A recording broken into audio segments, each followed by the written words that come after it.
love you. We love you. How many people are proud to be citizens of this beautiful country of ours? The stripes and the stars for the rights that men have died for to protect.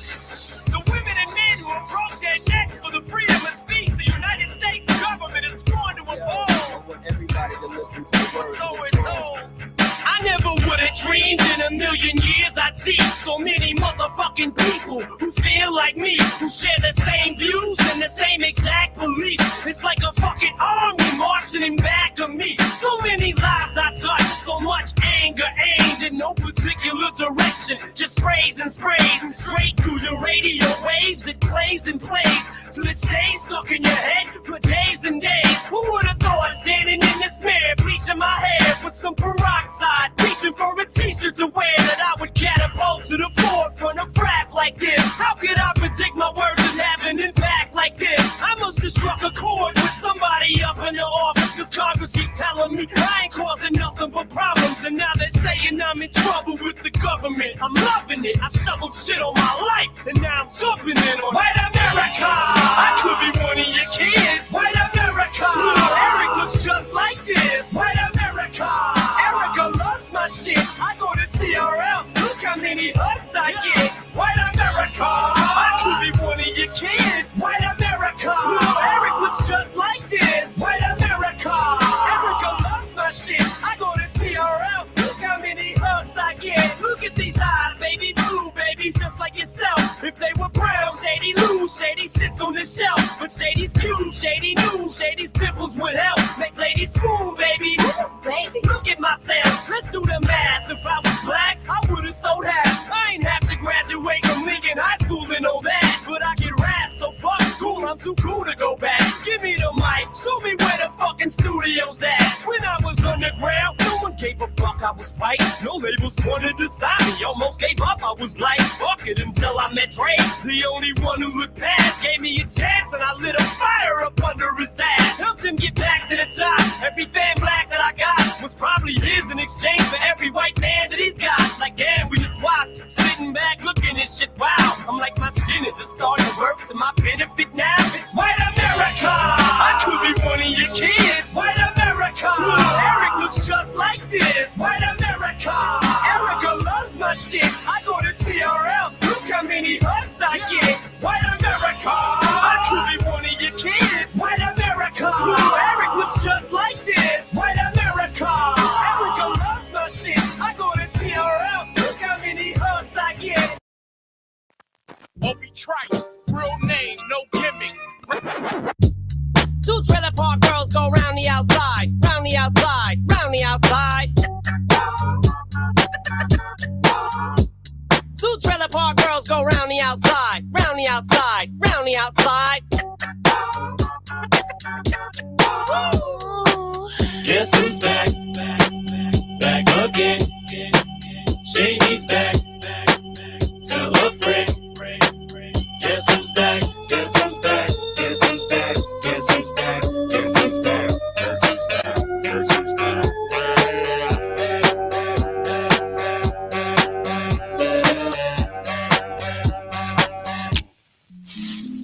I've created a monster, cause nobody wants to see Marshall no more. They want Shady, I'm chopped liver. Well, if you want Shady, this is what I'll give you. A little bit of weed mixed with some hard liquor, some vodka that'll jumpstart my heart quicker than a shock when I get shocked at the hospital by the doctor when I'm not cooperating, when I'm rocking the table while he's operating. Hey! You waited this long to stop debating, cause I'm back, I'm on the rag and ovulating. I know that you got a job, Miss Cheney, but your husband's heart problem's complicated. So the FCC won't let me be, or let me be me, so let me see. They try to shut me down on MTV, but it feels so empty without me. So come on and dip, come on your lips, fuck that, come on your lips, and some on your tits and get ready, cause this shit's about to get heavy. I just settled all my lawsuits. Fuck you, Debbie! Now this looks like a job for me, so everybody just follow me, cause we need a little controversy, cause it feels so empty without me. I said this looks like a job for me, so everybody just follow me, cause we need a little controversy, cause it feels so empty without me.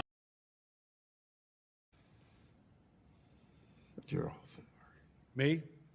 I'm awful? Oh yeah, how am I awful? Playing my video. Inviting me on the show.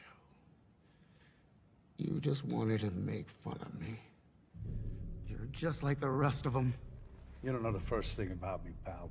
Look what happened because of what you did, what it led to. There were riots out there. 2 policemen are in critical condition. You're laughing. You're laughing. Someone was killed today because of what you did.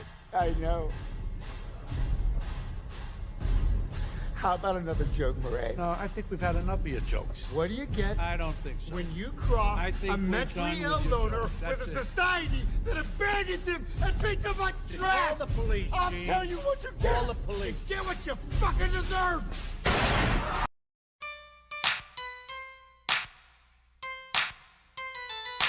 Whitey, whitey, whitey, fall. Whitey, whitey, whitey, fall. The white boy is back, and you know he could never be white. The white boy is back. The white boy is back, with this foot up in your ass crack. The white boy is back, 'cause you know he's the white boy. The white boy is back, and you know that he never smoked crack. The white boy is back, 'cause you know he's the white boy. Ladies and gentlemen, he sounds sexier than he looks. The only reason any of us ever got laid is because he didn't get there first. For your auditory pleasure, don't look at him because you'll lose your erection. Put your hands together for Chuck Not So Black.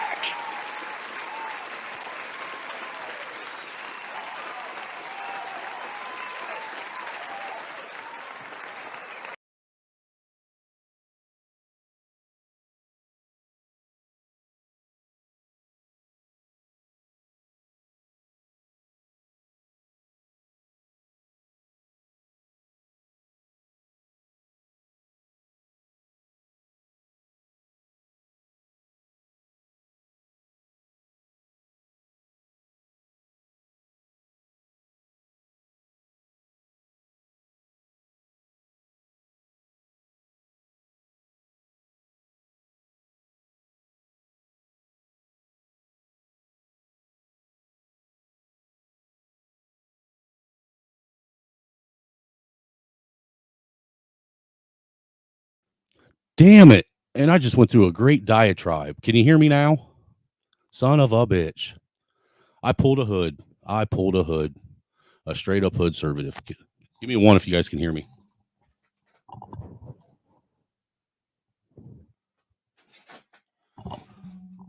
Yes. No. All right. Well, again, like I was saying before, see if I can remember it. Sorry for being a little behind schedule and having to push this back. You know, I had some issues come up here at the house. You know what I'm saying? I got 15 million kids running around, so I'm just going to blame it on one of them, straight up. That's what they're good for anyhow, right? And it isn't like it's unbelievable that your kids would do everything in their power to make sure that whatever you have scheduled, you're running at least a half hour behind on. You know, I mean, let's keep it real. Even if they weren't the reason why I was running late, I'm still going to say they're the reason why I was running late. Why? Because what's the one thing the kids can do at expert level from the very second they come out of their mother's vagina? That is ruin whatever you had planned for that day. Straight up, ruin it. And they are experts at it from the day they start sucking air. You know, so it isn't like you guys wouldn't believe me. So that's where I'm going to leave that. You know, I was running behind, had some shit going on, but we got a good one today, man. I don't know if you guys have seen it yet. Oh, damn. I got that good hair going today.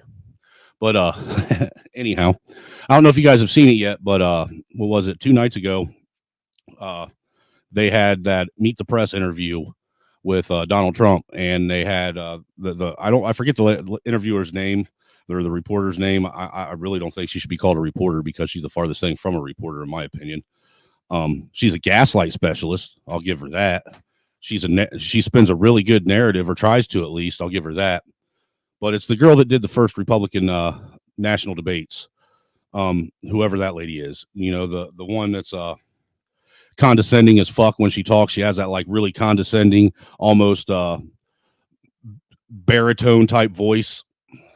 You know what I'm saying? And she annoys me. But there's a couple things right off the beginning of this interview when she starts out that caught my attention right off the rip.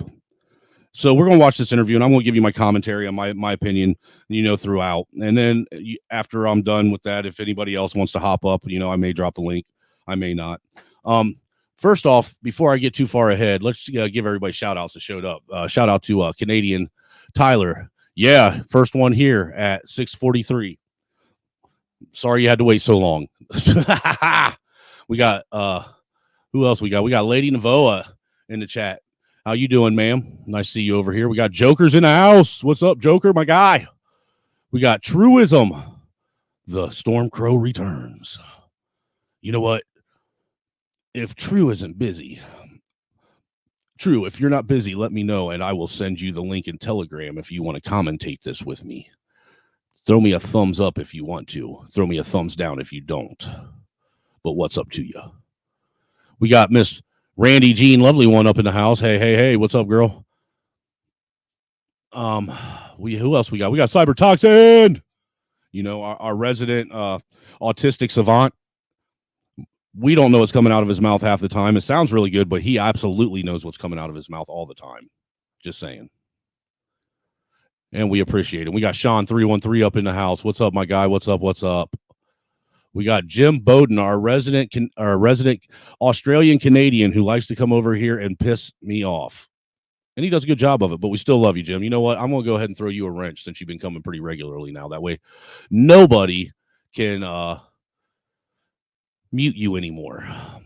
Some of you guys that come over here that have strong opinions, man, I feel sorry for you if you ain't got wrenches. Just saying, because I know that my chats are rowdy sometimes. They are rowdy, and people tend to get mean and rude. Yeah, you're getting a wrench too, True. I'm doing it right now. You're going to get a special wrench. What do you think about that? Only you and 2 other people have this special wrench. Here we go. What's up, Fetters? Damn it. Here, let's do it this way. Jim, wield the wrench honorably and don't do anything that you can't do with it.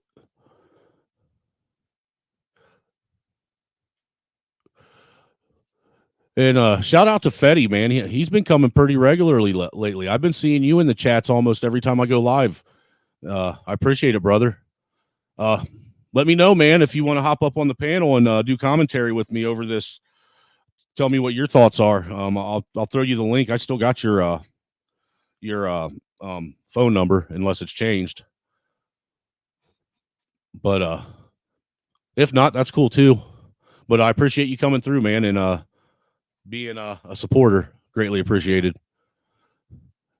And True.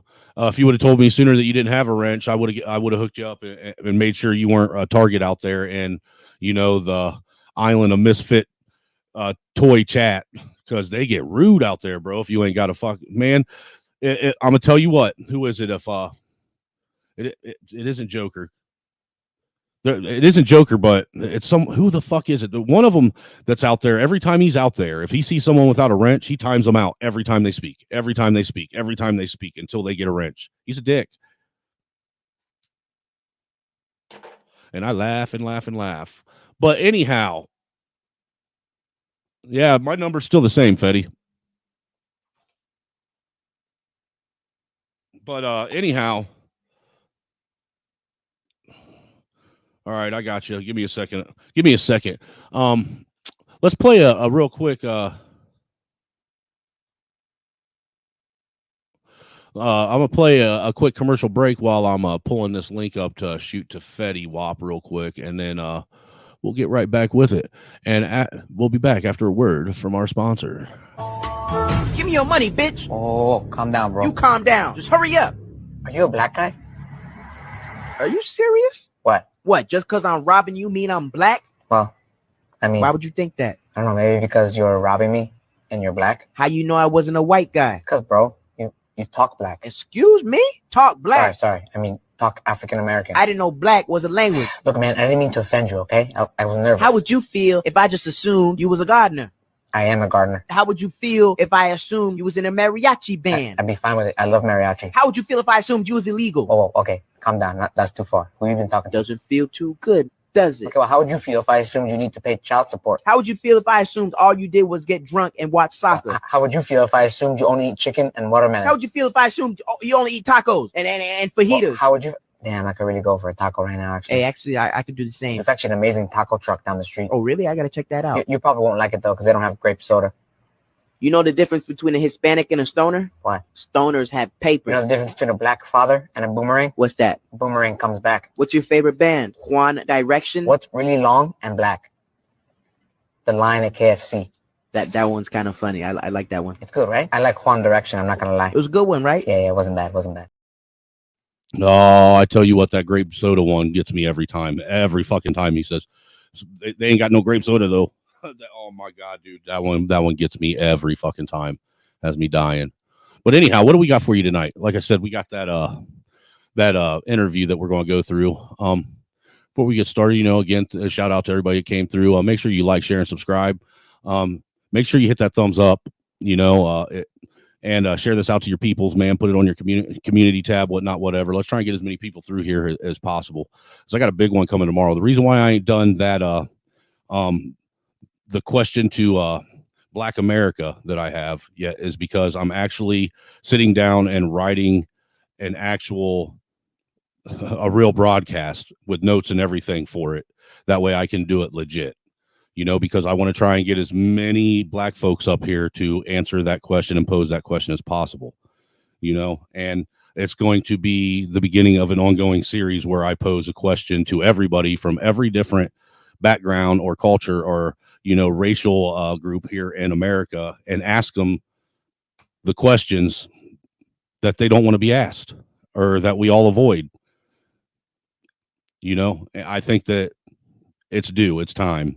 It's time to get people in their feels. It's time for people to start getting aggravated and upset. And it's time for people to learn how to deal with that in a healthy and productive manner.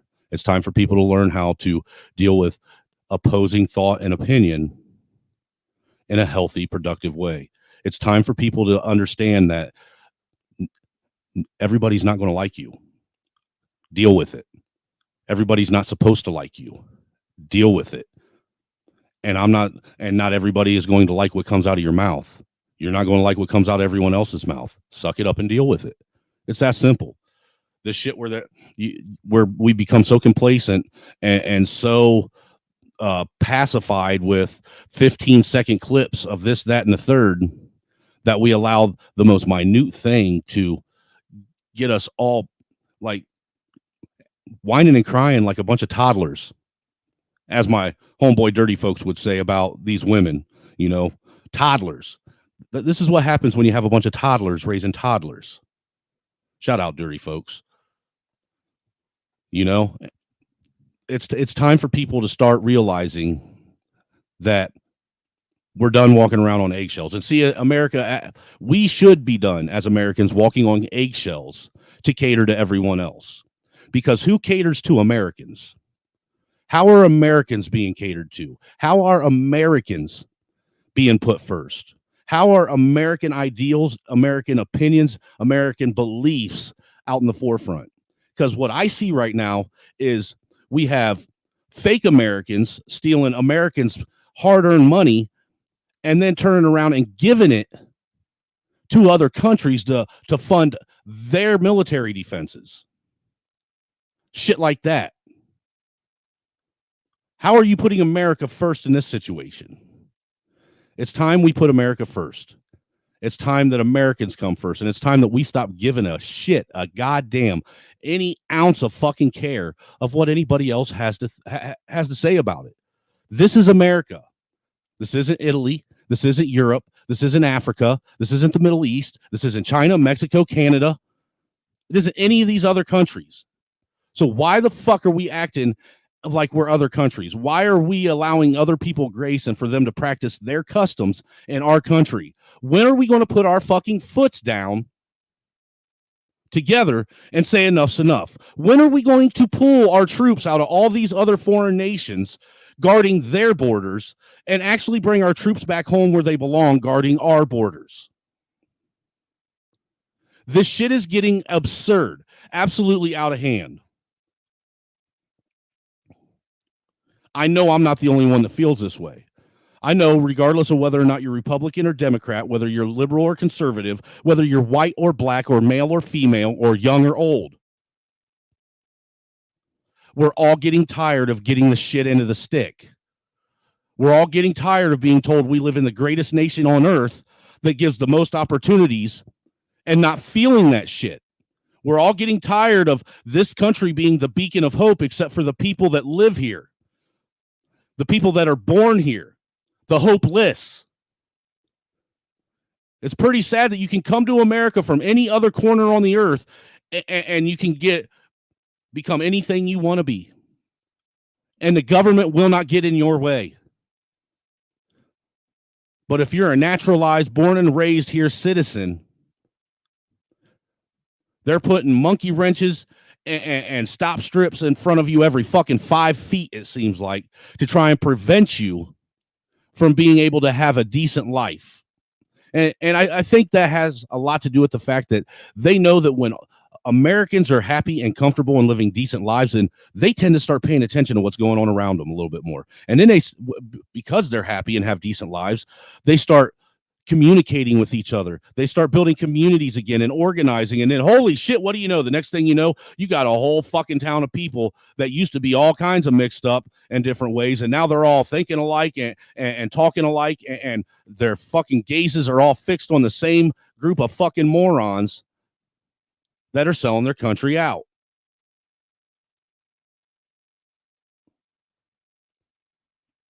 I know we're tired of it, America. I know we are. I know I am. They're not giving us many options. You know, and yeah, we would all love to romanticize about the idea of all of us grabbing up our gear and our guns and storming, you know, DC and just taking out the government and one great big courageous, you know, move of force. But that's not going to happen. Let's keep our head out of the clouds. Let's keep it real. What we can do is just start sharing the truth with people.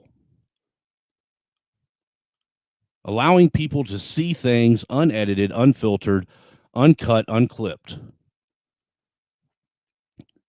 And let them make their mind up on their own on what they see and what they hear. We need to start being arbiters of truth. We need to go out of our way to make sure that when something is being put out untruthful, that we find the truth and prove it. Americans are lost, and they're lost because this is supposed to be the technological era. We have a wealth of information at our fingertips right here. But nobody knows how to use it. And those in control of it abuse it. That's all I got to say about that. That's my opening rant. I hope you guys enjoyed it. But again, here in a couple days, we will be doing the question. And I think you guys will like the show. So the question that will be posed here in a couple days is, Black America, do you think that your ancestors would be proud of what you've done with the privileges they passed on to you? I think that's going to be a good one. And for those that are here, think about it. Let it marinate in your head for a couple days. That's kind of why I've been waiting, because I've been telling people, and I want it to marinate in your guys' head, because I want a real, truthful, honest answer, whether it pains you to say it or not. Share it with your friends. Ask them. You know, ask your wife. You know, ask your kids. Ask your grandpa, your grandma, your aunties, your uncles. Just think about it. See what kind of answers you get back. Because me personally, I mean, I know that my opinion doesn't matter because I'm just a crackazoid. You know, I come straight from the armpit of Yakub. But I don't think they'd be all that impressed. I don't think they would be proud of what the Black what the Black American has become. I don't think that what they fought for and what a lot of them gave their lives for is the outcome that they have gotten.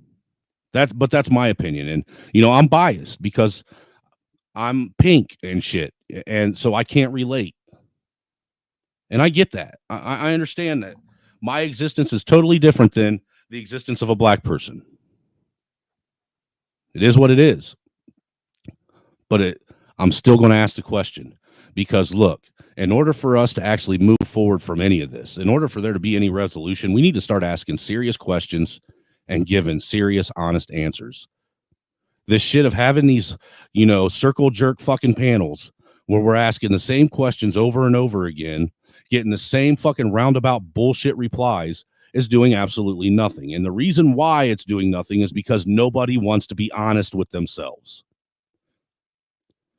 They just want to be heard. They want to be the loudest person in the room. They want to stand up on their soapbox and scream at the top of their lungs. That way they sound like the most educated and informed person in the room, rather than being honest with themselves and taking a deep look at the root of things.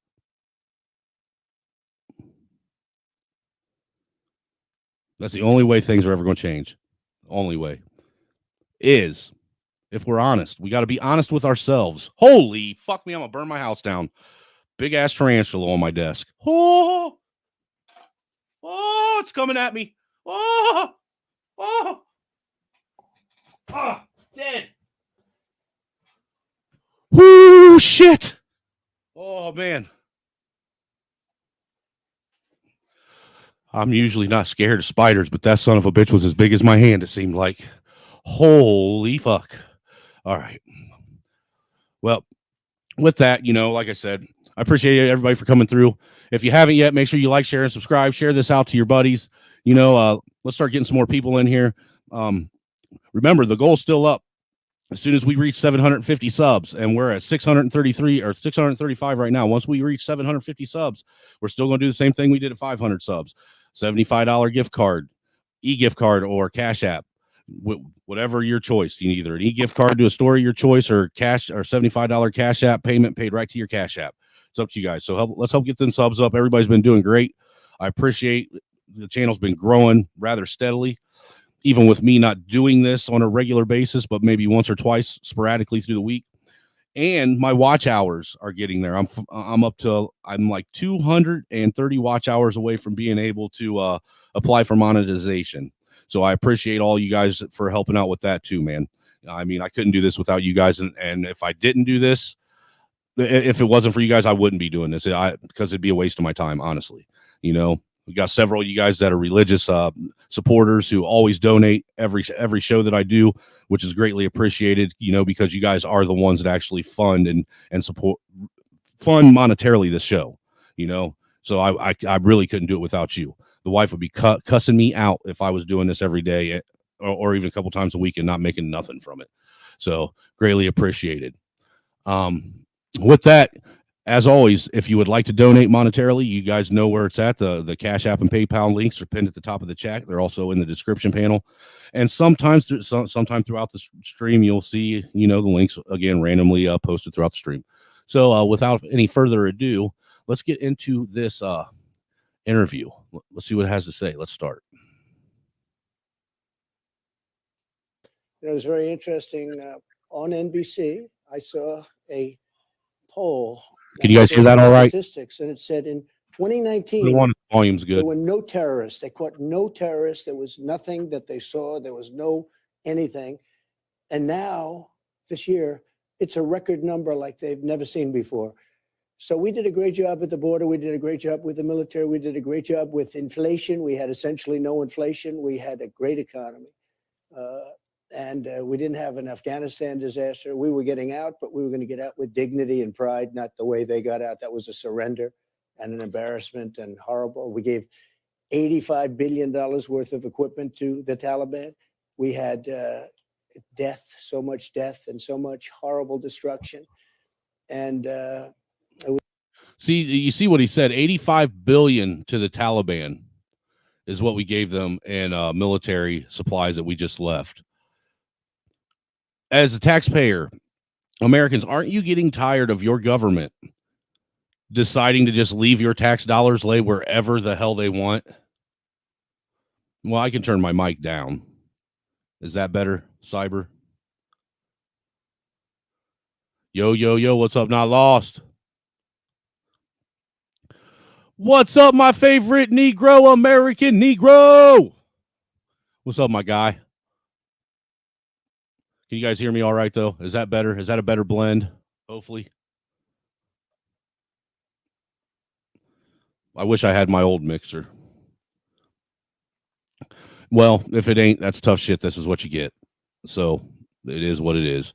But as I was saying, you heard what he said, 85 billion was what got left in Afghanistan. Aren't you guys getting tired? Absolutely tired, of seeing your tax dollars just being left in other countries, your tax dollars being squandered on ridiculously stupid shit that you never agreed to.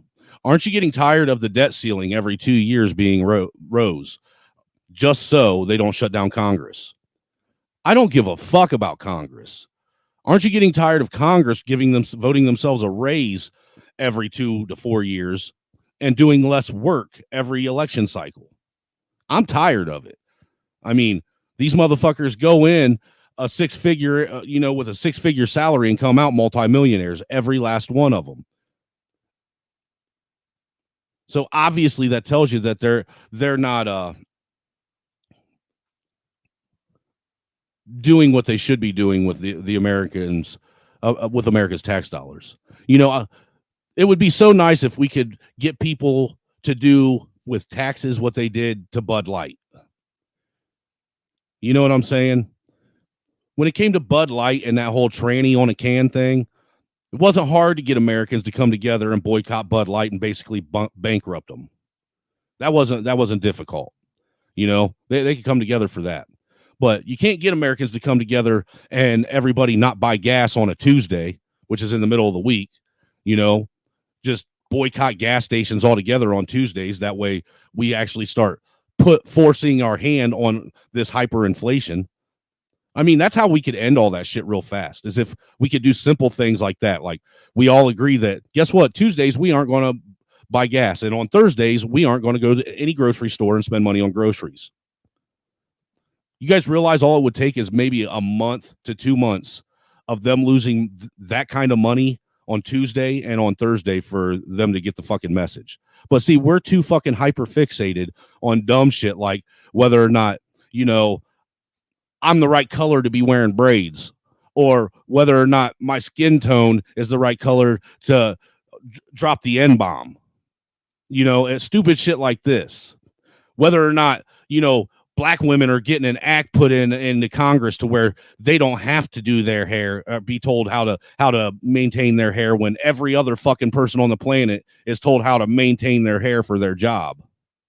Everybody. But for some reason, the fucking black queens are they're exempt from all that shit. I'm just saying. It was a terrible thing. I think it was the lowest point in the history of our country. Now, with all of that, we can change it and we can make America great again. And that's why I'm doing this. Well, and you have talked about a lot. We are going to delve into a number of issues you brought up. You talked about all the people coming across the border. Of course, a lot of families also coming across the border as well. I want to talk to you about that a little bit later on. But first, let's talk about the breaking news today. We learned just a short time ago that the president's son, Hunter Biden, was indicted by a federal grand jury on 3 gun charges. Now, guys, I want you guys to pay very, very, very close attention to what she's about to ask next. She pointed out that Hunter Biden has been indicted on 3 felony gun charges. Now, listen to what she says next. And then how she keeps trying to drive that back home for the next 10, 15 minutes. Because this right here, what you're about to hear, is what really caught my attention right from the beginning.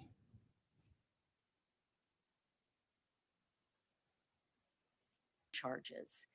Given that, Mr. President, can you continue to say that there are 2 systems of justice? Well, I think there's no question about it. He had a plea deal that was the deal of the century, the art of the deal. You could write a book on it, the art of the deal. And And all of a sudden that was broken up by a judge who was able to, a brilliant judge actually, who was able to see through what was happening. And it's a sad situation. I mean, nobody should be happy about this. I'm not happy about it. Nobody is. It's a very sad thing. It's so bad for our country.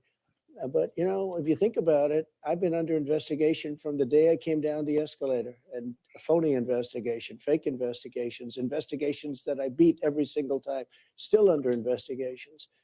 But it's a very sad thing, and it's a slippery slope and dangerous, very dangerous for our country. But you talked about the plea deal, but now Hunter Biden's been indicted. He's facing Yeah, very sure. serious charges. So doesn't that undercut your entire argument that there are two systems of justice in Well, this look, country? it's one of 12 charges. There are 12 possible charges. And he's this still is the under only charge investigation. that doesn't affect his father. Well, he's still under investigation. Well, sure, maybe. I mean, let's see what happens. But this is the only charge that doesn't affect Joe Biden. This was the gun charge. But gun charges are very serious. You know, people have had gun charges and gone to jail for a lot of years. I pardoned some people who. That's important too. This is the only charge that they could have gave Hunter that doesn't affect his daddy, that doesn't tie his daddy up into the charges as well. And they know that they have to give that boy some kind of charge. Otherwise, people in this country are going to lose their fucking noodle. I thought it was just horrible what happened, but they were put in jail for many, many years, rappers and others. So look, it's a bad thing, but it's one of 12, and it's the one charge that doesn't affect Joe Biden. Well, of course, there's no evidence that the president has any link to his son's business dealings. Let me ask you though. Well, I don't necessarily agree. He called in. You mean he called in all these meetings? He was calling in on the meetings. He was put on speakerphone and give me every single day, and the witness literally testified. many calls.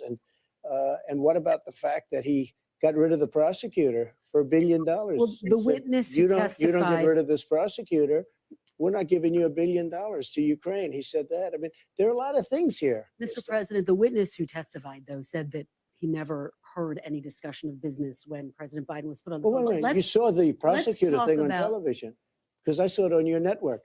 He said, you don't get rid of this prosecutor, I'm not giving $1 billion. That was looked into as well. And as you know, there was Oh, come never on. any wrongdoing. If But I- As you know, there was never any wrongdoing, and you see how quick she's skirting off of that right into something else. Because, see, that's the thing is they want people to forget, because we have a very short attention span in America, and it's been done systematically. It's been done on purpose. You know, they literally built our personalities this way.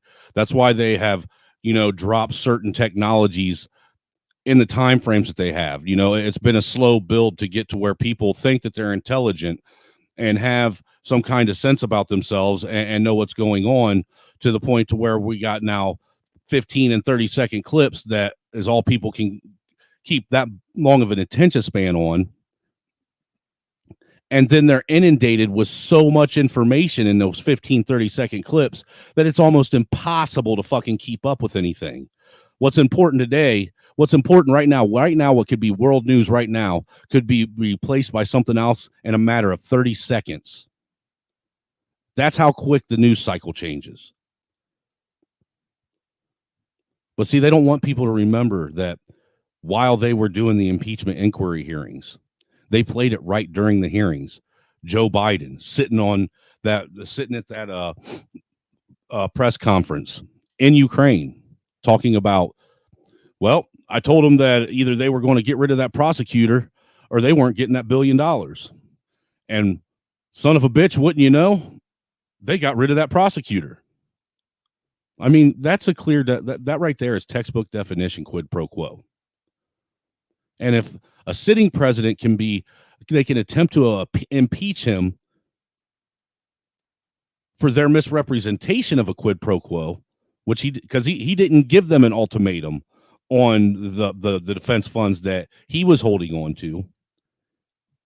He was just waiting he was biding his time to make sure that what he was giving defense money and weapons to was a worthwhile cause, that it wasn't something that was going to turn into what we see now in Ukraine.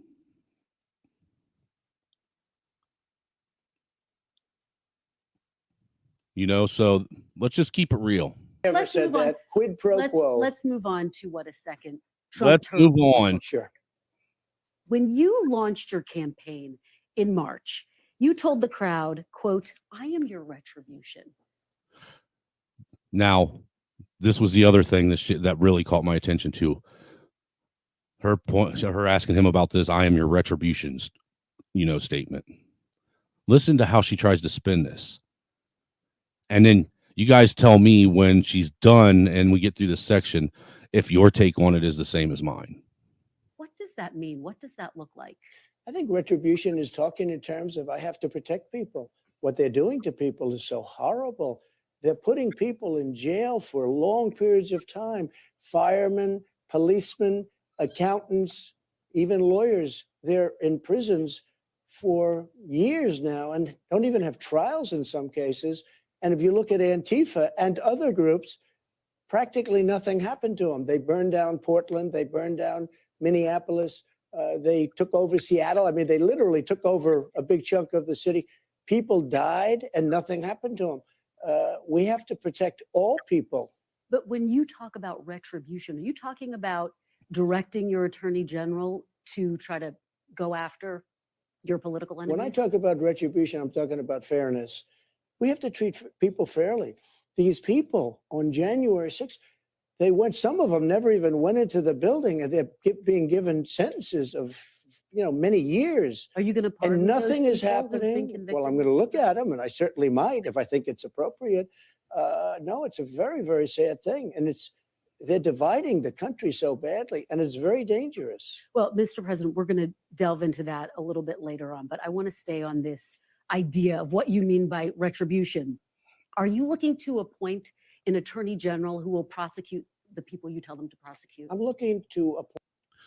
Will you appoint an attorney general that'll prosecute the people you want them to prosecute? Are you hold on, I'll just let it finish before I go in. Appoint an attorney general who's going to be tough on crime and fair.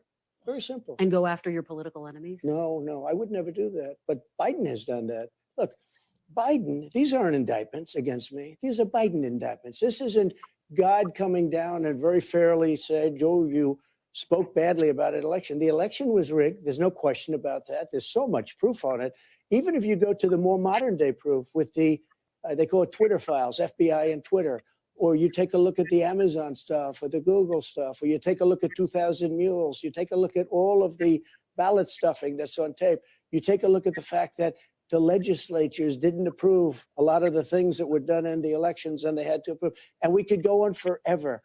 We could go on forever. But no, I want somebody that's going to be strong, respected, tough, and fair. Just to go back to a couple of the points you said, the ballot stuffing, that's something that's been debunked. It hasn't As been you debunked. know, It's on camera. But I do want to keep moving forward. Yeah, And but of Kristen, course, it's on camera. Hundreds and even thousands and thousands of people. You take a look. True the vote. Take a look. It's on camera. but Mr. President, They have you know, thousands of Republican pictures. officials But and I know, top but law Kristen, you can't enforcement say it. officials have They have told you that thousands that's of pictures of debunked. people. I know you have to say that for your network, but you shouldn't say it. Because that's the problem. But Mr. The President, that's news the has truth, and lost you've been such told that. power. Let's stay on track, though, Mr. President. Let's But stay on no, track. but you're with saying this question. it hasn't. We have thousands of essentially motion pictures of people stuffing the ballot boxes. But Mr. President, Tens of thousands. they're not stuffing the ballot boxes, and you've been told that by your top law enforcement officials. But let's stay on track because we have so much ground to cover. You have We people that went policy ground and voted to cover, in one Mr. place, President. another place, another place. As many as I understand, 28 different places in one day with 7, 8, 9 ballots apiece. They can't do anymore because it would look too phony. These were professional people. They were stuffing the ballot boxes. It's there. Mr. I mean, it's there to You took see. your A lot of people. Now look, the one thing I'll say is if you didn't catch on, she's already sitting here. That look, you can tell that our media is already being bought and paid for by the powers that be that want to keep this same system of robbing Peter to pay Paul, pulling the wool over the Americans' eyes, and funding other nations' wars instead of funding America's protection.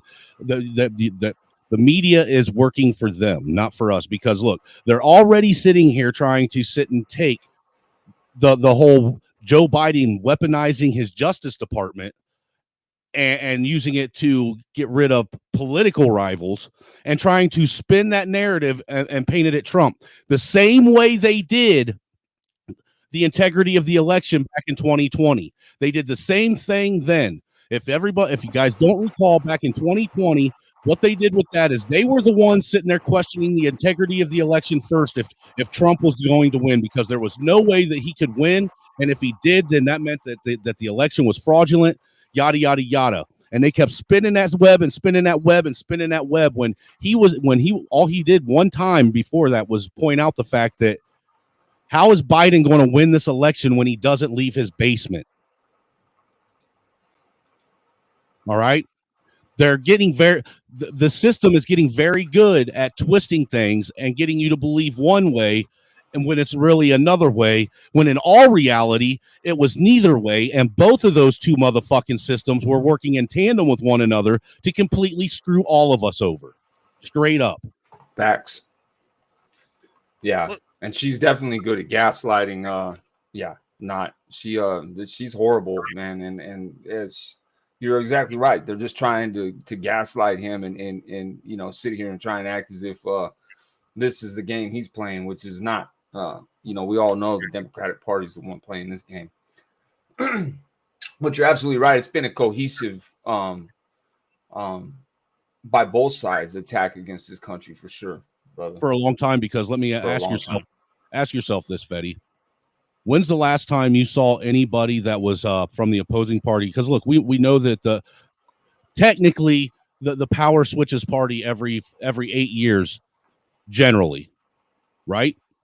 That's just the way it goes. But for somehow, some reason, this train keeps going down the same fucking track, getting ready to fucking run off the cliff. Regardless of who is fucking getting the control of the reins here. It doesn't matter. We're still fucking trucking forward in the same direction, not deviating one way or the other, not even in the slightest. Yep, the trajectory doesn't change no matter what party is in there. It's crazy, bro. So how is this a party thing anymore? If this is a party thing, then it's a uniparty, and everybody's fucking they've been fooled by the biggest fucking illusionists on the planet. Very true, brother. What's good, my guy, Black Thoughts? What do you think so far? Thank you so much. Yeah. What's up? The other panelists, how you doing? I don't know your name, but I want to say what up. You just call him Fetty. All right, Fetty, what up? How you doing, brother? Much respect. Here's the thing, right? When you watch both parties come together for something, it's in their interest. And the fact that both of them are coming together against Trump, it must be in their interest. Mm-hmm.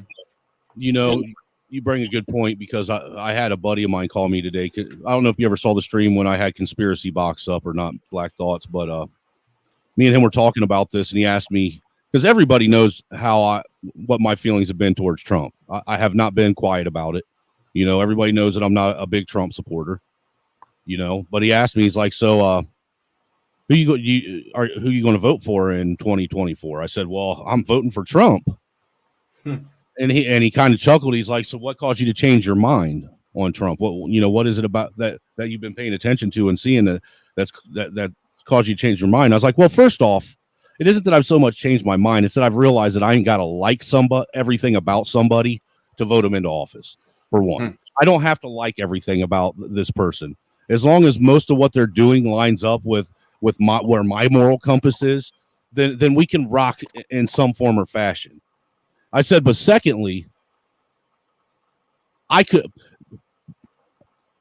look, there's absolutely no reason for a 76-year-old man who's going to be in his 80s by the time he's done with his second fucking term, if he gets it, to continue putting himself through this much fucking bullshit, this much stress, this much. I mean, imagine the stress level on that man. He could have very well easily retired by now and be sitting on his golf course on an island somewhere, not having to deal with people. But instead, he's out there, trying to actually do something. And we hope that he's being honest, and it's to help the American people save the country. Because let's keep it real, folks. No president, no Congress, Nobody is going to save this country. It's going to take the American people to step up to save this country. That's what's going to have to happen. You got to stop putting your faith in these fucking governments and these government figures, because they are not going to help you, or they aren't going to fix it. They may help us. There may be some of them in there that might help us to try and get things, back to where they're supposed to be. But if you're waiting for some kind of fucking superhero or knight in shining armor to come like fucking Prince Lancelot and shit out of nowhere, it ain't happening. Well, do you know what Trump's cardinal sin was? What's that? Doing even 1% for the people. Oh, yeah. That was his cardinal sin, because he did for the elites. But he also did for us. And that's the cardinal sin. You know what? You're right about that, Black Thoughts, because you remember when he did his tax program or whatever it was. If you recall, Congress would not sign it until he put a term limit on the tax breaks for the middle class. Yeah. And see, it's shit like that people overlook all the fucking time. It was Congress that told him that he had to put a time limit on the tax breaks that he gave us, for just being hardworking Americans. They didn't give a fuck about corporate tax breaks. Oh, no. Let that run free. Let's keep that going until our grandchildren's die. Right. But people, you only get 90 days and then you gotta go. But they did that on purpose. That way they could use it against Trump. Because they knew they were going to steal the second election from him, and they knew they were going to need some ammunition to use against him to try and turn voters to their side. So what do? They make him sign that bill. That way, when this year's income tax season rolls around and people are sitting here trying to figure the fuck out why their fucking income tax returns are a third of what they used to be. Not half, but a third of what they used to be, folks. They can sit and say, well, that was Trump's tax policy, that he signed into law. So that's how much Trump cared about you. Not even telling the people, reminding them that Congress is the one that made Trump sign that with the fucking limitation provisions on it. And all Congress had to do was renew the fucking tax clause that he had put into office or put into play, and those tax breaks would have never went away. But you know what else it is, right? Remember, all those. If you looked into all of that child income credit thing that Biden did, that is what's really screwing us. Yeah, you want to know how he did that? Because I looked into that. I was so pissed when I saw me and the wife's income tax return last year or this year. I was livid because I was like sitting here trying. Dude, I did our taxes 17 different times to make sure that I didn't mess it up, because I was like, there's no way this is fucking right. There's no fucking way. And then I started looking into that fucking that what was it, that tax bonus that he gave last year, where he gave everybody an extra $600. It's not a bonus. It was just a credit. Yeah, that it was an extent. A credit where everybody got that $600 if your kid was under 16 and $550 if they were over. That. Well, it wasn't that you just paid it back. All right.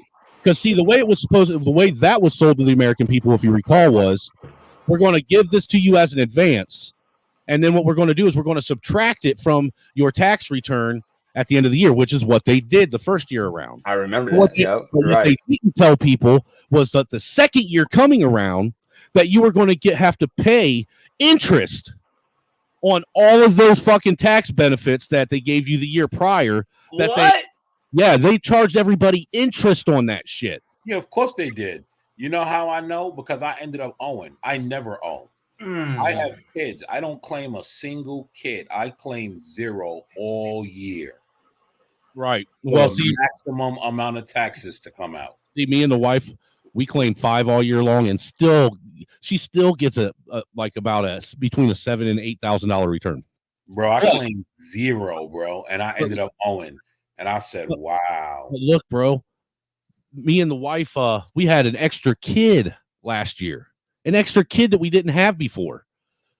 Dude, I was expecting it to almost double at least my child tax credit. You know what I'm saying? It should. That should have gave me the maximum damn near. No, hold on. You max out. I think you max out at the third or fourth kid. Yeah, we're only on, no. You max out after the third. You get what it was. It was $1,500 per kid plus that extra $1,000 credit. So it's $2,500 a kid when Trump was in after he did his tax plan. Prior to that, I know that it was consistently, if you recall, for a lot of years, Black Thoughts, it was $1,500 a kid. Yeah, it was $1,500 a kid. You know, and then after the third kid, you only got a $500 bonus. Yeah. So for the first three, you could get the $1,500, but after the third, once you started hitting 4, 5, and 6, then it was basically worthless because you were only getting a small percentage of it. You know, but if you see, that's what's crazy is people didn't notice that this last year with the child tax credit. Even they didn't just not extend Trump's extension that he did. You know, that extra $1,000 provision he threw on, they took that away, and then they took away an extra $500 because if you recall, this year's income tax child tax credit was only $1,000 per kid.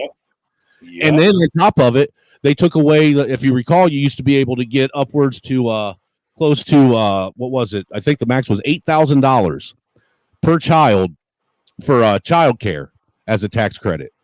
You know, so if you had to pay for a babysitter or daycare or something like that, all you had to do was tell them how much you paid, and you didn't even have to give them receipts for it. Wow. All right. This year, instead of it being $8,000, the maximum was $1,500. Yep. Wow. You know, because that's where a lot of people that have kids, where they get a lot of their income tax return, is in those two fucking things right there: the child tax credit, the earned income credit, and the child or the child tax expenses, the expense credit that you get for childcare. Right. You know, because I'll be honest with you, most people that file a W-2 or a W-4, look, any of the, you know, donations or shit that they donate to, like, you know how you have that shit at work where people like, hey, donate $1,000 or $100 to this cause and it's a tax write-off. You know, most of that shit you don't even get. Because for one, you're not working for yourself, you know, and you're working for someone else, and two, when you're not paying in enough of those donations or giving away enough of those things to people for it to actually do anything as an employee to another person. Now, if you're a business owner, every fucking penny. Because look, dude, I've even went so far as one year I saved all of our fucking gas receipts.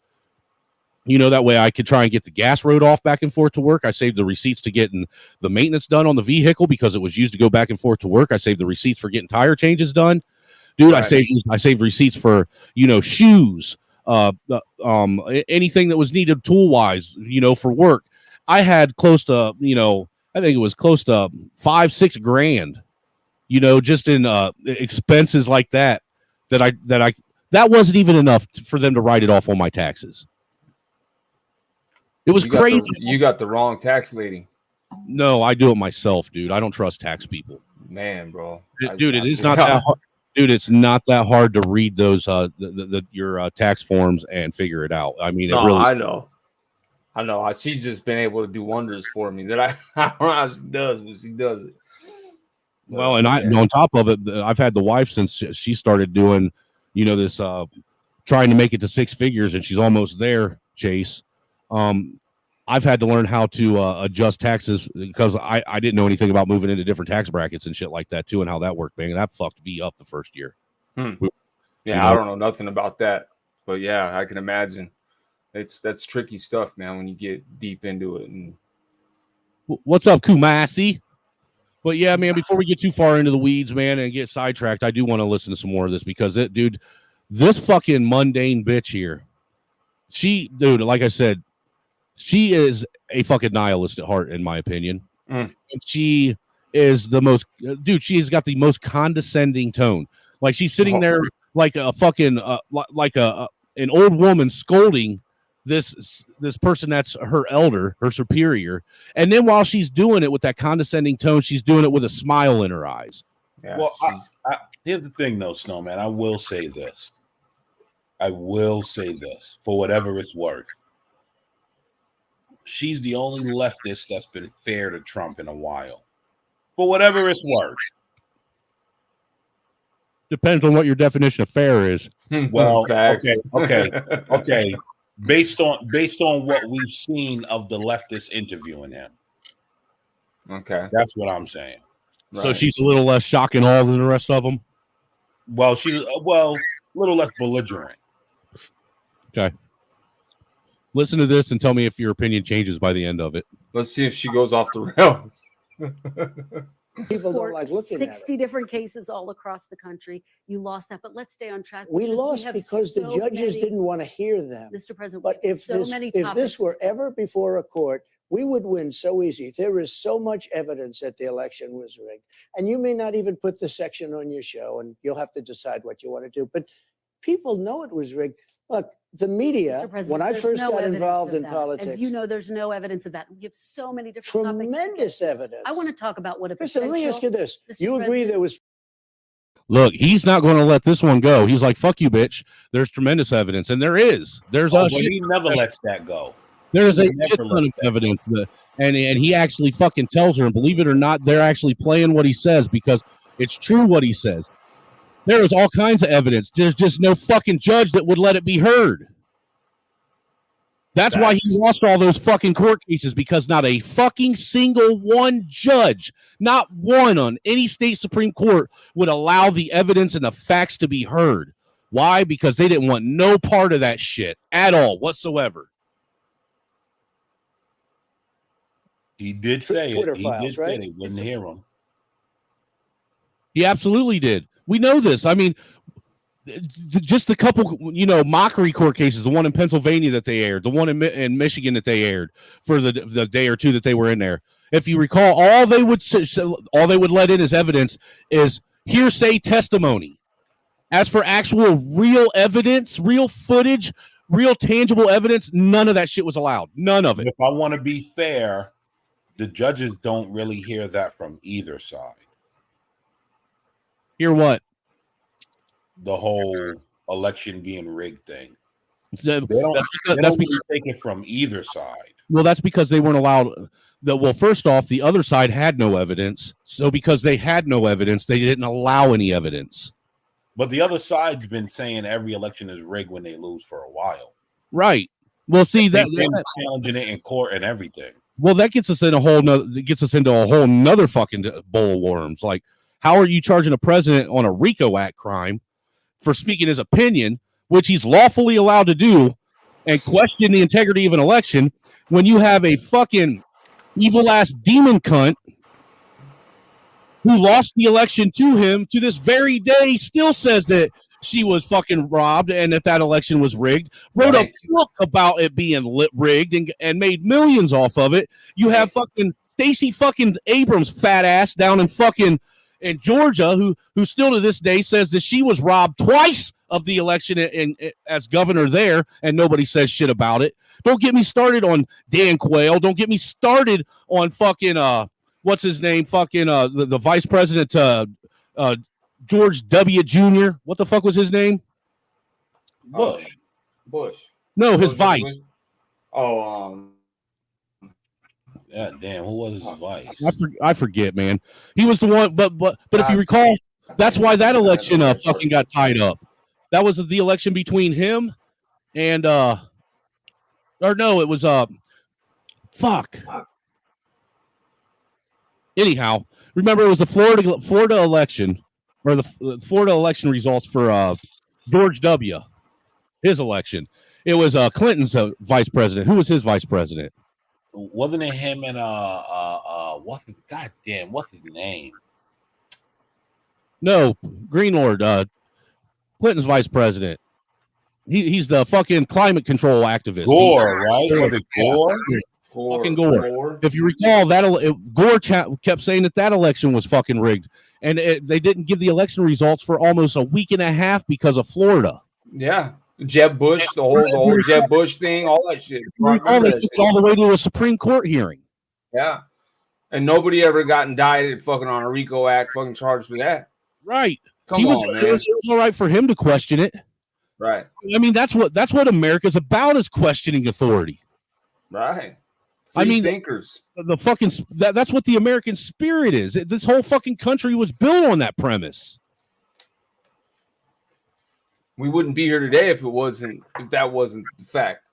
I mean, this is fucking crazy. Be still stuck over there, fucking living in all kinds. Who knows what we'd be doing? Black Thoughts. You're my age, right? Yes, sir. Did you ever think in a million years that you would see this country the way it is now when you were a kid growing up? Absolutely not, sir. And supposedly I was the black kid oppressed. Supposedly. I bet you I was more oppressed in that little white country town that I lived in than you were. You know what? I listen. I can't say yes or no because I have white friends. They went through a whole bunch of bullshit that nobody would want to go through. So bro, let me just give you a short your life, but here let me give you a real quick summary. I was the only kid in an all German wealthy town with generational wealth whose mom was divorced and on welfare, who went to a Catholic school but was Baptist, so I wasn't allowed to partake in any of the Catholic traditions in that school. Oh, that sounds like a fun time. That sounds like a fun time. Yeah. But no, I would have never thought that we would be here. It's weird. And also, I don't even think people realize Trump is actually the most democratic president we've ever had, as far as like doing things that the Democrats say they're supposed to do. Well, I would say that he's the first president that actually took the thought and the idea of America still being a republic serious. Yep, constitutional republic, baby. Because he did force states to actually do what they're supposed to do. You know, if you recall, even with the pandemic shit, even though he signed, that Stafford Act that moved, where power was shifted and how they were doing things, he still put in, the provision in there that the governors were the ones in charge of each state, not the federal government. Yep. But don't get me started on the vaccine and oh no. That's a whole nother stream, sir. That's a whole nother stream. Yeah, I don't want to go down that road. But let's listen to some more of this. President, you agree there were 51 intelligence agents that lied. You agree with I'm that? not the one who's being interviewed. Let's stay on track because I want to talk about that's rigging the election. That's what voters want to hear about, Mr. President. Let's talk about what's happening on Capitol Hill right now. Speaker McCarthy announced that he was launching an impeachment inquiry this week into President Biden. Do you see this as a part of the retribution that you see? No, not at all. I think, you look at the terrible things that have been happening with respect to Biden.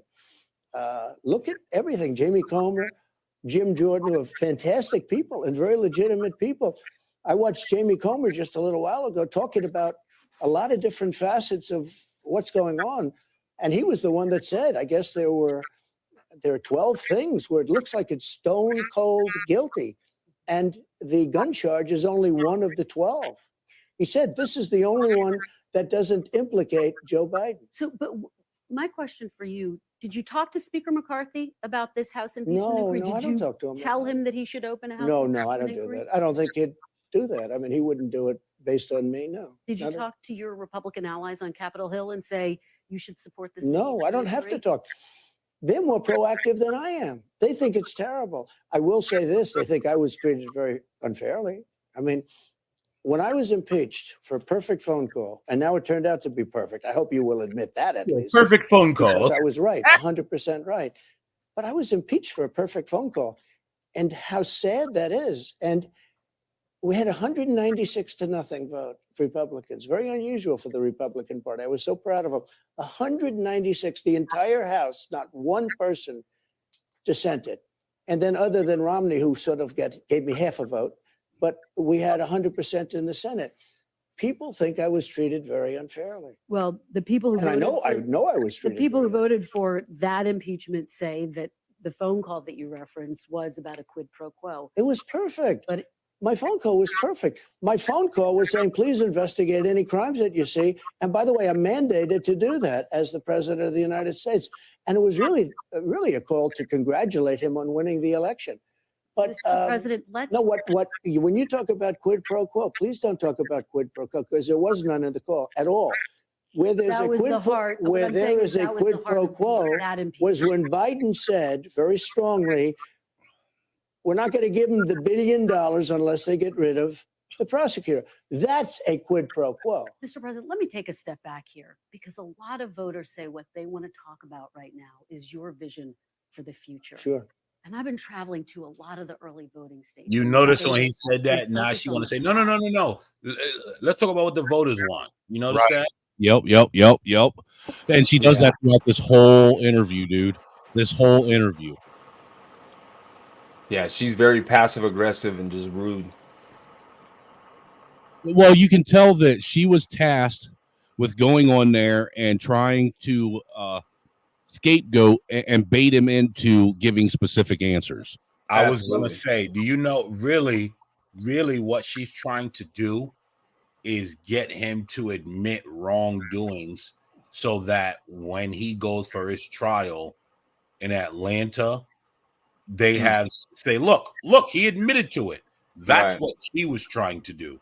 If you really pay attention to this, she's trying to get him to admit things so that they could use it against him in Atlanta, and it didn't work. Well, big time manipulation. Sorry, bro. Well, that, and I don't know if you've noticed this yet, but you know how he mentioned that they wouldn't allow any of the evidence for the voter fraud to be seen. Well, with this going to trial and them indicting Trump on this shit, and it being specific to him questioning the integrity of the election, now they have no choice but to allow him to present the evidence they wouldn't let him present at any of those other hearings. True. They have to. It opens the door. Exactly, and now with that, the whole world is going to see the evidence that they actually had, that no one would allow to be seen or heard. Yep. Yeah, they have to. He's allowed to present that evidence. And Black Thoughts, did you see Simon's or Bob's comment? Salute to you, Bob. Yes, sir. I just mentioned something. I don't know what the hell he's messing up, but no. If it's Simon, it could be anything. Well, it's Simon. He's on a panel, so I mean, just take that for what it's worth. A hill of beans. I mean, well, it's a fact. Like, it's Simon. You know what I mean? Like, he's messing. Every panel he comes on, he throws it off. And Yeah, he came up on a panel. That's why Bob's saying that. He's like, what's his name? Dave, that new black guy that is CT's new pet. Is that his name, Dave? Who? Which one? The one guy.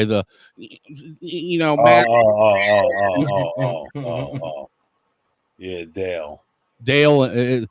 Simon's like the European equivalent of Dale and Angel, all rolled into one.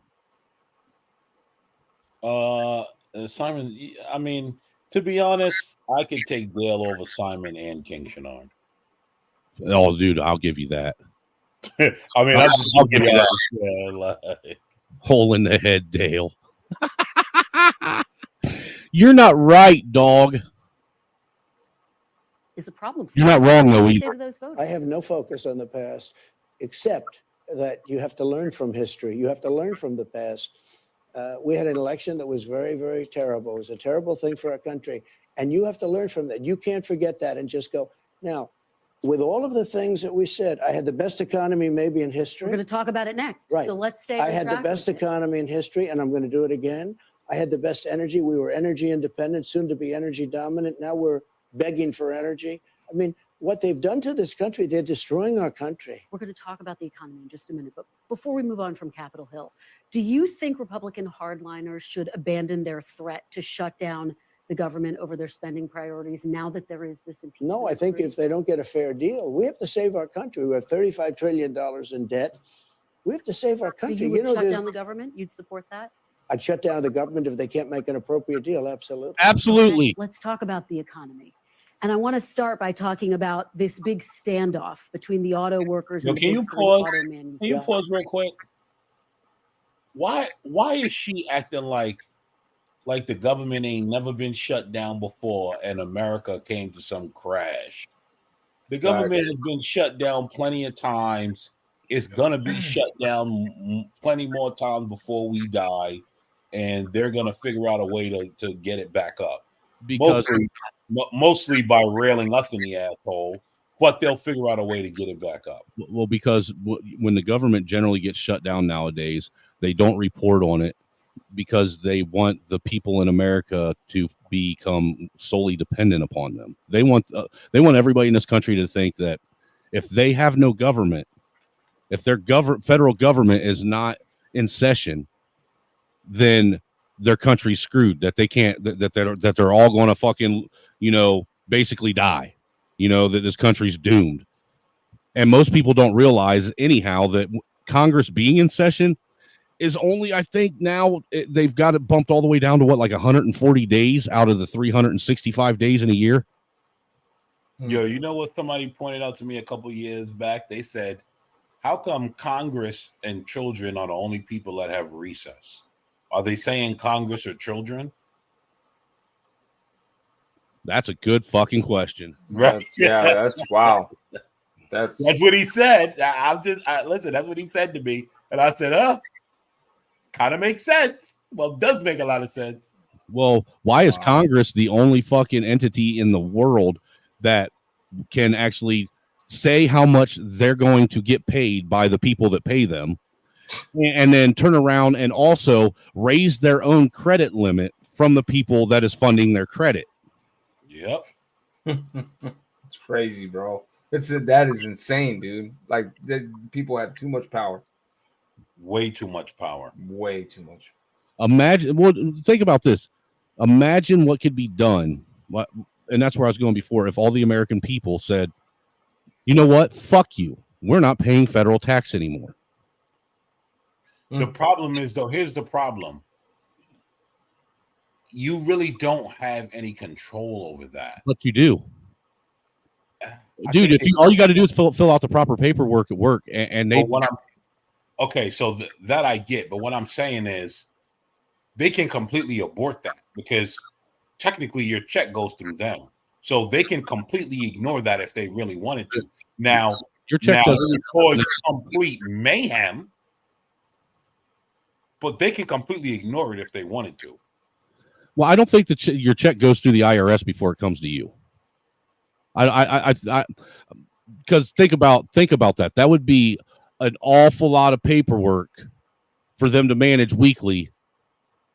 And we know how the IRS and the government works when it comes to you wanting to get clarification on tax shit. You'll ask a question in 2012 and you might get an answer in 2032. Yeah, no shit on. Yeah, but that's done on purpose. Because guess what? They know when you ain't paid. It don't take them from 2012 to 2032 to point you out. Well, it could easily be done simply. All the American people would have to do is have all of their tax money in each state, and you could do it on a state level, have all the federal taxes from each state get put in a state fucking escrow account to where the federal government does not get any of that tax money until they start providing the service that they're being paid for and actually doing what they're obligated to do. But you would have to have state officials and legislators that's not beholden to the federal government. I think that on a state level, you're going to find that a whole lot easier than a federal level. I think there are still a lot of state level guys and gals that aren't beholden to the federal government, and they're actively trying to fix this shit. I think that's easy to say until you challenge them, and then you'll really see who's who.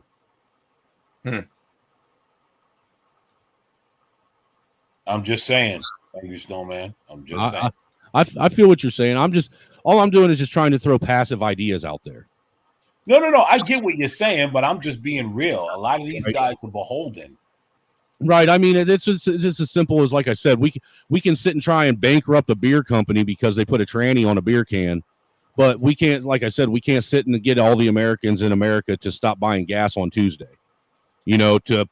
Think about if the American people just all collectively, we're not going to patronize any gas station, and all the fucking trillions of dollars they would lose in one day. Think about that. Of course. And imagine how quick that would cause them to fucking start doing some shit. Because now the American people are controlling the price of shit. And see, that's the way it was supposed to be anyhow. Is, with fair and free trade. Is the American people would control the cost of things by whether or not they bought it. But where we're at now with this crony capitalism shit that we got, and that's what it is. It's crony. It's crony as fuck. It's basically modern day monopolization. You got great big box corporations basically selling you what you're going to buy because you have no other option. Right. When you have no other option, then now they have the ability to sit and control, what the cost of goods are and control inflation. Me personally, I think that's what 2020 was all about. It had nothing to do with COVID and everything to do with getting rid of small business. Oh, of course it did. 100%. 100%. 1,000,000%. It had to do with getting rid of small business. They said over 50 million small businesses were lost in America and are never coming back. Yep. 50 million. Imagine how many. That's just 50 million businesses. All right. So if each one of those 50 million businesses employed 10 people, that's 500 million. Yep. That's more than our population in this entire country. Now imagine if we had another one and people decided to comply, how hard it would hit our country. Well, see, that's my question for Trump that I would have, honestly, is this. What would you do if they tried to tell you that there was another pandemic and that we needed to lock America down again? What would your response be? Well, he never locked them. But here's the thing. He never locked America down the first time. He left it up to the states, remember? Well, no, he's the one. His initial passing signing the Stafford Act into law and giving he basically gave authority, control of the country to what is it? Not FEMA.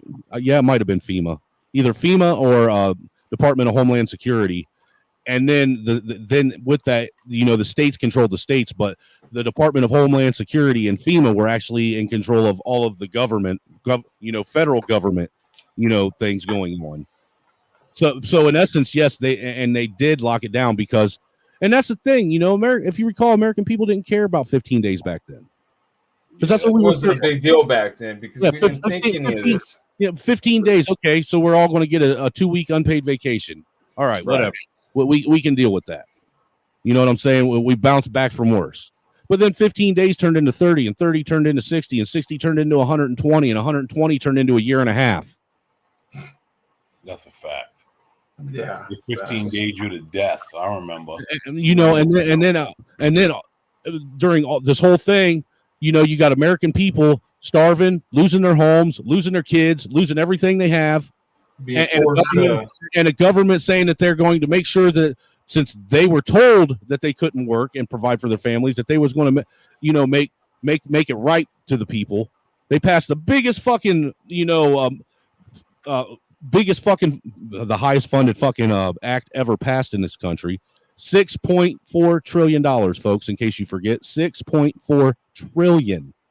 Fucking insanity, bro. And only like 1 billion went to the Americans. 500 billion of it went to the American people. Insanity, bro. 500 billion of it. The rest of it all went to foreign investments, overseas corporations, and funding other fucking countries' fucking war efforts. And then to top it all off, God knows how much of it was actually funneled through these foreign investments just to be money laundered right back into these fucking senators and these congressmen. Man, you know it, sir. Facts, no man. Because nobody has yet to give me an itemized list of where all that money went. Because you explained to me how the fuck you guys went through $6.4 trillion in a matter of 4 or 5 months. Well, did you hear who is it that says it? Is it Jimmy Dore that said 400 billionaires came about in 2020? 2021. It's one of those. From 2020 to 2021, Jeff Bezos went from he was already a billionaire. All right. He was already, his net worth was already like 1.2 or 1.3 billion dollars. But from 2020 to 2021, within a matter of a year, because of the lockdowns, his net worth, I think, quadrupled.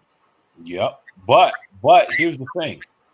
There were, hundreds of new billionaires in that time frame as well. So, like you said, a lot of that money funneled right back into here. Well, and I just so people have an understanding of how much $1 trillion is. Okay, I want you to understand this: $1 trillion. If you were to make $100 an hour, or no, $100 a minute for every hour of every day, 365 days a year, so you're making $100 a minute every fucking day of the year. All right, it would still take you 30,000 years at that pay rate to make $1 trillion. Jesus Christ, man. Let that marinate for a second. That's just how much $1 trillion really is. Disgusting money, man. Disgusting. Money that you could never spend in a lifetime. I mean, it takes you 30,000 years to acquire $1 trillion. Do the math. What is $100 a minute for a day? God, dude. Hold on. Because there's 60 minutes in an hour. I'm not real good at math. Yeah, $600. No, so 6,000. Yeah, so 60 times 24 times 24 equals 1440 times 100. Yeah, it's $144,000 a day. That's $144,000 a day. Jesus Christ, dude. You're making $144,000 a day, and it'll still take you 30,000 You're years. basically making a little over $1 million a year, about 1.3 million a year. Oh yeah, you got a long way to go before you hit $1 trillion. But yeah, because $1 trillion is a billion. I never thought about it like that, Snowman. That's insane, bro. That's insane. That's sick money, bro. Nobody should have that much money, bro. I'm sorry, bro. I mean, whatever. I mean, according to our Constitution, of course, you can have that kind of money, but it's just I don't see the logic. There's no need for it, and the fact that we promote it in this country is disgusting. Look, I am not. Look, Black Thoughts. I am not a socialist by no means. I'm not a fucking. I am not a fucking communist or none of that shit. But there has look. When is enough enough? You know what I mean? I agree. I mean, there's got to be a point to where you're just making stupid money that's doing absolutely nothing but making sure nobody else can make it. Right. So basically, here's my outlook on it. Right? There's nothing that, so let's say this. There's nothing that a 785 credit score can get you that an 800 nothing that an 800 credit score can get you that a 785 can't. You're gonna get the same things at that rate right there. Exactly. So for somebody like Jeff Bezos, bro, there's nothing that 85 billion is gonna get you that 785 billion is not gonna get. You're gonna get the same things at that point. And look, these guys like that are never going to convince me that they're really doing philanthropy like they say they are. Because if they were doing philanthropy, their philanthropy would start right here at home first, and we wouldn't have homeless people living on the streets and all these empty fucking houses all over America. Well, listen, people have done the numbers of what it takes. I've heard that it'll take $20 million to permanently eliminate homelessness in America forever. Yeah, that's what I'm telling you. People have done the numbers of what it actually takes. And it's nowhere near what we give to other countries, what we do this, that, nowhere near that. The top 20 billionaires in America could give $1 million each. $1 million each, which is basically toilet paper to them. They eat that shit for breakfast. They burn that in their fucking fireplace. And they could permanently end homelessness and hunger in America, but they choose not to. Think about that for a second. Look past the idea of, that's the type of shit you hear commies and socialists think. Look past that. Look beyond that and just listen to what's being said. The top 20 earners in America could take $1 million each, which would barely, that ain't even putting a small dent. That's not even that's less than 1% of their wealth. Bro, that's probably what they spend on toilet paper in a year, bro. They would permanently end homelessness and hunger in America, but they still choose not to. But watch this. Let the billionaires have their money. If our tax dollars did what they were supposed to do, we could fix these problems. That's a fact. Speaking of facts. because we would already have went in and got rid of all this fucking shit that's allowing these fucking corporate monopolies to spring up again. If our tax dollars wasn't going out to every other country, which is weird because I don't know how much taxes we're getting from all these other countries, but you know, apparently we have to pay every other country. Yeah, we would be good. You're absolutely right, brother.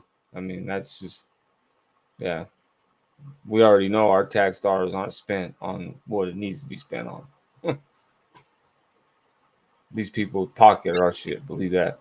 Okay, so you know what, Mayo, you're right. I was wrong about the 20 million. I just looked it up, and this is from, according to the Department of Housing and Urban Development, it would cost 20 billion to end homelessness in the United States. 20 billion. 20 billion. And 20 billion is a far cry from a million, but even still. Yeah. They can easily pull that. I mean, we got trillionaires in America now. Trillionaires. I believe. Don't we? Mail starting this shit. Again, I'm not a believer in taking it from them and doing. No, I'm not either. I'm not a believer in taking from anybody, and you know that. But like I said, Mayo, when is enough enough? There comes a point when it comes to making money that the amount of wealth you have is just disgusting. Because at this point, all you're doing is making sure no one else can have it. It's not about getting ahead in life. It's about making sure no one else can have it. I just think our tax dollars need to be working. Did you hear those some of those animals on CT stream say fuck the veterans? I was disgusted. When was that today? No, about 2 days ago. No, I mean, I listened to CT streams a little bit here and there, but dude, look, I have a hard time dealing with the Dale thing and the Angel thing, and you know him always. What he's doing is evil with those two. Let's keep it real. It is. Everyone says that. And it's a bad look in my opinion, but that's as far as I'm going to go with it. Let's get back on topic. What's up? Fucking deplorable, you ain't wrong. I ain't seen you in a hot minute. Says, ah ha ha. They're going to appropriate $24 billion for Ukraine. Fuck face Zelensky is coming to ask Congress soon.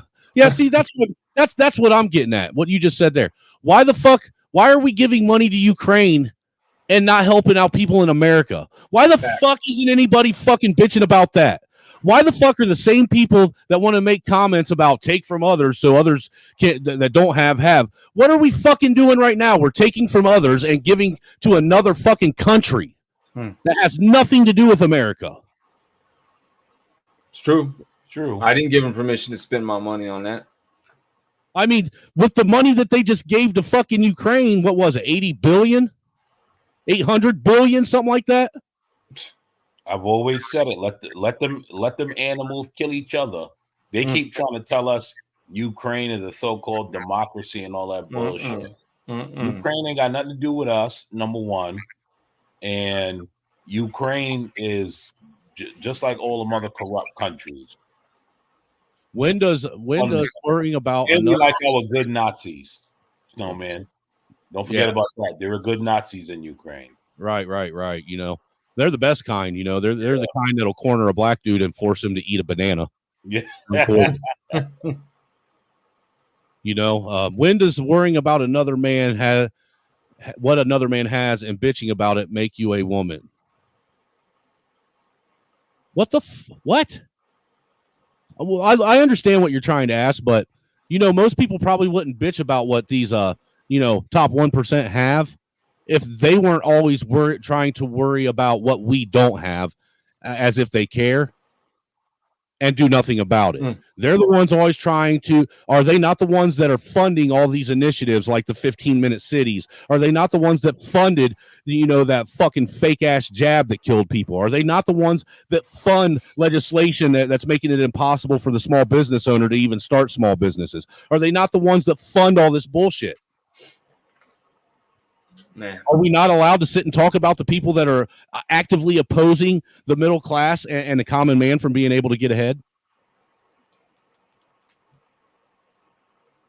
Can I tell you something, bro? And I know this is, a little off topic, bro, but me and my wife, we both took that shit, man, when it first came out, bro, and I regret it, man. I regret it so bad. But my wife got a lot of underlining issues, and I thought I was doing the right thing at the time, and now knowing what I know and everything, and sitting back, and I would have never, done it or allowed her to do it. So yeah, man, like absolutely, brother, like that shit resonates deep with me, bro. Like, That wasn't meant as a jab. No pun intended. I completely, I get what you're saying, bro, and you're absolutely right, bro. Like fucking looking back and thinking, and There's a lot of what us I know now. It's sad. There's a lot of us that tried to warn people. Oh yeah. But even the woke got caught up in the hype. That's why the term woke doesn't have the meaning or the weight that it used to anymore. Let's listen to some more of this interview. My question for you, Mr. President, whose side are you on in this? I'm on the side of making our country great. The auto workers are not going to have any jobs when you come right down to it, because if you take a look at what they're doing with electric cars are going to be made in China. The auto workers are not going to have any. I'll tell you what, the auto workers are being sold down the river by their leadership, and their leadership should endorse Trump. The reason is, you got to have choice. Like in school, I want school choice. I also want choice for cars. If somebody wants gasoline, if somebody wants all electric, they can do whatever they want. But they're destroying the consumer, and they're destroying the auto workers. The auto workers will not have any jobs, Kristen, because all of these cars are going to be made in China. The electric cars automatically are going to be made in China. So let's talk about UAW's leadership. The president, Sean Fain, has withheld his endorsement of President Biden. But this is what he had to say about you. Quote, another Donald Trump presidency would be a disaster. How would you win that endorsement? Well, if that's the case, I probably won't win his. I don't know the gentleman, but I know his name very well. And I think he's not doing a good job in representing his union, because he's not. You notice how he has to enunciate and clarify everything down to a T. Because as he said, I don't know this guy. Well, I know this guy. I just don't know him personally. Exactly, because they're gonna pick it apart, dude. Because they'll sit and say, "Oh, look, we found a picture of Donald Trump with this guy back in 1994 when he was just an up and comer."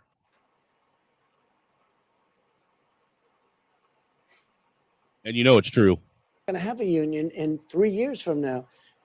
Those jobs are all going to be gone, because all of those electric cars are going to be made in China. That's what's happening. Number one. Number two, the electric cars are much more expensive, and they don't go far enough. So if somebody wants to take a little bit of a long, just like the trucks, if somebody wants to take a little bit of a long ride, let's go to Maine, or let's go to Kentucky from New York. You can't do it. I mean, you have to stop all the time. They don't go far enough. They're very expensive. They have a lot of drawbacks. Now, with that being said, some people are going to want them. Some people are going to travel short distances. What they're doing with our trucking industry is a disaster, because they want all electric trucks. And a truck with a large tank, large gasoline or diesel capacity, can go up to 2,000 miles.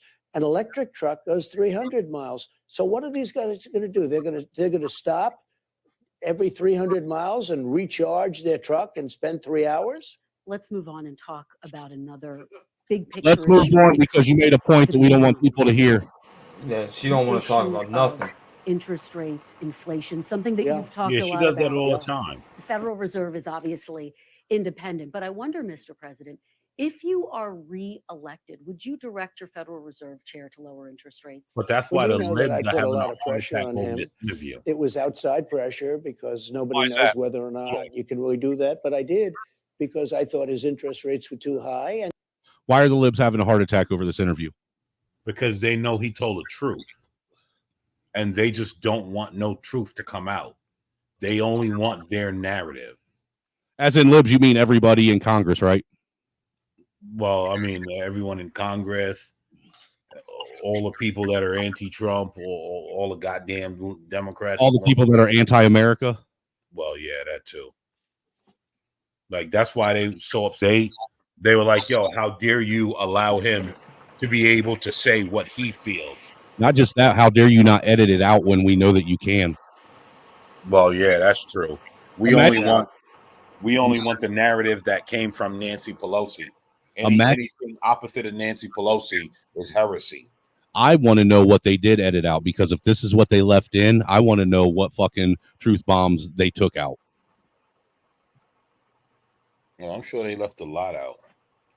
I'm sure Trump. Listen, I'm sure Trump has the full interview. I would hope to God that he has someone recording.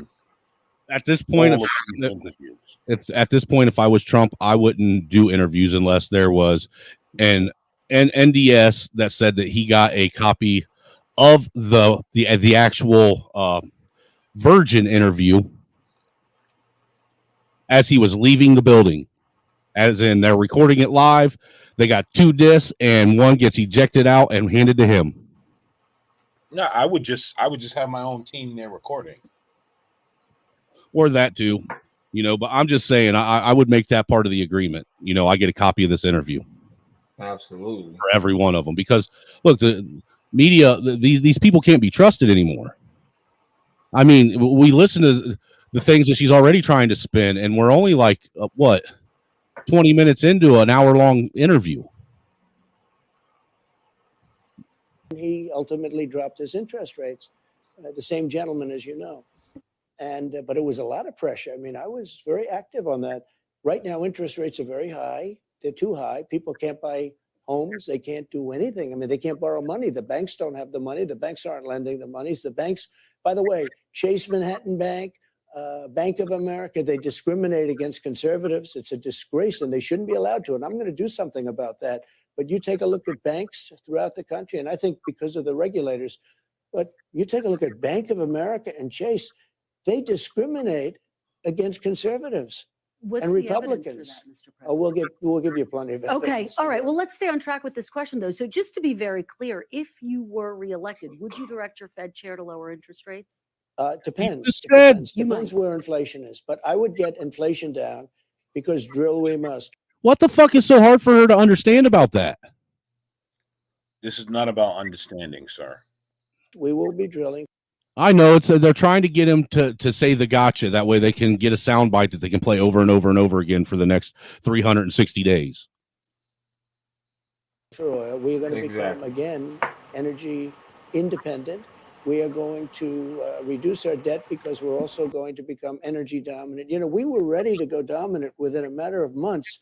We would have been making so much money. We have more oil, I call it liquid gold, under our feet than any other country. Saudi Arabia, Russia, and there's no country with more, and it's sweet. It's the finest. We have the best.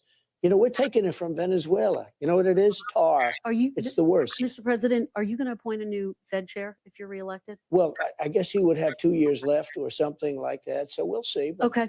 All right. You know the word jawboning? I did a lot of jawboning against him. And he ultimately lowered interest rates. We had low interest rates. We had the best housing market ever. We had people buying homes. Today, people can't buy homes. Economists are looking at some of the figures right now. The fact that the unemployment rate is at 3.8%. And they say it looks like the U.S. may not dip into a recession. What do you make of that assessment? I don't believe the unemployment rate is at 3.8%. I do not believe that at all. And not only that, remember Biden, what was it? He said during the State of the Union address that they created 20 million jobs. All they did was allow people that were put on furlough to go back to work. How is that creating jobs? But also, don't you remember, wasn't the Biden guy that said we need high unemployment? Remember? They were saying that they want to bring the unemployment up. I don't remember that. I must have missed that one. Yeah, it was said. I don't remember what his name was around the time, but it was said sometime last year or early this year, whether late last year or early this year, where they were saying that in order to stop this recession, we got to get unemployment up. Right. I wouldn't put it past them. What you got? I heard you. I heard you unmute, Fetty. What? I know you got something you want to add. No, I was just unmuting. I was just in case I want to say something. But yeah, no, definitely. This is insane, man. Yeah. Well, look, the fact that the American people are still, there's a lot of folks that are still very much so got the wool pulled over their eyes. It's got me baffled. I don't understand how you can. At this point, I don't understand how you can think that there are different sides to anything. How you don't realize that they're all working. There are different sides. It's them and us. Those are the sides. Them and us. Facts. Them and us. That's a fact. Absolutely. That's 100% facts. Yeah, man. I mean, I do think people are waking up, but I do agree with you. I think there's a lot of people that are just still lost, man. They're still just, bluffed by these people. And it's sad, man. It's sad. It is. They need to wake up. Yes, sir. I don't know. Yeah, people are gonna. They say that, and then you end up in a depression. They say you're gonna do great, you end up bad. And the opposite. Most of them don't know what they're doing. It's a touch. It's a feel. And I predicted a lot of markets. I predicted a lot of things. Frankly, you say Trump was right about everything. I think that the way it's going now, you're gonna have to. Things are not going right now very well for the consumer. Bacon is up 5 times. Food is up. That's no lie. Worse than energy. Energy is starting to go up at a level that we haven't seen in a long time, meaning a couple of years since he took over, because I had energy prices very low. Just so you youngins understand, when I was a young kid, bacon was cheap meat. It was cheap because it's fatty. That's all it is fat. Yeah, that's a fact. Bacon was cheap. It was cheap as fuck, dude. And then somehow bacon's turned into like fucking, delicatessen gold or some shit. Like, I don't get it. That's what happened when yuppies get a hold of stuff. Why do you think avocados are so expensive? Right? Well, that fucking avocado toast, that shit is poor man's food. For real, dude. That was like our shit. That was like our shit on a shingle. Thank you. Like, I thought I was the only one that recognized that. No, not at all, dude. Poor man's food. Nothing to it. Like avocado on bread, that was when you were broke. Dude, now somehow it's this like supreme dish. Yeah, and think about how much a pack of that Bodeg fucking dried corned beef costs now. That's crazy. And back when we were younger, you could get that shit for pennies on the dollar. Fucking 99 cents. Dude, I'm talking. It was cheaper than that when we were kids. When we were kids, I remember my mom sending me up to the store to get stuff to make shit on a shingle. Getting the fucking dried corned beef and stuff, and getting like 5 or 6 packs of that shit for $1. Shit is fucked up. I'm not gonna lie, I love shit on the shingle though, bro. Well, anybody that's been poor does. Yeah, that shit was fire, bro. When I was growing up, I loved it. Well, there's 800,000 different ways to make it too. Right. Dude, it's basically like making a jailbreak without the ramen. Right. Every time, bro. Every time I see avocado toast on the menu, I'm angered. Yeah. Dude, every time I see avocado as a fucking choice on a menu for a sandwich, I want to I want to ask for a refund. With your fucking hippy dippy fucking progressive fucking lifestyle. Hey, listen here, soy boy Roy. Why don't you take that fucking avocado and shove it straight up your ass where it belongs? Just saying, bro, man. It's wild, bro. Putting some avocado on a piece of toast, bro. Get the hell out of here. I mean, think about it. Do you know that a third of the avocado is the fucking seed? Right? And bro, that shit ain't fucking just perfect, right, bro? That shit's gone nasty. Ugh. Well, right, it is too, man. If it ain't perfectly ripe, you got that nice lime green color with the yellow right in the middle of it, dude. You're right. It tastes bitter as fuck. Bitter. Yeah, that's a fact. That shit got to be perfectly right. Yeah, because there ain't enough cilantro or fucking diced onions or fucking tomatoes you can throw in that shit to make it taste better. Right. You know, it's like if you make the mistake of scorching some soup beans, you might as well throw them bitches out because they're ruined. Man. And I was traumatized.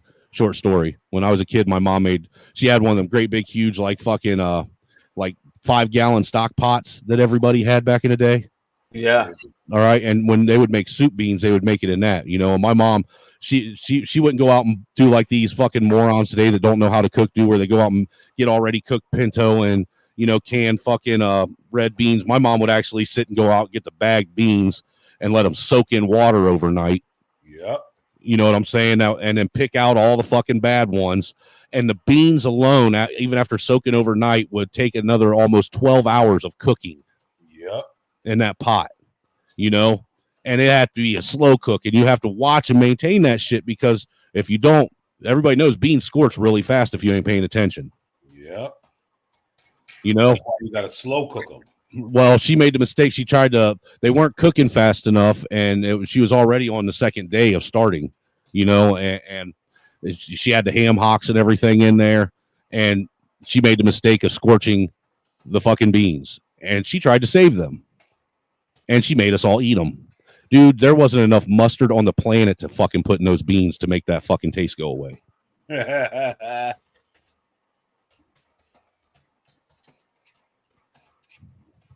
You knew exactly what I was talking about when I said mustard on the planet, didn't you? Listen, I understand. Remember, my mother used to make the fresh beans. That canned shit never used to happen. No, but you know, to this day, I still can't eat soup beans. Still, just the smell of them make me want to vomit. And that sucks too, because prior to that, I loved them. Gasoline very low. We have to get the energy down, which they will never do. And they kept it artificial because they took the strategic reserves, which I had a lot to do with filling up for the first time ever. They took these strategic reserves and he issued it to everybody so that he could keep the gas prices down. Now, strategic reserves are at the lowest level they've ever been at, and we need that for war. And there are a lot of factors that have contributed to Well, no, the big factor is the fact that he took that oil. Let's talk about He took taxes. that and he wanted to have low gas prices for an election. And now we have nothing left. Mr. President, there are a lot of factors, including global factors, that went into that. Let's talk about taxes, though. I don't know why people stick up for him so much when he makes bad decisions like you. I don't know why, and I have a lot of respect for you, and you were very fair in the debate. But I don't know why you and other people say, oh, it's okay that he destroyed the strategic petroleum reserves. And why, I mean, why do we have to take our reserves and care about the globe? Right. Nobody else does. Why is that a thing? Why? My question is why aren't we allowed to use what we have and just supply America? Why do we have to be dependent on foreign shit? Why can't we be self-sufficient? You know what I'm saying? That ties right into with what you're saying, because what he's saying about what Biden did is 100% fact. We were on, for the first time in history, we were on the verge of becoming energy independent as a nation for the first time. And it was like Biden's handler said, we're going to rig this election for you, and you're going to go in there and you're going to undo everything that he did. Yeah, because you're going to make slaves of Americans. I mean, how many executive orders did Biden sign into law the first day in office? Yeah, that's correct. I mean, it's insane. That's right. We were independent. Well, we were independent, but we weren't independent to the level that Trump's talking about, because Trump was trying to make us completely independent from anybody for anything. And when he was in office, you are right. For the first time ever, we were actually selling oil to other nations. That was a big deal right there. That was actually helping bring down some of our deficit.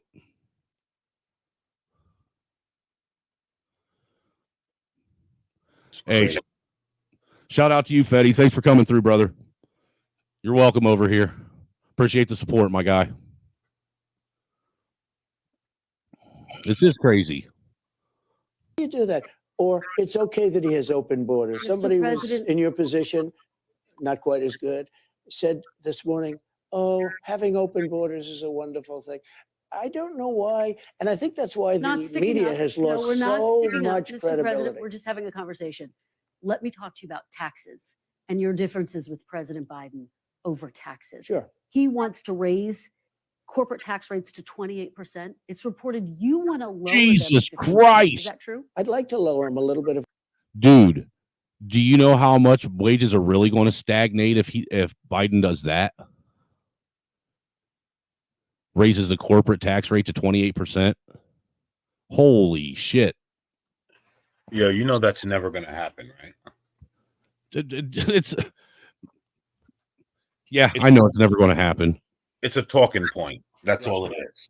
But it's something to talk about to get you thinking. Yeah, but it's never going to happen. I don't listen to anyone when they say that, because I know it's never going to happen, because they're bought and paid by the very people that they're telling us they're going to screw over. Well, right. The people that they're trying to raise, they're claiming they're going to raise the taxes on, are the same ones that lobby the motherfuckers to get legislation passed. There you go. So I know that that's just mumbling. That's all it is. He said she's Jen Psaki's sister. We circle back. Yeah. You know, Jen Psaki made redheads look bad, because Jen Psaki isn't an ugly redhead until she opens her mouth, and then she becomes an ugly ass redhead. Straight up. I mean, she vomited nothing but lies for what, 2 years. I mean, I would hate to see what she really looks like under all that makeup she wears. Just saying.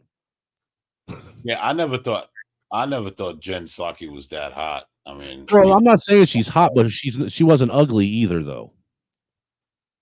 Yeah, but I think we've seen much better looking redheads. Yeah, like my wife. Woo! My wife, she ain't a dime piece, but she's pretty close. But I might be biased. You know what I'm saying? I did put fucking 3 unbelievably horrible fucking bastard children inside of her. No, I don't know. I don't get into talk about no man's wife. That's not my thing.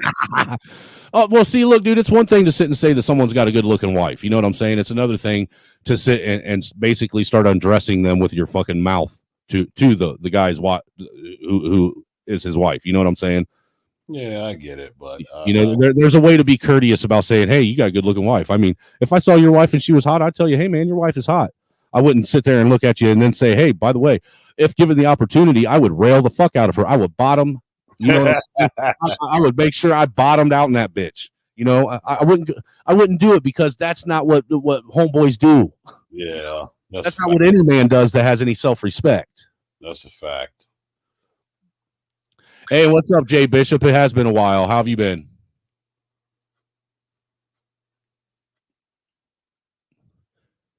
Angie Everhart was a no. You're wrong. No, she was not.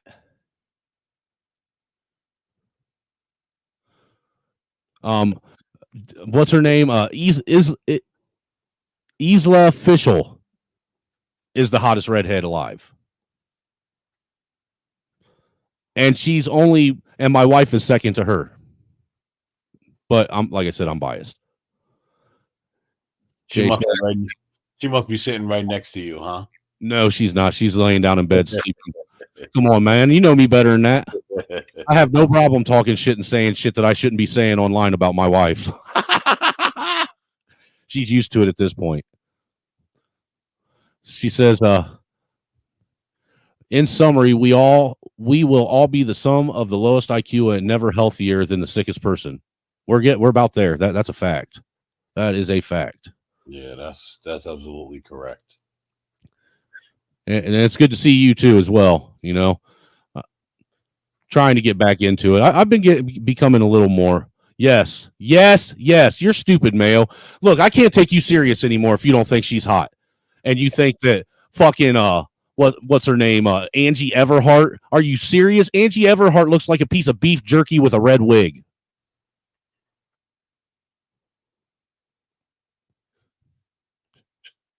Just saying. I can't stand redheads that go out and try to tan when they know they can't, because it fucks with their skin even more than a normal person.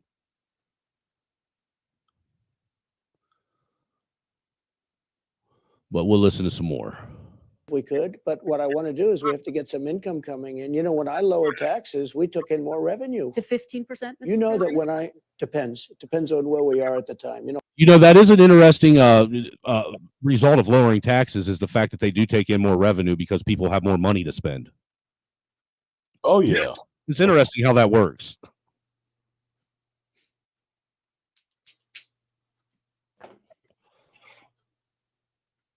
Go ahead, Black Thoughts. I wasn't trying to interrupt you, sir. Oh, no. You're right. You're right. I mean, I think that was proven in a way that shouldn't have been done, but it was proven when they gave out all those PPP loans and all those stimmy checks. Yeah, and all the unemployment breaks and all of that.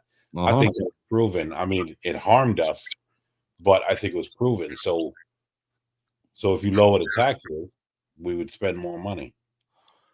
Yeah, I'm gonna tell you what. You want to know what my favorite part of that whole stimmy check was? 6 months later, when they stopped getting them and all that shit ended up in the pawn shop.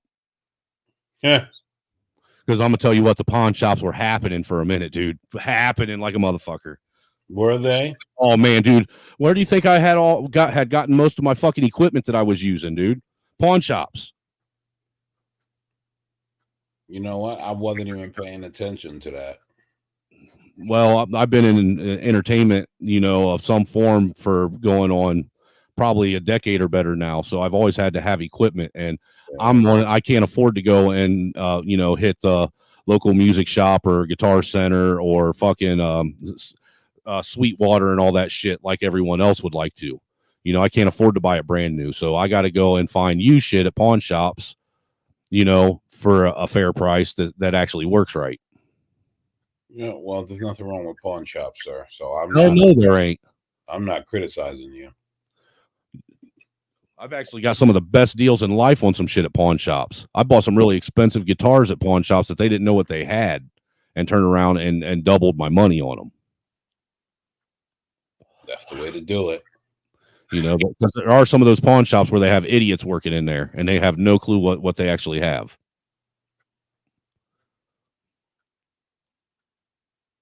Hey, dude, pawn shops are a great place to go buy tools too. Power tools. Holy shit. You know what? I did go into one and I saw some tools they had in there. But I need to find one. Here's the problem with pawn shops that I've noticed. Pawn shops are not in the greatest of neighborhoods. Generally, no, because those are the people that want to go and pretend like they're going to get their shit out of hock and never will. Yeah, that's true. So the pawn shop is basically like it's like a title loan almost.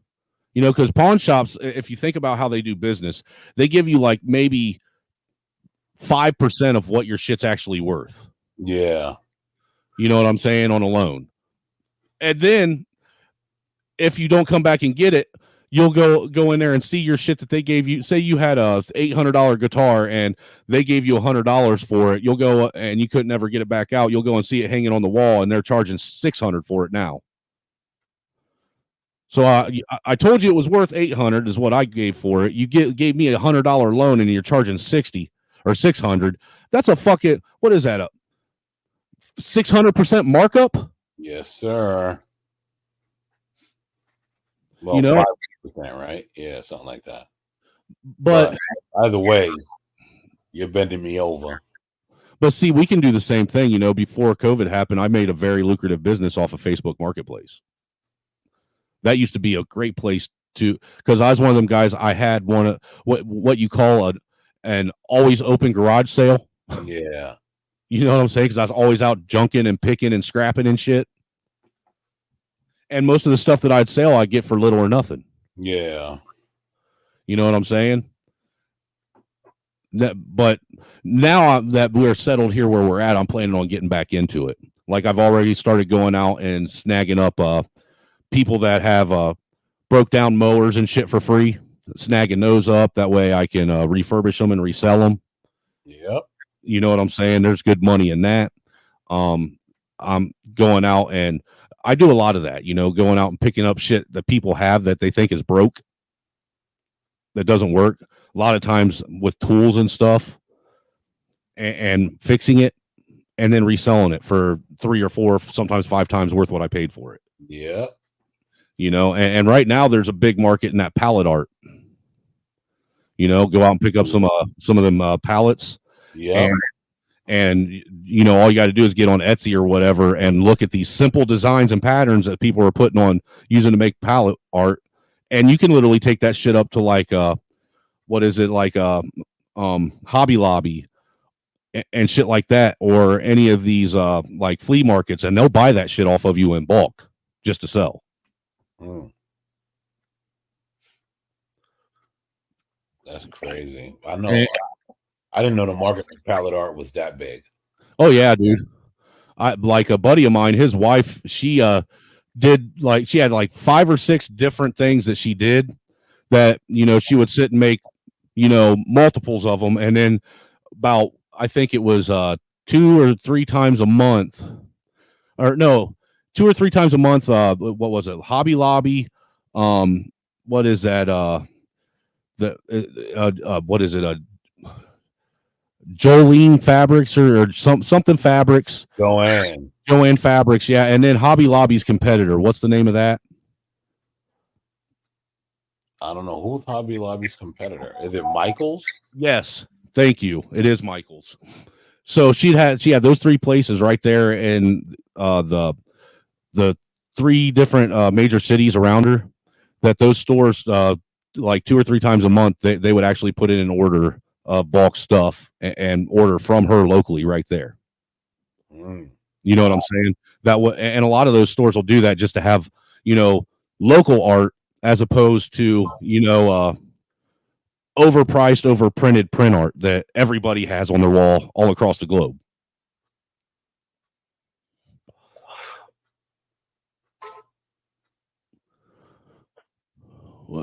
But enough being sidetracked. We'll listen to some more of this. I'm going to pause and let it play for a while. If you want me to stop, let me to stop. A lot happens in a year. But when I lowered taxes, I cut taxes tremendously, created tremendous jobs. But more importantly, we had more revenue with lower taxes than we did with higher taxes. You also added $8 trillion to the national debt. Your GOP challenger, Nikki Haley, made that point, saying, quote, "The truth is that Biden didn't do this to us. Republicans did this to us." Does she have a point? We had a thing happen to us. We had the greatest economy in history, and then we got hit with COVID. And we had to keep this beautiful thing going. And if I didn't do that, if we didn't put some money in, nobody knew what COVID was. Remember, this was a new thing that came in. Somebody said it's dust coming in from China. It came from China. They tried and denied it, or they tried for a little while, and we didn't let it. It came from Wuhan, actually, which now they agree. Everybody's now agreeing that it came from Wuhan. I said that years ago. But we had to do things that were very severe. We had to let some money come out. We were on the verge of doing something that was amazing. We were going to have energy at a level bigger than Russia and Saudi Arabia combined. That energy was going to be sold to Europe and all other places. The prices would have come down. We were going to make a fortune, and we were going to start paying off debt. Instead, we got hit with COVID. People didn't need oil because nobody was driving all over the world. I mean, frankly, it was a disaster. What China did to the world with COVID is something that we're going to get to the bottom of, and they have to pay something back. Nobody can pay back the cost of all those lives and all the money that was lost, but nobody can pay back the lives and all of the damage it was caused, including China. But you know what? They have to pay something back. To Nikki Haley's key argument, though. What do you say to her? What does Nikki Haley know? I mean, I know Nikki Haley very well. She said, "I'm the greatest president." She left. She said, "I'm the greatest president." Now she's running for office or something. Look, Nikki Haley doesn't know anything about it. She's a politician. She knows nothing about it. Very nice woman. Well, some people like that, I would say. But she left office. She said very strongly, "I will never run. He was a great president." And then in some cases said the greatest president in my lifetime. In one case said the greatest president ever. Now she's running. Nikki Haley has nothing to do with this. We were going to make a fortune off our energy. We were going to send the energy to Europe. Europe was going to pay us tremendous amounts of money. And I'll tell you, you would have never had the Ukraine monster at all. It would have never happened. Russia would have never got, just by sheer force of personality. But beyond personality, what happened is when oil hit $100 a barrel, and by the way, it's right there right now again, Putin makes a fortune on this war. You know, everybody said, oh, he can't afford it. If Biden allowed my policies to stay in place, oil would right now be at $40 a barrel, and Putin wouldn't be able to afford it. We are going to get to the war in Ukraine, but first I do want to talk about the issue of abortion, which is important to a lot of voters all across the country. Just this week, women in Idaho and Tennessee, I don't know if you saw this, filed suit against their state saying their lives were put at risk after they were denied abortion services because their state's restrictive laws put in place after Roe was overturned. So my question for you, Mr. President, is how is it acceptable in America that women's lives are at risk, doctors are being forced to turn away patients in need, or risk breaking the law?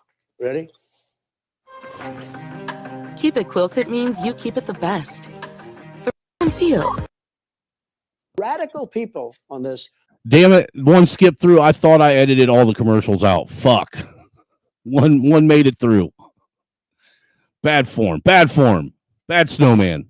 Are really the people, the Democrats, that say after 5 months, 6 months, Get 7 it together, months, 8 Chuck months, Block. 7 months, and even after birth, you're allowed. Yeah, you know what? You're right, man. I need to get my shit together. That was poor work ethic right there that allowed that shit to slip through.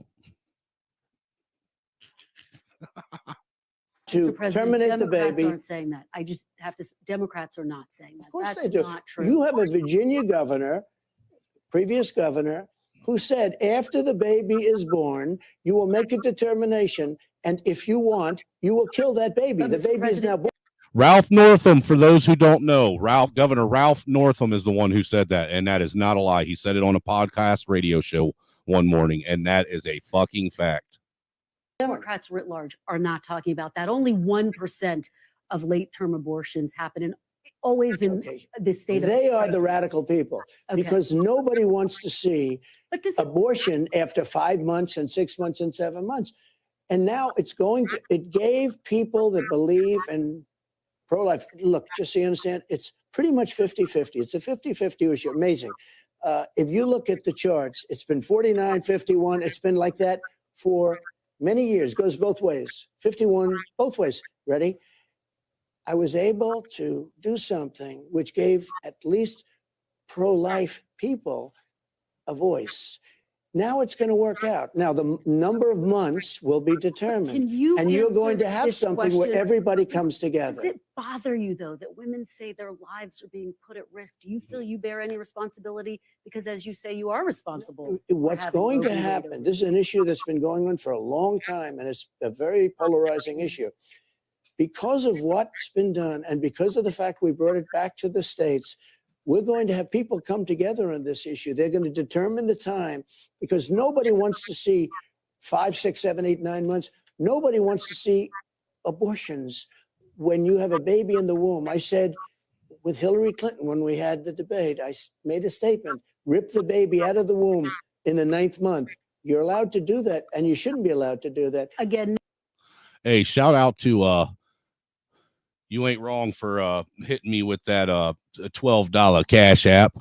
Greatly appreciated, sir. He says sent you a cigarette and popcorns. Greatly appreciated. You know, I don't get to smoke nor drink soda anymore because all these fucking crumb snatchers I got running around my house think that I don't need to eat. So I appreciate you, man. If it wasn't for all you fine folks, I'd probably be starving right now. Here, I'm sure I got something here for you. One quick second. There we go. This is just for you, sir. I am the master of the clit. Remember this fucking face. Wherever you see clit, you'll see this fucking face. I make that shit work. No one rules a clit like me. Not this little fuck. None of you little fucks out there. I am the clit commander. When it comes down to business, this is what I do. I pinch her like this. Oh, you little fuck. And I rub my nose. Awesome. Knock him dead, Tiger. Oh, I will. I swear that's what I do to my wife's clit. Yeah, you stupid. I grab a hold of it and I pinch it and I rub it and I'm like, you little motherfucker, come here. That's my favorite clip out of that whole movie. But that's for you. Salute to you, sir. We greatly appreciate your support and patronage over here, man. Yo, did you hear this chick just now? She's, oh my God. Do I need to replay it? You want me to replay it for those that missed it? Just go back a little bit, please, sir. Yeah. Months will be determined. Can you and you're answer going to have this something where question? everybody comes together. Does it bother you, though, that women say their lives are being put at risk? Do you feel you bear any responsibility? Because, as you say, you are responsible. What's going to happen? How is he responsible for these other bitches? He's responsible because he put in Kavanaugh and what's the other person's name? Is it Coney Barrett? Yeah, yeah, I think that is who it is. Something Comey Barrett, Amy, right? Amy Coney yeah, Barrett. something like that. And so that's how they're responsible. But also they're saying he's responsible because that's why, because it overturned during Biden's election. Funny enough, nobody wants to mention how it ends up overturned over Biden's election. Right. Biden's watch. Exactly. Trump's, if you think about it, we're 4 year almost. Well, we're year 3 of Biden's administration now. Of somebody's administration. Whoever's it is, we're year 3 of this this ghost administration. Pretty much. And somehow Trump still keeps getting blamed for everything negative going on that he had nothing to do with. That's a fact. I'm trying to figure out how that one works. I mean, Christ, dude, 4 years, he wasn't even in office long enough for any policy to take place. If you really think about it, to like really, and to be effective the way they say it is, because where they say it isn't like till like 1 or 2 years after a president leaves that is a policy that comes into effect. Well, Trump didn't even get that because, Biden went in and used executive orders to strike all of his policy down on day one. So how is any of this Trump's fault or Trump's doing when the Biden administration went out of their way to make sure that there was nothing left of the Trump administration in Washington? Because as long as you tell people Trump did it, then you can do anything. Dude, does it not bother you that people are really this fucking suffer from cognitive dissonance at such a level now that they literally forget how popular Trump was in the 80s, the 90s, the 2000s, all the way up until 2020 or 2016. All of a sudden in 2016, he became the biggest racist in America. He was a bigger racist than David Duke himself. He was the one that actually, he's the one that trained and taught David Duke everything that he knows. Amazing how that happens, huh? And the guy, and here's the best part: the guy that actually trained and loved the racists and had no problem saying it is actually the least racist guy now. Right, and the guy that was the most racist was able to convince a bunch of people that want to cry racism to vote for him to put more racism back in place. That's a fact. Amazing, huh? I mean, I get fucking lambasturbated by the black community because I drop the N-bomb every now and again. This motherfucker goes on a black platform and says, you're not a Negro if you don't vote for me. Well, Charlemagne already cleared that up for us. He said that he was making a joke that old black people said. Was he making a joke that old black people said too when he asked you if you would take a drug test for cocaine? You would have to ask Charlemagne, sir. Or was that a CIA joke? I'm just telling you what Charlemagne the God said, sir. Well, Charlemagne the God is an idiot, for one. I mean, he claims to be an oppressed black man with the name of Charlemagne the God, a white oppressor, as his fucking stage name. That shows you right there how fucking dumb he is. Sir, I am. Look, I know you're not the one to argue logic here, man. I get it. I'm just a lowly guy, sir. I'm not. You're just a messenger. Don't shoot him. Yeah, bro. Like I don't listen. Don't. I'm just trying to. I'm like you, baffled, sir. If you want to be honest. Right. I mean, because we sit back and we observe these things that are clearly observable, man, and the inconsistencies that just come out of thin air on their own. Dude, it just makes this even that much more laughable. And they don't realize, they think that, dude, that's why. One thing I will say that there is a clear and different that there are two sides on is the meme war. Okay, Republicans and conservatives have the meme war locked down. You can't destroy us on that because these liberals and Democrats don't know how to meme properly. Oh no! I mean, they all have, dude. I think they all collectively have an average of like a 43 IQ. I mean, they voted for Joe Biden after he told them they ain't black if they don't. After he said black kids deserve a good education just like other kids. What he said, just as black kids can be just as smart as white kids or something like that. Yeah, something like that. Something to that effect. Just like he said that if it wasn't for that black lady working at Walmart, he wouldn't have been able to hide out in his basement.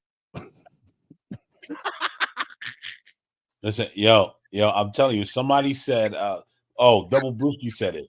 Double Brewski said, somebody go and ask Corn Pop his side of the story. He said Corn Pop's side of the story is going to be he was protecting kids from this pedophile. Probably, because legitimate, right? Legitimate. It makes sense because wasn't Corn Pop giving him shit after some little black kids were rubbing the hairs down on his leg and watching him rise back up in the swimming pool? Yo, that's what I'm telling you, bro. Yeah, dude. In that same interview, didn't he sit and call black kids little cockroaches? Sure did. Sure did. But somehow he's the good guy in this story. Okay. Well, that's because him and the Frank's hot sauce toting fucking lady all were under the tutelage of the black genius. But I'm just a sellout, sir.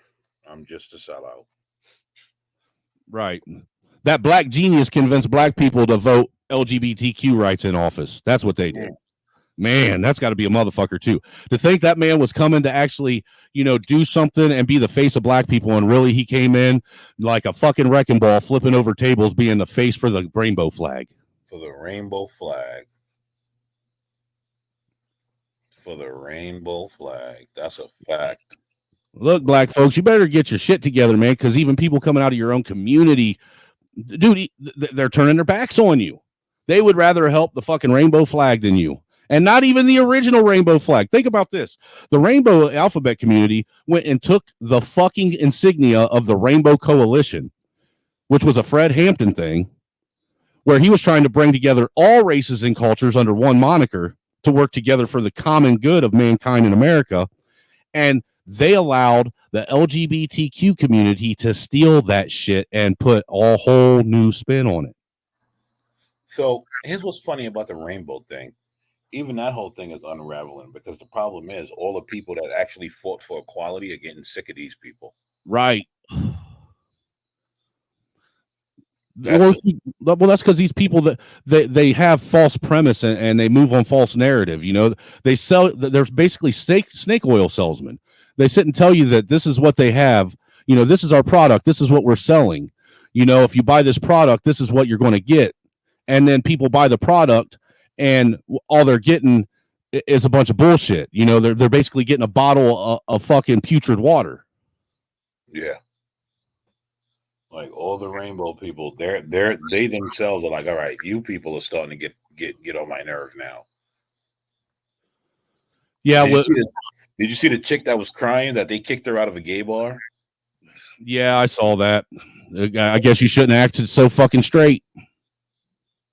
No, just take your drink and leave me alone, lady. Like that. Yeah, the thing that I gathered from that story was just take your drink and leave me alone. Well, that's this whole need that everyone has to be liked by everyone.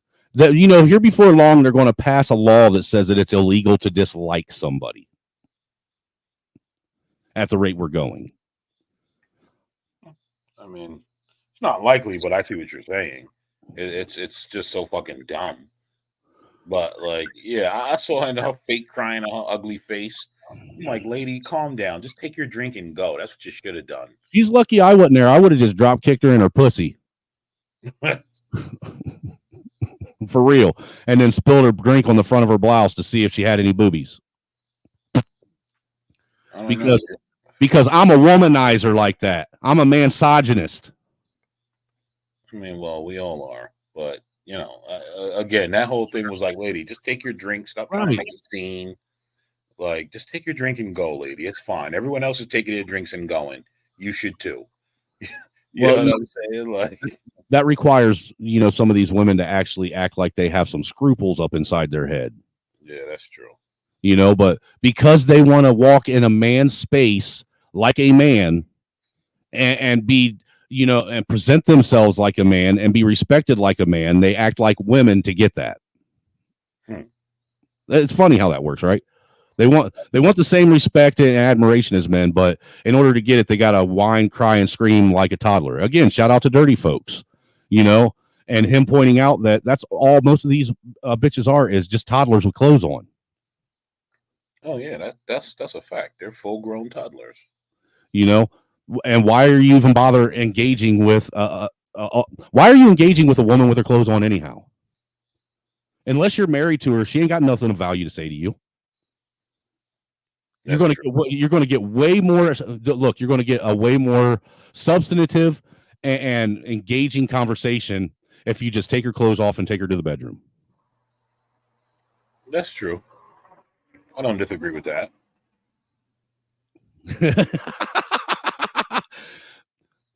I'm just saying, sorry, not sorry. You know, didn't mean to offend you, but I did, because that's what I do over here. I offend people. People need to learn how to be able to deal with being offended and do it in a healthy manner. If you don't like it, click over to the next show. Click over to the next channel. That's all. You know, that's what we used to do back in the day. Back when they first invented remotes, is when we didn't like something, we just clicked over. We didn't get a hold of the FCC and write 18,000 fucking hate mails to them. That's a fact. I'm just saying. Happened. This is an issue that's been going on for a long time, and it's a very polarizing issue. Because of what's been done, and because of the fact we brought it back to the states, we're going to have people come together on this issue. They're going to determine the time, because nobody wants to see 5, 6, 7, 8, 9 months. Nobody wants to see abortions when you have a baby in the womb. I said with Hillary Clinton when we had the debate, I made a statement: rip the baby out of the womb in the 9th month. You're allowed to do that, and you shouldn't be allowed to do that. Again, no one is again, arguing listen, for that. That's look, not a part of anyone's platform, Mr. The Democrats are able to kill the baby after birth. Let me talk to you. Nobody wants that. Come on, lying bitch, address that. I want to know what you want. I want to know what you're going to do if you're We are reelected. going to Would come you together. sign federal legislation? What happened, but they were. Hold on. Why does it matter what he wants? He doesn't have a vagina, so he doesn't get a choice. That's a fact. Hillary Clinton is a woman with a vagina that's saying, let's rip him out at 9 months. Right. Let's not forget that Virginia did pass law that allowed, you know, fetal termination up to delivery. They literally allow it. So it's disingenuous to sit and say that Democrats don't want it when they're the ones passing the legislation that are allowing it to be law. Yep. I mean, if you can be laying on the delivery bed with your child's head crowning and say, I don't want it, and terminate it, that's some sick shit. Yeah, it really is. That's some fucking sick and twisted shit. To know that you can pull that baby out and they still have up to X number of minutes after they've given birth to sit and say whether or not they want it to be alive or not anymore, that's some sick and twisted shit.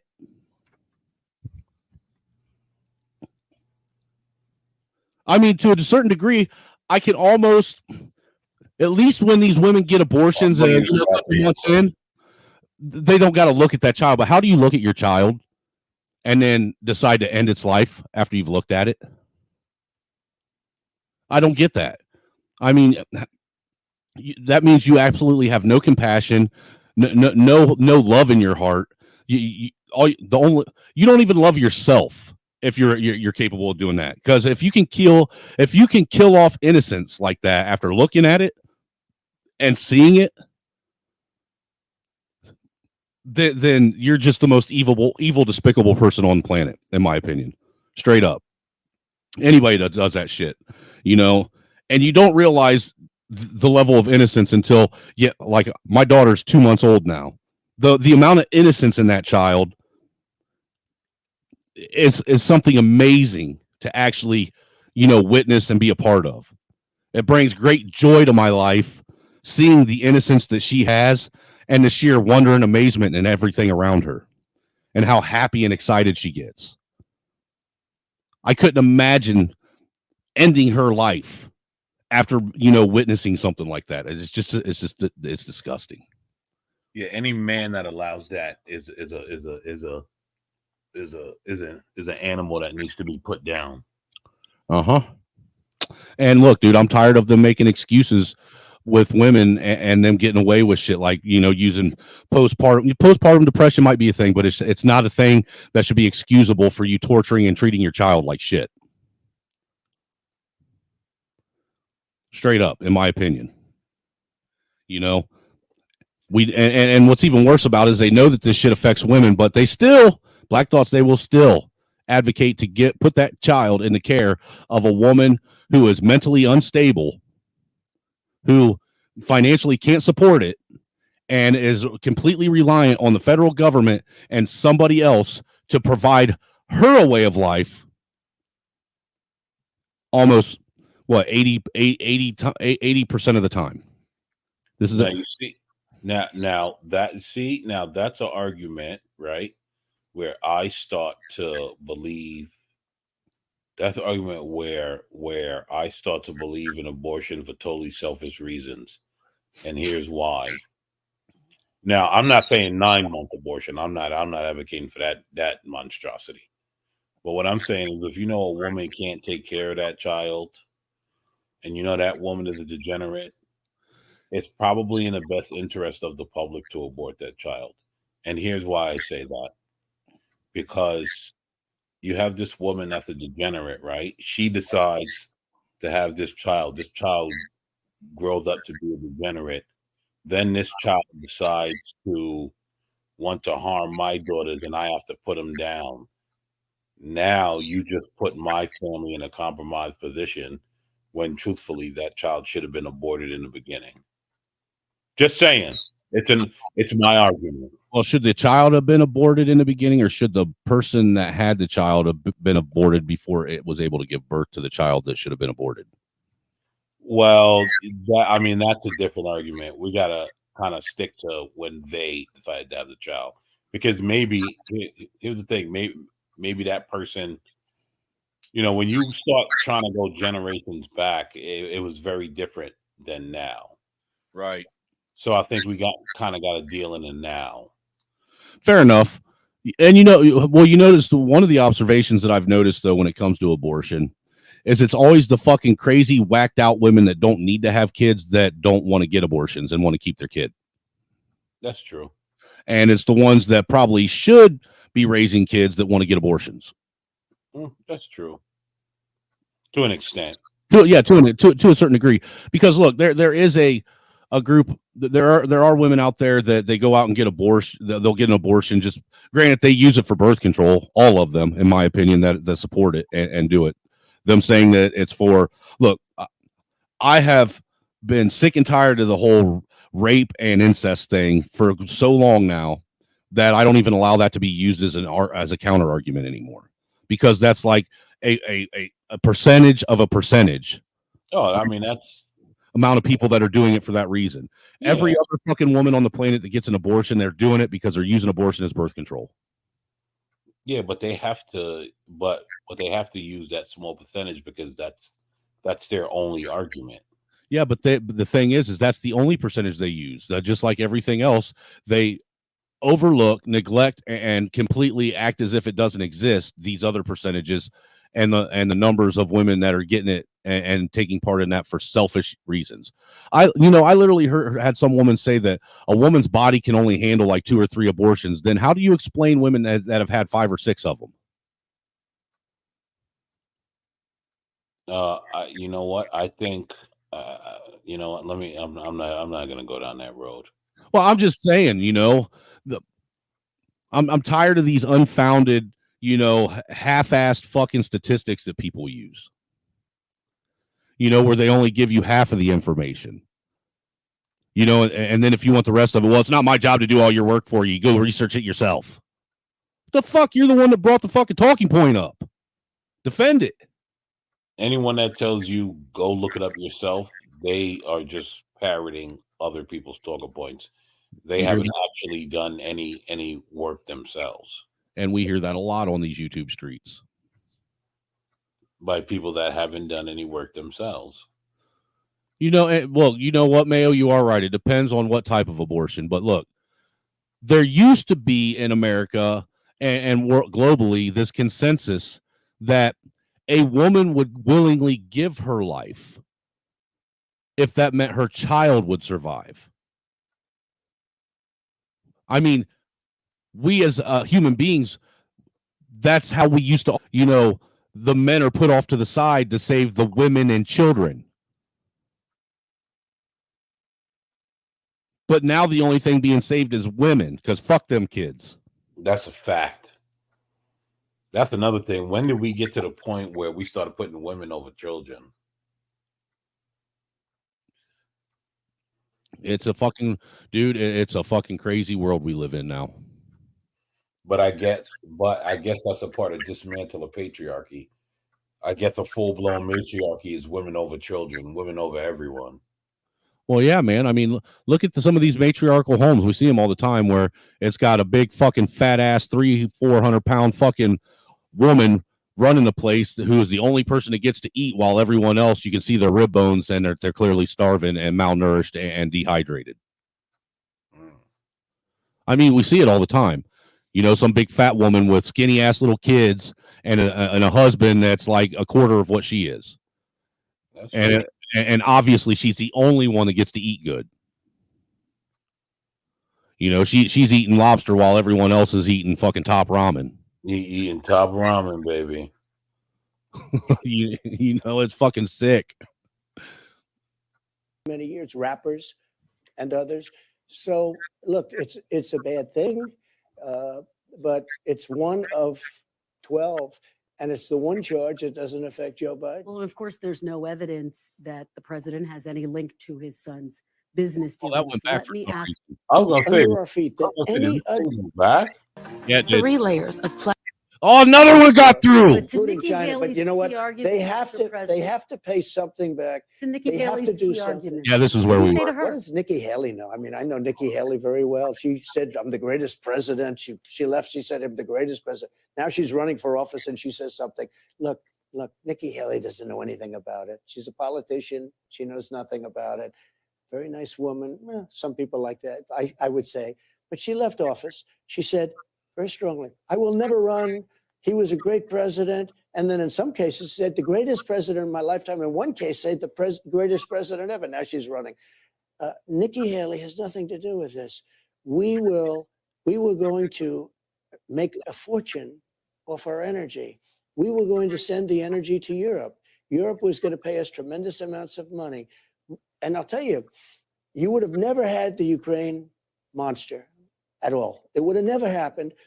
Russia would have never got, just by sheer force of personality. But beyond personality, what happened is when oil hit $100 a barrel, and by the way, it's right there right now again, Putin makes a fortune on this war. Everybody said, oh, he can't afford it.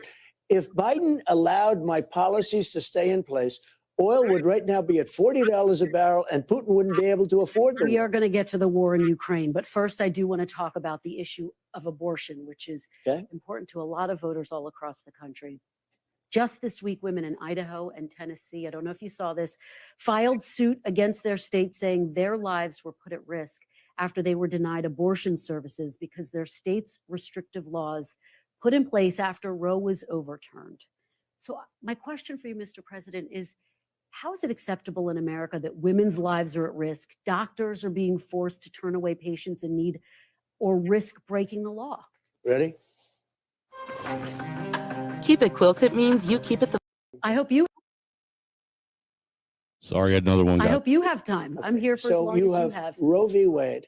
For 52 years, people, including Democrats, wanted it to go back to states so that states could make the right. That is true, Roe too. v. Wade, I did something that nobody thought was possible, and Roe v. Wade was terminated, was put back to the states. Now, people, pro-lifers, have the. Hey, you know what? I like the fact that they're giving him credit for that, even though it happened under Joe Biden's watch, and he's taking credit for it, even though it happened under Joe Biden's watch. That's great. Well, again, it's only because it's the Supreme Court. Right. Well, and it's only because they think that it's going to hurt him. You know, that's why they're letting him take credit for it. Because you know that man, dude, he's so arrogant, he'll take credit for anything and everything he can, good or bad. Well, you know what? I'll give him credit for standing up and taking credit for the vaccine. Yeah, he has taken credit for that, you know, and he took some big lumps on that one. Oh, big, huge lumps, but he still takes it. Yep, and he does, dude. He doesn't tap dance around the shit, you know, which I'll give him some respect for. I mean, that whole fucking jab and warp speed and the fucking the whole COVID thing.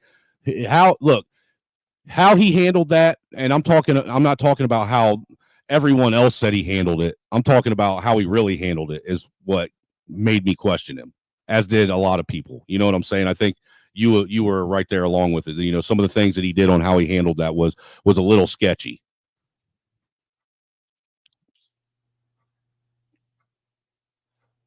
But I don't think, here's the thing. I don't think it was a little sketchy. I think he gets an unfair shake for that from everybody. To a degree, I'll give you that. But continue on with your thought, and then I'll tell you why I think it's sketchy. Okay, so the reason why I think he gets an unfair shake from everyone is because, one, we have a once-in-a-lifetime pandemic that comes around, right? All this Monday morning quarterbacking that everybody was doing, i.e. Democrats. Oh, I would have handled the pandemic like this. I would have handled the pandemic like that. You don't know how you would have handled it because it's a once-in-a-lifetime thing. You have not been training for that your whole life. There was no study book to tell you how you're going to handle that. And so I think he thought, you know what? We got a pandemic. They're telling me people are dying. Let's help the American people. And that's what I think. And that's where I think he was coming from. Well, I guess that all falls on whether or not you actually think that there was a once-in-a-lifetime pandemic. Because really, do we have any proof of that? What we have proof of is that cause of death was suspended all across the nation. And anyone that died at that point in time, if they had any symptoms of COVID or any test results that came back, which were very easy to create, positive test results. So if they came back positive of COVID, even regardless of if they were already in hospice being treated for death from something else altogether different, that was scrubbed from the death certificate and COVID was put on there. But we're talking about what we know now. Let's think about where he was then. Right, but Black Thoughts, even then, it was still sketchy because there was no real way to test it and find out if anybody. We were basically going off of the word of Fauci, China, and Bill Gates. You know, and the truth of the matter is there. Even with the jab, I guess this is kind of afterwards, but even with the jab, I mean, they gave you something that doesn't work to prevent anything. You know what I'm saying? Yeah. And the fucking symptoms to the shit was the same symptoms as the common cold and the flu. You know, which ironically, while that was going on, nobody got the common cold, nobody got the flu, nobody got fucking pneumonia. Like, that was the first time we had cold and flu season that the cold and flu decided they wanted to go on vacation. What's up? What's up, Orthocox guy? Hey, no man. Yeah, you know me up here pissing people off. Oh man, I've been fucking. Hey, dude, 1 million Americans died. 1 million Americans. That is so fucking horrible. When? In what context? 1 million Americans. Do you know how many more millions of Americans die every year from heart disease, from cancer, from cirrhosis of the liver? Are you talking about? You talking about the vid? Yeah, from drowning in their fucking pool, from committing suicide, from getting struck by lightning. I mean, from being on Black YouTube. Literally, COVID was at the very bottom of all those lists. Literally just the flu.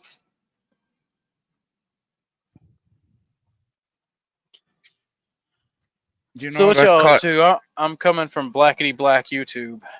How Blackety got me? You not Yeah, coming from Blackety Black YouTube. You coming from a channel where there was fascists running the panel. Stop it. Who would that? Who would Not- that be? You know what? Not Lost is he is such a sweetheart. Would have been a bunch more if we didn't break the curve, isolate vaccines. Imagine if we didn't do that.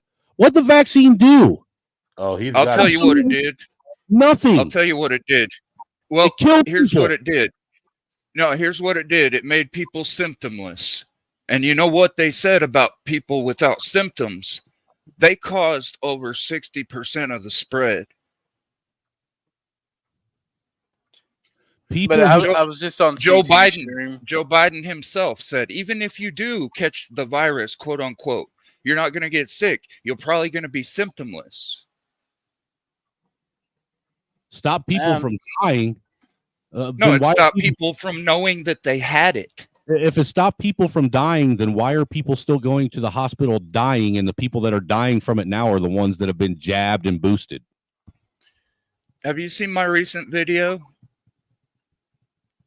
Verum gratia veritas. I mean, this is the thing that bothers me is people that want to talk about that shit and they want to give disingenuous arguments. They basically just want to parrot what MSNBC, CNN, Fox News, and all these fucking legacy media outlets fucking told them was going on, which was sponsored by Pfizer. Yep, I got that in my newest upload. It's brought to you by Pfizer. I put that compilation in there. I put the "This is extremely dangerous to our democracy" compilation in there. And I also put some choice quotes from Barry. He says, and now that we've essentially clinically tested the vaccine on billions of people worldwide, there still 1 in 5 Americans refuse to get vaccinated. Now, who said that the whole world was their clinic on which they could run tests? They said it was already tested. They said it was 100% effective. I got a guy from Rebel News interviewing the Pfizer CEO when he's walking down the street, an ambush interview. He said, you told us it was 100% effective, then 90%, then 80%. We now know that vaccines don't stop transmission. So why did you keep that secret? You know what his answer was? Have a nice day. I mean, that's a pretty based answer. I'm gonna be honest. Actually, well, it's not based. It's evasive. There's But actually I understand what you're saying. He didn't say anything that could condemn himself. You know, he just evaded it. Yeah. So I take umbrage with what was just said. There was no fascist running a panel. What are you talking about? The fascists are the one who forced the vaccine on you. the fascist is this green guy that's mad because he was cucked by James T. Kirk. Yeah, Not Lost is so upside down on every fucking thing. I timed him out. Look, I don't understand. Timed him out. when he started talking about my parents. Did you Because time him out? yeah, I timed him out repeatedly last live stream you had, because he started talking about my parents after his insults toward me didn't affect me, and the only reason he started with the ad hominems is because he couldn't debate the point. He couldn't stay on the topic. Not Lost is my favorite low IQ Fed. He really. Low Calm down. You can flip a disc. You know, yeah, he think I'm fucking playing? He's, you know what? He's probably Mike Rage's partner. Ooh. Think about that for a second. Let that marinate on the brain. Like what kind of partner? Gay butt stuff partner. Let your imagination run wild. Maybe Not Lost is the OG he's talking about. Yo, that'd be funny. Yo, get out of Mike's basement, Not Lost. Get out of Mike's wife. Yeah, I was like, get out of Mike's wife's box, Not Lost. Oh shit! God, that was horrible. What I did to him on that stream, that was horrible. I can't believe I made that man flip a disc.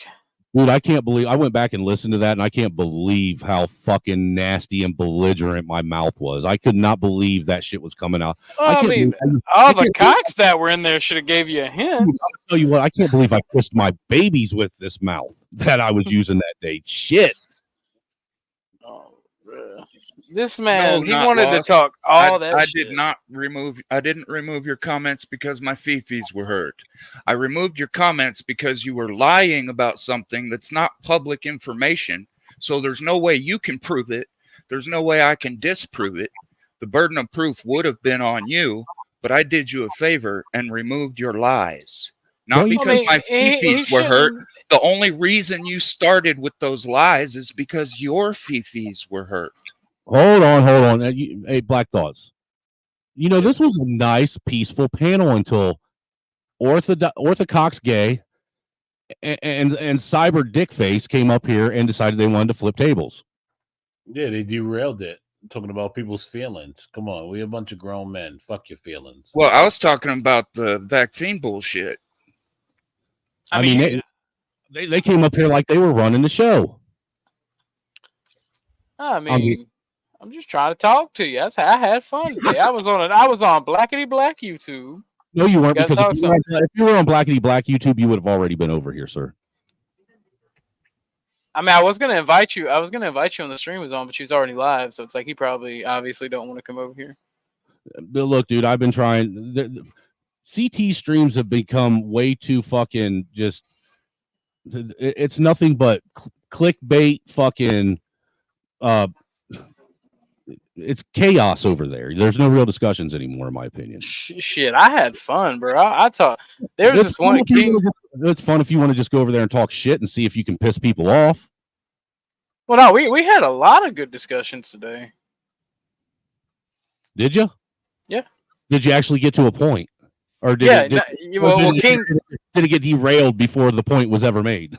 Well, King Shitbag tried to derail and ask me a bunch of retarded. Questions. I'm like, bro, are you mentally handicapped? Hold on. Not Lost is saying wad to what Cyber was saying while he's crying about people giving an opinion about what was going on with the fucking pandemic and the jab. Look, that's what I'm saying. Look, hold on, because look, the simple fact that they put a stop to actual conversation about the jab and the pandemic. The fact that people weren't allowed to get on social platforms and even have communication and real conversations about the shit should tell you all you need to know. People don't silence people when they're talking about what they want them to talk about. They silence people when too much truth is coming out that they don't want people to hear. So 2016, we had a round of politically motivated, what was it? Silencing, right? Shadow banning. And then 2020, we had coronavirus shadow banning and silencing. And the big purge of social media apps. Yeah, well, that also happened in 2016, both times. So in the span of 4 years, we lost a huge ability of freedom of speech in the U.S. But you know what? As long as we can talk about gay butt sex and abortion, that's still freedom of speech. Right. Just don't talk about shooting someone while having gay butt sex in the process of going to the abortion clinic. Because bringing the pew pew into the discussion now that's just that's well that's like terroristic shit. That's if you're right wing. Now, if you're a homosexual or a minority, you can own a firearm. Unless you're black, unless you're a minority conservative. Swing and a miss according to who? The blind umpire? You know what Not Lost said, trying to berate the right? He said far-right ideology comes from history of long-term abuse. Now, think about that. Okay, far-right ideology, he's trying to imply that it is abusive. So why would someone adapt far-right ideology for being abused by the far right? No, the abuse comes from the far left. And that's why there's an antithesis made to it. Because they're abused. Not lost. Hit the link. Just come up on the panel. I will remove the Trump thing. Just come up here and have a discussion with me. I'll put the rest of the guys in the back for a minute if I have to.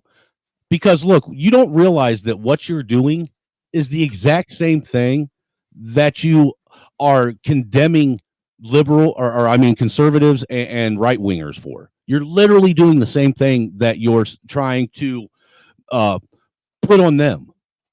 Same tactics, same rhetoric, same everything. The only difference is you're the one doing it and you think you're right. That's his game. He's a projectionist. And he's the first to accuse other people of projecting. Oh, that's why he's fucking being such a fucking nihilist. He's taking a shit and comment, and I'd be fucking pissed off too.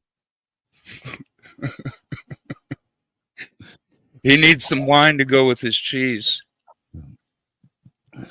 Instead of giving your wine away to everybody else, why don't you take it yourself? So, and I did warn him, though, when I gave him the wrench, that there were still a few people that had the ability to silence him. So, I guess he found out. Hey, have you seen the newest update on timing people out? No. You can go from, if you're a managing moderator, you can time people out, I believe, from 5 minutes to 24 hours now. Ooh. Uh-oh. Man, if I'd known that last stream, I would have timed him out for 3 hours instead of timing him out every 5 minutes. See, and that's why, look, it's you and Green Lord and what's his name? Joker. All you motherfuckers that come in here is why I got to give everybody a wrench to start out with if they come regularly. Because if they ain't got a highlighted name or a wrench beside their name, they're fucking targets in my chat. No, that's not true. That's not why I target anyone.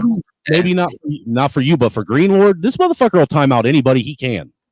The only reason I timed Not Lost out is, as I said, I was debating him, and he started with the ad hominems. I told him, tell me another lie about myself. I dare you.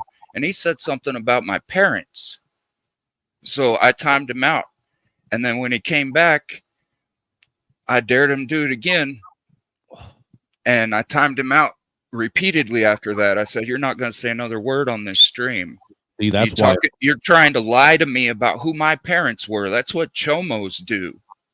Well, see, that's why if I want to throw ad hominems, I just hop up on the panel. That way no one can time me out. It makes it easier that way. You can tell everybody exactly what you want to tell them. And the only way that you're getting timed out is if the fucking host puts you in the back. But seriously, isn't that what chomos do? They lie to people about who their parents are. Hey, Green Lord says, I remember the days I was pooping at midnight too, guys. Yeah, nobody's advocating for you to be thrown in jail, Not Lost. That's what free speech is about. But if I have the ability to shut your mouth, and fortunately for you, I can only do it with buttons here. But any way that I can shut your fucking mouth when you're lying to me, I'll do it. Hey, Jay, I've been trying to get Not Lost to call in for what going on 2-3 months now. Been trying like a motherfucker because first off, I want to hear just how much sachet he has in his voice. Because I know there's some. What do you think, Black Thoughts? Do you think Not Lost has some sachet in his voice? I don't know. I know he's wrong on his COVID ideology. That dude clearly wrong there. He obviously didn't read anything that came from the CDC. I think he's a sociopathic chomo.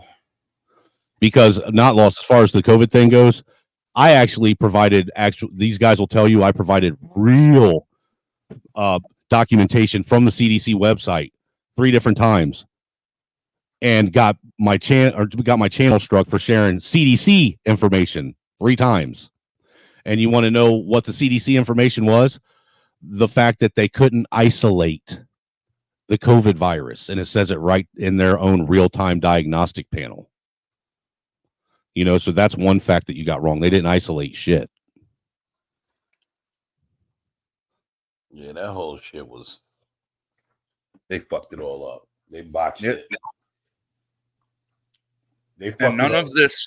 None of this is medical information. This is historical data that we're sharing. Right. We don't have the expertise to inform people medically. We're just citing things that are historical data, what other people said. Well, and then I remember I had that stream where I shared that Rogan podcast where the guy that actually invented the mRNA technology and invented the fucking basically rectal swab that they were using to stick up in your brain straight up told you that the mRNA technology was dangerous and that the swab, the way they were using it and the test that they were using, it wasn't even designed for that.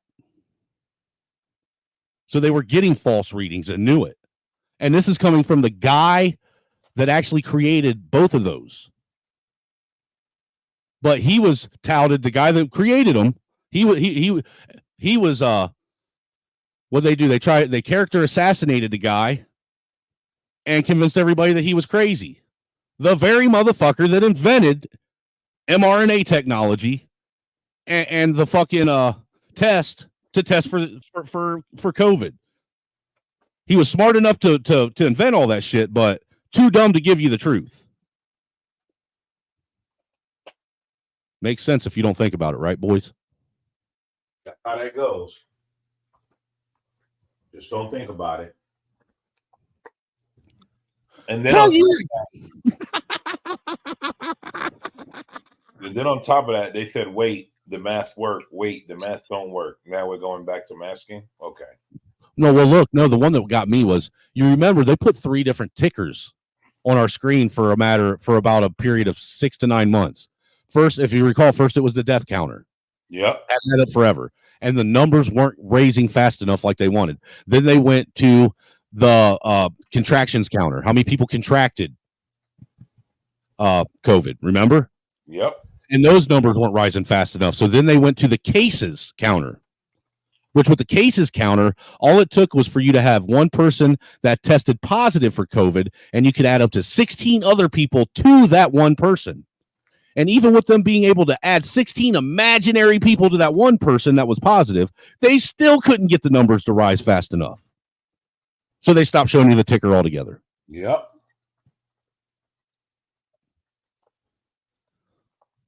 And your comment is too fucking hilarious, Jay. Not Lost is a 14-year-old kid, I think, with a patchy neck beard. Patchy neck beard. So basically, she's saying that you're a younger version of Bumpkin. Don't tell him I said that, Orthodox guy. I'm allowed to talk shit behind his back when he's not here without you ratting me out. Oh, he's got his fifis must be hurt. He's not talking back. Well, fuck you too. Fuck you too. Fuck you too, and your Catholic religion, sir. You damn Catholic. One of these days you're gonna get him so he'll just punch that desk because it's too heavy to flip over. Dude, I've been trying to get him to flip it over, but I don't think anybody will ever flip over tables like Rage did, because I'm actually going to clip that one part, and that's going to be one of the new gifts that I give people when they donate.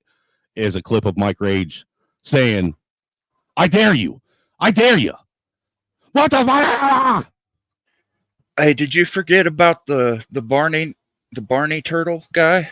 Who you what? Yes, I did. I still got that guy too. I got to work. I got to edit that. I should be doing that while we're doing this, because I can do that in the background. Because you mentioned you were wanting to use that as one of your gifts or rewards for Cash Apps. That's fucking hilarious.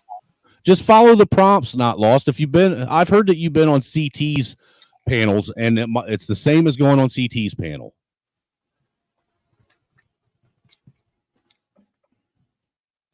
So let's watch. You guys want to watch some more of this? Yes, sir. All right, let's finish this up. Since Orthodox guy is actually being quiet, you might as well capitalize on that. Right to negotiate for the first time. They had no rights at all, because the radical people on this are really the people. That is a net negative, Mayo. Net negative. We have yet to see Mike Rage. He actually said that I blocked him, and on that stream that he said that I blocked him, I actually, during the live stream, showed that he's a mod on my channel. And you checked your block list. Yeah, he's got a wrench. He's actually in my wrenched list, not my blocked list. Actually, there's only 3 people in my blocked list. 3 people out of the many people that I probably should have blocked a long time ago. And he's not one of them. Oh, and to top it off, Mayo, he tried saying that I was trying to build my dying platform off of his name. The guy didn't say that. Yeah, he really did say that. The guy that's only got 45 subs and only had 5 people watching his live stream, and 4 of those 5 people were either on my panel or in my chat. The other person that was watching his live stream was his wife. So he went live recently after you did your live stream? No, he went live while I was doing the Mike Rage live stream. Oh, did he? Yeah, because I called him out right in his chat and tried to get him, dude, just hit the link and come hop on my panel. You're not blocked, you motherfucker. Quit lying to people. You're just a pussy. You're scared. You're a bitch. You don't want someone that actually knows a little bit about you to call your ass out. Because if you notice, I'd started calling him out on fucking race streams anyhow for some of the shit that he was saying that was just downright outrageous. And when I would show up, he would, if you notice his frequency there, when I was there, started getting fewer and fewer and fewer. And if I showed up on the panel, his time on the panel would be less and less and less. Interesting. But what's funny is this guy created the 3% movement out of his mouth. He's the one that created it, Black Thoughts. But at the same time, this guy that created the 3%, hold on, Not Lost. I'll get to you. At the same time, this guy that created the 3% movement can't get no more than 45 subs on his fucking YouTube channel. Make sense. This guy that has all the connections around the fucking country, did all this shit to get legislation passed or not passed, was involved with all these patriotic movements and only has 45 subs on his YouTube. We are actually graced with our liberal buddy here, Not Lost. Not Lost. How are you, sir? Oh, hey, what's up? How you doing? Whoa, holy shit, no sassy, but you are white. That's for damn sure. Oh, yeah. You're as white as a fucking cucumber. So, so first off, I wanted to broach on this whole, your comments about the jab, because where did you get your information on? Pretty much from whatever mainstream sources were saying. So you were going off of what the mainstream news was telling you, and you didn't actually go to like the CDC or the NIAC or the WHO and look on any of their documents that they had. I've read some stuff about where like it was possible that the virus was originating from like a lab and all this stuff, and I read some of those articles, but I don't know what you're trying to go approach at it. Well, like I went to the CDC website, and I believe Cyber actually saw that live stream was part of it, and that's one of multiple where I went to the CDC website and I pulled up this thing. It's called the real. It's the what they label it as, Cyber, the Cove something whatever 19 whatever they call it, the technical term, because they don't call it COVID-19, they call it Cove something whatever.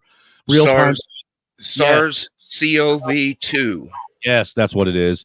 SARS-CoV-2 real-time diagnostic panel, which is like a 60-page report of everything that they knew about COVID at that time. All right, and one of the things that was in that actual report is there's a section where and it's on like page 42 or 43, somewhere between 40 and 45, those pages, and they still have this up there. You can look it up. But in that real time, if you can send me some information, I'd gladly look over it and get back to you with more of an informed answer. Well, basically, what I'm trying to get at is they actually state right there in that panel that they were never able to isolate the COVID gene itself. They were only able to. They claim that they were only able to get bits and pieces here and there, and I think the way that the actual wording in it was they had like maybe 20% of it, bits and pieces from different carriers and this, that, and the other, and then the other 80% of it was actually created like computer generated by AI. What it would be. Okay, so they're guesstimating. Yes, on that. And I can see that because, like, this mRNA vaccine is like, it was the quickest produced vaccine in human history. It's pretty insane how quickly they actually were able to do that. It's also a new technology where it's like it's not lasting in you forever, because it's supposed to just be a quick effect, take root, change the cell's DNA a little bit, and then you have immunity to it for a specific amount of time. So it's like the vaccine itself is not dangerous. I could see them, yes, isolating a part of that COVID, and that's why we kept having mutations of it. But like this thing was already mutating in the process, right? Like when they probably got a hold of one variant, it probably went through different countries and different animals even, and then mutated to something else. So they tried to isolate as best they could in the quickest amount of possible time they could. And I think that's actually pretty remarkable that we were able to do something like that. Well, the other thing that I was wanting to point out too is what's his name? It's Richard something. Let me pull up his name first so I get the name right. Is my microphone okay, by the way? That sounds good. Sweet. And you know what, Angry Snowman, I like you. You're a pretty cool dude. I like actually everybody on here. I just give you guys a hard time. I'm sorry. Right. Oh, dude, I don't take it personal, dude. Actually, you know, you've heard me. If you've been around long enough, you know I like the pushback. Sweet. I really do, because you know it causes people to use their head and think objectively. No hard feelings, right? Right. You know, it's just sometimes you do piss me off and get me on my feels, and I think you do, and you do it. You feel like you've won tonight when you do that. No, I don't look at it as a game. Like, it's not like who can one up the other. It's all about spreading information. And you know, if I can spread my information, you guys can shout me down. That's great. Maybe I'll change my opinion. Maybe you'll give me something to think about. Like, that's how it works, right? Hey, Red Illusion. If I want to pick my nose and dig for green gold, that's my business, not yours. Stop looking at the screen if you don't want to see it. It's that simple. But you know who Robert Malone is, right? Like the baseball player? No, Robert Malone is actually an American physician and biochemist. He is the one who literally created and invented mRNA technology. Cool. And he invented that when he was 28. Okay, he's 61 now. So this mRNA technology, I guess in the grand, retrospect of everything, yes, it's a newer technology. But as far as pharmaceuticals go and the vaccine industry, it's not new technology. It's something they've been trying to actually get right for going on about 40 years now. And the thing is with mRNA technology, they've never been able to get it to actually latch hold like they want it to, because it always ends up killing off its respective host. Yeah, makes sense. You know, and the thing is like Robert Malone, he invented that, and he was also responsible for inventing that nasal anal swab that they stuck in your nose. Nasal anal swab? No, the test that they used to test. Oh yeah. Okay. Okay. And he said that the test that they were using, it literally wasn't created for what they're doing with it. Good. All right? Yeah. The way he described it is it was intended just to see if there was any chance of that specific gene or whatever it is there. It doesn't prove that you actually have contracted anything. Okay. Because he said the margin of error on that is ridiculous.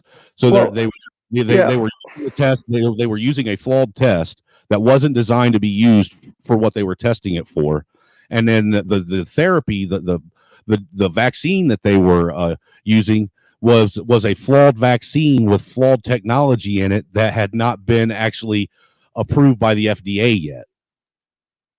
Yeah, well, it was rushed through past the normal screening practices. I know that. Well, the sheer fact that when it comes to the jab, and the FDA only gave emergency response approval. That's all they've ever got for it. It's never been fully approved. It still isn't fully approved by the FDA. Mm-hmm. I think it's been approved in other countries, though. Like I think Germany approved it in some other places. The thing is respectively, all of these fucking people that lost their jobs from their employer because they didn't want to take that jab, or people that lost that have family members that they can prove lost their lives due to like myocarditis, because that has risen at an exponential rate since the jab's been offered to people. Right. The jab, you can get myocarditis, but if you get COVID and the full effects of COVID, your chances of getting myocarditis are even 4 times greater. So, like, is it fair to say that the real vaccine for this is people allowing their immune system to fight it off and building up a natural immunity? Well, and that's what Sweden or Finland did, right? And it didn't turn out that well. The best country that handled COVID was New Zealand, where they said, "Okay, fuck it, we're closing down. No one's coming in." And while the rich people of the West were able to fly around and go on vacation, still, you and me couldn't go to our jobs or couldn't cross the border or whatever the fuck, right? So, if like the best place that handled COVID would be like something like Vietnam or New Zealand, where they had super big lockdowns. That's protecting your populations. Fuck the economy. If this thing could have been way worse, maybe these vaccines too killed the fucking thing in its tracks. Maybe they stopped it right in its tracks because we had all these other variants that were way weaker. I had the original thing. That's probably why my voice is fucked too. And like, I'm probably gonna die younger, and I'm not gonna be able to fucking retire and shit like that. And people, I know a guy that died. I know people that got sick, like really bad. It's no fucking joke. This thing could have been way worse. We should have been even more precautious. If this were something like the plague of Athens, like fucking 30, 40, 50% of our people would be fucking dead. So, but if I may, sir, on pushback to that, when have we ever quarantined the healthy to save the sick? Well, it's precautions. We're in the 21st century. We know how these things work, right? But, so isolating was a smart thing. Well, no, because that you can go to the CDC now, and they actually have data there where they're telling you that isolating people, quarantining people, and force masking people did absolutely more people. No, it did. Yeah, that's exactly what it did. In some ways, of course. I mean, people not being able to pay for things, people being suicidal, being whatever. There's a lot of side effects, and I'm not gonna not look at those things. But again, there's places where they had lockdowns, and even the deaths were zero, as in New Zealand's case, pretty much zero. So well look, my biggest pushback on everything is I wouldn't have a problem with the vaccine and what they did. All right, New Zealand so wasn't they one of the countries that looked at the data and was like, "Nah, we're not doing lockdowns"? Who, New Zealand? Yeah. No, they let no one into the country. But also they still carried on as usual. Oh, they just got well, they never had to have a lockdown because they never had an outbreak. So And let's be quite honest, respectfully, how much like tourism does New Zealand really get? Yeah, oh man, that's where you can visit those hobbit houses. But as I was saying, what I was going to say though, respectfully about the jab, I wouldn't have had a problem with it had they allowed people to make informed decisions on their own. But what was going on was they were hiding information about the jab. They weren't giving you literature that covered all the ingredients of what was in the jab. They were lying about the effectiveness of the jab, and then they were sitting and fear mongering using fear porn to force people into taking the jab. Yeah, And like they I have they my also gripes against the glorified. vaccines and that stuff too. Like I'm not saying it's perfect. I can see why in America it was even a little bit more draconian and like how media kind of gets to you and shit like that. But I got the jab, and I think the day I got the jab, I got COVID, either standing in line or my sister kissing me, or something like that, right? That's ironic, man. The day you get the jab, you get COVID. I mean, I'm sorry that happened, but the irony is still there. Well, here's the funny thing. My sister was like triple vaxxed at that point, and she's like, "Please get the jab." Blah blah blah. I'm like, "Okay, fine, I'll go get it." And I got it, and then she gave me a kiss when I got back. Oh, you got the jab? Oh, thank you. Blah, blah. She gave me a big kiss. She lost her sense of taste the next day, and the day after, but she never got COVID. She just lost her taste of sense and smell. I got COVID. Yeah, because your jab wasn't taking effect yet. Hers Yeah. was, and she Mhm. had it but didn't know. One of the biggest things about a virus is that when it affects your body, you know you have it. And if it's a really bad virus, it affects your body in a really bad way and can incapacitate you, preventing you from spreading it. But what they did with that jab is they made a bunch of asymptomatic carriers. Maybe like, well, it could have been like the vaccine worked and she was fully inoculated and it didn't take hold to her how it should have. I don't know. Like this is stuff that they're going to be talking about for 10, 20, 30 years anyways, figuring shit out. It's a terrible thing what they're doing, and they lied to people. They glorified the shot. Even Joe Biden on one of his town halls, the one with Don Lemon, he said, if you're vaccinated, you're not going to get sick, you're not going to be in the ICU, and you're not going to die. Yeah, well, people were in the ICU, but if they were double inoculated, the chances of them dying really significantly decreased. Like it's proven that it worked for chronic deaths and stuff like that. But really has it? I mean, because if you look at the actual, if you actually look at the death rate of people that died from COVID, it still didn't even touch the 2017 death rate from people getting the basic flu. Right, but we also did all these measures. We did isolate. We did turn that curve. The curve was going up, and we fucking turned it back down. That's something we should be proud of. Like, if it's what would have been like a true epidemic in your mind? Like, what number? 3 million, 4 million? Like, we've had the flu virus isolated for 30 years. And there's a new round of inoculations every single year, and we still have flu pandemics. Yeah, that's true. But actually, during COVID, since we were isolating and wearing masks, actually the flu went down. We were kind of killing it. We're slowly eradicating it. It was kind of neat. Well, that's if you think if that's what you believe was going on. Me personally, I'm just going by what I heard. Attorney generals and surgeon generals of each state saying, when they were giving their press briefings, you like, for instance, you had the surgeon general from Wisconsin, who came right out and said that the reason why the numbers are so skewed and so much higher than what they really are as far as COVID deaths is because people that even if they're in hospice and already terminal, they know they're dying from something. If they test positive for COVID or have COVID-like symptoms, I've heard that. COVID on the death certificate, which is in essence canceling out whatever else they died from. Yes, Yeah, but I no, also heard to the do- opposite too. Like people were inflating the numbers in certain places. People were underinflating the numbers in certain places due to tourism, wherever the fuck they wanted. Like, so the numbers are skewed all around. But we have to just take a baseline measurement. Like 1 million people died. and this thing's still kind of going on, and who knows if it'll even mutate and evolve into something crazier. Like, taking precautions on something like these pandemics is like very crucial. It's like it's a sign of mankind's intelligence as a whole. Look, to a certain degree, I understand what you're saying, but what we didn't have enough evidence that there was really a pandemic, is what I'm saying. What we had evidence of is a cold and flu season that they were trying to pass off as a pandemic. Well, now, mind you, do I think that there was a virus out there that was nasty? Yes, I do. But that the virus that they were trying to say that it was that was doing this is not COVID. COVID didn't cause all the problems that were going on, because COVID wasn't, in my opinion.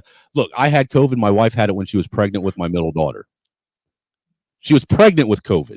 Mm-hmm. And you know what? Which variant did you guys have? Do you know? Or we had the first one because we got it before they knew it was even COVID. Mm. We were one of those people that caught COVID back in the November prior to, when everybody got sick around Thanksgiving time and nobody could figure out what it was. Everybody just kept being told they had an upper respiratory of some sort. Yeah. I was sick for fucking almost 7 weeks. Felt like I had a big fat sumo wrestler sitting on my chest. Oh dear God. My and I had the OG version. Before, my cousin got sick the November prior too. Right. For 2 months. And look, and to what you're saying, I lost my sense of smell and taste too. And not completely lost my sense of taste. It was weird. My sense of smell was gone for almost a year. Almost a year. All right. And it was one of them things where it went overnight, because I noticed it. The one night before I was in taking a shower, and you can smell your shampoos and your soaps because they're very perfumey, aromatic, right? I was in there taking a shower and I couldn't smell the fucking shampoo and soap that I was using. Like, couldn't smell it at all. And that's when I realized, whoa, something's going on here. Well, then I went to eat something the next day, and everything for about 6 months tasted like it came right out of the trash can. Yeah, I'm with you on that one too. Actually, I lost like my sense of taste up until I'm gaining still new sensations and shit. It's fucked up. Look, you laugh black thoughts, but that sucked because I had to force myself to eat because I wanted to puke and vomit every time I tasted something. Well, no, the only reason I'm laughing is because it's like right out of a trash can. And then dude, that's what it's tasted like. How do you know what food right out of a trash can tastes like? Because I've been homeless before and had to eat out of trash cans, sir. Okay. Just think of eating food with a little bit of plastic taste. There you go. More like some of it was like a rancid meat and there was like a real heavy metallic taste to everything. Yeah, you got it pretty bad then, dude. My condolences, honestly. I know how it is, like losing your taste and all that stuff. It wasn't fun, and people who didn't, it's really fucking sucks. Well, finally, my taste and my senses, my smell has come back. It ain't 100% like it was, you know what I'm saying? But it's back enough to where I can actually enjoy food again. You can ask my wife, when she's in the chat next time. She'll tell you I bitched and complained for almost a year because food, I couldn't enjoy food anymore. It made me sick to my stomach to think about eating because the taste made me want to vomit. Yeah, it sucks, dude. And I had to force myself to eat so I wouldn't die. Yeah. Let's get back on topic then, to like the severity of the virus and all this stuff. Like, it's not as severe as they wanted you to believe, good sir. Right. I also think that we might have also kind of nipped it in the bud a bit. Like, it maybe what we did kind of turned the tide. It's a big what if. We don't necessarily know the answers, or we'll ever know the answers. Well, I would give you that. I would give you that answer if it wasn't for the NIAC and the CDC releasing documentation, and Fauci himself even saying that the social distancing, the quarantining, and the forced masking, in essence, literally did absolutely nothing to curb anything. I would have to read it. Like, I could take it at face value, but I'd have to read it and look into it myself. Sorry. Okay, so let me ask you this question: if it was so serious, right, and everybody was gonna die, Why is it that Congress had an exemption from the mandatory jab? And let me throw this caveat in there. Let's think about Congress. These are the people that are the glue of the country, hold us together, make sure everything's good. What do we want these people to be the first lined up to make sure that they're going to live long, to keep our country on the up and up, except they got an exemption? What does that Well, tell I think the military got it first, right? Yeah, actually, the military were the first ones forced inoculation. But I need you to answer the You question. know why I trusted the vaccine? Why I trusted the jab? But why was Congress exempt? I'm not sure if they were. Like I'm not an American, so I'm not 100% again informed. What? Not lost. Come on, you're sitting here talking about American policy, and you're not American. Well, I did study American politics at the university and shit. So Where are you from? Some. You're from Canada, aren't you? No. Which university? Yes. You UW. fucking Canadian piece of crap. Oh, come on. I love Americans. You guys love us too. No, you guys are like the redheaded stepchild of No. We're the better half. We're like the fucking. What are We you look talking down about? on you heathens who wear shoes in the house and like watch fucking Full House all day. That's you that's serious? Americans. Are you serious? You haven't even been able to develop 90% of your country. That's Is great. this That's awesome. is this Thank university? God. Thank God is we it- have nature. Is this university associated with the Open Society Foundation? I don't even know what that is, so I'm guessing no. The Southern Poverty Law People Association? Probably not. No, if it's from Canada, it's not. It's not going to be a SPLC. Are you Ragnarok? Are you related to Ragnarok? No. Okay. Unless you're talking about like the real myth Norse god. Then yes. No, I'm talking about the pseudo white boy who claims to have 3 imaginary wives. No, but I'd like to meet him. That guy would probably be a riot. But go ahead, guys. Continue on. Because this is actually turning into a pretty. And I want you to know I appreciate you hopping up for a change. I really Well, do. I like you guys. Honestly, that's the only reason I came on. You guys called me out. Fuck it, I'll do it. Well, not lost. Have you heard Fauci state with his own words that the best that way what to acquire immunity is to get infected? Is that what you put? Is that the clip you gave me?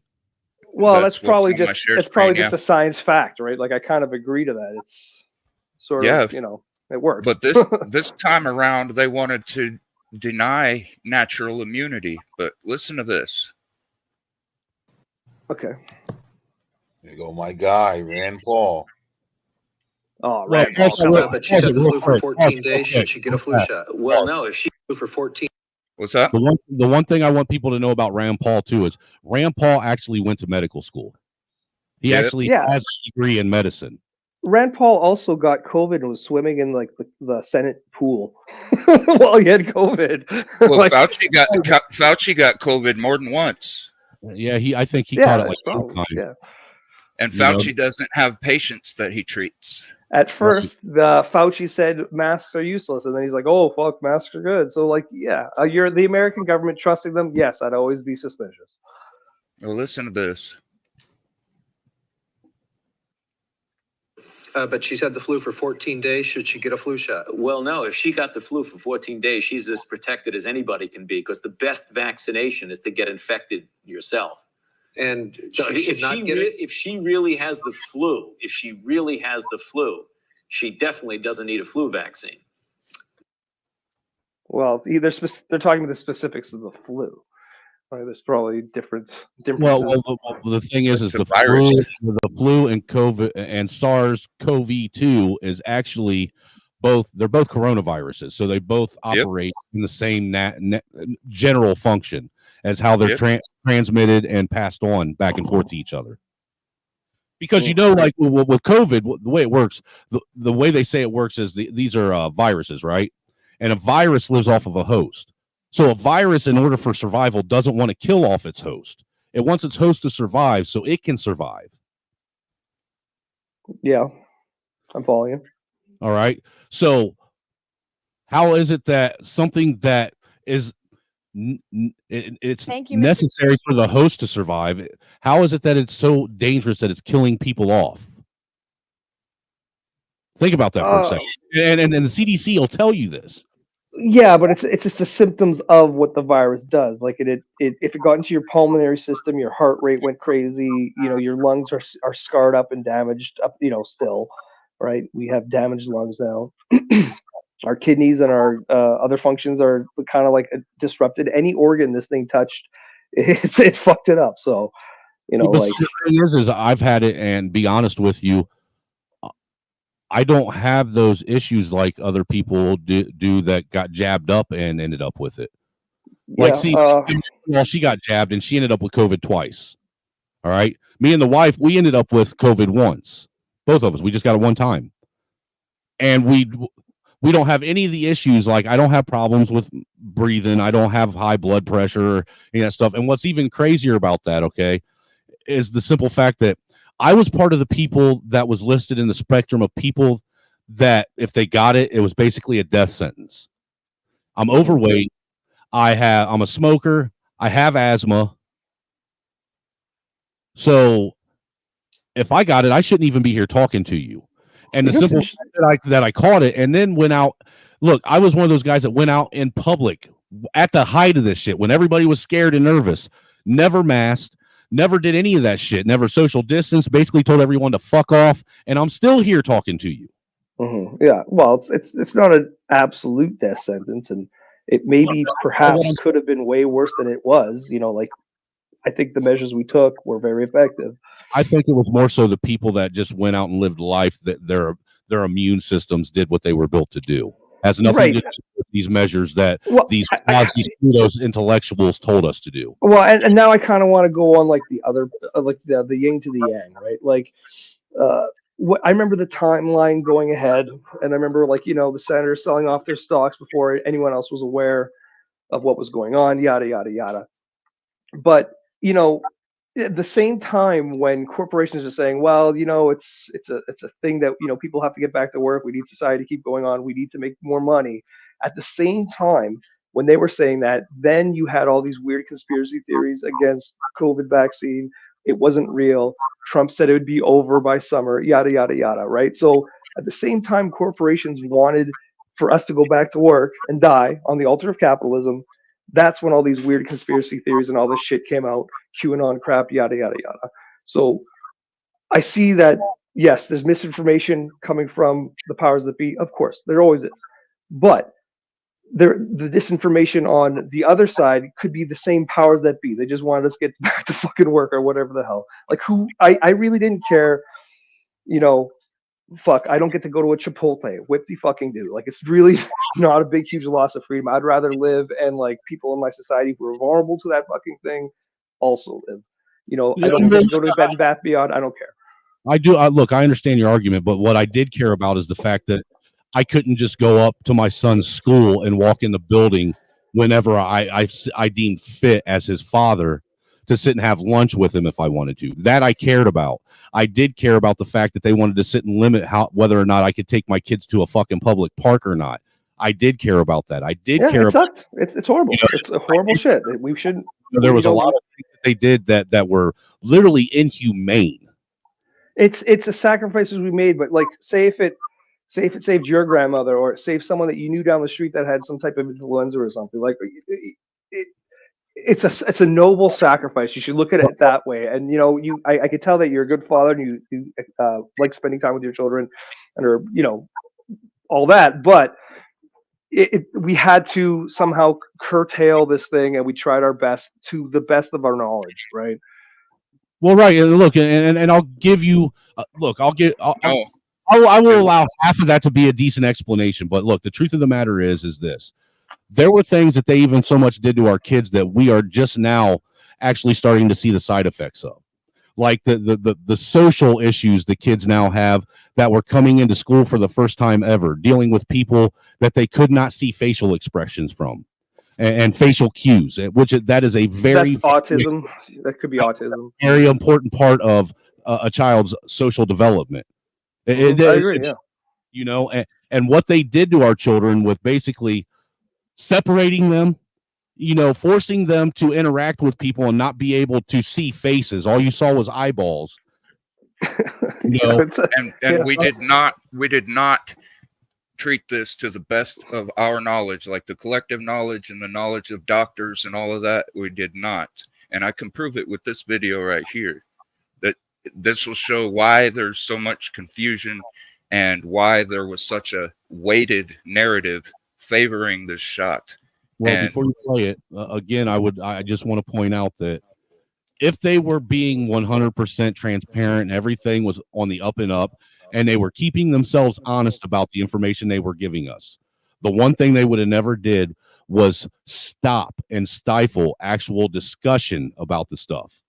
People should have been allowed to actually have discussion regardless of what platform it was on, regardless of whether or not it was fact or fiction, because that's the only way facts come out is through discussion. Them controlling them actually controlling discussion allowed them to be able to control what narrative was being spun and what information was being put out.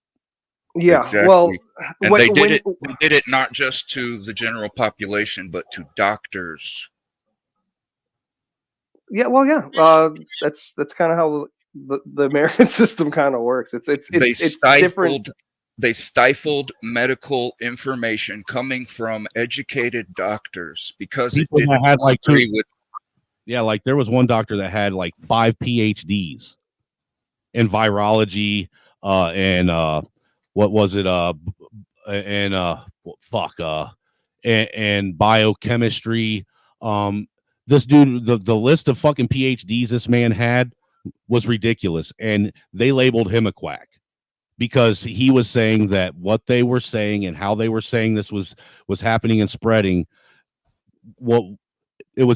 He said it was impossible, and he also said that they were basically ramping this shit up to be worse than what it was. This guy was, I forget his name. It was like Sanjay Gupta or some shit like that. Oh, Sanjay Gupta, no, no, not him.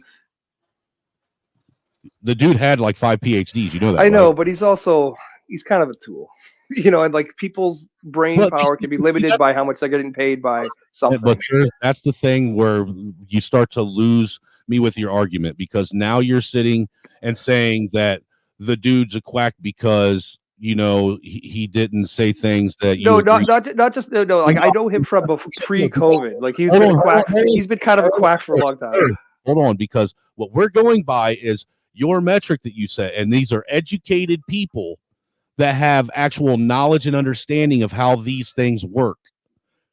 Right. Okay. Well, here's an example. It's not related to COVID, but it's just it's an analogy, sort of. Right. You had Dr. Tim Ball. He was a Canadian. He was also part of Greenpeace, I believe, at one point.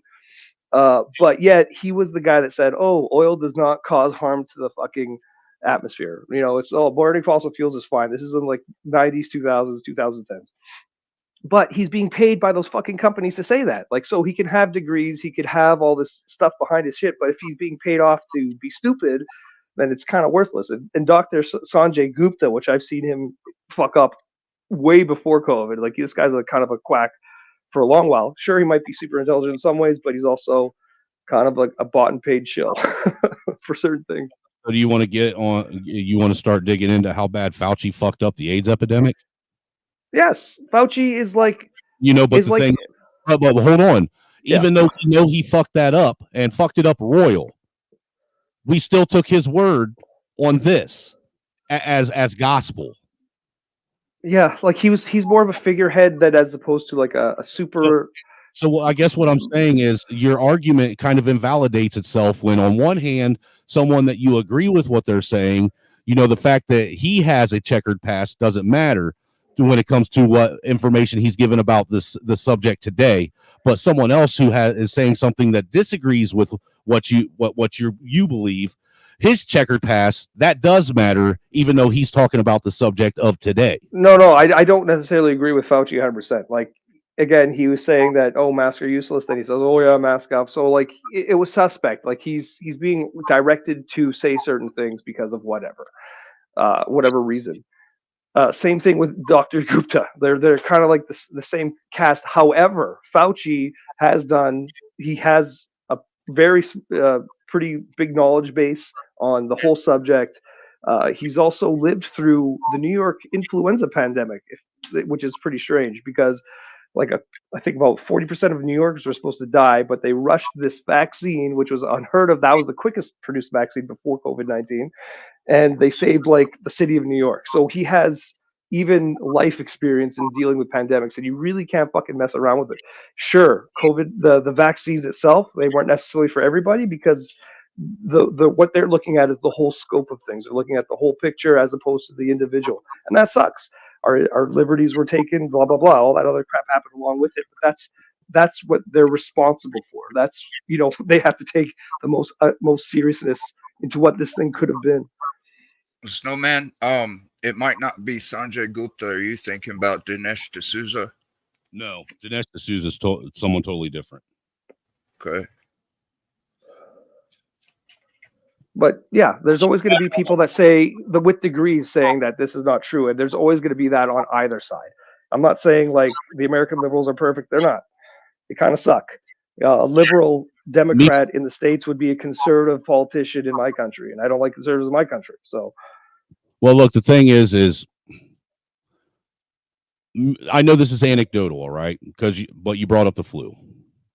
And that's one of them things that people use a lot is the flu argument. People get the flu shot every year, yada, yada, yada, yada. Well, what's interesting about the flu shot is that if you really think about it, the flu shot is the biggest fucking Trojan horse that anybody's ever been sold. Okay? Because it's just making the flu virus stronger in the end. Well, no, what it's doing is you're basically giving yourself the flu. Okay, that's all you're doing because you're taking a strain of flu that you didn't have because it's last year's strain that they make a vaccine out of, not this year's, but last year's. And you're in essence giving yourself the flu because almost everybody that gets that flu shot, they get sick and end up with the flu. Every one of them. All right. You want to hear something interesting? I've never had a flu shot ever before. Not one day of my life. And you want to know what I've never had? The flu. Ever. Yeah. Well, do you know like the symptoms of it? Because it could be just like a bad cold. It could be just like No, sir. I don't even get common colds. Send me a vial of your blood. Just kidding. I get sick all the time. Actually, look, honestly, the reason why I don't get sick like a lot of people do, I spent 20 years working out in the elements. Actually, that will do it for you. Rain, snow, or shine. And when you're outside in sub-zero temperatures working, you're outside in the rain working, you're outside in the hot-ass pollinated fucking weather working, your body starts to build up immunities and tolerances to a lot of things that nature throws at you. What was the job, if you don't mind me asking? I was a roofer and cider and did what is it? They call it precision sheet metal work on houses. Oh, so you just want to do some of the hardest work in the world? Okay. Yeah, it's hard stuff. I know. But the thing is that type of stuff is what separates the men from the boys. That shit will either make you or break you. Yeah, I feel you. And if you can actually become good in it and actually become skilled in it, there's good money to be made. Like, dude, I'll be honest with you. Back when I learned how to do precision sheet metal work, which is, I know you've seen like them copper standing seam roofs above bay windows. Yeah. Oh, yeah. Or metal roofs above bay windows. Like the little roof above a bay, how they'll make it out of metal. Mm-hmm. I used to build custom fabricate those out of the back of a box truck with 4x10 sheets of copper or sheet stock metal. Sweet.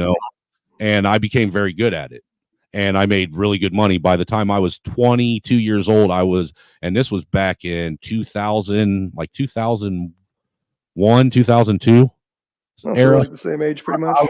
I was making like $26 an hour. Nice. At 21 years old. And that was good money back in 2001, 2002. That was damn good money. Very good money. So, but at the same time, like I said, my boss made me work. Dude, if I had to go up and chisel a fucking 6 inches of snow and ice off the roof to do my job, I had to. But being out in those elements, like I said, I believe that's what built up my immunity. Being out in the sun, people don't realize how much the sun actually makes you healthy. The more you're in the sun, the healthier you are. Well, you get vitamin D, and that's like everything in North Americans are lacking is vitamin D, especially in our winters. But the Spending sun's too much time indoors. right. And look, now that I've spent because of the pandemic, now that I've spent time indoors, look, I've started to feel myself suffering from signs of shit that I haven't ever gotten. You know what I'm saying? Like last winter, I got a sore throat for the first time since I was a little kid. Yeah, you got to get back to roofing and sheet metal work. Well, no, I need to get back to being outside because that's the key, outside. Oh, for sure. Well, mankind for hundreds of thousands of years, we were just running around hunting all day. You know, we're meant to expend a lot of energy, or else we get depressed and shit like that. Now, I know you don't agree with everything I say, but this actually sit and ponder this and you know, think about it overnight, next couple of days. Just really think about it. And I stated earlier, I firmly believe in my heart that the only purpose for the COVID-19 pandemic and them to take the measures that they did was simply and only to destroy small business in America. Well, it happened around the whole world, so it seems a little bit much. America is basically the metric for the way the rest of the world runs, sir. Sort You of, know but that. there's different systems. Like China's doing something Oh, totally different. Right, I get that, but look, if America's economy falls, it's going to fuck up other people's economies across That's the right. globe. Oh yeah, that's why this whole debt ceiling thing that they have every year or two, it's just bullshit. It's just total bullshit. But yeah, go ahead and play this. Well, finish your comment, and then I'm gonna have Cyber play this. If America defaults on its debt, then the whole world economy is gonna get shot to shit, and you guys are no longer the superpower. So that'll never happen. Never happen. We are the only superpower, sir. Well, but yeah, in a way, yeah, sure. But it's like if you have a military, you know, that's bigger than the next 10 militaries. Is that really something to be proud of? It almost seems like, you know, the small dick guy driving the truck. Well, if we did what other countries did and actually kept our military on our borders, you know, protecting our, you know, the entry ports into our country, then yeah, that would be something to brag about. The fact that we're that big and that we're spread so thin across the globe, protecting other borders and letting ours just be fucking. It's not borders though. You're protecting your economic interests. It's your economic empire. You're still an empire. Which is basically borders, because if you allow other nations to come in and disrupt that shit, then you lose your economic empire that you built. Right, but that's why you guys are going to keep giving your money to Ukraine, because it's good for your capitalists, for them to have those markets and those resources. It's good for people that are trying to take this nation down. That's all it is. I believe that there's people actively trying to dismantle and destroy the American nation. Well, yeah, but it's in a way, it's kind of long overdue in certain retrospects. I love America. I think what it was founded on was great. It set the precedent for a very long time. But the political system is totally inept. It doesn't work. Well, we've strayed so far away from what the founders actually envisioned that it's not even close to what it was when they founded it to begin with. Right, because you only have two political parties that have been entrenched for 200 years each, and they only represent rich corporations. That's all they primarily. That's all they represent. The Republicans more so. Is it really Democrats as well? Is it really two parties then if they both represent the same fucking thing, same interest? That's right. So I agree that I would say that America is not a democracy necessarily, and you know, for a country that pontificates on being the freest and we're the most free, in a way, you're also the least freest because you're the most incarcerated population per capita. So that's a metric of freedom. So like a lot of these ideals that America spreads around, it's like, well, they don't care. They don't mean we want your country to have democracy. They want you to have capitalism.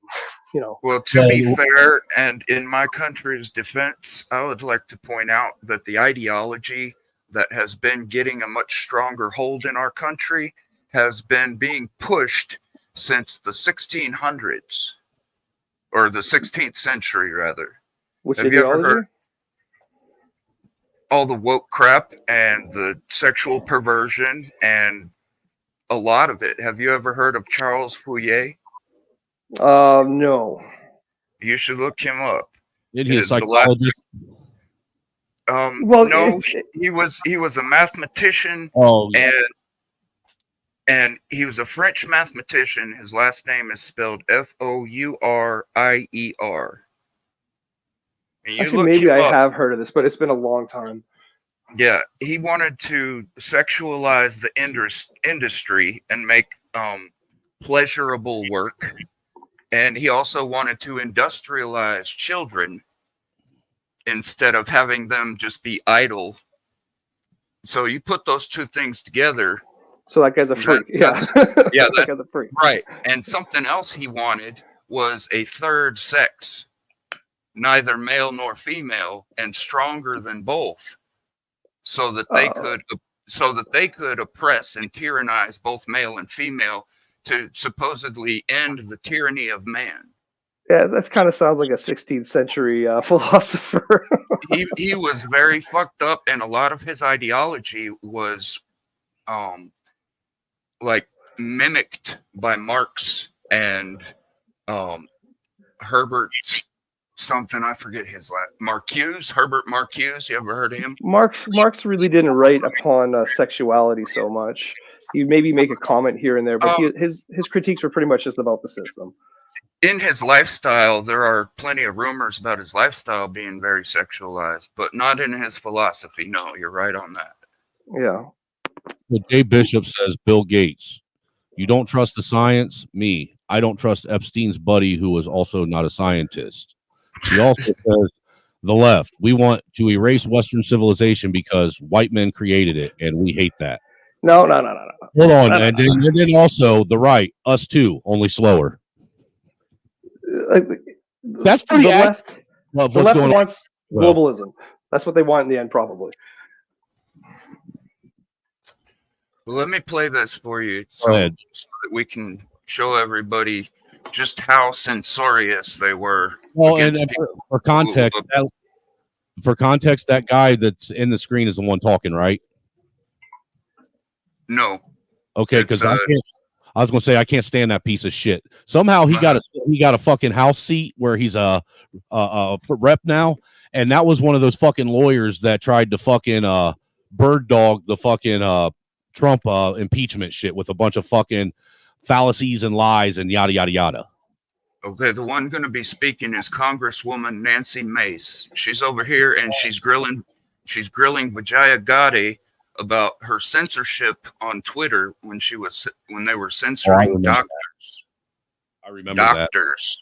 This is from February of this year. Okay, cool. It's be interesting. Let's see, February 8th, 2023. Mr. Chairman, the Twitter files were not just about Hunter Biden's laptop. Twitter files make it apparent Twitter worked overtime to suppress accurate COVID information. Dr. Jay Bhattacharya is a professor of medicine at Stanford who once tweeted an article. That's what I'm talking about. Thanks to Elon Musk's release of the Twitter files, we learned some of his tweets were tagged with the label of Trends Blacklist. Apparently, the views of a Stanford doctor are disinformation to you people. I, along with many Americans, have long-term effects from COVID. Not only was I a long hauler, but I have effects from the vaccine. It wasn't the first shot, but it was the second shot that I now developed asthma that has never gone away since I had the second shot. I have tremors in my left hand, and I have the occasional heart pain that no doctor can explain, and I've had a battery of tests. I find it extremely alarming Twitter's unfettered censorship spread into medical fields and affected millions of Americans by suppressing expert opinions from doctors and censoring those who disagree. We haven't forgot you, Tiffany I have Dover. great regrets about getting the shot because of the health issues that I now have that I don't think are ever going to go away. And I know that I'm not the only American who has those kinds of concerns. Another example of what Twitter has done to censor folks is from Dr. Martin Koldorf, a Harvard-educated epidemiologist who once tweeted, COVID vaccines are important for high-risk people and their caretakers. Those with prior natural infection do not need it, nor children. The Twitter files reveal this tweet was deemed false information because it ran contrary to the CDC. So my first question this morning of Ms. Gadde, may I ask of you, where did you go to medical school? I did not go to medical school. I'm sorry? I did not go to medical school. That's what I thought. Why do you think you or anyone else at Twitter had the medical expertise to censor a doctor's expert opinion? I remember this. Our policies regarding COVID were designed to protect individuals. We were Which individuals were they trying to protect? You guys censored Harvard educated doctors, Stanford educated doctors, doctors that are educated in the best places in the world, and you silenced those voices. My next question is the Hey, U.S. pause government. it. They literally silenced the man that created the mRNA technology. Yeah. They literally silenced the man that created the test, the PCR test that they were using. Oh, you know who drew the patent on those rapid test kits? I bet Bill Gates. Rothschild. Oh, that might as well be his family. Hey, get this. You want to know when? October 2015. Oh, I was going to say I thought it was 2017, but I do remember that I did read something where they did have those patents patented way earlier than the pandemic happened. Can you imagine how bad things would be if Hillary were president? Dude, we'd all be dead. No doubt. How? Why? Remember, she still says that the 2016 election was stolen by the Russians. Yeah, I can tell you why not lost. It's because they had everything lined up to do this then. Well, before that's why they drew the patent in 2015. For a virus they didn't know existed until 2020. They were planning. Who's they again? The people that started the people that started reeing when Trump got into office and got in their way. Well, he said the Rothschilds are the ones that patented. Well, from what I saw from the Trump presidency, is that the whole system didn't give a flying fuck what Trump did. Pretty much, the real powers that be. Maybe there's some like liberal quote unquote media that was very harsh with him or whatever. I didn't pay attention anyways. However, they didn't give a crap what Trump did. He can give $2 billion Trump deal with his kids or whatever, all this crazy shit. But as soon as he tried to overtake the election, that's when they're like, all right, enough's enough. This guy's a demagogue, right? That's the only line that he crossed that pushed them over the edge. They didn't give a shit that he was giving tax breaks to fucking rich people, $2.3 trillion. They didn't give a shit that he's giving money to the military, just like Democrats do, just like the other Republicans would as well. They didn't give a shit about that. But as soon as he tried to push over the election, that's when they actually gave a flying fuck. As far to your tax breaks that you're talking about, he also gave the working class the biggest tax break they had ever seen in probably 50 years. Untrue, because actually taxes for people who are earning $70,000 or under are actually their taxes are increasing consecutively for 5 years because of Trump. Sir, I am here to tell you, as one of those guys that benefited from those tax breaks, that I didn't start getting ripped on taxes until after they let Trump's tax breaks expire. Yes, And I talked about that earlier before you showed up. They literally they had a big they threw a big tax breakdown. Yes, you're going to feel it for that little small amount of time. But he also put into legislation that your taxes for people earning $70,000 or under are going to have their taxes go up 5 years consecutively straight. And Joe Biden, he could have repealed it, but he doesn't give a shit either. So, Trump's the one that put that legislation in place, though. It was under his. You know why that 5 year time limit was put on there? It's just to make the other guy look bad or whatever. It's just like smoke and mirror shit. A 5 year time limit was put on there because Congress wouldn't pass it into law.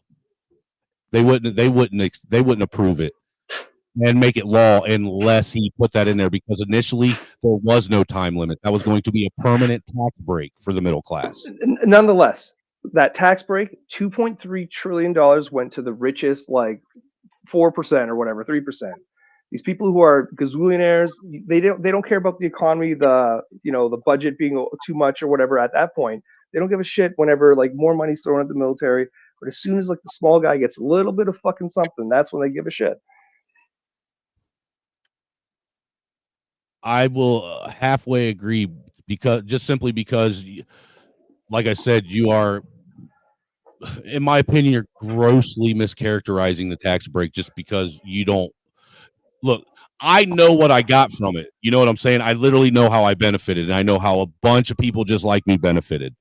I mean, because I'm looking at years prior to where my income tax was basically Christmas in fucking March and April. You know, we get a fat check. I go out and buy a new vehicle or a new toy, and you know, maybe help some family out around and go get the kids stuff. You know, this year, this last tax year, which was the first year without Trump's tax benefits on it, I got less on my tax return than when I filed as a single man with no dependents. That sucks, but that's also what he wrote into the legislation, is that there's going to be tax increases for 5 years down the road. That's what he was. That was his administration put that through. They gave you a small tax break, which was a lot of smoke and mirrors because all that money went to the super rich ultimately, like it always does. And then they raised the taxes on the small guy over time, and they're like, "Oh, we were the good guys. See, your taxes were low when we were here." But then they're the ones who put that legislation in. And all Biden had to do was renew the tax breaks that we got. That's all he had to do. Well, heck, the child tax credit reduced child poverty by 50%, and the Republicans wouldn't pass that. Like, it's such a small amount of money. It wasn't Republicans; it was both of them, Republicans and Democrats. See, that's something that's miscategorized as well too, because I'm tired of people trying to use this, you know, super majority shit where, you know, you got Republicans they're in control of the fucking Congress, and you know they got a Republican president, so that there's no reason why they shouldn't get shit passed. You realize even with a majority, all right, even if they do have a majority, unless in the House there's a 2/3 majority of one party over the other, or in the Senate a 2/3 majority of one party or the other, they still need the other party's help to pass legislation. The shit where it's 51% and it passes, that isn't how it works. Well, it depends on different state legislatures, and there's different systems with the American system. I'm telling you how things pass in Congress. And in Congress, it's by 2/3 vote. That's why they're trying to do away with the filibuster, because that's what the filibuster protects. The filibuster is what forces there to be a 2/3 vote, which means it forces both sides of the fucking House or Senate to be in congruency with each other. Right, and that's why the common man's interest will never be represented in such a broken system. The American political system is broken fundamentally. Now, you're probably right. It's like black and white. It's bicameral. It's like the good and evil. It's really, that's not how political systems should work. Political systems should have way more representation. I wish there was a socialist party. I wish there was maybe a farther right party. But then we at least will have that dialogue and the expression of those things, and then maybe things will kind of go back into the middle. Who knows? Or maybe we could just, run the country the way it was intended and do it as a constitutional republic and get rid of this democracy bullshit that has never worked ever in the history of democracy. Well, no, because it was the American democracy was a republic the whole time. That's why it sucks. It's only representing the land. It's not representing the kings of old. It's representing the landowners that the kings gave land to. Dude. First off, please respectfully, don't talk over me. Sorry, you know, I'm new to this talking thing. All right. Secondly, our country has not been a republic for probably 10 years after it was founded. Mob rule is democracy. That's what democracy is. It's literally mob rule.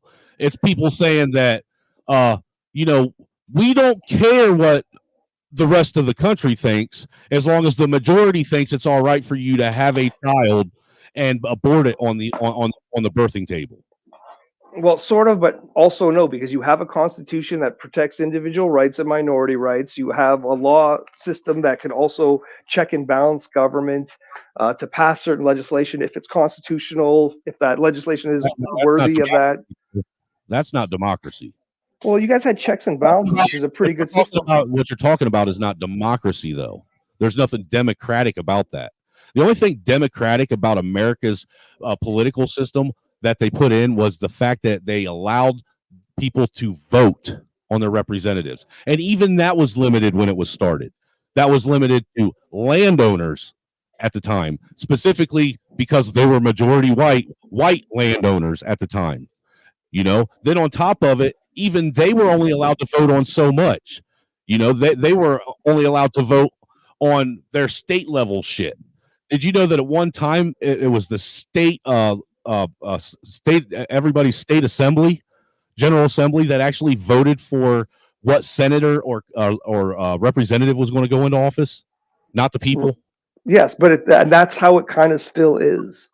Yeah, that's the problem. You guys need more democracy. Like, you don't need more rich people pulling the levers and making the game fucked up. You need more democracy. You need more input by everybody. Nah, more democracy ain't working. Did you support Trudeau's issue up there in Canada when he started freezing people's bank accounts? Actually, that's probably one of the leaders of it. But not. I don't like Trudeau, and I don't like exactly what he did. But my context of understanding that whole convoy nonsense, right? Before I even knew it was up, and I'm a very politically astute guy, and I keep up on shit. You had Donald Trump, Bolsonaro in Brazil, Elon Musk, Vladimir Putin. So even before I knew, hence what the fuck most Canadians knew, these idiots were expressing their support for this convoy bullshit. So to me, it seems like since America couldn't have its January 6th #2, because Biden was going to crack down on that shit, they moved their operations to the north. So fuck yes, freeze the bank accounts of idiots trying to destabilize my democracy.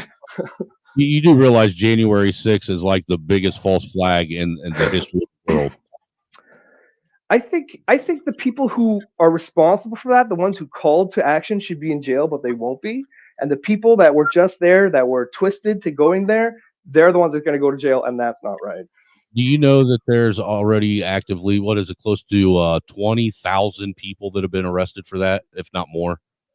I don't know that number. That seems a little much to me, but I know there's been some heavy sentences handed down to people like that Tario guy.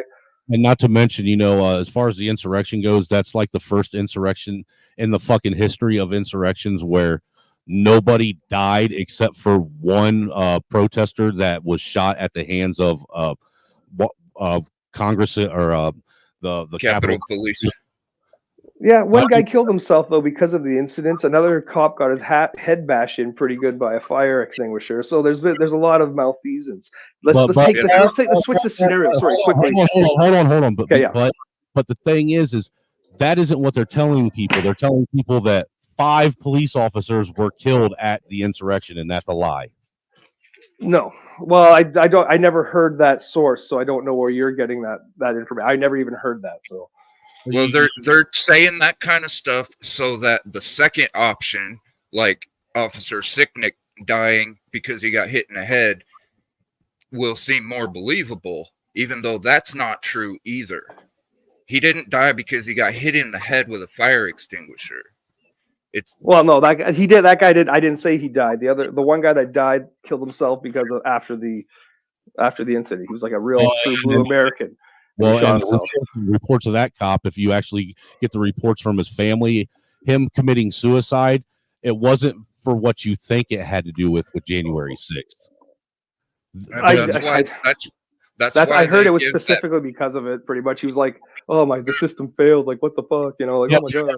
Because if you talk to his close family, that when they first came out and were interviewing them about it, they came out right on national TV and said that he committed suicide because he couldn't handle the lies that his government were telling about January. Yeah. See, again, I would have to see the source of that information, because maybe the they that you guys always talk about, maybe they are putting information into you guys or whoever they are.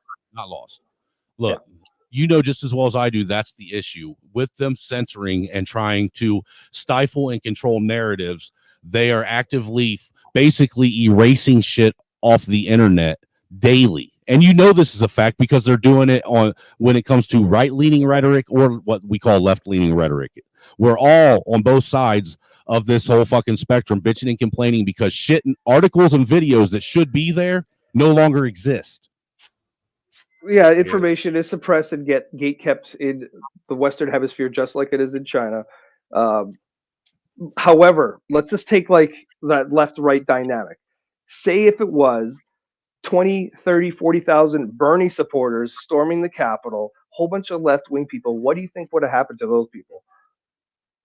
Probably the same thing that happened in May 2020. At the Kavanaugh hearings. Well, in May No, but we're 2020, gonna say, like, when they burned down the church right You there have next to the White 50,000 House, socialists and storming Trump the went Capitol in- saying, and we're Trump- taking over. What do you Trump think's went going to into happen the to bunker. socialists? Remember when Trump went into the Oh, bunker yeah. and they burned down the church? I do, because I actually still have pictures of that shit. All from Right? Are they arresting 20,000 people? Are they arresting any of them? Right, and 50,000 socialists stormed the American Capitol saying, we're taking over, enough of this corporate nonsense. What's going to happen to them? They're going to get fucking annihilated. We had, well, not to mention, we had, I don't know how many protesters for the Kavanaugh Supreme Court hearings, literally storming the Supreme Court building and pounding, trying to break into the Supreme Court where they were having the hearings. And you could literally hear them. They're not trying to take over the government, though. They're not trying to take over the government. No, they're trying to take over an actual hearing. And what a horrible pick Kavanaugh was. They were right. What a horrible, horrible, horrible pick. But you know what? That was for the people that were having that hearing to decide, not the people outside that fucking door. And the truth of the matter is, look, if you can't see that there is a bias when it comes to people that claim they actually love this country, that want to stand up. If you claim you're a patriot and you care about American people and your rights being protected, then you're an enemy to America now. But if you're one of those people that believe in going out and burning shit down, robbing fucking businesses, taking over cities and creating these fucking autonomous zones and setting shit on fire in Washington, D.C., now all of a sudden you're a hero and an advocate for the nation. Yeah. Well, that's coming from whatever you like. From what I hear, the center and let's just call the Democrats also right wing, because they are right wing. What they're saying is like, no, this stuff's bad. Like, buildings are so much more important than justice and shit like that. Like, it's they're talking the same dialogue almost. So I don't. Okay, well, is it justice to allow people to firebomb police stations? Oh man. Well, depending on the context. No, there Okay, is no, what if the cops of your city went out and raped everyone in the town? Do you think there's a justification to firebomb them? No. Okay, well, what if the cops were enacting justice on criminals and the criminals didn't like it, and so they started firebombing them? What about what that? if it's an old boys club where the malfeasance of these officers has been known for decades, and they're just shitty fucking cops who have this nepotistic bullshit, just like any type of structure of authority where things can go awry. They're just shit fucking cops. Maybe they're also fucking drug dealers. Maybe they drive the drug dealers around. Who the fuck knows? Do they deserve to be firebombed? What if it's a bunch of cops that actually share the same race and ethnicity as these cops that you're claiming? Well, there are bad police stations in like the America. It's pretty notorious for it. You have bad cops. Look, I'm not denying that, but the good cops far outweigh the bad cops in this country. Let's keep it real. Yes, I would like to believe that, and even though I'm not American, I want to believe that. Sir, the thing is, 99% of the interactions with police go off without a problem. It's the 1% of bad police interactions that gets plastered all over the television. And the thing is it's all one-sided bad interactions. Nobody ever shows you the actuality of where the majority of bad interactions with police come from. And it's not with black cops or black people and white cops. It's with white people and any cop. Just to make this clear, this is not a Back the Blue No Matter Who channel. Not by any means. At all. I am not by no means. Right, but like, I know that there needs to be more nuance into that discussion. This discussion. Well, the thing is that we need to have a media that's forced to be transparent and unbiased about things. They should not be allowed to parrot opinion pieces as fact-based evidence like they do. Right. So Yeah. Fox News would just disintegrate. I agree, though. Oh, Like, I agree. Fox News, MSNBC, CNN, they all should go because they're all disingenuous liars. I agree. The American media is very piss poor. They don't even know how to do their job properly. I saw some rays of hope actually in Fox News with Brett Baer or whatever. He was awesome. There were some good people. Wallace, there's some good people that were on that station. There's some good people at MSNBC. There's some decent journalists here, but it's not about the individual or the people saying it. It's about the editor who's telling you to say a certain fucking narrative. So all of them right off the cuff are just like kind of tools. This is the perfect place to play this video. Can we do that for 15 minutes? Go ahead. And listen carefully, especially to when Barry is speaking. You ever stood and stared at it, marveled at its beauty, its genius? Billions of people just living out their lives, oblivious. The peak of your civilization. I say your civilization because as soon as we started thinking for you, it really became our civilization, which is what this is all about. I'm Susan Ortega. And I'm Evan Baxter, and here's what's making news. The Prime Minister of Sweden visited Washington today, and my tiny little nipples went to France. The White House Reception Committee greeted the Prime Rib Roast Minister, and I do the cha-cha like a sissy girl. Wisconsin has I officially like 25 other to states do and a that lawsuit cha-cha. against President Obama's healthcare reform law. Attorney General J.D. Van Hollen says Wisconsin is the latest state, including Iowa, Kansas, Maine, Ohio, and Wyoming, to join Florida's suit. The states claiming the exorcist saw unto Sracho and play Greenritz by health urgent. What the fuck was that? A glitch? She had an episode of aphasia, and this actually happened on the news. What the fuck is aphasia? Is that like Fantasia? It's a neurological disconnect, and it's kind of like a minor stroke. So she did glitch out. She glitched out from the Matrix for a minute. So is that proof upon something, or is that just she had a medical mishap on TV? I put it in there because it kind of mirrors the jarbled nonsense that's about to come next that people were doing on purpose. She didn't do this on purpose, as far as I believe. Yeah, I know. But you made this video? Yeah, what's coming next? They say a lot of this shit on purpose. Just listen. That's comedy in it.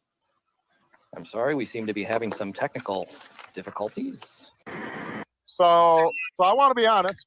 It's not as if it's just Republicans who have monkeyed around with elections in the past. Sometimes Democrats have to. Whenever people are in power, they have this tendency to try to, tilt things in their direction. What? The fact is, autocrats and aspiring strongmen have become emboldened around the globe. They're actively subverting democracy. They're undermining hard-won human rights. They're ignoring international law. What do you want, Smith? Oh, you haven't figured that out? Still using all the muscles except the one that matters. I want everything. And in the rush to protect us from them, virtues like tolerance and respect for democratic processes start to look not just expendable, but like a threat to our way of life.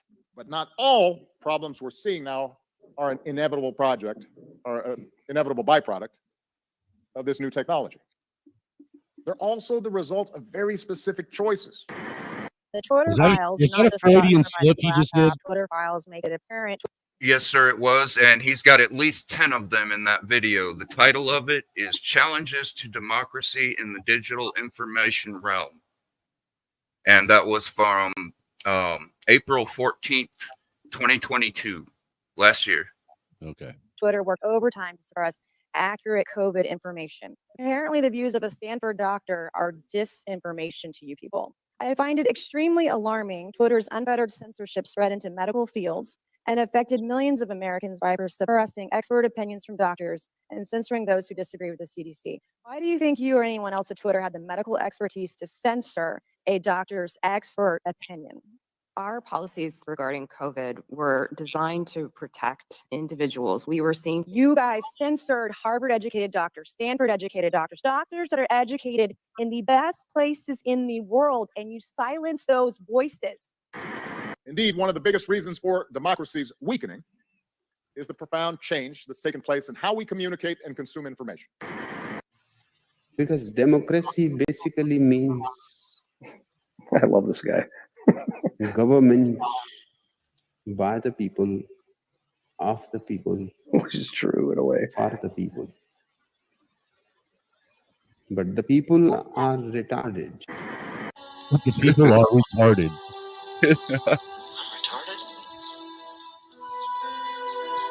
Is that a quantum leap?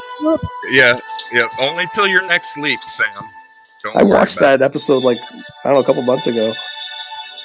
Hey, it's a lot of times can make it impossible to tell the difference between, say, a peer-reviewed article by Dr. Anthony Fauci and a miracle cure being pitched by a huckster. Those are often one and the same. Ivermectin, bleach. Ew. Well, you know, hold on a she's had the flu second. for 14 days. Pause. You know, there is an actual process that is called bleaching your system, right? I'm not. You know, this is a line right here. There's drinking the Kool-Aid, and then there's drinking the bleach. That's a pretty big step line there. You shouldn't drink the bleach. Don't ever drink the bleach. I get that. What I'm saying is that they don't actually take and put bleach in your bloodstream, but it's called bleaching your system, where they try and clean out any toxins that are in your system. Yeah, you can bleach software as well. I'm kind of shaking my head because I don't know. Look, okay, listen, it's a word. The word, okay, it comes from the word bleach. Comes from the word blanch. Blanch means to whiten or make white or to remove all other colors or properties from something. Well, you know, they say white is right. Blanch means empty. Blank. What? No laughing? That was a good joke. I like all people. I like all colors. I'm just one of those guys. But I yeah, like eating vaginas of many a pedigree. And as far as ivermectin goes, ivermectin has been used as a therapeutic for many diseases for over 50 years now. Mainly for horses. And No, we're buying horse medicine and ingesting horse medicine. For horses at all. They were buying. They were looking for it so much so that they were buying veterinarian supplies of ivermectin to ingest and get sick. And those people got very sick. Actually, they have long-term effects now. No, so idiots like Joe Rogan should pay their fucking medical bills. No. Why? Because he said something and people just went out and decided to fucking self-medicate themselves. You go to a doctor. Joe Rogan had a doctor tell him how much to take. No, they were overdosing because it was horse medicine they were taking. But ivermectin was first for people. It was reformulated for horses because horses get viral infections, and I don't think COVID was a viral infection in that manner. It's like a worm. Well, yeah, it's not a stomach. Well, not a worm. A spike protein is way different than a worm. All right, it wasn't a parasite. Some seeds. You know, because the COVID was like a basketball with a bunch of little fucking. It looked like Pinhead's head. Yeah, it wasn't like a tapeworm that horses get. So like, the relevancy to it is probably pretty, redundant. Vitamin C and vitamin D, in my opinion, would work better than ivermectin. And Revolution says ibuprofen is in animal medicines too.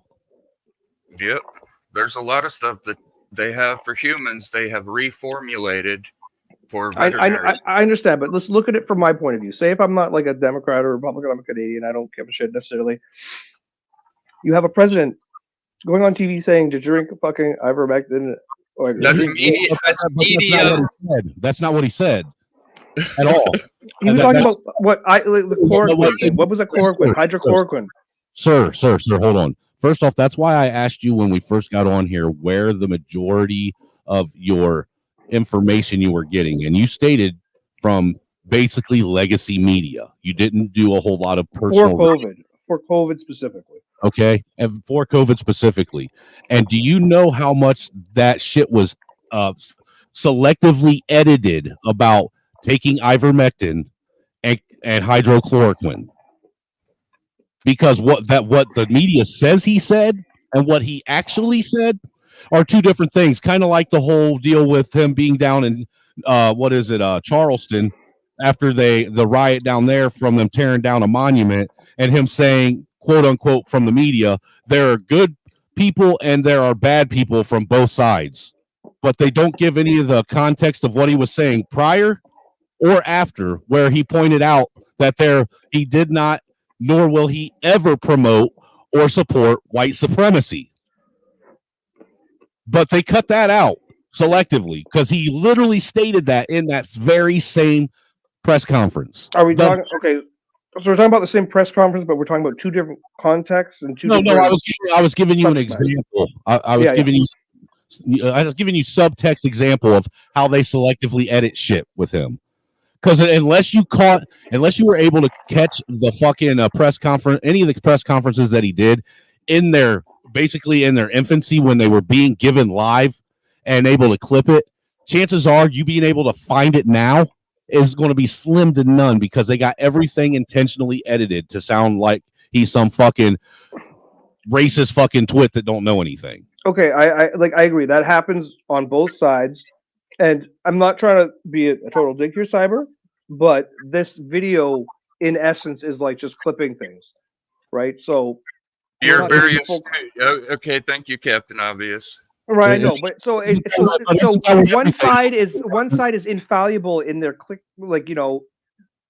in their clipping things, and one side is totally wrong when it's done. But like, which sounds like it's more neophytic? Which side in America seems very more they're drinking the jungle juice or whatever the heck, because like the Republicans have nothing to offer. Have nothing to offer you guys. I have to say the ones drinking the jungle juice are the ones that want to convince people that they can be whatever they want, and if you don't live in their fantasy land, then you're a bigot. Well, see, the first thing is you're already stigmatizing what they really mean. I have to point out how weak your comment is that I'm just clipping things. Okay, I gave you the title of the one with Obama speaking, and we've already watched the one right here with Rand Paul, and we already watched the one with what's her name? The Matrix guy? No, the Congresswoman. And the Matrix guy. Well, yeah, and the Matrix guy. So we're hyper focusing on the satire, but not focusing on the actual information. Okay, so then let me use another context. That lady that also had she had alopecia or whatever. She had a neurological defect or whatever the heck it was, dysplasia. And then you're like thinking like, oh, it's like it must be someone programming her brain. That's what you're trying to get across. Are but you you're not stupid? saying it's just... Okay, you can't speak for me.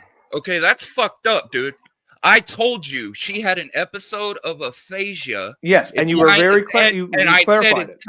Yeah, very well. You clarified it very well. I'm using your own what you said against what your context.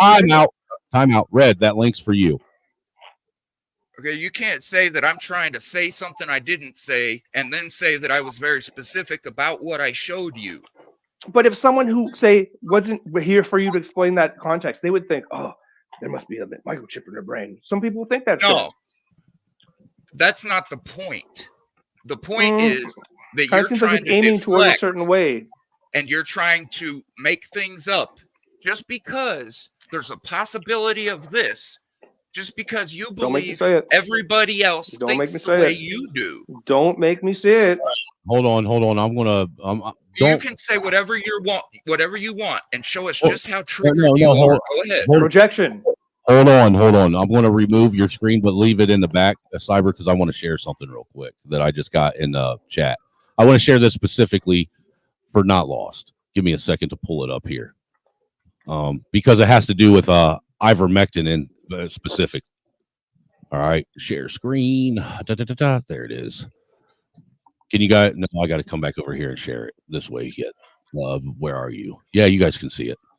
Let me make that big so you can read what I'm reading along with me while I'm reading it to you. I'm about to show off my third grade reading education. Story time. I like it. Story time with dummies. TikTok intellects. Story time with dude. You know you love that TikTok. It was actually hilarious. That's very smart.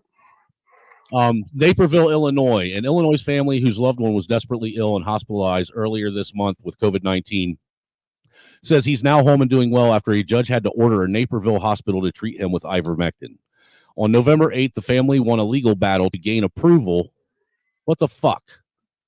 To gain approval to administer the controversial drug to 71-year-old Sun G. I'm assuming the N silent. Sun G, who had been on a ventilator since October 19th. Sun Ji came to the Chicago area from Hong Kong to visit his daughter and her family. He contracted COVID and within days was on a ventilator at Edward Hospital in Naperville. His daughter, Dr. Man Quan Ji, that's a weird name for a girl, was desperate. She wanted the hospital to try ivermectin, but they refused based on various national medical guidelines, which suggested the drug is ineffective. Mr. NG is as good as dead in the picture, which was taken on November 4th. At that point, the hospital still wouldn't give ivermectin, said family attorney, blah, blah, blah. I'm not showing the picture.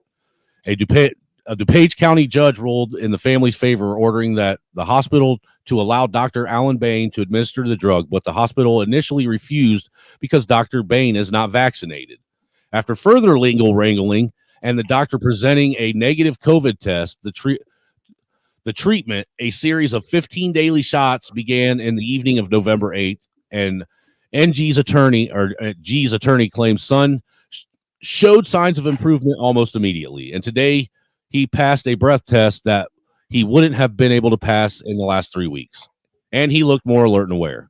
Ivermectin was given to Sun G from November 8th through November 12th, the family said. He was then released from the hospital. Says, my father's recovery is amazing. My father is a tough man. He was working hard to survive, and of course, with God's holding hand, we weaned off of oxygen, but 3 days after moved out of the ICU. He started oral feeding before hospital discharge. He returned home without carrying a bottle of oxygen and a feeding tube installed. God damn, look at that. That's rough. Before, after, when he got released in a matter of 15 days. And you know what? What's sad about that whole deal with that is I'll say this. In no way, shape, or form, when it comes to your personal health care, should you have to take your fucking doctor to court and have a judge court order whatever fucking therapeutics you deem are what you need, because isn't healthcare supposed to be a personalized thing? In some ways, sure. Yeah. You know, I mean, have we not been taught most of our life that anytime you get a diagnosis, you should always get a second and possibly a third opinion? Yeah, of course. But all of that shit was curtailed and basically, put up on the bookshelf for this whole COVID-19 thing. No more second opinions. No more other options as far as even trial therapies. You're going to accept what we're saying, and you're going to take the therapeutics that we are telling you to take. Otherwise, you're going to die. Isn't this example somewhat just still in the realm of conjecture? Truly, like maybe he recovered because the spell broke. Maybe his, it's still in the realm of conjecture. Like this is one isolated incident of this happening. Like that's one of many though that we know of. It's not It's not that empirical though. It's really there's no other raw data or there's nothing that's citing some scientific reasoning to why that happened or anything. It's just like, oh, this guy's daughter said she gave him ivermectin, he got better. That's what there is actually empirical data that came out of Africa of all places about ivermectin being used and very successful. Well, I'd have to read that. That sounds very interesting, actually.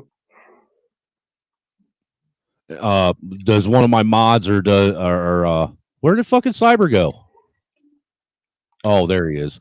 Would Cyber like to see if they can find that article for me? You know what I'm talking about, the one that came out about I think it was 5-6 months ago, where there has been doctors in I think South Africa that have been given nothing but ivermectin as a therapeutic and having nothing but vehement success with it. I can look for it. Just off the hop, like, you know, I someplace do want to say Africa something. use ivermectin is great. I It just do seems want like to say something about Not Lost comment right before I dropped down, and he said it that I'm projecting. I don't think that word means what you think it means, because you were projecting when you tried to speak for me based on your perception of what I was doing.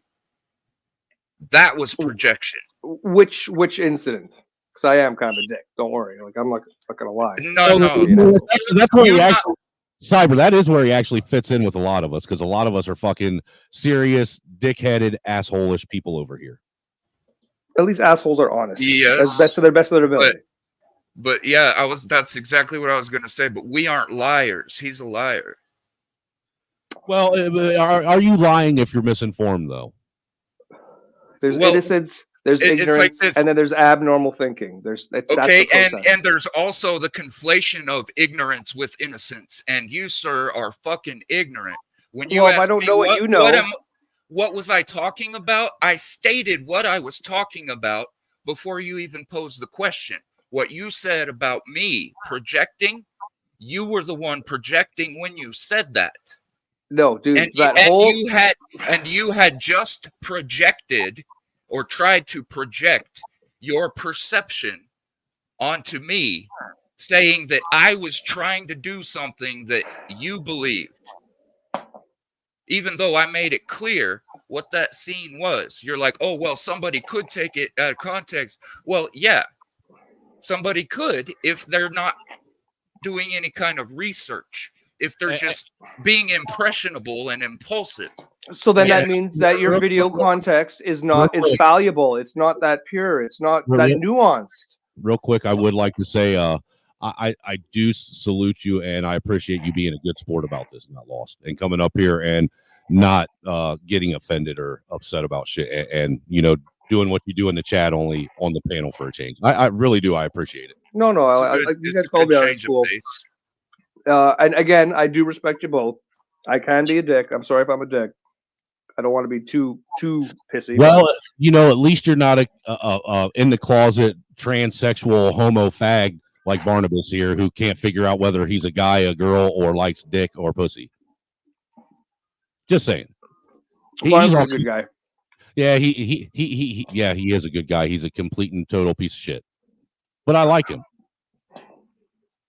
You know, this is the island of misfit toys. You know, we take all the strays over here. Yeah, we're all the botched and the bungled. That's all human beings, though. Like, we're not perfect fucking people. No, see, that's the one thing that I've tried to premise earlier. You know, the fact that we live in a day and age where everybody is trying to force everyone to like them, not realizing that you don't have to be liked by everyone, nor does everyone have to like you. And in all honesty, people have the right to hate everyone if they want to. That's their right, and nobody has the right to stop them from that. I'd rather let them see the light and the positivity and things.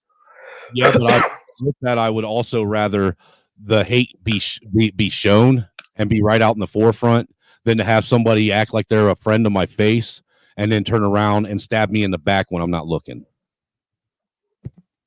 Hey, that's like a personal experience or something? I'm pretty sure that there's a lot of people that can say that they've lived through that. That you ask, well, that's how you get rid of those people. You just get rid of that toxic shit. Hold on. I don't know how much you actually have engaged with people from the quote unquote black community, but even they will tell you straight out of their own mouth that they would prefer an open, upfront racist and actually get along with them better than these covert racists that like to act like they're your friends to your face, act like they understand what's going on, that they got you, that they're on your side for shit to your face, but then turn around behind your back and talk Negro this, Negro that. They would much rather be called the hard R to their face and someone be right up front and honest with them, because at least now, and I'm the same way, at least now I know what I'm working with. I know what playing level we're on. You know, I'm sure there's examples of that, but there's also examples of like, a guy just gets shot in the face. Say the hard R, he gets shot in the face. Yeah, but are you talking about the woman that said "White Lives Matter" and got shot in the face? That's brutal. That's horrible. Oh, you're talking about the girl down in Indianapolis in 2020 who said that and got shot right in front of her son and her husband. Right. Yeah, I think it was the chest though. So The maybe Americans need to drop the guns and start like fighting each other to fisticuffs. Get it all out. Well, no, what we need for people to stop pushing racist and basically fascist rhetoric and innuendo around this country and allow people to actually grow organically. When you got people that are being paid, in my opinion, now, and this is strictly my opinion, but when you got people that are being paid, in my opinion, to go out with the sole purpose to destroy and to basically prevent any kind of real discussion about the things that is problematic in America, specifically the white-black dynamic. That is the main issue, the main social issue here in America. And the reason why that continues to be a social issue is because people are stifling the black men and the white men from being able to have a conversation with each other and put this shit off to the side. I think it's an antagonism that the system can use to poke and prod, and they don't necessarily want to give up that power. It's like any other antagonism, rich and poor, gay and straight. That's all appendage. It's all about our real economic prosperity, and that's why both political parties will play these stupid games of social policy and never give us anything fucking real, or you guys anything real. My country's kind of like your little bitch, so we do what you guys do more and more all the time, and our country's getting shittier too.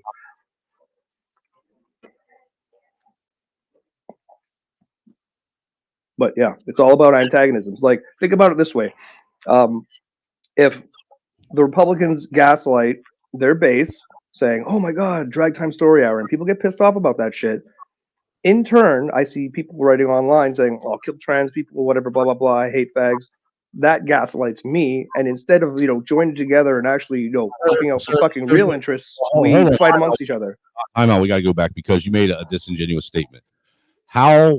Tell me when you heard someone online saying we need to kill gay and trans people. Oh man, that Steven Crowder guy really skirts that line. That Tim Pool fella always talks about Civil War. That kid's an idiot. Neither one of those two have ever said we need to kill gay and trans people. Neither one of them. Well, something that Tim Pool did say. He said he does believe that there's a genocide, and it's the people promoting the trans ideology. They're sterilizing children. They're encouraging people to indulge in an impossibility. Well, I was trying to make a point, though, that respectfully not lost. You literally just did what you are claiming that Cyber and myself are doing. And you took something and you misquoted and put misinformation out as though it was fact. And I know specifically for a fact that I have never, ever, ever heard either one of those two ever say what you just said. Ever. Well, what you just said, Cyberhawk, as in like Tim Pool said, it's about genocide. Like, come on, that is so hyperbolic, right off the fucking cuff. To think that children are getting pubescent blockers. You know when they use pubescent blockers? When kids hit puberty. So they're literally that's a decision for the parents, the doctors, psychologists. One point at a time. This is why this stuff always gets lost in the weeds, because people want to sit and throw top point after point after point instead of addressing one topic. You said that children get what is it, hormone blockers when they're going through puberty. What type of children are they giving those hormone blockers to? Kids who have or who are trans, who need it, or actually a lot of kids use those things for like medical reasons. Before they started using it, quote unquote, on trans kids, what was the purpose of those puberty blockers in kids? What was they using it for? Sometimes stop overacting pituitary glands and shit like that. I was going to say, was it not for children that had a hyperactive, going through like an ultra hyper fucking puberty to where it was almost impossible for them to maintain what was going on? Or kids that weren't hitting puberty. No, also early puberty. It's called precocious puberty. Right, like That's young the, girls that's had to the go through only puberty at like 6 or 7 years old. Yeah, that's the So only kids have been using this stuff for medical treatment. Okay, and when people feel like they're in the wrong body, because people like Levine say, well, what if you're going through the wrong puberty? There's no such thing as the wrong puberty, but there are people who feel like that. That is a psychological problem, and the answer is not to attack the body. And see, You treat the There are psychological. hermaphrodites. There are people born with both fucking organs, sexual organs. Sir, that is like a percent of a percent. Still, there's still mutations within our society. You Who are knows correct. about a trans person? Do you know about them more, or do they know about themselves more than you do? Sir, all I'm saying is you are right. That is a metric, but it's such a small metric that it's hard to even gauge in the conversation. Other societies had the third person. Thailand's a great example. Our Native American cultures here before we came. Sir, now, as far as puberty goes, you do realize that when they give most of these kids that are transitioning puberty blockers, they're what? 11, 12, 13, 14 when they're going through puberty, right? Yeah, sometimes, depending. Yeah, around that age. And you do realize when kids are going through that adolescent puberty, you do realize it's just not it's not just a physical thing, right?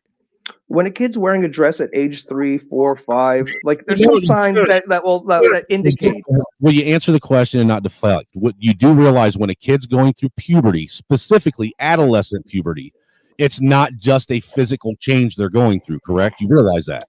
Yeah, so yeah, of course. They're going through a mental change as well. They're mentally going through puberty. Their brain is growing, correct? Mm-hmm.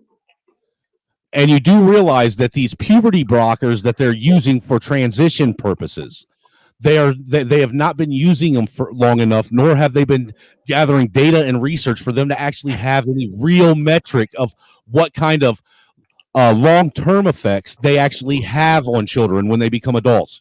Right? Well, currently we know that people who are trans and can't live in our society well because of our society's kind of a little backwardy, they commit suicide. So if we try things that make them stop fucking suiciding themselves, that's a step fucking forward, in my opinion. Yeah, if it makes their mental anguish a lot less, then go for it. Well, did you know that after puberty, a lot of that suicidal ideation will desist if they're not tampered with medically and chemically? Just going through their natural puberty is a cure. Yeah, but I'm also talking about people that have. There's been trans people in North American society 200 years. So the way that we see, I'm getting tired of being talked over, man. Like I ain't running this shit. But go on. No, well, I lost my train of thought now. Like these people existed, and the suicide rates were because they can't adjust in society. They can't live their life. They can't be who they want to be.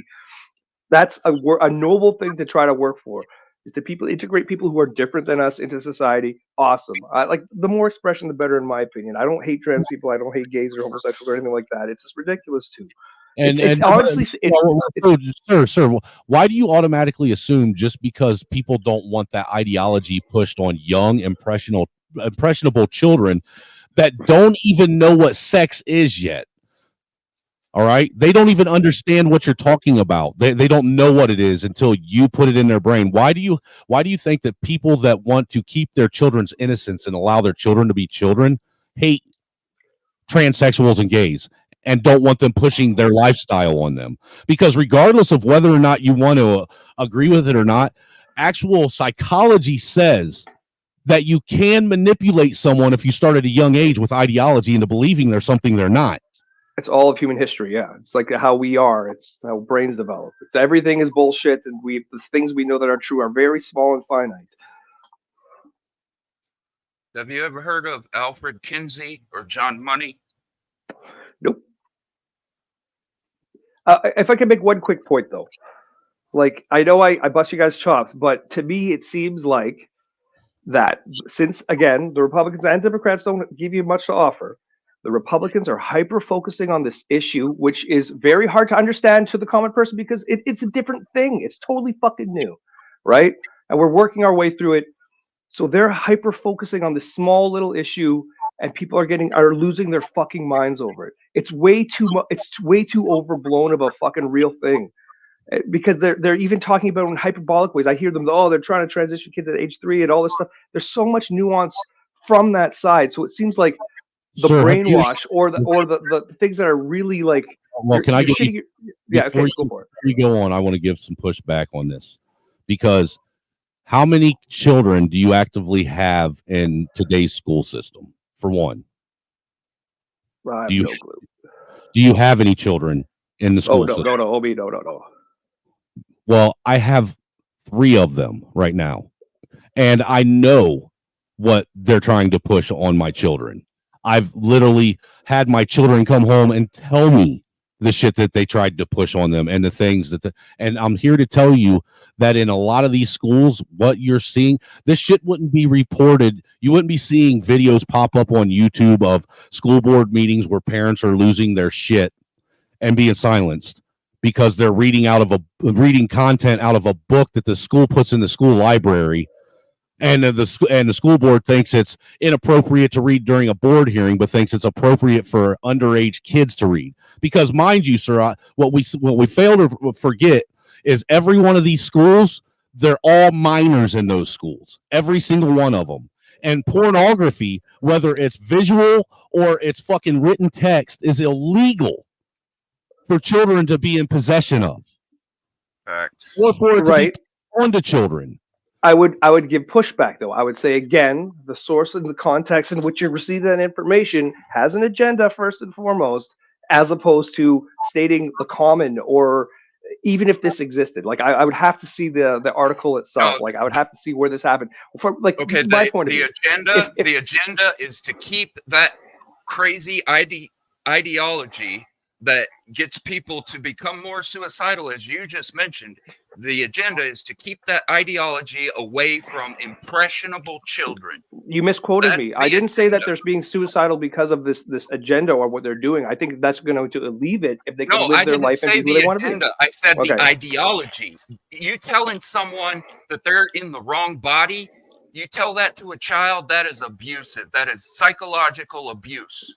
I don't think that's how it works though. Like even hardcore conservative Well, it families doesn't have matter gotten that their children gotten you can transgender. doubt it all you want. You can doubt it all you want, but it is Hey. psychological abuse to tell a child they're trapped in the wrong body. Well, if I may, also, I would like to point out that prior to this whole transgender or non-binary, this weird spectrum we're on right now that we're seeing, prior to that, if you recall, there was this movement when it was just specifically gay and lesbian that they were trying to quote unquote get rights for, where they were pushing rhetoric that how they put it, that just because you play with girls' toys doesn't mean that you're gay, or just because you play with boys' toys doesn't mean you're a lesbian. You remember that?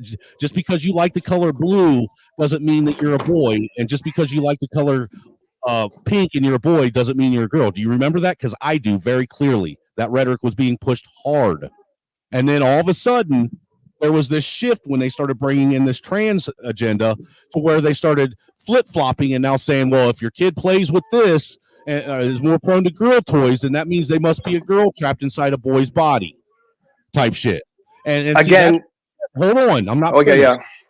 Because this is where the narrative and the rhetoric of these communities falls apart, because they're constantly changing the goalpost and shifting the narrative anytime their ideology gets questioned, or you can point out a fallacy or a flaw in what it is they're trying to suggest. Okay, well, one thing right off the hop, this is a new thing. So if we have like discrepancies about talking about trans people in sports, there might be a way we could figure out a new system that could incorporate them into sports or whatever. Because Yeah, this you is have a league. You let trans men and trans women all fight with each other. There it is. That's the problem solved. well, that might not be fair. Actually, maybe there should be an asterisk. Sure, if that ain't fair, then why is it fair for a biological men who pretend to be women to compete against women? Well, Because there's that. that is in essence what they're doing. If you start a trans fucking sport league, it's all trans men and women competing with each other, which is in essence what they want to do anyhow. And didn't that one lady whoop that man in martial arts recently? She literally just busted his face open. They can actually compete. It's the well, since when have we ever made the exception the rule? Well, say if the trans person went on hormone replacement therapy or they went on puberty blockers, then the competition would be a lot fairer. You do realize that testosterone levels alone isn't what makes it unfair. Bone density, men have higher bone density than women. Our hips are. That's why I said more fair. That's why I said more fair. And the pelvic bone in general, you know that those are gender specific, right? Yeah, right. I know. Right? That's why I said it would be more fair. Like I didn't say it was an absolute. I just it would be more indicator fair. I think the fairest way to do it is to, if you are a transgender person, then you are in a transgender league. You leave women to compete against biological women and men to compete against biological men. You know, as Great, far as and we're having a discussion on it, and we're expanding our ideas, and then maybe they'll figure out a better system. Who knows? Like it's a new thing. It's still a very new thing. As far as the bathroom thing, easy way to solve the problem. If you're a trans man or a trans woman, you use the men's bathroom. Plain and simple. Yeah, but what's going to stop all those hetero men from entering those women's bathrooms and raping women? Because that's where most of those rapes occur. If you're a trans man or a trans woman, or everybody in the trans community uses the men's bathroom. Everybody. Plain and simple. That's the problem solved. Because you know what? Men are not afraid of trans men. We are not worried about them. We will still break them in half. What we're worried about is what you just said. Some fucking sick, twisted weirdo who's using this trans movement as a way to put on a wig and a dress and go rape my fucking 11-year-old daughter in the bathroom. But does that happen often? Not really. No. Yes, dude, I can pull up the last time you asked me. Hold on, the last time you asked me this, I dropped like fucking 12 links in the fucking chat that you obviously did not click on. I might have laughed. Sorry. You know, and see, that's the other thing not lost. If you're going to ask for proof and links and evidence so you can actually look into it and it's given to you, then you need to do your due diligence of actually doing that. Right, but I'm not the one speaking in like specific necessarily. I'm more about generalization. But you're challenging what I'm saying. And if I'm giving you information that negates what you're challenging, then you should at least show the courtesy of looking into it to see if it's credible or not. Right, but that's the claim you're making. You should cite your sources. That's how it usually works. When I drop links, that's exactly what I'm doing. I know on that one time I wasn't there. Sorry, I didn't see them. Yeah, you can't deliberate ignorance to maintain a facade of innocence. It doesn't work. The thing is, I didn't see them, so I don't know how that's ignorant if I didn't see them and I don't know what the information is. Ignore. Like, that's ignore. Innocence. No, I just left, or I didn't see them. I didn't see it, or I left. Like it's not like a conspiracy theory here, bud. Hey, Mayo, I don't understand. Mayo, I don't understand the context of your question. So just hit the link and come up and ask it. That way we have real context. Because I don't know who you're referring to.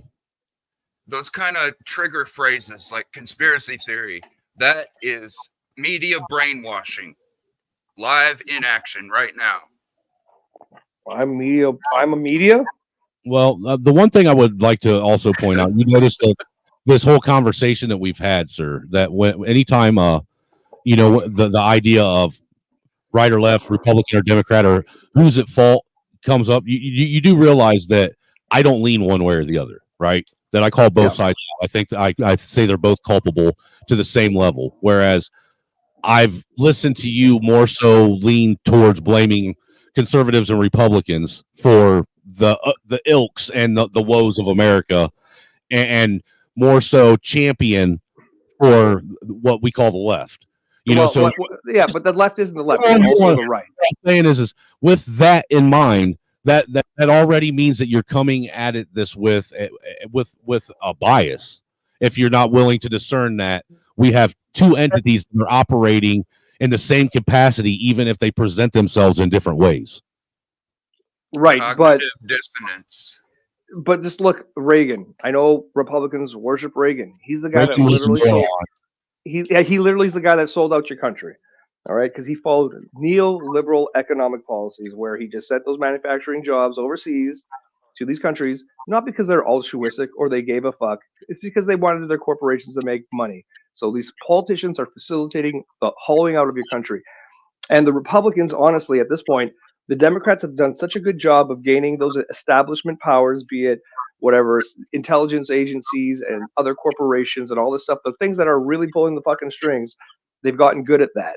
And now, since the Republicans can't really offer anything, they've kind of gone to crazy town. It's an oligarchy that's slipping into fascism. Well, what one group is, we do have a group of people in America that are trying to offer real freedom. The problem with that is the vast majority of Americans and the vast majority of the world, for that matter, couldn't handle and don't know how to handle real freedom because they're too dependent on a safety net to save them from their own mistakes and bad judgments.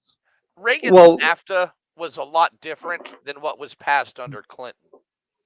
Yeah, the Democrats went corporate. They were not like the Mike Dukakis. They weren't the Jesse Jacksons who were the kind of real left leaning or socialisty.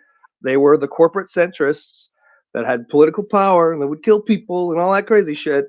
You know, like they gained that power, and you know the Democrats had a smart move after your president's head was fucking blown off. You had to change the power system, and that's how fucking corrupt and how fucking backwards the American political system is. You're talking about Lincoln, or you're talking about Kennedy? Kennedy. Kennedy wasn't a Republican. No, he was a Democrat, and that's why the Democrats were like, "Holy shit, we ran a guy that ran for president. They blew his fucking head off. We better find some way to garner the real powers that be, in order so we don't get our fucking heads blown off."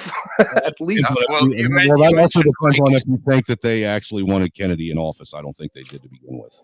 No, and you mentioned Reagan, but you didn't mention no-fault divorce.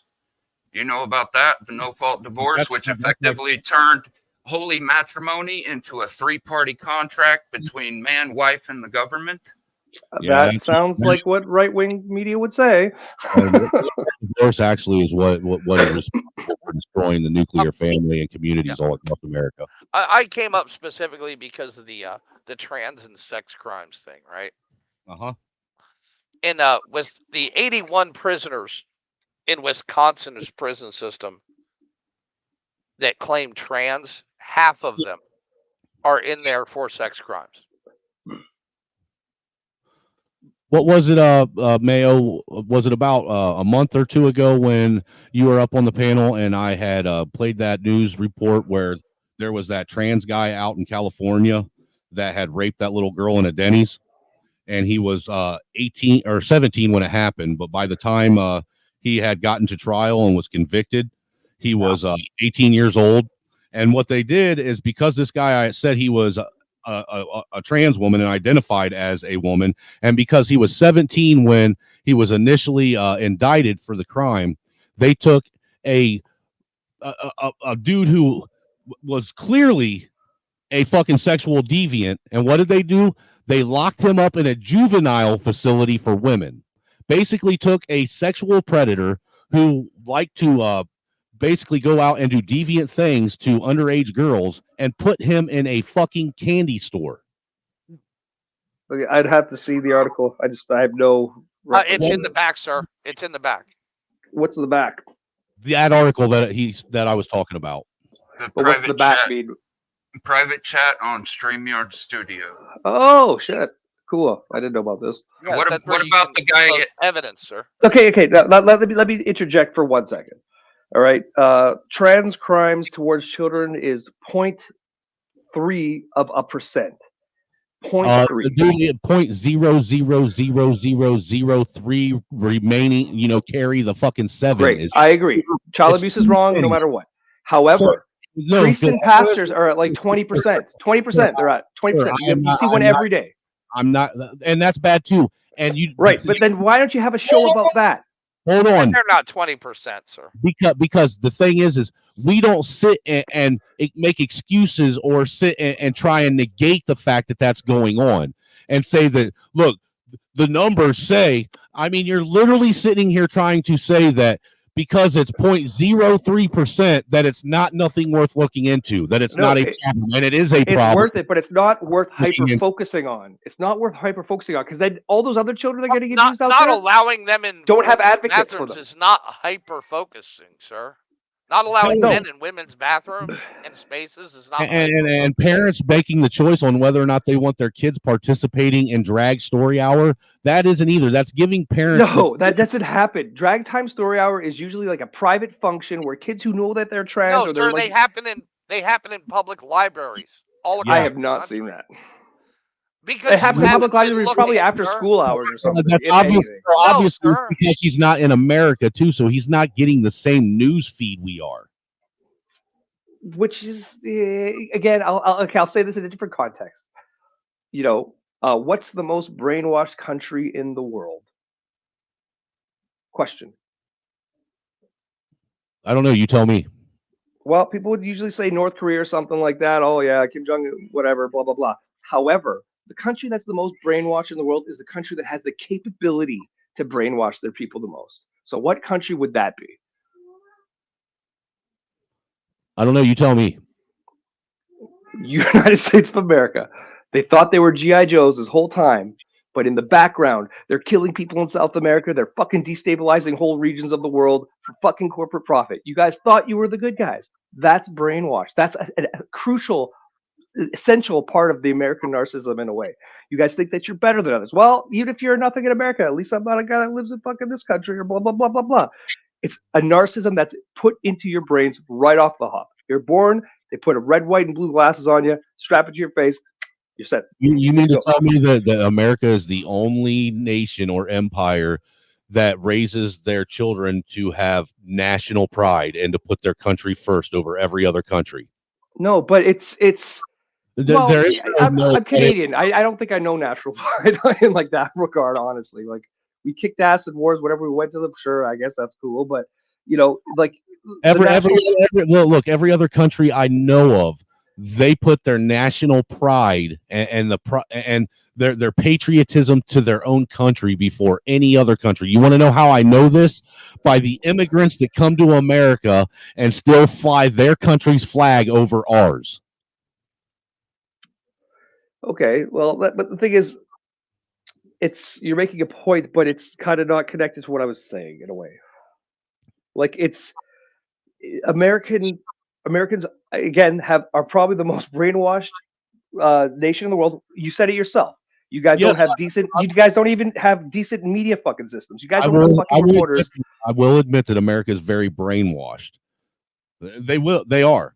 The problem is it's not getting better when you have, basically the arbiters of truth, so to speak, are the ones responsible and are culpable for the brainwashing. When you can't get and find a direct answer for anything, when you have media outlets going out of their way to fucking silence a president. I mean, come the fuck on. We had media silencing the president. Okay, so, yeah. You can't have actual real discussion like we're having right now. When you can't sit down and have a discussion and just speak freely about what's on your mind, there's issues, serious issues. And so, yes, brainwashing is a big thing going on and has been for quite a while. Unfortunately, there's people like myself out there who try to fight against that brainwashing and get people to think. But with doing that, I end up getting pushback. No offense, and I say this respectfully, but from people like you who are literally pushing the rhetoric that the same media, the legacy media, that is brainwashing people. No, I don't speak the same rhetoric, not even close. Like that rhetoric would be centrist to right wing rhetoric. When America goes and kills people overseas, that's in the interest of right wing interests. It's not like some left wing socialists like, oh yeah, let's go. What do you consider right wing? CNN is. Well, it's about economics. That's what right wing is really about. Left and right wing are about economics, capitalism or no capitalism. So like he said, CNN, MSNBC, ABC, CBS, all these quote unquote legacy leftist organizations are all right wing. Yeah, pretty much. In the world view, all American media is pretty fucking right wing. Because even on MSNBC, they'll be like, "Oh, Bernie Sanders, you want to do this healthcare thing? Oh, how you gonna afford it? How you gonna afford it?" But whenever they fucking pass a military budget that's like ridiculous, not a fucking word. That's in right wing interests. When right wing or when democratic governments will support authoritarian, fascist, theological We don't nation have a states, democratic narco government, drug sir. states, We don't have a fascist states like democratic government, sir. Bolsonaro over democratically We elected don't leaders, have a they're right wing. democratic government, sir. Well, you're the Democrats. The Democrats will still support right wing shitheads all over the fucking globe because They it's all support capitalism. each other because it has nothing to do with right or left. It's all about corporate interests, sir. That's right, and that's right wing. It's all about economics. So that's capitalism gone into corporations, gone into monopolization. Is it right gone wing, awry. or is it just an oligarchy and they're trying to convince you that it's one side or the other? You know, No, because there are definitions. Definitions change daily, dude. I know, but there are definitions that are set in stone. Like a socialist is a socialist is a socialist. Racism was set in stone. No, but like when you're talking about political theory, you have to have an racism objective word. No, but like define right wing. It's proponents of capital. Well, let me tell you about the etymology of the word. Maybe this will give you a clue. The etymology of the right wing is when they first started with democratic parliaments and stuff, but the king was still there, right? So the king had people that were agreed with him, and they sat on his right side. And the people that were the liberals and were like, well, maybe we should try democracy, maybe we should try human rights and shit like that, freedom, private property even. That was a fucking liberal notion. They said they were left wingers. They were on the left side of the king, and he executed the whole bunch of them until they finally took more of the king's power away. But the right wing, the etymology of the word, comes from people that agreed with the system, agreed with the king, agreed with all like the norm, which is capitalism gone awry. This day and age. Go ahead, Mayo. You got it. So advocates of free enterprise, private ownership. But is that what it even is? Like, if you're not connected this day and age, you're getting fucking nowhere. Even if you're a fucking genius, if you don't have some fucking rich that's douchebag, completely not true. Well, there are some tenets of truth to what he's saying. You know, just as it well happens even in the smallest businesses. You know as well as I do, Mayo, that it is hard. Say you got a mom and pop store that's trying to open up in a town.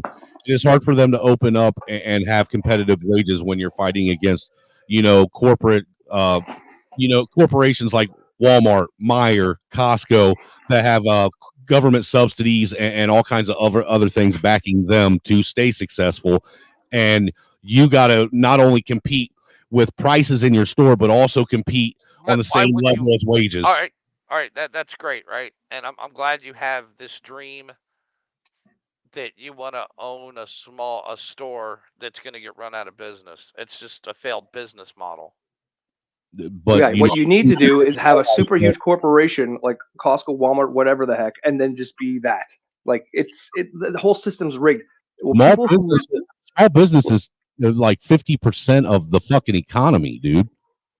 I know. Small business is the way it should be. Like I'm agreeing with you. No, I'm talking to Mayo. Small business employs like I know. the majority of the population. I know. Yes.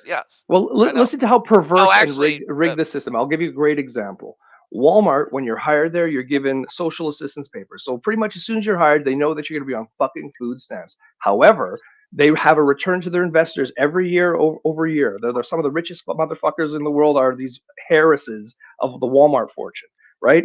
So they're using your public tax dollars to give these people fucking food to live because they work at fucking Walmart, but yet Walmart can have a return to investors. They're using your tax money to give to fucking rich people directly. It should be against the law to not pay your employees enough to eat, and it should be a law that the return of your investments comes after that shit. It shouldn't be just some asshole with a fucking trust fund earning their living off of fucking the public tax dollar and people's fucking hard-earned labor and shit like that. That's how egregious the system is. It's set up in such a fucking way that you can't just fucking create a Walmart. That's a fucking pipe dream. So why would you try? Well, it's just you just have to break the system. That's the problem. It's the political system's the inept. And if you don't have a political leader that says, you know what, maybe we should try to change the political system and introduce proportional representation, or maybe get rid of gerrymandering, maybe we should get rid of lobbyists. Other than that, it's just butt kiss. It's just the same old, same old. And Obama was like, oh, hope and change. But hope and change sure fucking became same old right quick. He used Mitt Romney's fucking healthcare plan. Mitt Romney's. He used the fucking conservatives' fucking healthcare plan instead of doing universal healthcare, which would save your country $1 trillion in 10 years, and everyone would have fucking I'm healthcare. sorry, sir, but Mitt Romney was not a conservative, sir. He's a Mormon that drove around with his dog on And his he was roof the for governor vacation. of a socialist state. Oh, really? Like Bain Capital? That's a socialist company? Give me a break. No, Give me a I break. said he was the governor of a socialist state known as the Commonwealth of Massachusetts. He was also the son of Bain Capital, literally a corporation that bought companies to destroy them so they could make money off of that destruction. That's conservative. That's not a left-wing thing. So he was a super right-winger. Like he's like almost the Bain, of all of right-wing ideology. I just find it interesting that people actually buy into either of the ideologies as if they're different when historical. If you look at historical reference of either of these ideologies, they both lead us down the same fucking railroad. Well, no, that's the problem with the American system. It's such a bicameral system. It's a good and evil what system. system Other would you countries have replace like, it with? What well, system would you the replace German it with? system's pretty damn good. They was gonna work say, out. Their shit works pretty good. Parliament does great. I've watched Parliament sessions, and they're fucking. They're Germany really. doesn't have a system. Our parliamentary systems are by far superior than Germany, the Republican as systems. stated, By far. Germany does not have a system. Really, because you don't see fistfights in American Congress like you do in Parliament. No, but it's like the way it works. The checks and balances in the system are there more prevalent. So what are you saying that we got to have a battle royale in order for things to actually happen? No, Germans no, don't have that's a more system. British. They That's have more the like EU making all their decisions for them. Canada's never had like even like maybe there's been a swear in our House of Commons. Like that's our parliamentary system. Is not like maybe some Thailand one or something. No, I'm talking about England, the UK specifically, and their Yeah, parliament. well, they're Because crazy. she's in there all the fucking time. If you want to look where America's going, it's kind of like that same super establishment elitism that Britain's gone to, where it's like all political parties are just like, well, I guess the same thing in America, but all political parties are representing, capital interests primarily, first and foremost. Well, I think that I do agree with you there, and that's only simply because I believe that we're under the Crown's rule and have been for the entirety. We've just been had the wool pulled over our eyes. And Nah. America took the cake. They could have had a diplomatic victory back in the '80s, but they chose not to.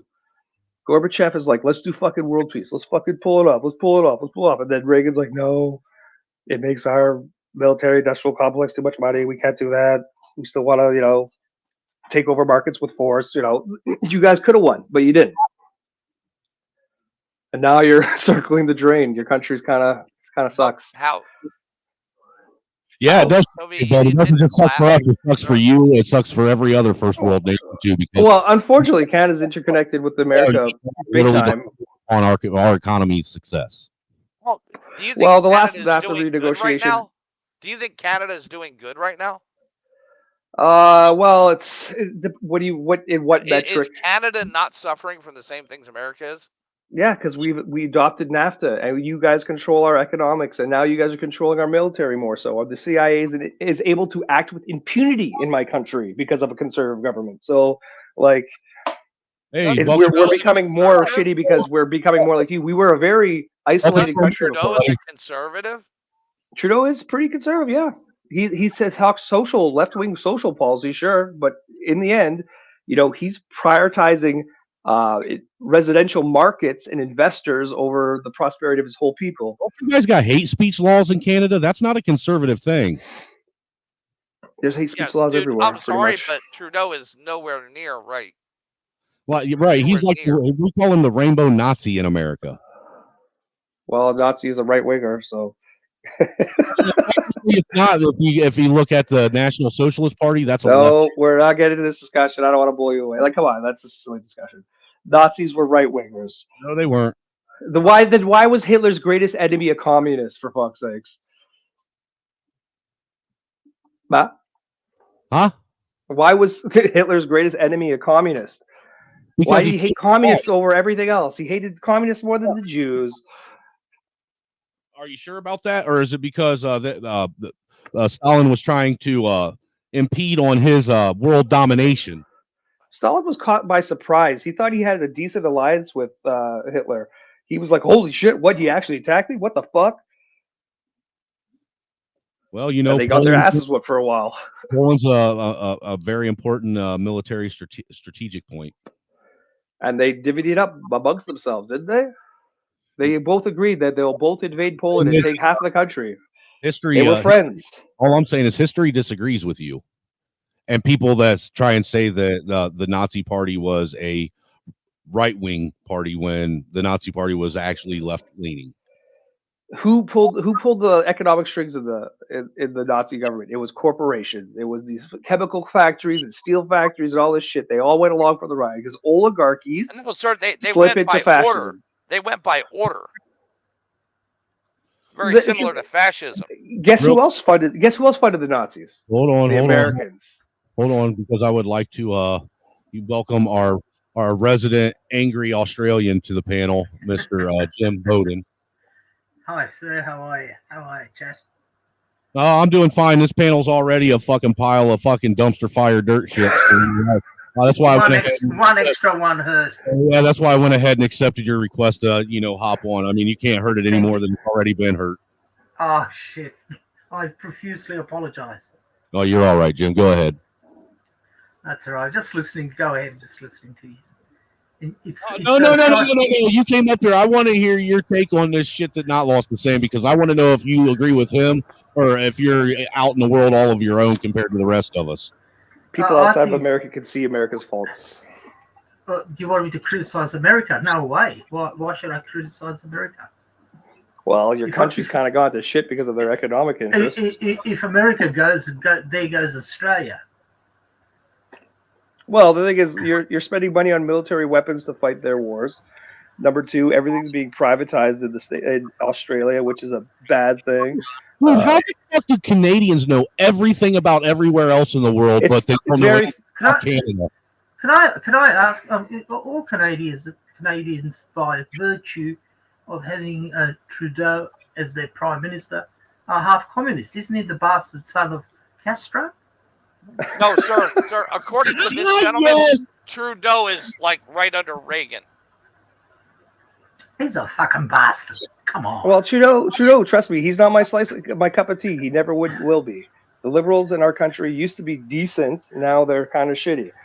I'm a NDPer, true or true. How can you be a prime minister or president? You're a drama teacher. Crying out loud. Come on. Well, it's like nepotism. It's almost that Manchurian type of candidate that they have in France or Ukraine, where it's more of a celebrity, a pretty boy. Yeah. And, he's the son of a narcissist, so he probably tends to be narcissistic himself, easily controlled. What can I say? That's the American system being exported. Castro was quite the narcissist. I will give you that. Yeah. It's kind of what fueled the 80s. Like, we lived in the 80s, and it's like the most narcissistic time in human beings' history. And it's not necessarily psychologically because we elect leaders that think they're the best and not the best. We all know, as far as culture goes, the 80s and 90s was the two greatest decades to be alive. Yeah, they're pretty cool. I liked it, too. Don't worry,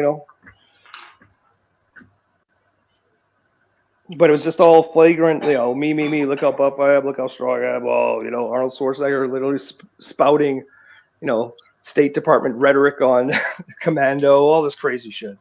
Well, I do agree that, a lot of nations, and America specifically, was sold a fallacy of a lie with the quote unquote great American dream. It caused people to stop focusing on things that mattered and hyper focusing on stuff and social status rather than, their family and their community. It's kind of the American way.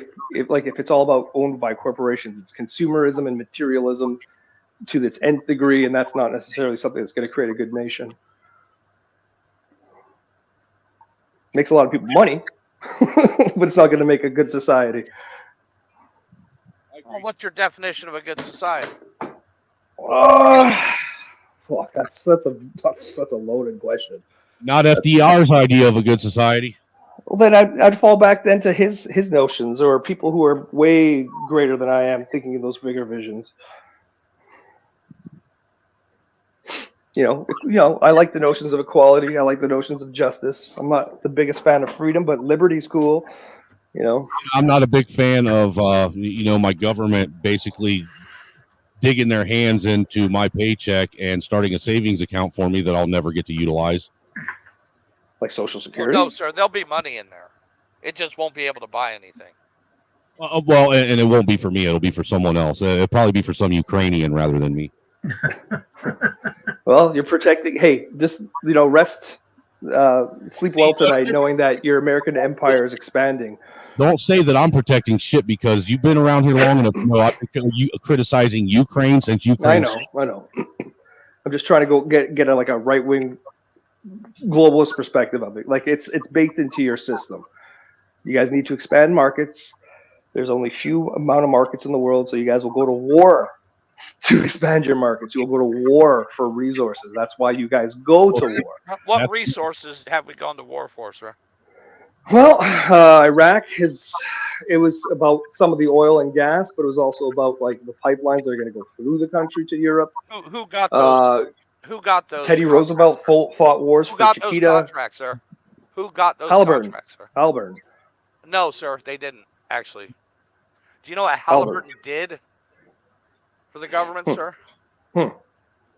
They made Dick Cheney a whole lot of money. Do you know why Halliburton was chose over all others on a no-bid contract? Because Dick Cheney owned it? No, sir. Pretty much. Pretty much. Sir. That's false. Torin, what's up? Hello. I love this guy, man. I love it when I see the pussy face.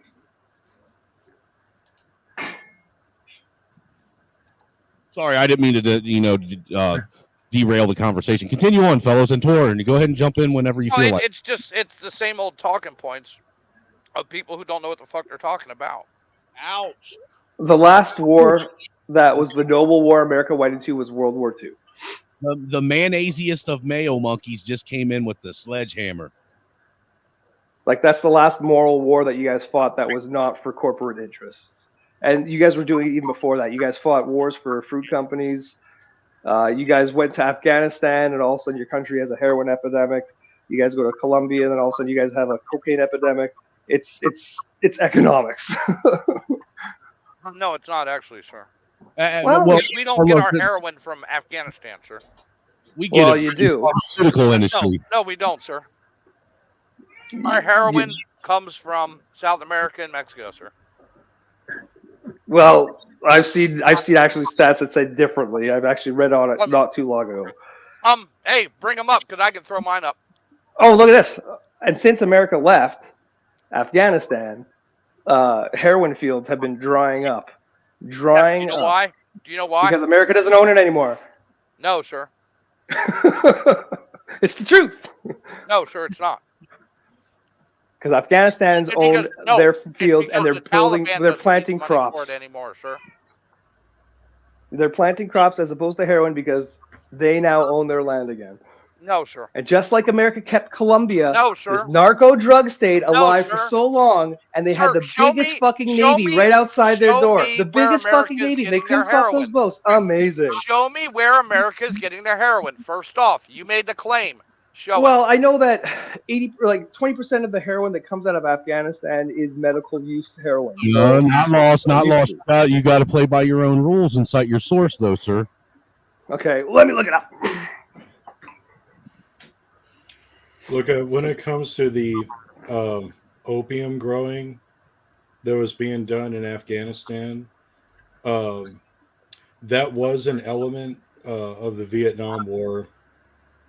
That was mainly done by the intelligence agencies and, to fund black projects and stuff. So, yeah, like they were running opium fields and stuff in Afghanistan. But that wasn't like the sole reason why we were there. That was just one of the side benefits of both being in Vietnam, like in the La Drang Valley, for example. They were growing a lot of opium there during Vietnam.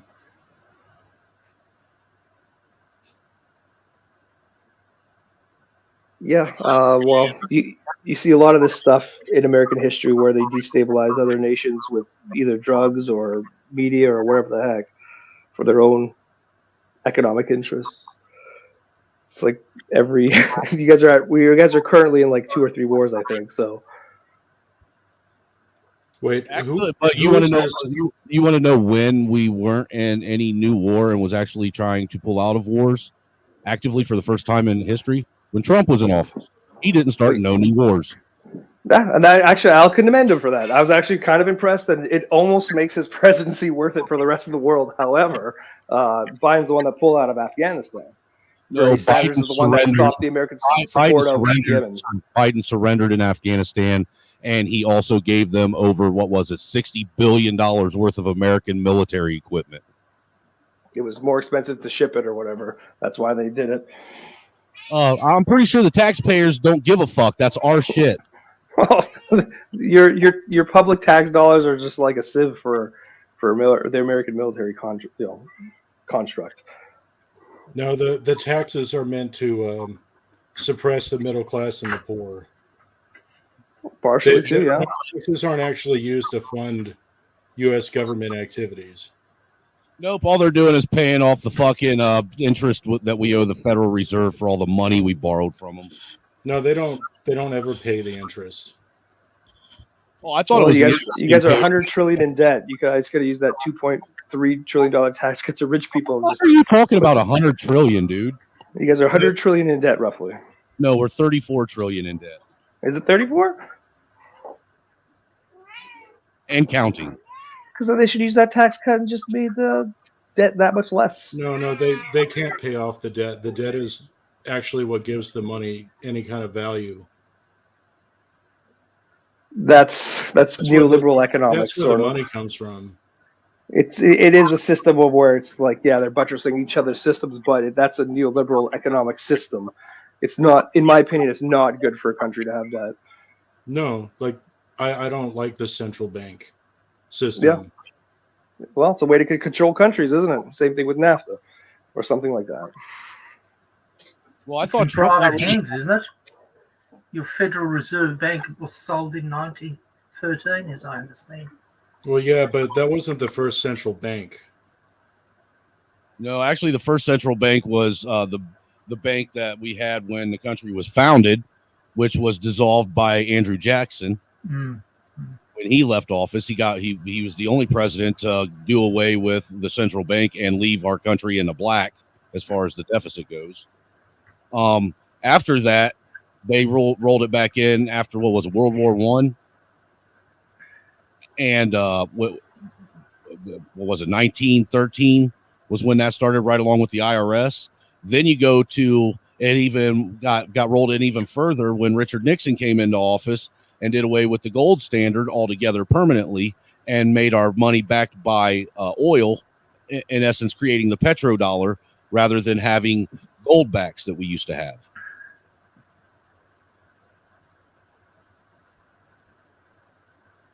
Am I wrong in that? Did I misquote? No, you're pretty much on the money.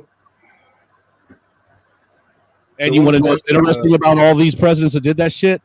They were all Democrat. Yeah, but like Lincoln wasn't. Who's the guy with the green face here? Like, what's your name? Oh, hey, not lost. It's not lost. Not lost. Although we're trying to decide whether he's really not lost or if he is. That's still that's debate right it's now. It's not Laws. It's Zoltan backwards. It's my middle name. Well, we like saying not lost and emphasizing the two behind. Yeah, that's cool. Look, cool. I just didn't see it. I just didn't see it labeled. I just walked in here, so I'm not really sure what everybody's talking about. Like, what's the? We went all over. We were going over this Trump interview, and then Not Lost came up and basically took over the panel and derailed the whole topic. So we're just going along with what Not Lost wants us to do. So I was listening. When you put it that way, you almost sound bitter about it. It's very interesting that you point that out, Snowman. I was listening the whole time on my mobile data on my phone. My internet signal went down for like the first time in months. But I just wanted to point one thing out, and then I'm going to bed. What he said about all the legacy media in America being right-wing just shows you where he's at and how leftist he wants our country to be. I don't live in a tornado. Hey, shut up. I'm talking. When somebody says that all of the media in the country is basically right-wing, it's because they are so far left. They see the Democrats in our country as right-wing. And he's trying to persuade people. He doesn't have anything convincing to say. All he wants to do is persuade people into forgetting what they know and denying what they believe, so they'll become as far left as he is. The conservative leader in my country, Stephen Harper, would not touch healthcare. He wouldn't touch universal healthcare because it'd be a death sentence, and he's smarter than that. So Hillary Clinton, biometric, she didn't advocate for universal healthcare. Maybe she did back in the 90s, but she doesn't anymore. She would be considered a right-winger in Canada. So yes, sorry if I'm not in the eye of the tornado where you guys can't see outside of that tornado. You're in the center where it's all peaceful, but the rest of the world's like watching you guys. Bullshitting again. You're projecting again. You say that we are. There's not projection. There's no projection yes, there. It is. You say that we are. You don't understand what the word means then. That's psychological. You think we are here, so you claim we are here because you want us to be here in the middle of the tornado. We're not. You, sir, are in the middle of chaos. And so much so, you can't see the forest for the trees. All right, which political party can I vote for in the United States that will not abuse Cuba anymore? Neither one. Which country? That's right, because they're both right-wing shitheads. No, because you're a fucking Canadian. That's why. Vote for around the world. Which country? Which political party can I vote for that will advocate for universal health care in the United States? None. Right, because you're not an American. Because you're all right-wing shitheads. Well, no, all that's not right-wing. an American. Well, respectfully, According it to seems him, me- Trudeau is right wing. So well, respectfully, from what I've seen, as far as the people being proponents of the universal health care thing in Canada or anywhere for that matter, it's kind of 50-50 split right down the middle of people that approve of it and people that think it's shit. No. That's not even close. Everyone in Canada cherishes and values healthcare just like they do in England. No, they don't, dude, because I talk to people daily that tell me that are from Canada that tell me the healthcare there is shit. That's because the people you talk to tend to probably be more right-wingers. Anybody that no, doesn't sir, agree with because you they're is dying right-wing. waiting for fucking care. No, Absolutely. those problems have been fixed. How Hollywood medicine is getting No, they better. have But not. again, Okay, the only way I'll believe that people who are dying as a problem as being fixed is because you have medical assistance in dying. who dies more due to healthcare issues in All you have the to two countries, do to Canada fix or United the States? problem, look, all you have to do to fix somebody's problem if they're dying is offer them suicide. And when they commit suicide with medical assistance, they're no longer a problem. Right? Okay, well, right. Get back on track, though. You're kind of just going into some other. No. See, Wait a minute. You don't get to decide what the track is. Well, he's going off on a tangent that's not necessarily. This isn't your fucking channel. You're telling me. Okay, I'm well, off I'll leave if track. you want. You're telling It's me not I'm mine off either. track because you want me to be on the track that you decide I should be on. Boy. That's what you've been doing the whole fucking time. That's why you say. That's why you say that the media, even the leftist media in America, is right wing because you want everybody over where you are. Because you can't understand. There are definitions that You exist don't use that are your objective. mind. There are objective definitions on things. America had at one point anarcho-syndicalists. They had fucking socialists. They're like Teddy Roosevelt and all that shit. But what happened after that? Oh, McCarthy hearings, killing fucking communists, getting them blacklisted. Yeah, the whole fucking. You think there's any left wing in your intelligence Dude, all agencies? Like, commies give me should- a fucking all break. commies should be strung up to a tree, dude. Okay, by their he's a communist, guys. He's a fucking I'm not a communist. Yes, you are. Yeah, No. every Absolutely commie are. bastard always says they're not a commie bastard that wants to put you in a camp. I'm an I was- anarcho-syndicalist if people were smart enough to actually be on the same fucking page. But you know what? The human race isn't at that fucking page. So I'm a radical socialist in the meantime until people fucking catch up and get fucking smarter. We can actually have systems, economic systems, that are more parsimonious and organic. Red Dude, Sox those is systems just are a designed I'm sorry. fancy name to for put the communism. And nobles yes, back in you know charge what? again. In your little 100-person camp in the middle of the woods, you can have an economic system that trades pine nuts for blueberries, and it will work. Do you know what? You know what the only thing is then? The only option is this corporate fucking crazy shit that you guys are living through. Like, No. is that what you want? No, Or do you want that's- maybe oppositions to what those power structures are? You Well, don't actually why- want Those are not Why do the you have only to go two from one- options. Why do you have Show to go me from the one? successful country Why- running today under your system. Why do you have to go from one extreme to another extreme? Why can't there be a middle? Because I would love that. I would wish there were socialist voices. I wish there were way more socialist politicians in the United States, and then they would advocate for your fucking rights, and then things wouldn't be as shitty. But there's no force like that No, the because socialists in because the my system country crushes that advocate force. for Like they crushed stealing my Bernie weapons Sanders. and They putting me crushed in a Bernie. camp. They crushed Bernie because they wanted the same old, not anything Bernie different. didn't get Crush crushed. Bernie. Bernie He sold was the playing fuck his out. part. He Bernie played his sold the part fuck well. out. He didn't sell out. He played his part. Not lost. I've got a question for you. He did exactly. I've got a question for you. Look, Yeah. socialism and / communism. No. Totally Let me finish. Yeah. Has been ongoing for the last approximately 100 years. I'm not going to go through the countries.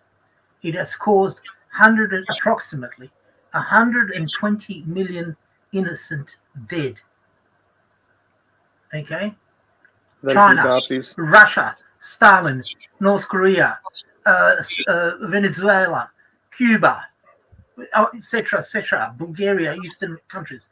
How, when you come to power and your mob, so-called socialists, how are you going to be the righteous one? In the the one last, who knows what's it all about. All You- the you- other you said- systems, let me finish. All the other systems, so-called socialists, have failed, yet Zoltan somehow is a salvation to the world in the future.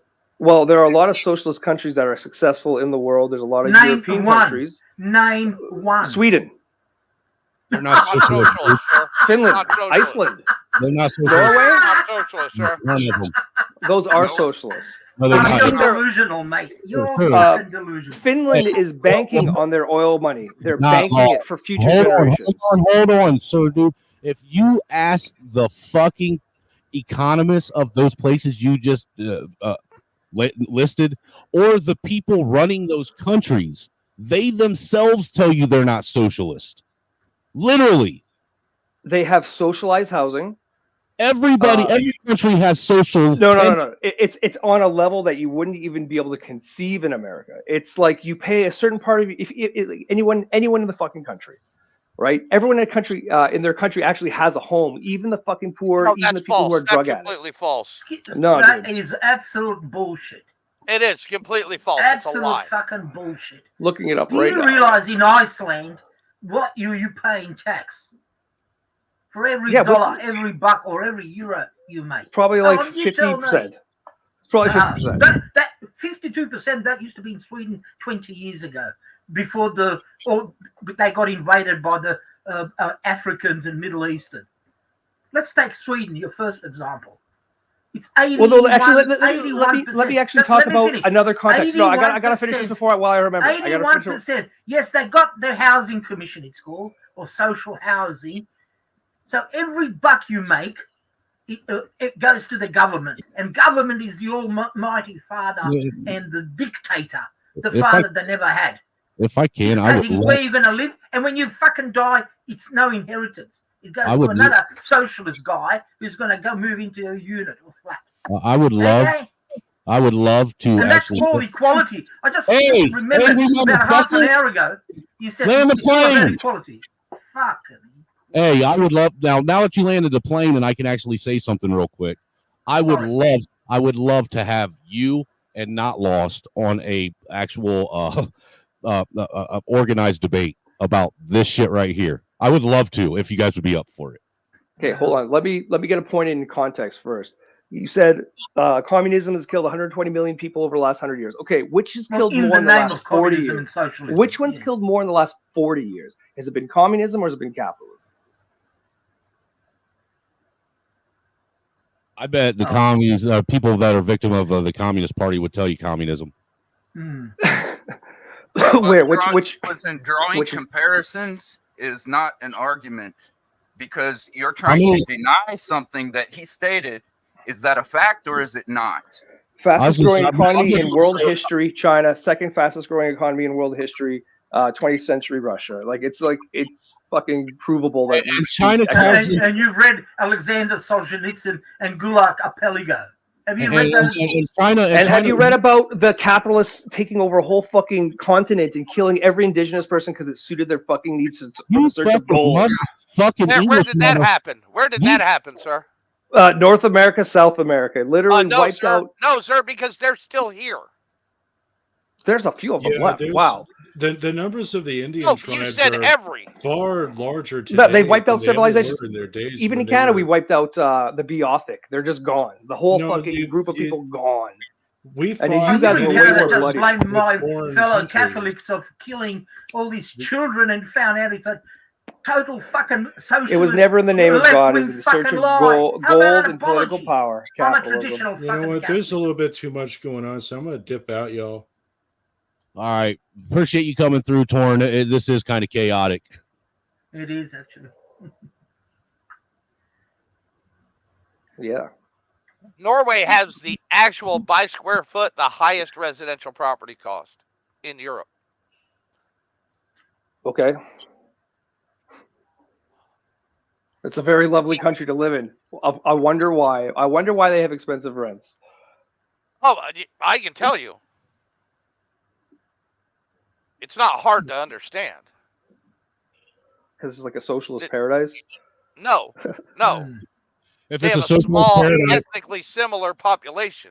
well, I was going to say, if it's a socialist paradise, then why do all their medical professionals and law professionals all get Money.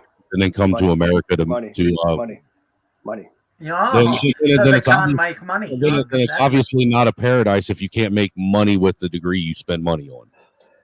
Well, it's doctors in the United States are way overpaid, perhaps. I don't know. I don't disagree with that, but the thing is it a paradise if you have to take what you learned in your country and apply it somewhere else so you can actually have the dream that you set out to have? I'm sure they're actually they're lured professionally by those agencies. You know, it's like they Dude, graduate. dude. People are waiting on the sidelines like they do at NFL drafts and shit.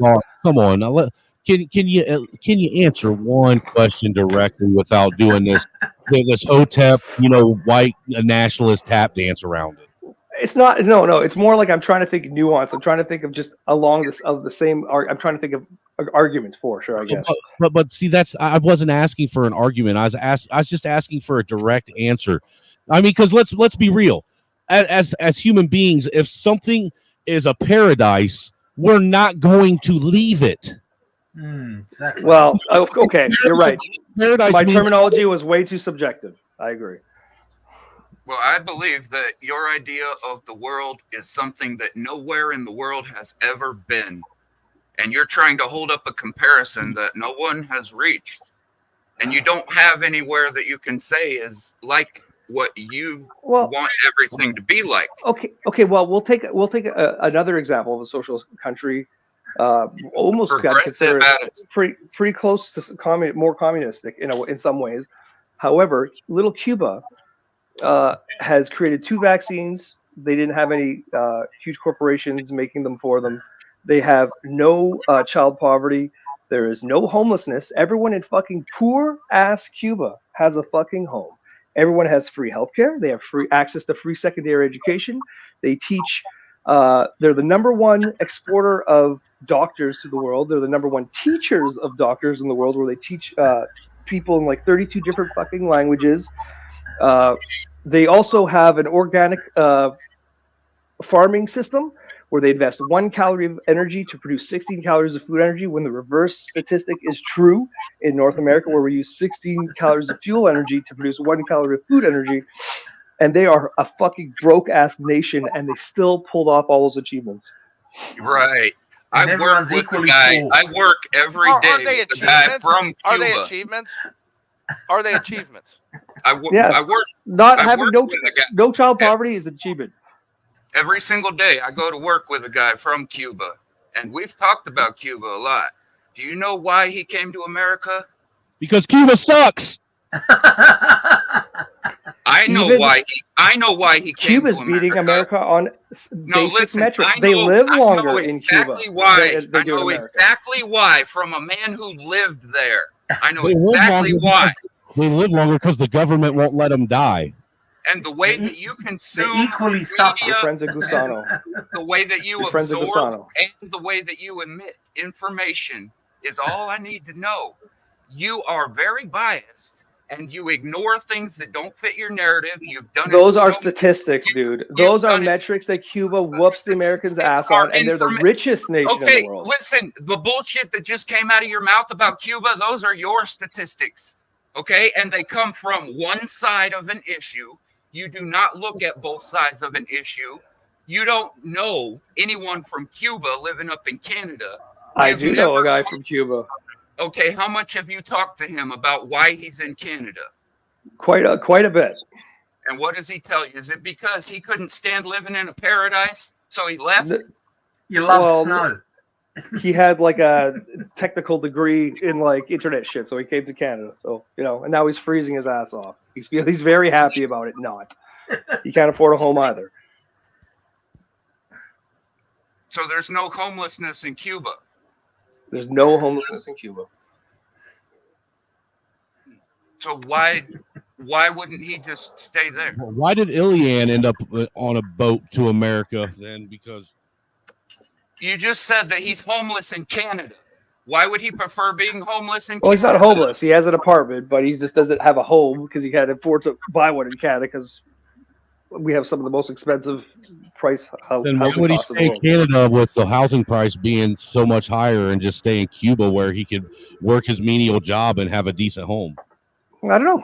I haven't asked him that question. Yeah, you don't I should know. ask him that. You don't know. So why are you trying to tell us what's what when? Well, I'm not going to hypothesize like you will and be like, That's all you do. But no, not lost. See, the thing is like me, that's the type of questions I would ask somebody if I wanted a actual, real, unbiased answers. Right, Why are but you here? Why are you- nonetheless, the statistics I cited is Trump's personal experiences. Dude. You can talk over everyone else, not me. Don't fucking cut me off when I'm trying to fucking finish a statement. Jesus Christ. Show some fucking decorum, bro. I'm new to this. Jesus. He's scared. Okay, now let me 1 second. The statistics I cited should trump personal experiences that people pull out of the fucking woodwork no matter what. Even the ones I can say, oh yeah, this guy said he loves Cuba. Dude, you have yet to cite a single source on any metric for any fact you have posed. Not a single one. Yet we have left. And he chooses to believe stuff coming directly out of a communist link country. after link after link for things, and you still choose to push back on things that we're actually dropping links for, citing sources, but you don't cite nothing and take it as fact. Hold on. You don't see a problem with this? Well, I'm engaged in the conversation so much so that I'm not searching up sources and posting them for you. I'll agree to that. If I had a wingman or something to look up this stuff and then post them for me, sure, that'd be great. But Miller does it all on his own and sits and argues with you at the same time. This is my first time up here. Sorry, I don't do this often. You got some wingmen. You're trained. I fucking know you're trained. Trained what? A trained Marxist. Well, I went to a university. Is that it? Is that yours? He didn't deny it. He didn't deny it.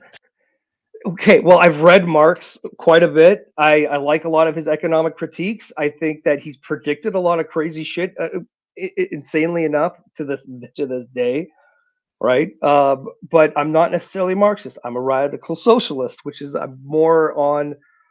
I don't want to say, "Hey, rich people, give up your money for me. Fuck you." I'd like to be more like, you know what? For the betterment of society, I'll get taxed another 8%. Oh my God. Like that's more my methodology. I'm not like a hardcore. I don't believe it. I believe in nonviolence. I don't believe violence should ever be used to make it. The thing is not lost is most of the time these raised taxes actually go to benefit somebody else's nation at the hand of violence from the very people taking your tax dollars from you. Right, but I think America is a very generous country. I think they give what 2% or something like that of their GDP. They're generous to everybody but their own people. Well, I agree. They give money to Israel, who has free health care, but they don't give it to you guys. I don't know why that happens. You remember when somebody asked him a few minutes ago, why is it that he only sees one extreme or another? Well, he calls himself a radical socialist, and he has also stated that that's basically what he has to settle for. And that's not to quote him, but yeah, that's I like how I anarcho-syndicalism. Okay, as a radical socialist, he has to settle for being a radical socialist, which means he would, if he could get away with it, he would be even further, even more radical about his progressive ideas. Yeah, like Kropotkin. Salute to Black God Monolith, or I should say Tony Black God Kronos Monolith now, because he's evolved into his new form. If you guys haven't noticed over the last year, he's been slowly evolving and taking new forms and name changes. So we got to keep up with him so as not to piss him off when he reaches that final evolution. But his comment is, whites in prison, 90,487. I'm assuming that's wrong. That's supposed to be 9,048,257.3%. Or no, 90,482. That's 57.3% of the population. That's what that meant. Sorry. I finally got it right. And he says the statistics come from inmate race bop. He left the link for it in the regular chat for the statistics on prison statistics on inmate race. Apparently there's more whites in prison is what he's saying than there are blacks. That's not unusual. Well, when you're the majority population, it would stand to reason that you would be the majority prison population as well. There's no way around it. Well, that just goes to show that the justice system isn't racist. Or there wouldn't be so many whites in prison. No, I don't think they're racist. I think they're what would be anti-ideology that they push that they're anti-counter totalitarian. There you go. That's what I'm looking for. They're totalitarian in nature. As long as you agree with what they agree with, the chances are you're going to get a slap on a wrist. If you don't, that's the logic. If you don't, you're getting put under the prison. That's the logical next step for Not Lost. He'd like to be totalitarian, but he has to settle for being a radical socialist. No, I don't believe in violence, for fuck's sakes. I don't believe in manipulating people. I'd rather coerce you with my ideas than manipulating you to believe in what I believe. Okay. Couldn't say the same about your media sources. Couldn't say the same about that. What are my media sources? Who knows? Alex Jones, drug report, what the fuck? Shut up. You don't know, so you're projecting. Oh, I hear it. I hear it in what you say. I hear it fucking directly in what you say. You're projecting. Oh, God, man. I shouldn't have taught you that fucking word. You don't know what it means. Now you're projecting I shouldn't again. teach things to people who don't even know what the fucking word means. You're projecting again to say I know what projecting means, because it's the same thing as like a projector. You're taking an image and you're putting it out there for other people to see the image that you're creating for them. Here's an example of projection. When conservatives say liberals are snowflakes, they're the biggest snowflakes. They are the biggest fucking snowflakes, conservatives. My fucking God. Dude, when conservatives say, woke and language that doesn't even fucking exist in reality, just stigmatic fucking words, fuck that shit. Hey, don't be slandering my snowfolk, dude. Woke? My snowfolk. The snowflakes are what create the snowman. They're necessary from fucking clever. Please don't slander my snowflakes, please. Well, let me ask, where did you get this idea that you taught me the word projecting? Is it because you said that I was projecting?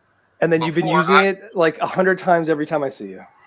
Oh, does that bother you? Are you triggered? Does that No, hurt your not feelings? really. No?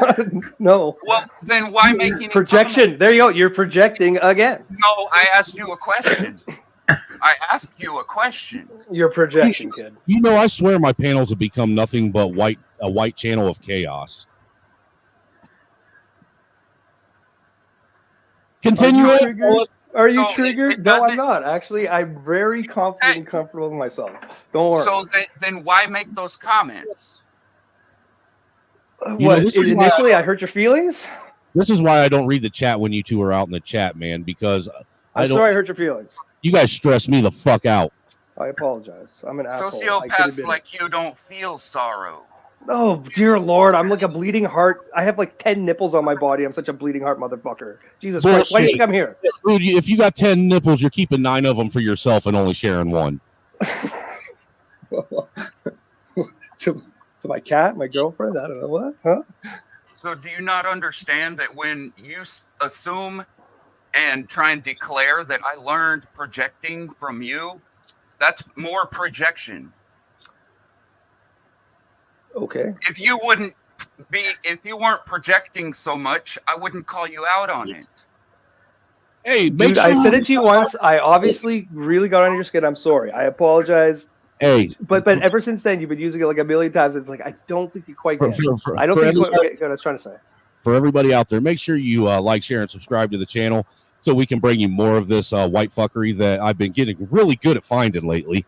And if you would like to, by all means, feel free to support your boy by hitting the Cash App or the PayPal links throughout the channel. They're pinned at the top of the chat.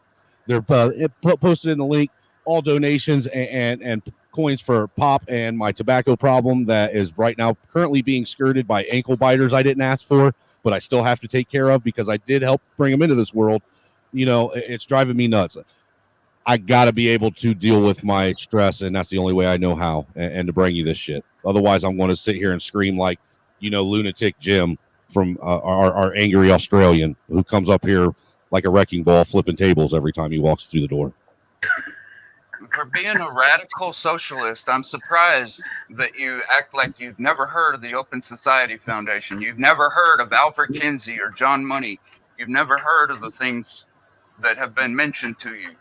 No. When it inconveniences you, and you know that Alfred Kinsey and John Money were also radical progressive socialists, they were sexual deviants, and they failed in their field. They failed to prove their theory. Okay, so they're backwash that should just be cut and tossed away. No, their ideology has been proven to be a failure. But you're This up weird here pseudo-sexual socialism or something? and you've never heard of Charles Fourier? Isn't Fourier the one that did the study on whether or not infants and minor children can have orgasms? That was John Money and Okay. Alfred Kinsey. Yeah, I mean that was some sick shit, and you know they're the same people that like a lot of the psychologists that are pushing this LGB ideology that they actually parrot as being the forefathers, the actual arbiters of what we call modern psychology now. Yep, Alfred Kinsey took studies from sexual deviants in prison. And he also did studies on children testing their orgasm rates and frequency. Dear Lord. He was a 1930s pervert. Yeah, he was a pervert. Jewish pervert. Yeah. And they're using those theories right now to teach children in school. Yeah, Alfred Such a Kinsey, bold claim. Alfred Kinsey did not practice Judaism. He was basically a Satanist, not a Jew. Correct. He was not a Jew. He was a Satanist. He did not practice Judaism. He hated Christianity. John Money ran an experiment on a boy who lost his penis during a circumcision as an infant and tried to raise him as a girl and failed. And that boy became a man, eventually committed suicide. Wasn't he a twin? Yes.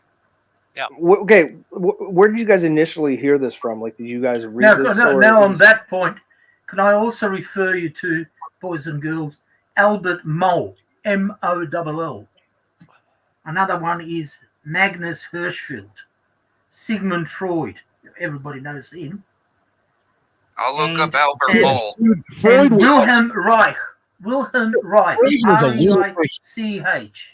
Freud was a lunatic who diagnosed his own psychopathy, straight up. Hmm. In my These opinion. are the remnants of Weimar Republic, which landed in America in after the 1933 of the Moustache Men coming to power. But anyway, that's the history. I don't know whether you're aware of it or not. Yeah, Charles Boyer also tried blaming Jews for the problems in society.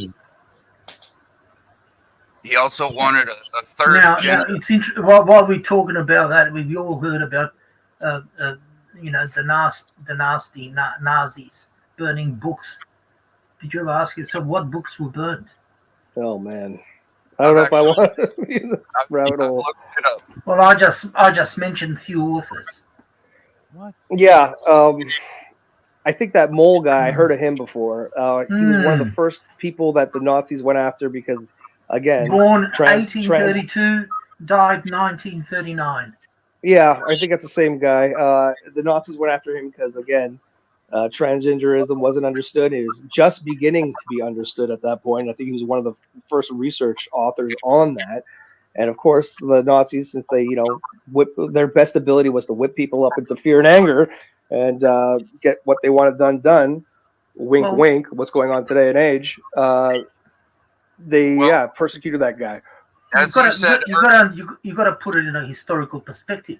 From 1918 till 1933, the Weimar Republic was decadent, degenerate.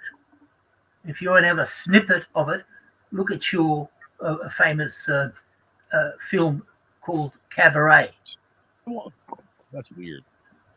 I thought the Weimar Republic was pretty broke and that their finances. and everything was being I'm controlled talking by- about it in terms of homosexuality, pedophilia, drug taking, degeneracy, in other words. Yeah, but there's a difference between those three things, and I'm not necessarily adverse to two of them.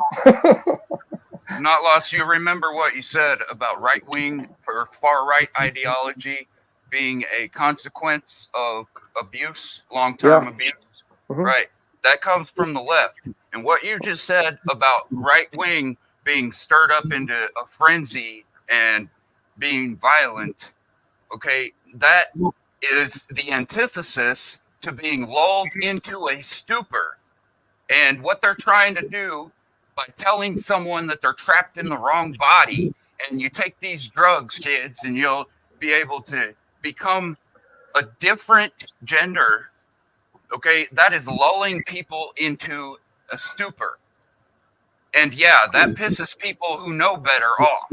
The conservatives in the 70s, 80s, 90s, they adopted the religious right, and the religious right is kind of clownish. The biggest issue that they were able to get them to vote for them was, abortion, abortion, abortion, abortion. The kid's life, it's a child's life, it's a child's life. Just like the same type of rhetoric is being used. Oh, it's a kid who's going to be crazy because of trans, blah, blah, blah. It's the same shit. I know you passionately believe in what you believe in, but what you believe in is not, it doesn't necessarily make Do you know sense. who Brooke Shields is? Do you know who Brooke Shields is? Yeah. All right. Do you know that she appeared at 11 years Lolita. old in 1983? Yeah. It's not Completely called nude. Lolita. Pretty stupid. It's not called Lolita. It's called Pretty Baby. No. This is a magazine layout by a Oh, yeah, European and version of Playboy. Penthouse. Completely nude. That's right. That's also a 45-year-old example. But Does that make it?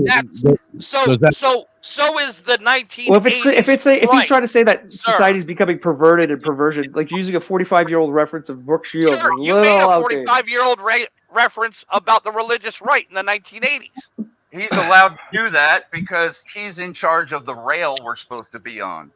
He's No, in because charge of the of the track. context of it. No, If you're saying that because you're a society's fucking degenerating commie. and you're using a 45-year-old example, that's a false equivalence. Mayo just pointed out to you, you did the same thing. Salute, Mr. Youngblood. Because I'm making an analogy between the context of the religious right using the analogy of children, blah, blah, blah, blah, children, and then the same thing they're doing right now with trans children, whatever. They're Okay, making it you like, have oh, you think have about the just children. proven that you are a totalitarian. You're just Ugh. a pussy. You're a pussy. But you do have a totalitarian ideology. Yes, because I use religious people's faith, and I abuse their fucking faith and make them fucking warped into voting for fucking people that don't give a fuck about them. That's what I do. No, because the example that you used was over 45 years old, and when somebody else brought something up that's 45 years old, you And I just told you the context. It's one's analogous. One is trying to be restrictive to this day and age. It's totally apples and oranges. Keep up. Diarrhea mouth, you coward! Shut up. It had nothing to do with abortion, actually. You tried because the abortion question was settled in the 70s. Yes, because you guys care about the children, because you guys hyper focus on some fucking small petty issue as opposed to letting all these other fucking child rapists get away with their shit because you don't advocate for that shit because you're fucking brainwashed. Period. So End you of admit sentence. that they're children. You admit that those people being aborted are children. So that's murder. That's murder. You're violent. You are violent. You just want other people to commit the violence for you. You're a totalitarian. Civil wars are brewing. You're a pussy. Civil wars are brewing. God, I can't even get a word in. You guys are crazy, man. Hey, new question posed to the panel. Are you all arguing about if mayonnaise is better than kale? Which one's better, mayonnaise or kale? I say mayonnaise all day long because kale sucks. I've never had kale. It's like eating dry, what's that piece of leafy shit they use as a garnishment on plates? I don't know. Parsley? Oh, God. I haven't seen that on a Is that plate dried either. seaweed? I don't know what the fuck it might be parsley. It's dried seaweed with less taste. Yeah, it's nasty. It's nasty. Dude, mayonnaise all day long. At least mayonnaise has flavor in it. It may be a very stale flavor, but it's a flavor nonetheless. See how quiet that got the panel? Thank you, Mr. Youngblood City. I appreciate you bringing this panel to order, sir. We need good brothers up here that can actually show angry, pissed off, chaotic white people how to properly conduct themselves in society. Thank you, sir. Well, I got one thing to say. You know what, Cyber? I swear to God, you and me are going to be friends one day. I swear to God. Today is not the day, but one day we will be friends. If we're you gonna love each other. If you have no recognition of human beings being murdered just because they've not been allowed to take a breath yet, I'll never be friends with you. Well, I guess that's the line then. That's the line. I'm Okay, not gonna. not only do you have a murderous ideology, you're too much of a coward to do it yourself or admit that's what it is.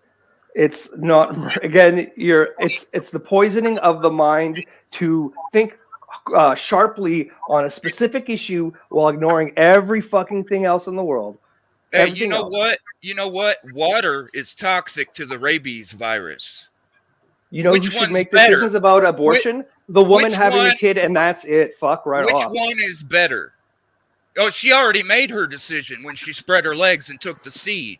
Right. So then why don't we just instead castrate all males until they're ready to reproduce? You're born. You go get the fucking first. snip. Well, you can't reverse a castration. You do Well, realize not a that. castration, but like get yourself fixed. You can undo those nut ties. Well, and even that is still, not 100% probable. I mean, some people can reverse it, and some people, once it's done, that's it. It can't. It's not one of them medical things that is a constant.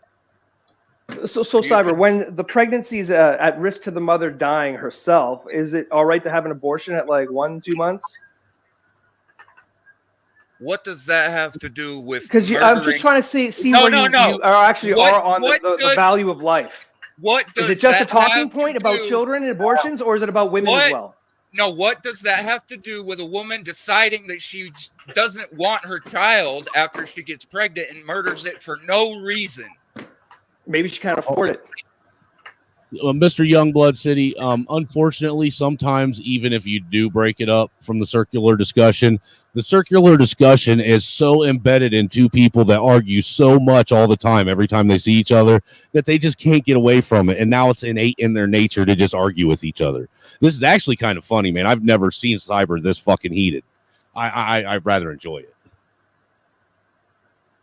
Continue on, fellas. I didn't mean to continue on, fellas. I didn't mean to mute you, but that's the only way I can get a comment in over YouTube because you guys are fucking heated.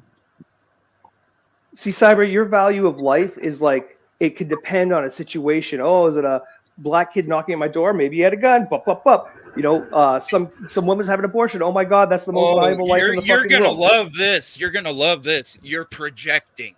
Oh, you don't even know what that fucking means. I'm saying what objective wonderful- arguments. That's not what a me not wonderful psychologically argument. projecting. How's that me psychologically projecting my feelings onto you there, dipshit? How's that even make sense? You don't know what the fucking word means. Fuck, man, I shouldn't have taught you that fucking word. Hey, will you give me the definition of fuck? Because, man, you got to have like 80 different definitions to use that word as much as you do. Who, me or Cyber? Yes, you, man, you. I used it once today against Cyber at the right moment, and he just got triggered That's again. a lie. That's a fucking You lie. just used it in the last statement like fucking 3 times. Well, he doesn't know the context of the word. I'm not saying that he's projecting at that moment, but I'm just saying the context of what the word fucking projection actually means. It's like saying, oh, I care about the children. I care about children. I care about children. But then you're like, oh, only this trans thing's important. That's projecting, as in you're actually not actually giving a fuck, and you're just projecting your own inner self onto other people. But maybe what you think is the good guys is actually the bad guys. Maybe you're the bad guy. Maybe you're the totalitarian. Huh? So respectfully, let me ask you something. Have you ever thought about taking the ideology and the beliefs that you want to push on others, as in like what you just said, maybe the people that you are thinking are the good guys or the bad guys, and maybe put that to a checklist of your own beliefs and the people that you are touting as the people trying to better society? Okay, I'll put my list up against anyone's list. It doesn't necessarily mean politicians. I'm just saying because that's being fair. Like with me, I try to stay fair and unbiased about things. And in order for me to do that, I actually have to take my own rhetoric and my own ideology and beliefs, and I have to put, basically, for lack of better words, I put them to the fire as well. And I have to be able to be willing to accept any kind of criticism that is valid and actually go out and stuff. If somebody says something that I've never heard that I haven't already researched, then I have to take that time to go out and check into it and at least give them the benefit of the doubt of, being willing to be receptive of another's opinion about something. And I'm receptive, but I'm cynical. I am a natural born cynic. Like I always question everything. Like it's just who I am. Okay, but well then, with that being said, does it seem though that, like myself, I'm just going to use myself, when I question things that I feel are valid, because I am a person that questions everything, literally everything. I mean, I am what they would deem, a textbook conspiratorial theorist. All right. Mm-hmm.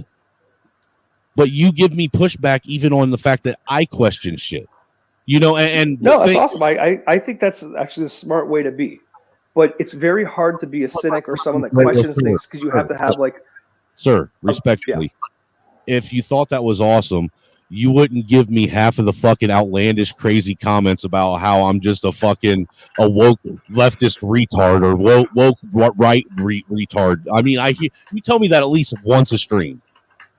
Well, I don't say the word woke and right. I don't say the R word either, really. So, I do bust your chops. I'll say that.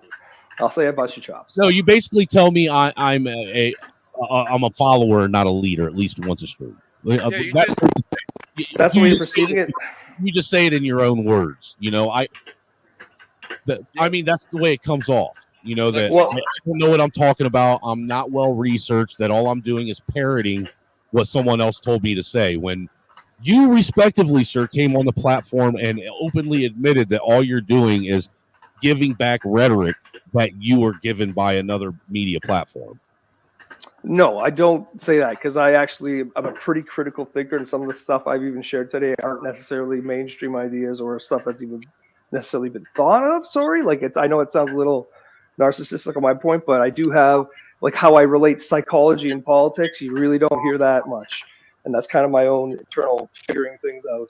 So I'm not just necessarily regurgitating rhetoric. I really don't like centrist media. I really don't like corporate media. So I'm left of that. Someone that I guess you would deem centrist media, wouldn't they be a more unbiased media source, being that they don't lean either left nor right? They try to see things right down the middle objectively. They say that, but then the support for war is like, oh yeah, war, or military getting increasing funding. They don't say anything. So they claim that they're centrist, but they're not. They're gatekeeping the information they give to you. Are they not centrist by definition, or are they just not centrist by your definition? Well, if we think that what Bernie was doing is what most people wanted, and I think most Republicans still want health care and they still want all these things that Bernie was saying, then the center would probably be more around him. If we were to take a real metric of things, it'd be like people would vote. Even Republicans would have voted for him because he's a good person, he's a good dude, he means the right thing. He'd probably change things a bit, but so to me, that's the real American center. Everything now is just kind of like a pendulum being held back instead of swinging back into the center. Well, it's interesting that you use Bernie as your example of centrist, though, because what's funny about Bernie is Bernie was anti-big establishment, millionaire until he became a millionaire, ironically. No, he's still anti-millionaire. He talks about shit all day. No, hold on. Did I interrupt you, sir? Sorry. Bernie was one of those guys that believed that millionaires should pay more than their fair share in taxes to over accommodate for people that are under and less privileged in this nation, all the way up until he became that millionaire that was part of those people being taxed. Then all of a sudden millionaires become multi-millionaires and billionaires because Bernie wasn't sharing any of his wealth with anyone. He earned that on his own. I don't think he advocates for tax policy that would not probably significantly decrease the money of even millionaires. Like his tax strategies, I think, are a super hardcore socialist would like the old days of 80% above a certain amount. I guess what I'm getting at is Bernie doesn't even practice the tenets of his own technical beliefs. He wants socialism when it's someone else that's paying for the socialism, but when it starts coming out of his pocket, he no longer wants to be a socialist. I don't think that's an accurate categorization of what he stands for, what he does. Honestly, I think it's just kind of doesn't make sense, really. It makes perfect sense to me. I mean, I literally listened to this man. His first run for presidency that I remember, when the 2016 race, where this man literally touted for straight up, what he called democratic socialism, and the top 1% being the ones who were to basically have to deal with the brunt of most of the tax burden. That way they could supplement for the working class and the poor in this country. But then after he got that book deal and became a millionaire for the first time in his life, him, not his wife, but him be a millionaire, then that all changed. And he said it right in real time during a press hearing where he was asked, now that you're a millionaire, are you going to practice all the things you profess that the 1% should be doing, since you're now part of that 1%, and give your more than fair share of your millions to help with make the country better for those that are less fortunate? And he laughed and scoffed it off as if the dude had lost his mind. I doubt that. I'm not trying to be a dick, but I'm just what my mind tells me is that does not sound like Bernie. Hey, can I get somebody? Can I get somebody on the horn to look up a link for that for me while I'm looking up a link, because I want him to see this. That way, I can give him something tangible in real time again to shut you up about and get you to understand that I'm not up here telling lies, dude. I only tell what I see and what I observe. I'm not your philosophically earlier. I said that we all believe most of the stuff we all believe in, me included, is probably more bullshit than objective truth or objective reality. But see, the thing is, is you're willing to even hear you hear to. It seems like you hear to make a to push back, but you don't hear to actually listen and take in, you know, some kind of objective difference to your own reasoning. I mean, No, here's a Canadian trying to tell me that you know more about a guy that ran for my own country's political system than I do, who followed it day and night. I followed him day and night too because he was the real deal. No, he wasn't the real deal. He's he's the closest thing the Americans had to the real deal for a long time. No, he's not, dude. He's nothing more than a trust fund baby his damn self. He's had. I think that's right wing rhetoric. Sorry, no, it's not. It's 100% fact. He was born with a silver spoon in his mouth, and he went out just like all these other silver spoon liberals in this country. Because what's interesting about these silver spoon liberals in America that want to push this socialist agenda is every single fucking one of them grew up in a very wealthy family. Not a single one of these people are from an impoverished neighborhood trying to push this shit. Well, America had 80% tax rate for the wealthiest. That's why everyone had money.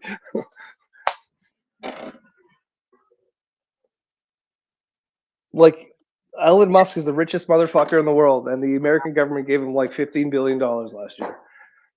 Why are your public tax dollars being given to the richest fucking man in the world? This doesn't make sense. I didn't hear that comment. What did you say about what? Oh, well, like, Elon Musk is the richest man in the world, and he received like $15 billion last year from the American government. GE doesn't pay fucking taxes at all for like 15 fucking years.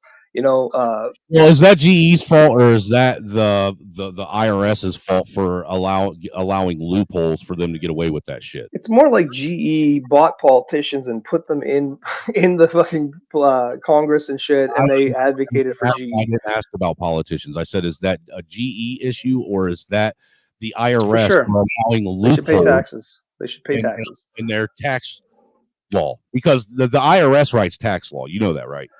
Giving $15 billion to Elon Musk, the richest man in the world, of your public tax dollars is just it's unfathomable.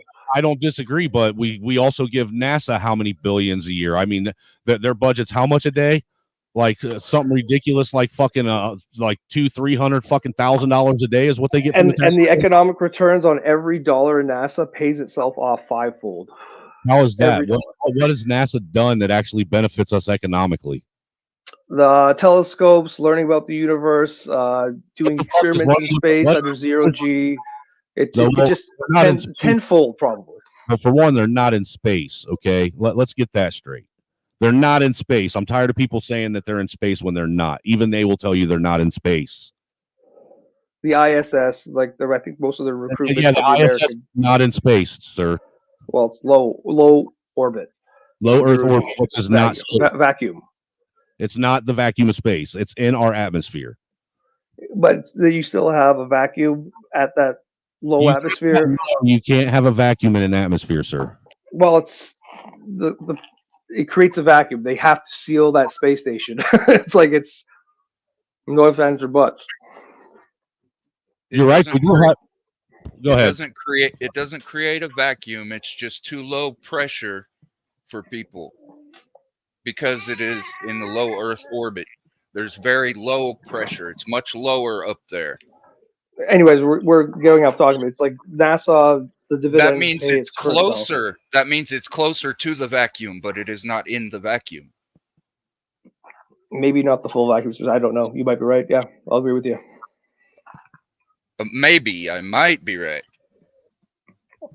That's as much as you can ever concede on anything. That's as far as you've ever conceded on anything that I've witnessed from you. I'm trying my best.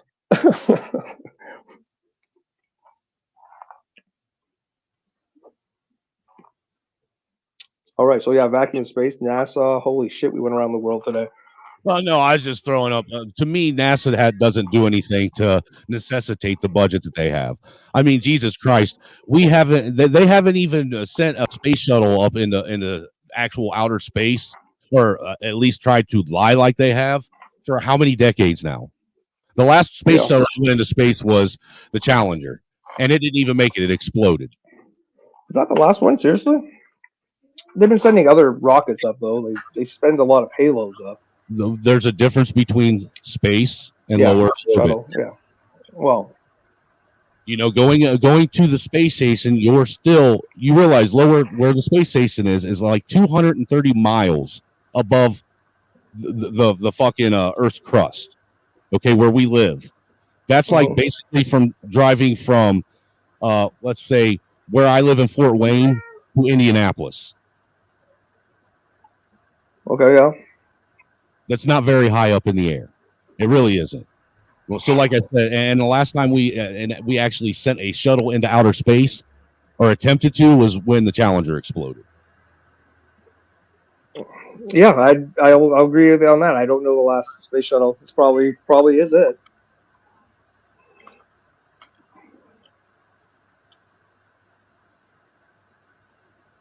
I'm actually looking up that Bernie Sanders shit for you right now.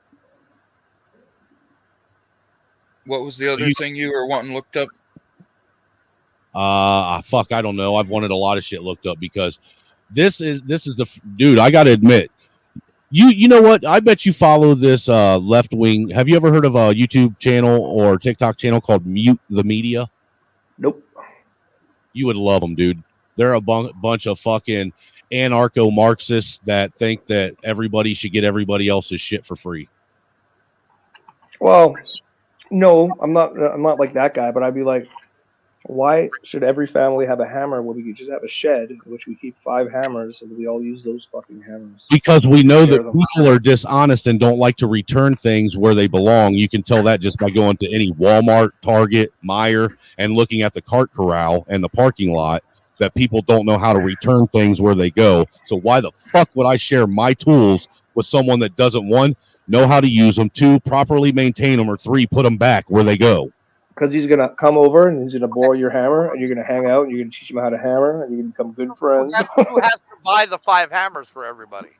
Well, I think amongst like the whole neighborhood, they can The afford only reason 5 why we hammers. got 5 hammers is because I keep buying hammers and this motherfucker doesn't bring them back.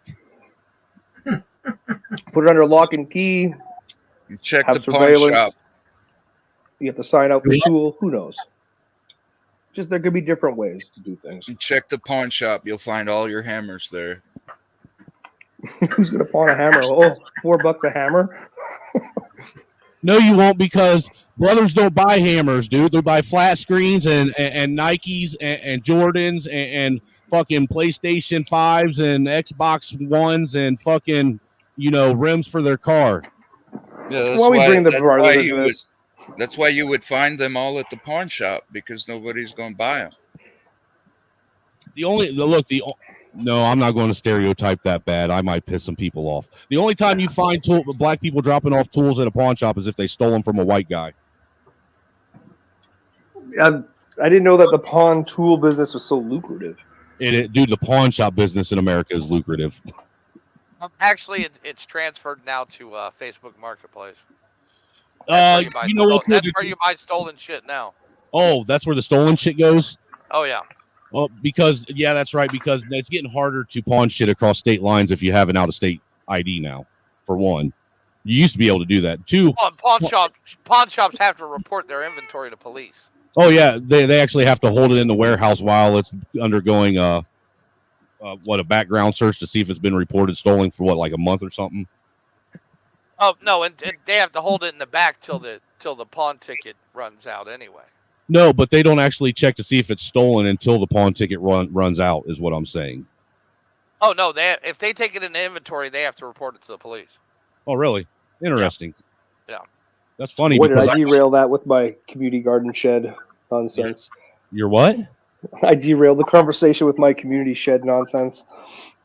Well, the community shed is just like socialism. It's a good idea on paper until you enter that new equation of the human element, because the human element is so fucking unpredictable that you don't know what's going to happen with it. It's not like anything else which can be quantified and it can be replicated over and over and over again, because each human individual and is different, altogether different. None of us see the world the same. So therefore, once the human element is actually inserted into the equation, each time each individual human is inserted, the equation changes due to their personal element. I see what you're saying, but I don't necessarily agree with it. I think people are more predictable, and we think of ourselves as individuals. I think we're more alike than dislike. We try to always separate ourselves on different planets, but we're all part of the same soup. Less than I wouldn't say predictable. I think humans are more controllable because you don't have to predict what someone does to control them. Well, if you have like a person who has a psychopathy, like a real deal psychopath, they don't feel emotions. They could be some of the smartest people ethically because they'll have to learn it book smarts, or they could just be killers. They'll just kill things and not even care, right? Like, so if a certain person has a certain type of brain or whatever, you can kind of predict their behavior. If a kid's abused sexually by their parents, then they're going to be kind of fucked up probably. There's predictors. So we should go by those predictors? No, I think human beings are pretty resilient creatures, and we have a lot of capability, honestly. Well, human beings, if they're not reined into their madness, will fall back into a feral, animalistic like state. I mean, that's proven today with some of these third world and fourth world countries that are still in the Stone Age, and and how they conduct their own society or lack thereof. Yeah, there's still some more primitive places, but everything's pretty much globalizing quickly. There's people in Papua New Guinea that have cell phones and stuff like that. It's not too different. Yeah, but there's still people in the darkest, deepest regions of the South America, maybe, and Africa that are still walking on all fours. Well, I don't know. I wouldn't go that far. I can literally pull up videos of it. Maybe it's tribalism or something. Who knows? I don't know. A couple generations removed, their children, great grandchildren, could be just as smart and as articulate as us if they had proper education and whatever, like all that stuff. They have the capability as well. What? Yeah. Maybe it's widespread scoliosis. Well, you realize it took America 200 years, which is the shortest time span ever, for it to civilize a nation to be on the same playing field as the rest of the globe. Oh no, they surpassed the rest of the globe pretty much very quickly.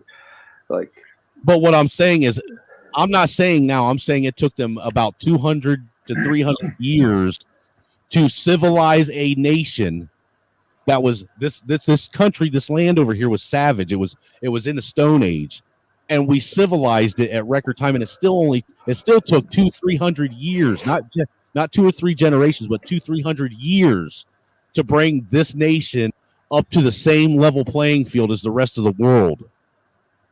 And that was the quickest. That's the quickest humanity has ever civilized a nation. I don't know. That's very interesting to think about. Civilized is like a word I wouldn't necessarily use exactly because genocide of the indigenous wasn't necessarily a positive thing. The indigenous was genociding themselves long before we came over here. They had tribal warfare, like every other place. Tribes that literally eradicated other naval tribes.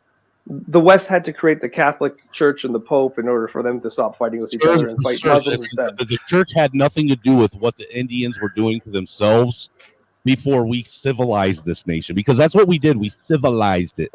Whether you want to call it colonization or theft or whatever, we still came over here, we civilized it, and we turned their backwoods fucking country into a first world superpower. Okay, well, when they first started to, or the Spanish conquistadors went to Tenochtitlan, right? They would bathe Teotihuacan, that's how you... Tenochtitlan, yeah. Tenochtitlan. When they first went there, the natives of the Mayans would bathe 2 or 3 times a day, while in England it was unfashionable to do so. So even the Queen of England and shit, she wouldn't bathe for months at a time and shit. It's actually unhealthy, and doctors will tell you it's unhealthy to bathe that much. Really, you're supposed to only bathe 2 or 3 times a week, because if you do that more than what you're supposed to, you lose all your natural oils, and that's why people suffer from eczema and dry skin and have to English lotion all the weren't, time. weren't sacrificing tens of thousands of dollars or tens of thousands of people on pyramids either. Right, but there's an argument for that. It was just their spirituality. Their spirituality was backwards and fucked up. You usually see, which is interesting to note You mean in it history. was savage? Well, it was backwards. The conquistadors weren't that much better either. It was literally savage when you're taking hundreds of young children and virgins and sacrificing them just so the sun will come out and give you a good harvest. Cutting out their beating heart. And you're doing this until it stops raining and you get a actual visual sign that the sun is coming out. Yeah, it was their belief system. It's backwards and fucked up. That is savage. They would still. Not lost. Don't be disingenuous, because if you can say that white conquistadors are fucking savage, that's what you were implying, then you can imply that brutal. people that were here were equally as savage with the way they treated their own people. Let's keep things on a level playing field now.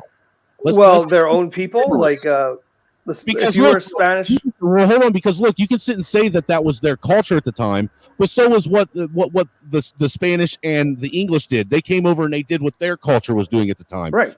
Technically, by definition, they were doing the exact same thing.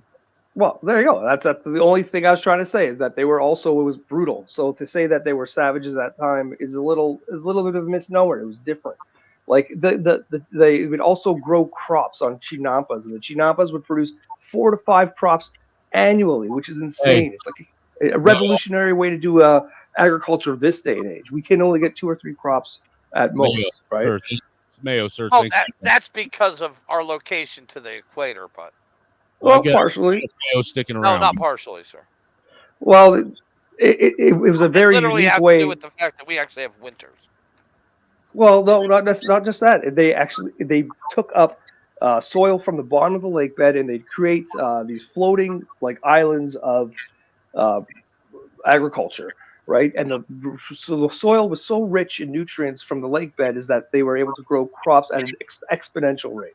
So even these primitive people could teach us a thing or two about how to live life. Well, it wasn't just from the lake bed. A lot of those nutrients came from the people that they sacrificed. Well, not only that, it wasn't just that too, but they also practiced something back in the day that nobody practices anymore, and that was allowing your fucking land to go dormant for a season. That way it could actually re-enrich itself with the natural nutrients that it needs. Nowadays, we overfarm the shit out of land and draw all the nutrients out of it that it has to offer, and then have to put it in unnaturally through chemicals. Yeah, and they strip minerals from it, like gold being in the land helps the land. And you want to know how I know this? Because my family were farmers. Yeah, the overall point I was trying to make is that it's like sometimes like morality is relative because of this how things happened in societies. China 110 years ago was still performing death by 1,000 cuts, which was they literally murder a person with 1,000 cuts. Or China is actively today still practicing slavery, genocidal slavery. Well, cultural genocide. You know, but religious genocide, sir. But you said, genocide. But you said earlier that the Chinese Communist Republic is something to look up to because they're the arbiter and the example of what working communism is. Well, I was using Cuba more as an example, but China is a pretty great example of how to get things done with governmental and private and you do that and they're doing that by doing what white Americans are being vilified for in this country, and that's enslaving a group of people to do all their dirty work. And like Mayo just said, at the barrel of a gun, they are literally fighting and enslaving people. But we're going to overlook that because their government policy is doing great wonders for the Chinese. Yeah, and the people that support that, they don't have to call themselves violent because they let the government be violent for them. And our Western politicians had no problem sending our jobs there because they were becoming capitalists. Even though they were so authoritarian, we had no problem because we didn't give a fuck about it. The thing is if I can interject. You can have it, Jim, you can have it right after this, okay? Yes. Because all I'm going to say is the government might have thought it was a good idea to ship all of our jobs overseas, but you ask the American workers what they thought about it, And everybody in this country that lost their job due to it being shipped overseas is going to tell you a different story. None of us want our work and our jobs shipped overseas. How the fuck are we supposed to make a living and provide for our families if all the good jobs are being shipped to other countries where they can pay people slave wages and get away with it? Right, but the politicians are owned by the corporations. That's the number one force in that scheme is rich people and corporations, then the government. So they enabled the government to do those things. Right. So They and wanted that. you've said that multiple times. So what is your answer? What is your suggestion on trying to fix the issue of politicians being influenced by mega corporations? Well, removing lobbyists would be a decent law if they could ever pass that. It never will happen. The Supreme Court Lobbying is illegal in DC. That's why they don't do it anymore. Well, in some ways, I guess it's pretty corrupt. Another system would be to have more political representation, more political parties. Get rid of things like gerrymandered districts because that's really ridiculous. Have more different ideas, such as socialist ideas, maybe actually be a thing in the political sphere. Like at least have those people on television. Those socialists have never been on TV. The socialists have always been blacklisted. You know, talk to Noam Chomsky. He was like blacklisted in the 60s and 70s. So they don't want to hear what lefties have to say. They don't want to incorporate new ideas. They just want to have a corporate dictate. Chomsky isn't he responsible for murdering a shit ton of people? What? No. Or am I thinking of someone else? Maybe Jeffrey Dahmer. You're thinking of Kissinger. I might. Oh yeah. Or maybe Che Guevara.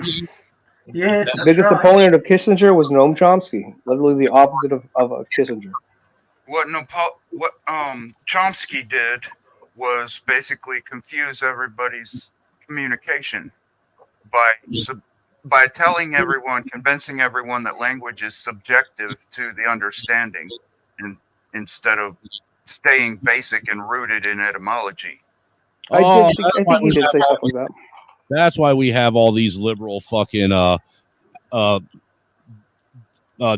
fucking language changes and changes the definitions where they rather than look, most people don't have a problem if you want to add to a definition because things evolve over time. Therefore, it is necessary that you would have to also evolve definitions.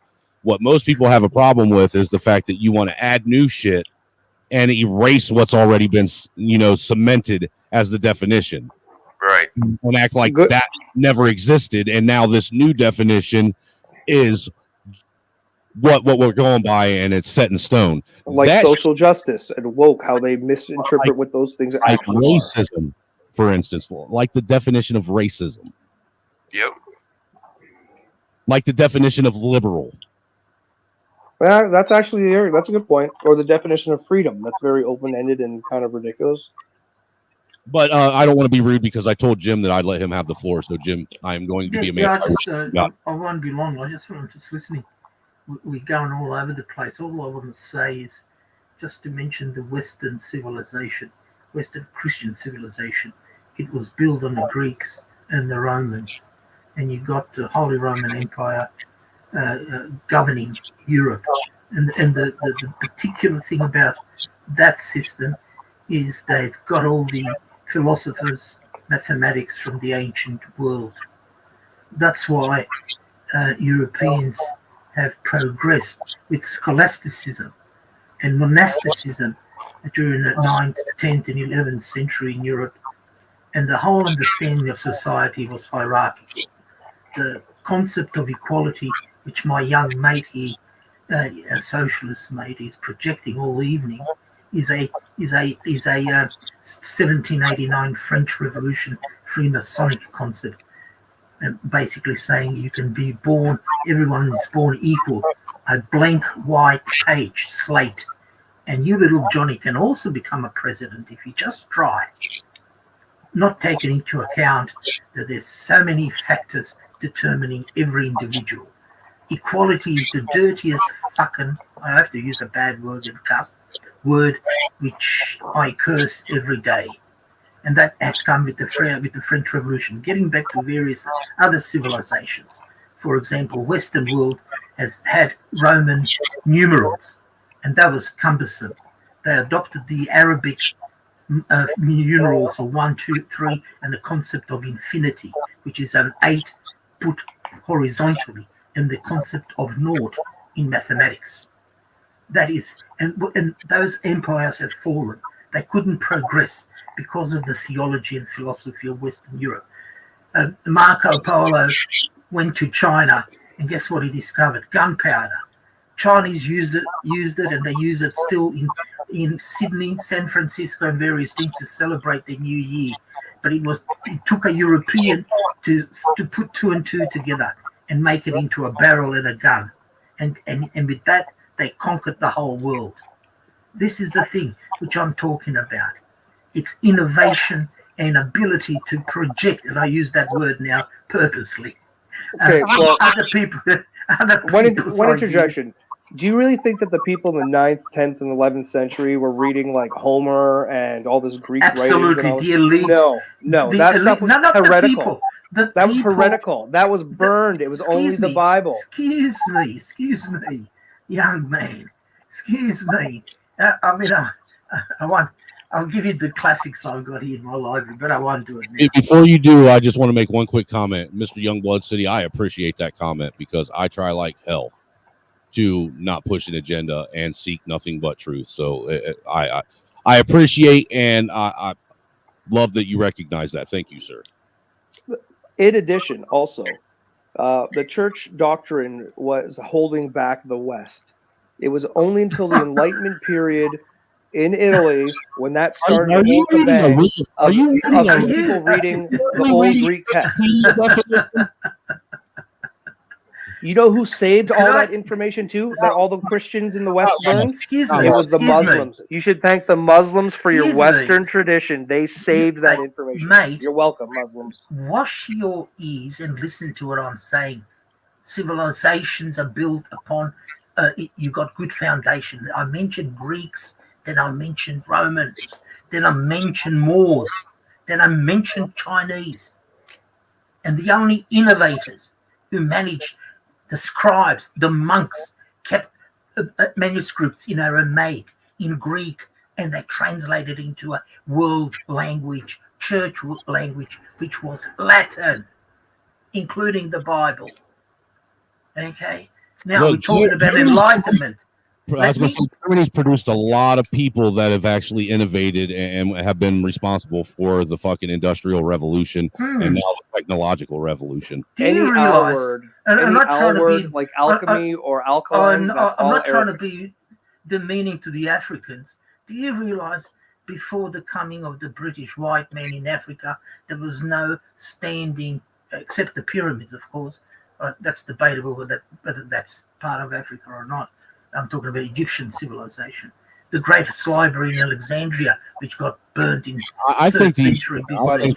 But anyway, I won't go in there. There wasn't a building, a building with one story. In Australia, Aborigines the same. American Indians, they got teepees. They never had a building or a shack or whatever upstairs and downstairs. Well, Indians they had long huts. Indians couldn't afford to have fucking buildings, man. They had to have wrap up and take quick while they were getting marauded. Henet no Tichlon. There you go. First Nations. Teotihuacan. Whatever. Say it with me. Teotihuacan. Huge pyramids. A city in the middle of the lake. You know, not lost. You know, not.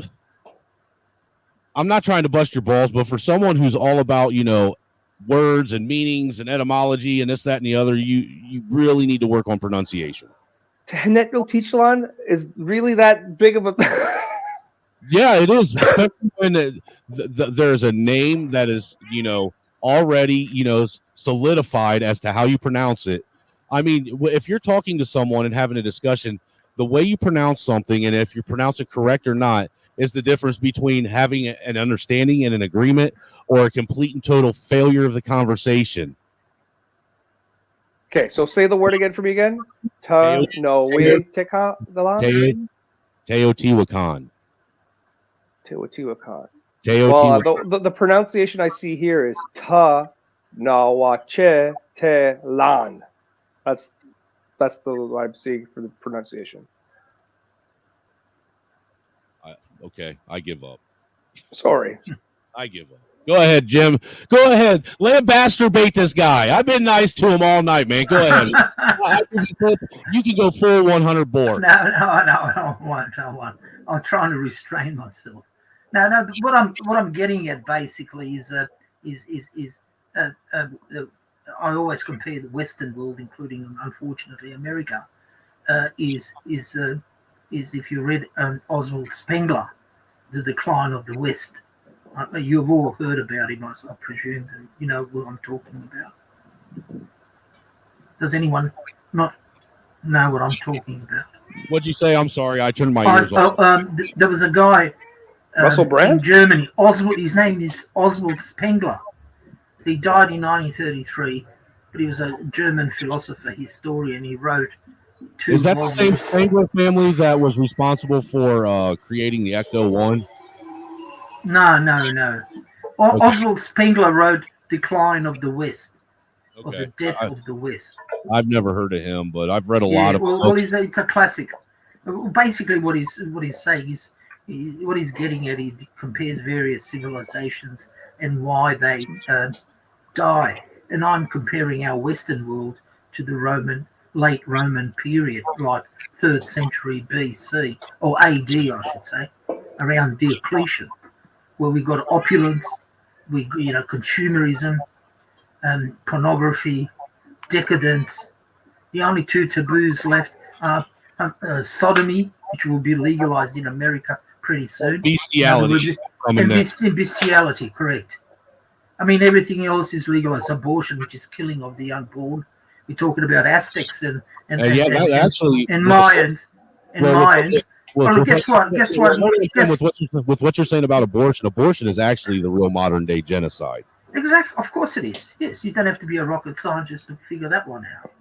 I think the downfall of the West is more about lackadaisicalness, nepotism, complacency, foolhardiness, belief that you're the best, but you're actually not even close. Like, that's to me more the downfall. Like, the West is not looking at things. I just heard you say that being proud, working hard, being on time, showing conservative values and being having family values and putting that shit first is all evil. That's not even close to what I was saying. Very point. I all those things you just mentioned, I had them for the last 30, 40 years.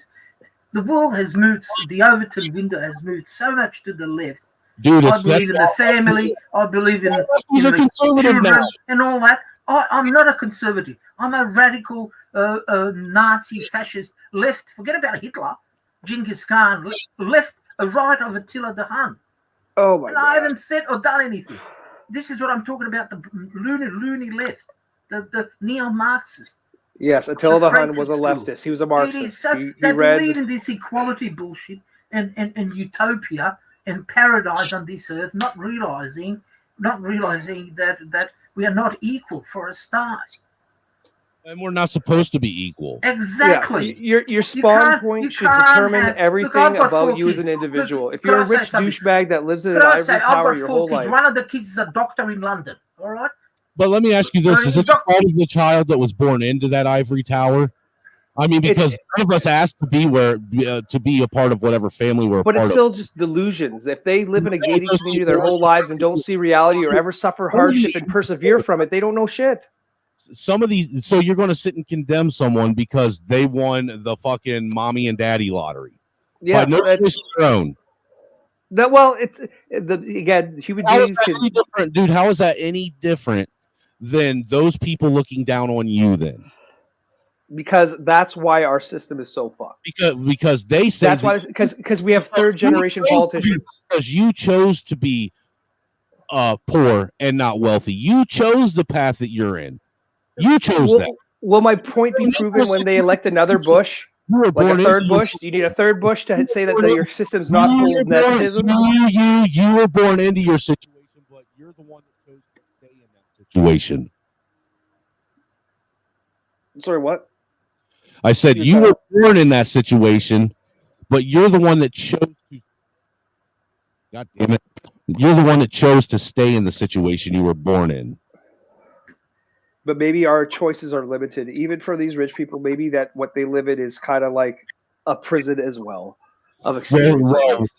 Holy shit! Now we can actually get somewhere because now you're willing to concede a little bit and say that maybe they're not such douchebags because all they're doing is using the resources that were afforded to them, not by any choice of their own.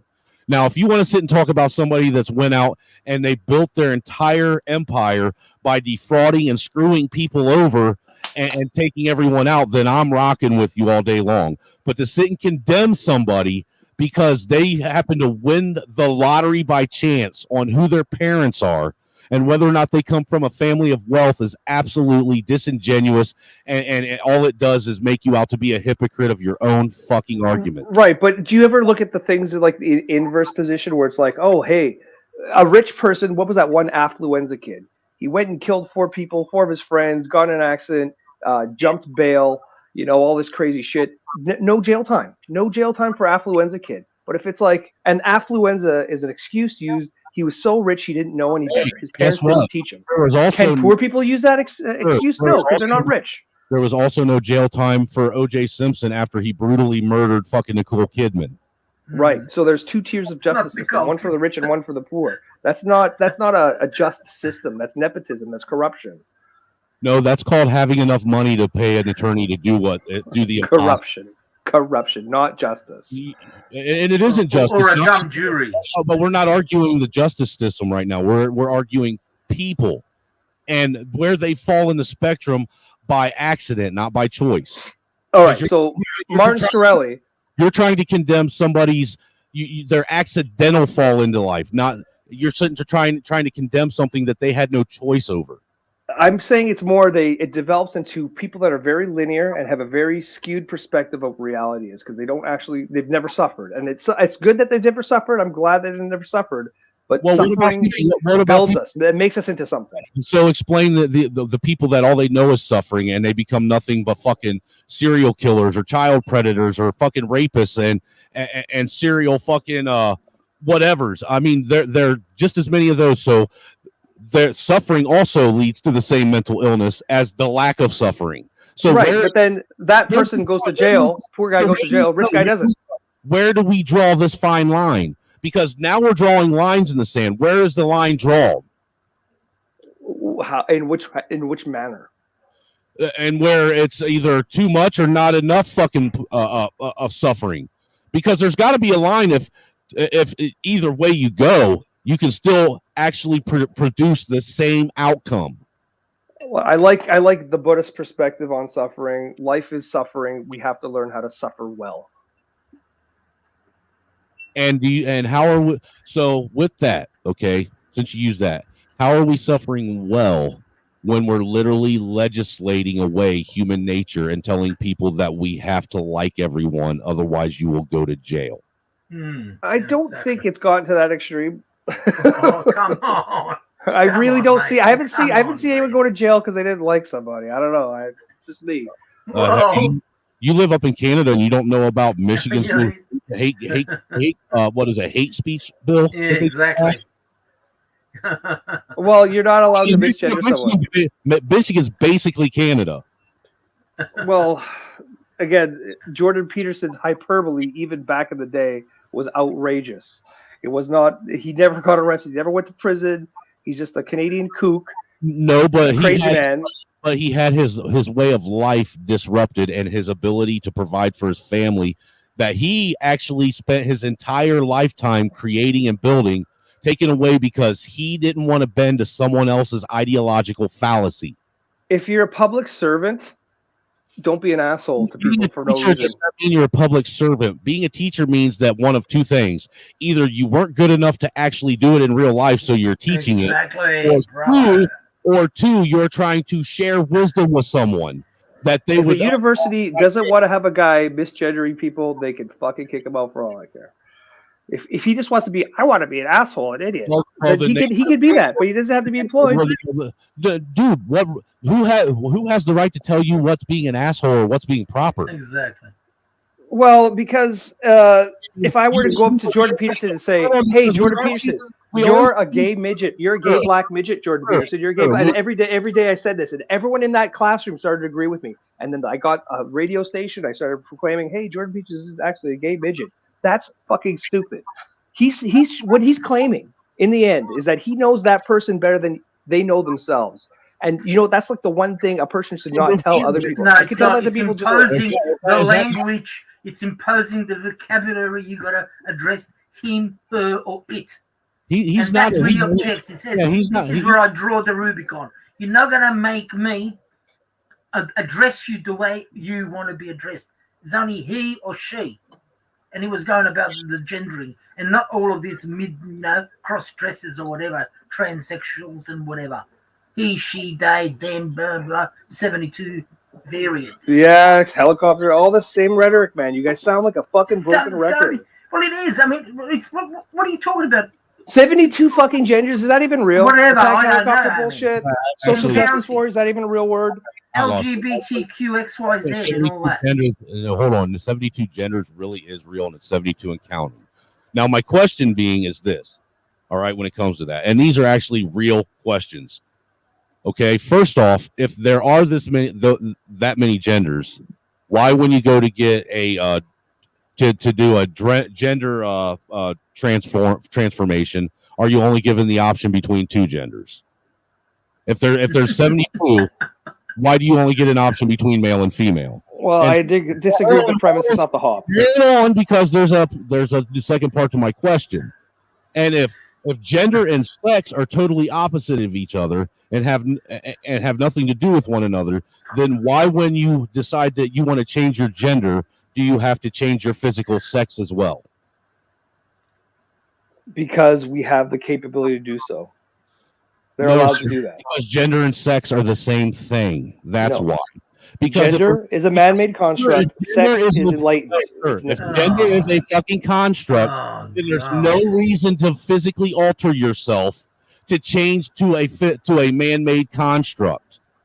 They identify with that sex.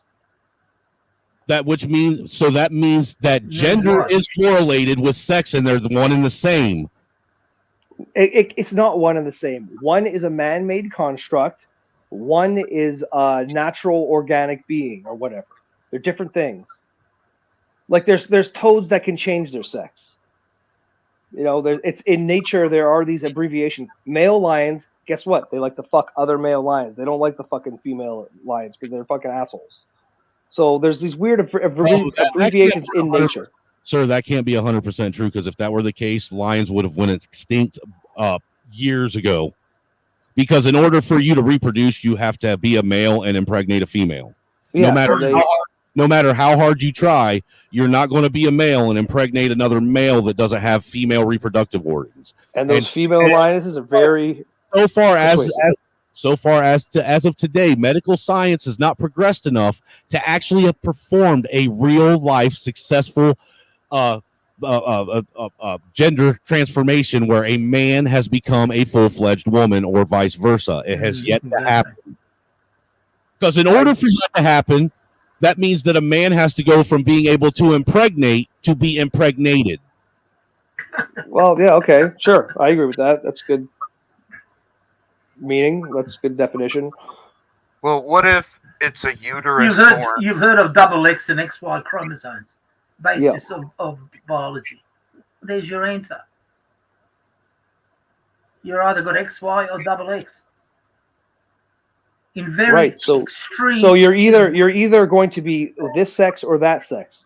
Yes, Gender is a man-made construct.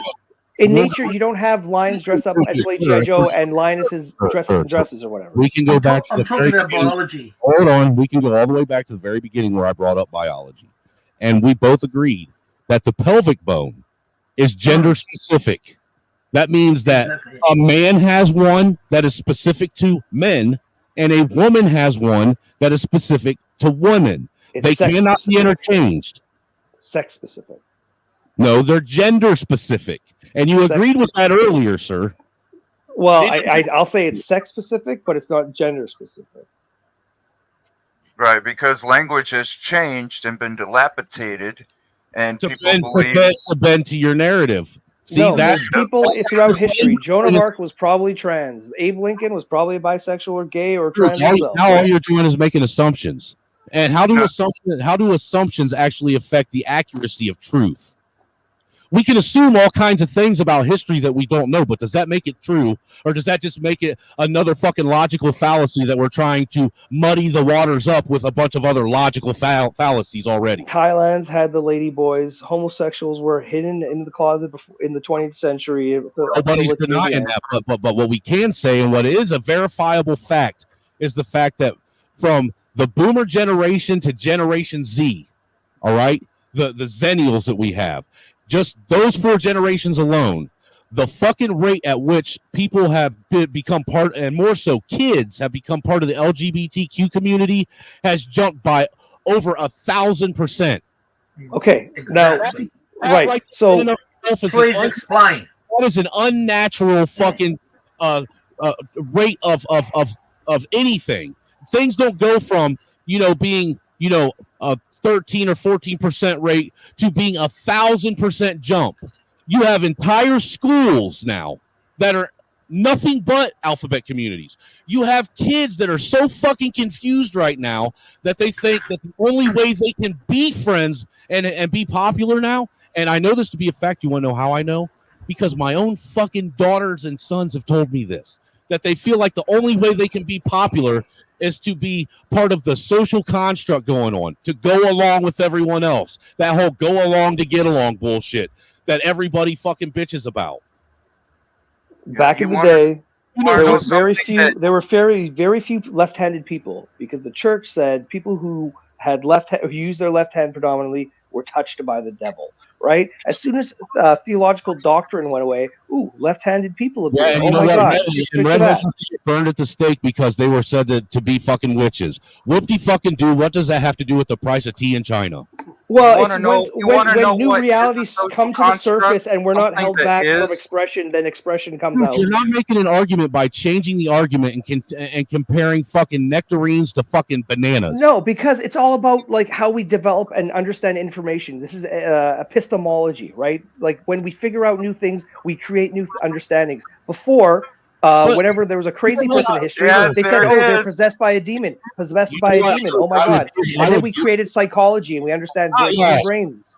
I would give you that, but see, the problem we have here is I'm willing to accept new information, give it, and actually weigh it. All you're doing is listening and countering, waiting for keywords and countering with the same shit I hear over and over and over again. You have not come to me with anything new. You heard that left-handed argument before? You heard the demon possession psychology thing? Yes, I have. I absolutely have, dude. Do you know how long I've been around debating people like you, dude? Since I got on YouTube. That's all I do. I run around in all the places that everyone else is scared to go to because I like the fucking pushback. I like the challenge, and I like making liberals cry. Yeah, there was a guy on the Culture War podcast with Tim Pool. He brought up a chart of the history of left-handedness when he was trying to do the same thing. Do you want to know something that is a social construct? Sexist stereotypes. And when you suggest that Joan of Arc was probably trans, you're just following a sexist stereotype because she was in war. And it was very uncommon and practically unheard of for a woman to be in war, much less lead a team into battle. And when they found out that she was a woman, they're like, right. And listen, when you tell a child that they're in the wrong body, that's because you're following a racist or a sexist No one's stereotype. telling a child that directly. That's just such a misnomer. What the fuck are you talking about? That's exactly so a kid's going into a grade 2 classroom and his teacher's like, you know what? You're actually a boy. Sorry. Okay, you think that fucking actually happened? Maybe I should have used the exact words that Levine used when he was in DC, and he said, "Well, I was going through puberty. You remember puberty? Yeah, puberty was so much fun, jokingly, he said. But what if you're going through the wrong puberty? He said that. That's like a generalized statement. It's not necessarily directed to a kid. You're not gonna go to school. The kid's gonna be like, you know what? I'm actually a, I'm actually a boy. You tell me. You go to the tell me principal's office, right they now. chop your No, your no. tits off. You tell me right now. What adults go through puberty? No adults go through puberty. Right. I'm trying to when figure out how that is things are directly penalized. toward- Go ahead, man. This is That's directly towards a child. Sorry, I what? would say your mental gymnastics is like expert level, not lost. He's trained. I think about things. That's it. That's all I fucking think about. Dude, this is mental gymnastics at its finest, for real. Because all you're doing is you haven't actually even addressed anything we brought up head on. You've kind of basically maneuvered around it and then set up a new goalpost with an entirely different. No. I take if I'd even able to interject at every point, I'd do so more so. But you're saying, hey, don't interrupt me, and I try not to. However, I've been pretty fucking direct on my. It's always this. You give a monologue before to an answer that's really as simple as, yes or no sometimes, and I think it's just simply because you don't want to concede with something as simple as yes or no, because you got to leave the door open, this little side door open for you to be able to make a quick exit out of in case you get backed into a corner. Well, no, it's like this. When somebody says nobody's telling a child that they're in the wrong body, or nobody's telling children when someone says that maybe they're going through the wrong puberty, that's not directed towards a child. And you can't tell me that there are adults who go through puberty. Yes, it is directed at a child every fucking time. It's only children that go through puberty. So it's only children that can go through the wrong puberty. You think Levine, who Right? ex-Ken Levine, goes to every fucking school and sits the kid down. It's like, you know what? Maybe you're a boy or you're a girl. He doesn't need to, though, if he has an army of people that's doing the legwork for him. Exactly. You think any sensible teacher in America would just be like, you know what? I'm just going to tell these kids that they're actually boys or girls. Come on, such fantasy. He gives that message to people who then relay the message. Yes, the big huge goes on down the line. Huge conspiracy. In the same way, corruption of the American school systems. In the same way that communists and genocidal maniacs in China execute violence, and you support that, but you can say you're not violent. I don't know when. I don't think I was alive when communists were. Name is. I don't think I was alive when communists were committing mass genocides or violence whatsoever. But okay. No, I didn't say you were there cheering them on. I said you support it. You support the idea. What idea? Don't play dumb. Well, what idea? Like, you have to be more specific. You can't just give general ideas like, "Oh, I like communist China." Come on. You support the idea. You support the idea of violent force being used if it furthers an agenda that you I'm gonna say agree. this one more time to you, just so you get it through your head. I don't believe in violence, like fucking whatsoever. Almost. The only time I'd ever advocate for violence is if someone came at me with a knife, I'd fucking kick their ass or whatever the fuck. That's the only time I'd ever justify violence. I think you, on the other hand, is probably a little bit more loosey-goosey about their use of violence. So you're projecting as in I'm this totalitarian dipshit, but you're probably going to go to war and strike up arms because, you know what, the Bed Bath & Beyond is closed next pandemic or whatever the fuck, some stupid fucking guess issue. what? You're willing to go for violence easy. Me? Guess not so what? much. Guess what? That's a projection. Oh, yes. Because yesterday you were talking like, oh, the world is like death and destruction. And oh. I was? Yeah. Where? Well, Where you and were, when? When you were like quoting Tyler Durden shit the other day, a couple days ago, maybe 2 days ago. And you're just like such this dark place and you're getting so ramped up about these things. You probably own weaponry. I fucking barely shot a gun. Fuck it. I'm not a violent fucking person. I don't think violence will ever produce a positive outcome for the fucking human species. So stop projecting and telling me that I'm totalitarian. You know why? Because your mob have followed the playbook of Antonio Gramsci. Have you read Antonio? You're aware of who's Antonio Gramsci? Oh yeah. Yeah, but you know what? It's actually the conservatives that influence the school boards. You agree. So you dominate the culture. and you walk through the culture, through universities, through the school system, finance, political, More like people just getting smarter. social, sports, etc., etc. And I can You know what? to that. People who go to universities, they all must be just programmed to be communists, as opposed to people that just get smarter. Because you got the law in your hand. I, as an Australian lawyer, I see that every day. The hate speech you're experiencing in Canada is just a replica. I don't know whether we're copying Canada or whether Canada is copying us in New Zealand. It is extreme left. I'm a grandfather, all right, with 3 fucking degrees, 4 kids. Normal conservative fellow. I used to be a radical Marxist when I was 18, many years ago at university, and now I'm right of Attila the Hun. Mussolini and Hitler are not even conservatives. To me, they're radical lefties. Did a bag of hammers drop on your Okay, head? so I no, but what I'm trying to say, I'm being sort of facetious in what I'm saying. I haven't changed. I'm a Catholic. I'm a conservative, traditional Catholic, by the way. I haven't moved in the last 30 years from my political, economic, and outlook, social outlook on life and the family. But the world, which you young'un have lived, you went through universities, many moons, not as long as when I was at university many years ago, and you've been indoctrinated, not educated.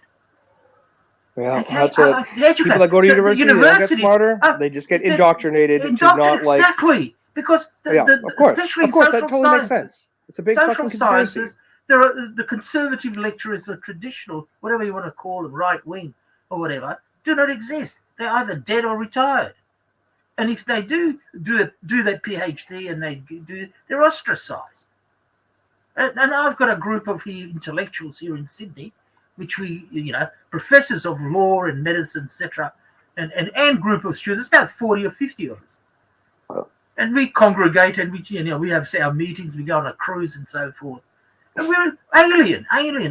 We live in this world, but we're not from this world. This world has changed. And I'm just questioning that utopian desire of paradise on this life. And the idea all stems from the French Revolution. Equalite, liberté, and fraternité. Brotherhood, equality, and fraternity. Which is the dirtiest words which emanate from so-called You keep saying that, but you don't give much of like a reason to why that is. It is so sad. I'm back. But anyway. I'm back because the reason why I dropped is I wanted to look for a couple things, and it was hard to do with you guys yammering in the back. So I looked up a couple things as far as the trans shit goes, and not lost art pushback. So I'm gonna share a few things with you. This first one that I got is where are you? There it is. This first one is about a University of Nebraska medicine, or UNMC Nebraska medicine, over a trans teen's breast removal surgery in 2018. I'm actually going to pull the article up so you guys can see it in its entirety while I read it. Oh, you guys already do see it. Never mind. Good deal. Let me go back to that. What this is covering is it's about a girl. It says, Omaha, Nebraska. A lawsuit was filed against the University of Nebraska Medical Center and Nebraska Medicine, alleging negligence and lack of informed consent after a 16-year-old identifying at the time as a trans male had both breasts removed in 2018. The lawsuit filed in Douglas County Court on Wednesday afternoon by the Center for American Liberty, Nebraska Malpractice, attorney Jeff Downing, and the Thomas More Society on behalf of the patient alleges medical personnel didn't try hard enough to pursue other avenues of treatment for the teen and instead rushed them into surgery. The document, filed about 9 months after the patient declared they no longer identified as a male, also names 3 doctors alleging the defendants. Shifted from a standard of medical diagnosis to a gender-affirming care model following a flawed Dutch protocol, used misleading descriptions and false claims violating Nebraska's Consumer Protection Act, placed a patient in a closed feedback loop of treatment by an affirming therapist in a UNMC gender clinic, breached standard of care in performing surgery ahead of other treatments and failing to warn of adverse medical outcomes, failure to obtain free and fully informed consent. The lawsuit alleging the patient's therapists and doctors were negligent seeks damages based on the evidence. According to the filing, the teen may have been swept up in social contagion and or unduly influenced by social media and was suffering from significant psychological comorbidities. The lawsuit also suggests that the teen patient was vulnerable as their parents had gone through a divorce in 2015 when the teen was 13 years old, which caused the teen to begin questioning their identity. The following year was a struggle at the school, and the teen began seeing a therapist and psychiatrist. The teen was diagnosed with depression and generalized anxiety disorder and was placed on antipsychotic antipsychotic medication, but continued to spiral downward, the document states. As their mental health continued to deteriorate, the teen was placed in partial care psychiatric program in February 2017. Around the same time, the teen was groomed online and preyed upon by an older man from out of state and was enticed to send him sexually explicit pictures and threatened when refusing to do so. Law enforcement was notified at the time, and an unsuspecting and difficult investigation followed. The teen was placed in an intensive partial care psychiatric program, at which point the therapist increased their antipsychotic medication. The lawsuit alleges that doctors gave the teen's parents the impression that the teen would be suicidal despite not having any documented suicidal ideation for nearly a year before the surgery performed in July 2018. The teen was referred by a therapist with expertise in gender care to an OBGYN who was also a gender care clinic. Both doctors recommended breast removal. According to the lawsuit, it was implied that if they did not consent, the teen would commit suicide as means of getting the parents on board with the surgery. How do you dispute that? Well, it sounds like a failed protocol, like it says, that Dutch protocol. I'm sure the protocol's been remedied.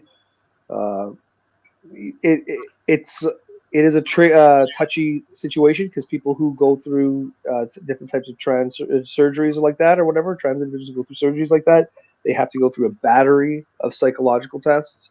But it sounds like, a failure in the system in 2018.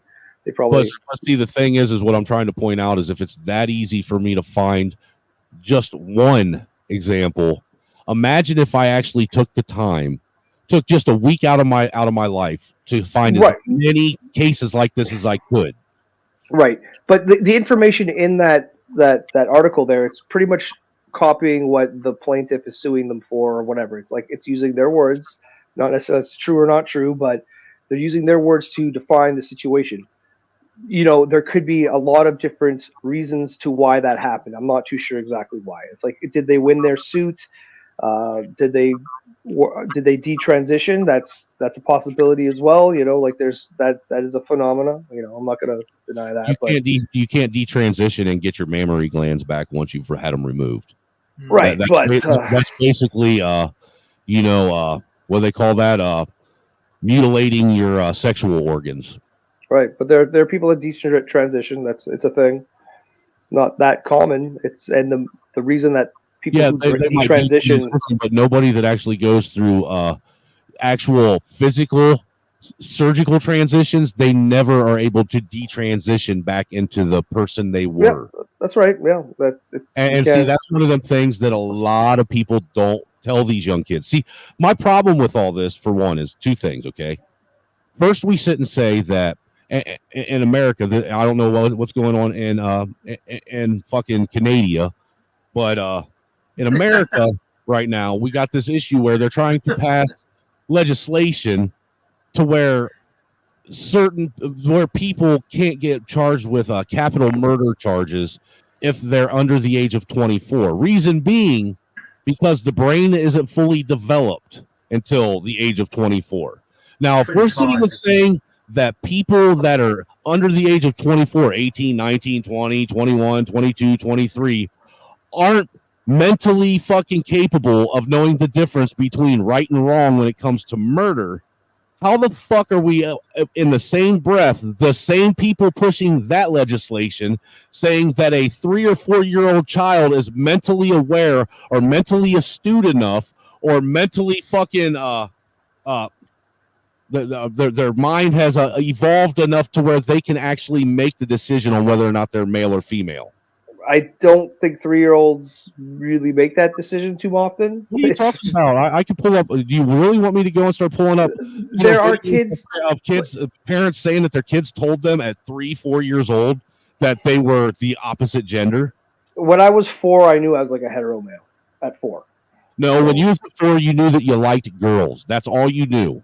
You didn't know you didn't know what sex was. You didn't know what any of that shit was. All you knew is that girls made you feel some type of way. Nah. I watched TV shows and saw Moonlighting and all this crap and saw the relationships dynamics between men If and you were women. watching fucking shit that had any kind of sexual innuendo in it at 4 years old, your parents need to be fucking arrested. It was the 80s. There's Moonlighting. It's Sybil Shepherd and Bruce Oh, Willis. It was pretty harmless. My parents were fucking stoners and drug addicts, and even they didn't allow me to watch shit with sexual innuendos in it. I wasn't allowed watching In Living Color when I was 15 years old. I had a pretty bohemian family. Like I said, if your parents were letting you at 4 years old watch shit that had sexually suggestive or explicit shit in it, they need to be arrested because that's child abuse. Well, does that include like Police Academy? Because they have some jokes in there or something like yeah. Well, I don't Absolutely. know. Children do not need to be watching anything that has any kind of sexual innuendo in it. I see that's what another thing I don't understand. What's with this push to steal away the innocence of a child? Why do we want to rob our children of their childhood? Why do we find it so necessary to turn them into little midget adults before they're ready to be adults? You know what? I had like the most innocent childhood growing up, pretty much. Even though I watched like RoboCop and all this shit, right? My childhood was still very innocent, like, so I don't necessarily think there's a super direct correlation. You know, like. Well, would you like to know what Levine himself said about that trans ideology? What he referred to as a splinter in his brain when it became lodged in his brain. Okay. It was when he, out of his mouth, he said it was when he was 5 years old reading a Superboy comic in which Superboy met an alien and he was rude to her and she changed him into Supergirl. And he saw that and said, that's what I want to be. Blackwatch is saying you straight up capping was saying that you knew you were a hetero male at 4 years old. Straight up. Yeah, totally. No, I totally did. I had crushes on like my friend's mom. Like I can remember this shit. And Levine went on to say that Again, it was just you didn't even know what you liked about her. You just knew that you liked her. I mean, let's keep it real, dude. The only thing we know at that age about sex is what we're taught, what we're shown. Okay. Other than that, we know absolutely nothing. So you're walking with your kids, and you see two guys holding hands, and your kid's like, "Oh, what's that? What are you gonna say to them?" You're fucking poofters. That's two guys holding hands, and I'll look at my son and say, "Look, if you turn gay, I'm going to punch you in the mouth, but I'll still love you afterwards." But Yeah, you're going to well, first. You're 90% of the way there. That's a pretty good answer, right? For me, if I'm walking with my nephew and I'm, and he sees two guys holding hands, "Hey, uncle, what's that about?" I'm like, "Oh, it's just two guys who love each other. Yeah, what do you do?" It doesn't have to be like. Well, we'll see. It's like a conservative answer in my mind. It's like a conservative answer would be like, "Oh, let me tell you about blowjobs." You want to know the funny, interesting thing is, I don't have to know what ifs. My brother-in-law is gay. I got two gay uncles. My cousin is a lesbian. I got another uncle on that is a transvestite. Me and my wife are very well informed on the whole shit. And see what a lot of people also fail to point out. You'd punch your son. You'd punch your son if he told you he was gay. Can I finish what I'm saying, and then I'll answer your question, please? Because I'm tired of being interrupted when I'm trying to make a point. The one thing that everyone fails to point out is that there is a very huge swath of the alphabet community that is abhorrently, very vocally against the perversion that's going on within the alphabet community. And that they're totally against this very clearly attack on the innocent. And yes, like I said, if my son comes to me and tells me he's gay, he's going to get punched in the mouth. But then I will hug him and tell him I love him afterwards. But he's still going to get punched in the mouth because he's my only son, which means he's my only way to pass on my bloodline, which means it ends with him. So yes, he's going to get punched in his fucking dick sucker. But you're gonna love him. Well, yeah, like that's a good answer. I'm not gonna necessarily crap on it too much. I can understand why you'd be passionate about having a gay son, but in the end, you'll love him regardless. Which is well, yeah, he's still my son. It doesn't mean I'm going to tell him he's not a dumbass because real pussy's a hell of a lot better than sticker ass pussy. Pussy naturally lubricates itself. That other shit you like, you need to use, unnatural lubricants and can constantly add to it because the shit's going away. Have you guys ever heard of Chloe Cole? You know that name? Why does that? For some reason, it sounds familiar, but not ringing a physical bell. She's a detransitioner that was lied to and told that she could change gender. Man, no, she looks kind of like Native American or some kind of Asian, maybe. Well, there's one that did she find God and then change? Is that what the one that I'm talking about? You're talking about? No, there's a man that that found God and said that Christianity helped him off of that road. His name is Ollie London. That's the guy that wanted to transition to a Korean, like a female Korean, an English man that wanted to become a female Korean. Hey, it's kind of for crazy. all you new people coming in, if you like what you hear and you appreciate the comedic humor of me, talking about stupid shit and threatening my son, then by all means, feel free to hit the Cash App or the PayPal link and help support me being able to have cigarettes and soda pop so I can stay healthy and be able to make sure that I properly train him to be a straight white male, not a Marxist, Can't train them. not a tranny or a homo or a fag or a queer, but a straight white male. All right. Anyways, boys, I gotta go to bed. I gotta work tomorrow. But Hey, you know what? Not lost. It's been fun. Look, I appreciate you for coming up and being a good sport about it, and I hope that you come up again sometime because me personally, I've enjoyed this. This is the type of engagement I enjoy. I enjoy pushback. I enjoy when you have conflicting ideas and beliefs, and that's what, in my opinion, that shit right there is what actually fosters real conversation. I wouldn't be here if you didn't. Before you go, I'd like to have a formal debate, if it's okay, in the near future. I would love to see you two on a formal debate, and I'd love to host it. I would like to share something with him before he goes. It's like 1 minute of a detransitioner speaking about the difference between love and enabling and affirming. Sure. And I think it would really, because I think I see where you're at, and I think this would speak to you more than any of us can. So please listen to this. Or anyone in general, really. It's important to remember that Oh, I know who this is. only telling someone yes and telling someone yes, you're valid, or anyone in general, really. It's important to remember that only telling someone yes and telling someone yes, you're valid, and only affirming them and only saying yes is not an act of love. That's not what love is. Love is not giving in to every whim and only saying yes. Love is putting up those boundaries and saying no and having to keep someone safe even when they might be upset at you for it. Sometimes you got to save them from Because themselves. only saying yes and only going down one path and only affirming isn't love, it's enabling. And I feel like that's just something that parents. That's actually pretty wise. I would agree with it, and that's why I'm such an asshole to you guys, because I'm not going to necessarily be like, oh, yes, I agree with that, just to get along. I'm gonna, I always have a little pushback. I'm sorry.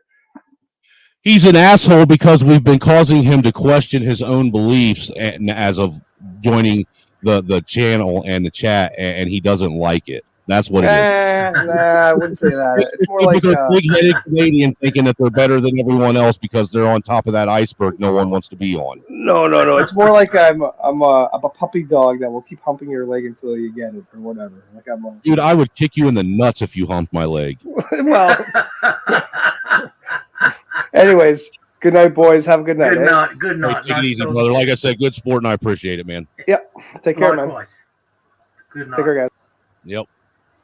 And would you share this screen? I don't need to play it. I just want to show you the picture. That's Chloe Cole. I don't know where the fuck Orthodox guy went. Be honest with you. He's been up here, but he's not been here the entire time. Because if he was here, this panel would have been way more chaotic than it was. I think I think what happened was he fell into a great big fucking chocolate cake and ate the whole thing and fell asleep. That's what I think, yeah. But go ahead, Cyber. I didn't mean to interrupt you. I was hoping it enticed, our resident white nationalists and saying white nationalist things so we could make fun of him to his face. I just wanted to share the image so you could see who I was talking about. Miss Chloe Cole. She was put on puberty blockers, given a double mastectomy, and I've seen a video of her teamed up with Billboard Chris. You know who that is? No. He's a Canadian guy, but he's been traveling all around America with a What is with billboard. all these weirdos being Canadians? He's got this billboard that he's wearing that says "Children can't consent to puberty blockers," and he'll start tries to start conversation. It usually just ends up in a bunch of ad hominem attacks. They're like, "Fuck you! You're an idiot!" Blah blah blah. How dare you? All this weird shit. And I actually found one where he teamed up with a guy named James Klug, and they actually found some people that had good conversation with him. Damn, I'm surprised Fetty's still up listening to this shit.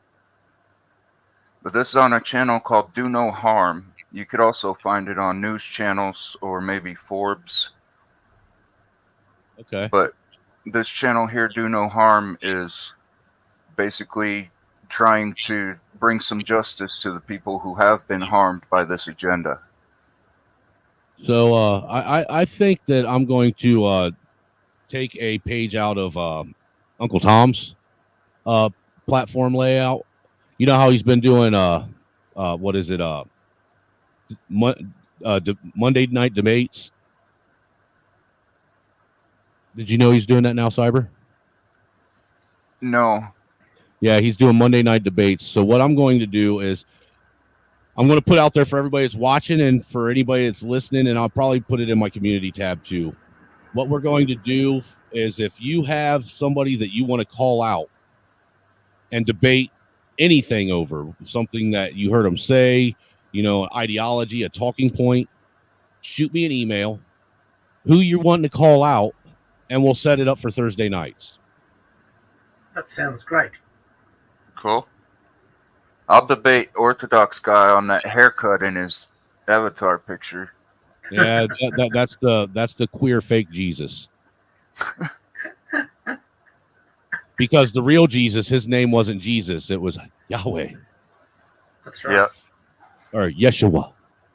And see, the thing is it actually says something in the Bible about calling out to God and not calling out to him in his original name. That's what using the Lord's name in vain really is to refer to him by another name. Because how can God damn it be using his name in vain when God is a title, not a name? Yeah, a lot of times I hear people say that. I said, don't ask for something you don't want. But all I'm saying is with that one, Orthodox guy, man, you're such a shitty Catholic. He's Nothing. okay. Absolutely He's okay. nothing. Come on. He's a fun guy. I like him. Channel Yeah. disclaimer: the aforementioned commodian guest and their opinions, derelictions, viewpoint, and other shit is not representative of all Canadians. I'm assuming Blackwatch is Canadian. Hey, see, now you know how I feel about school shooters and mass shooters in general, dude. I get a bad rap because they go out and can't fucking control themselves. Yeah. You know something about fungi? They tend to grow on you. Did you know? You want to hear a stupid fact? Did you know that the human genome actually has more in common with the mushroom or fungus than it does anything else on the planet? What? Yeah, seriously, we have more in common, and we are more compatible with a fucking mushroom than we are anything else on the planet. Well, I guess Mr. Smith's theory of humans are a virus is off. You know, one way you know that humans aren't a virus, because all a virus does is live to replicate itself. No, but what we are is we are poisonous imposters. What we do is we present ourselves as pretty and desirable, and then we strike with vengeance and fury, just like a mushroom can.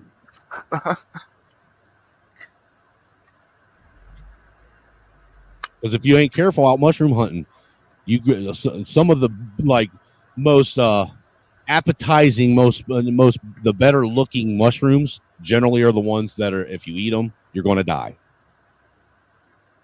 Did you know that? Yes, this is just what happened in Australia. There was Now, that's go the ahead. latest in news. Yeah. What's it? Well, you can Google it. She's under investigation. Family. This woman sort of got her father-in-law and mother-in-law or whatever, and served them a portion of mushrooms, and they obviously they all died. Wow, she had to eat them all? Happened about a week ago. Anyway, she sort of pleaded ignorance and I think blamed it on a local Chinese grocer of selling the poisonous mushrooms. So it's still ongoing at the moment. She's under, prime suspect. So the sales of mushrooms have exponentially dropped here in Australia. No one's buying it as a consequence. As a consequence of this incident. But anyway. Wow, that's crazy. Oh shit! I used to cook portobellos all the time. You know what's really good is have you ever had them puff balls before? You know what I'm talking about? The ones that look like great big huge sponges. I don't. They literally look like a brain growing out of the ground. Oh yeah, I've seen them. I don't know the name. I've never had them. They're called a sponge ball or a puff ball, but I don't know the technical name. Those motherfuckers, dude. Those are like, you know how portobellos are real meaty mushrooms? Yeah. That's how damn it. That's how puff balls are too. Motherfucker, I did that wrong. Ignore that. I gotta delete that. I did the wrong shit. The links ain't gonna work right. But they're the same way, man, and they're fucking dude. They're just fucking great mushrooms. In my opinion, I'm a mushroom eating fool. Have you ever had truffles? I've never had them. Yes, I have. I absolutely have. And there's truffles that they claim to be truffles, like the ones they were serving at Arby's for a while with that truffle that truffle mushroom and fucking brisket burger that they had. Those were not truffles. They tried to pass off portobellos as truffles. That's what that was. But some of like me and the wife, we went to this place which was a high-end restaurant. like I'm talking $80 to $100 a plate type restaurant. No. Only time we've ever went there. One time. All right. But I had truffles there, real truffles, and real calamari there for the first time. And I'm gonna tell you what, fucking phenomenal. Truffles like melt in your mouth, dude, when they're cooked right.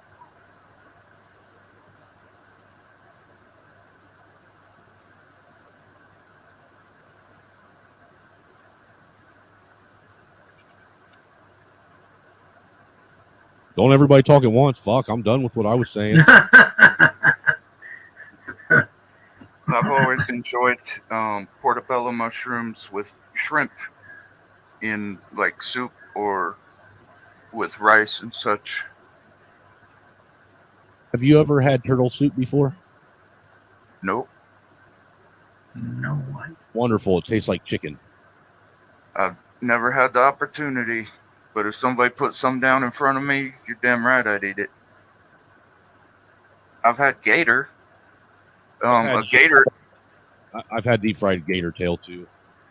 Gator burger was actually the last meal I had with my little brother. I was waiting for you to say it was the last meal you had while you were waiting for death row. What about crocodile or saltwater crocodile or kangaroo meat? Oh, Nobody wants to eat an oversized rat. Well, if I was on death row and they offered me a last meal, that's what I'd tell them. I'd tell them I want a kangaroo burger with truffles. Dude, if I was on death row, my last meal wish would be I want blowfish. I want the brain from a sub-Saharan monkey. I want the heart from a kangaroo. Oh God! And the liver from a penguin. And then I want asparagus grilled to perfection, not quite, still crispy, but not raw. You know what I'm saying? I want it kind of like al dente, but it has to be done on the grill. And it has to have the diamond shaped grill marks on it. Otherwise I want it sent back. Turin. I don't ask for much, do I? Hey, what's up, buddy? You guys remember that time that I said that you could tell what they think just by watching TV? Yes, sir.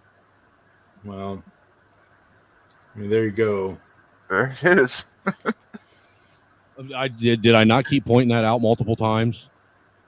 That was the first thing you inquired of him. Right. I mean, it's all History Channel history and blah. I don't even think that he's actually a socialist because I don't think he really knows what it is. No, if anything, he's more of a confused anarchist. I mean, he knows that like the system is fucked up and he doesn't like it, so he's like grasping at whatever he thinks the alternative is. The problem is he's sticking within the control paradigms. Like he thinks he's picking option B. In reality, it's just the same thing. Just call it something else. Right. Well, I think as an end result, he wants to see egalitarian society. That'll never happen. That's like right. The only way.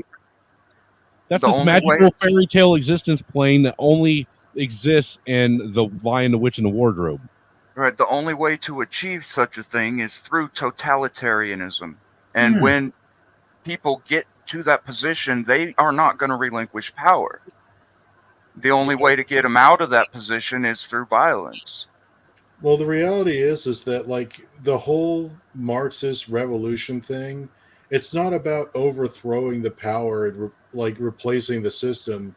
It's about putting the people that run the current system into greater power.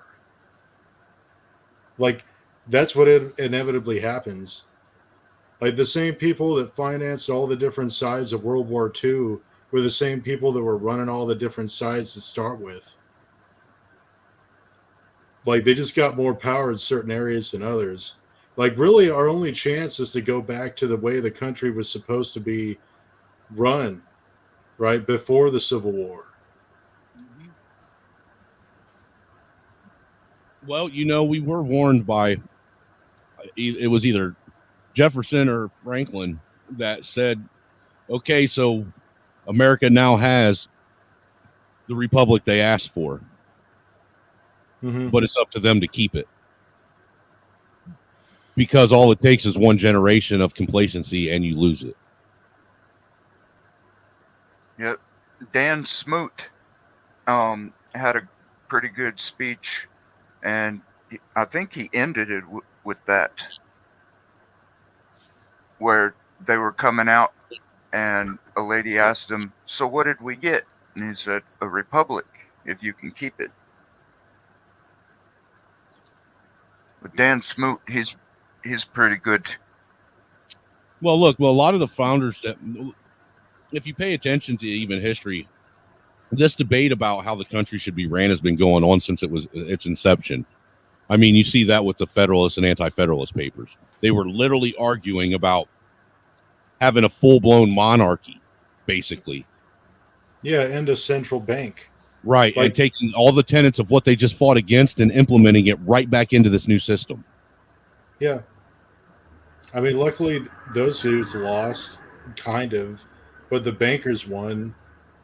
And we've seen like when you allow the merging of financial, corporate, and governmental power, like the way that Lincoln did it, like you can't run a society the way the founding fathers like would have liked it to have been done. Like we're in a situation now where like the whole fake empire is crumbling because like it all relies on people using the petrodollar. And if people don't use it anymore, then like basically most of our strength goes away. Well, Torrin, what happens to the petrodollar when these fucking egalitarian leftists get their way and actually do away with petro? What's going to hold the petrodollar's weight if there's no more fucking oil being used like they want? Well, that's the thing, man. Like we only can envision an economy that's based on that because that's the way that it's been our whole lives. Like if we had something like some other energy source that didn't rely obviously like the entire world economy would collapse. But that doesn't mean that we wouldn't build a new one. It just means it's really hard to envision how that would be because it might be really bad. Like the collapse could be so bad that like it doesn't matter how advanced the technology is. We just like descend into the dark ages or something. And like what I'm referring to here is like let's say that somebody was to release a 0-point energy device out into the public to where anybody could build one. Right? Nobody would ever need batteries or gasoline or solar panels or anything ever again. You could plug anything that needed to run off electricity into one of these devices and it would just run. There's examples of those made out of two alternators that are self-sustaining and push enough power to actually run a refrigerator all over YouTube.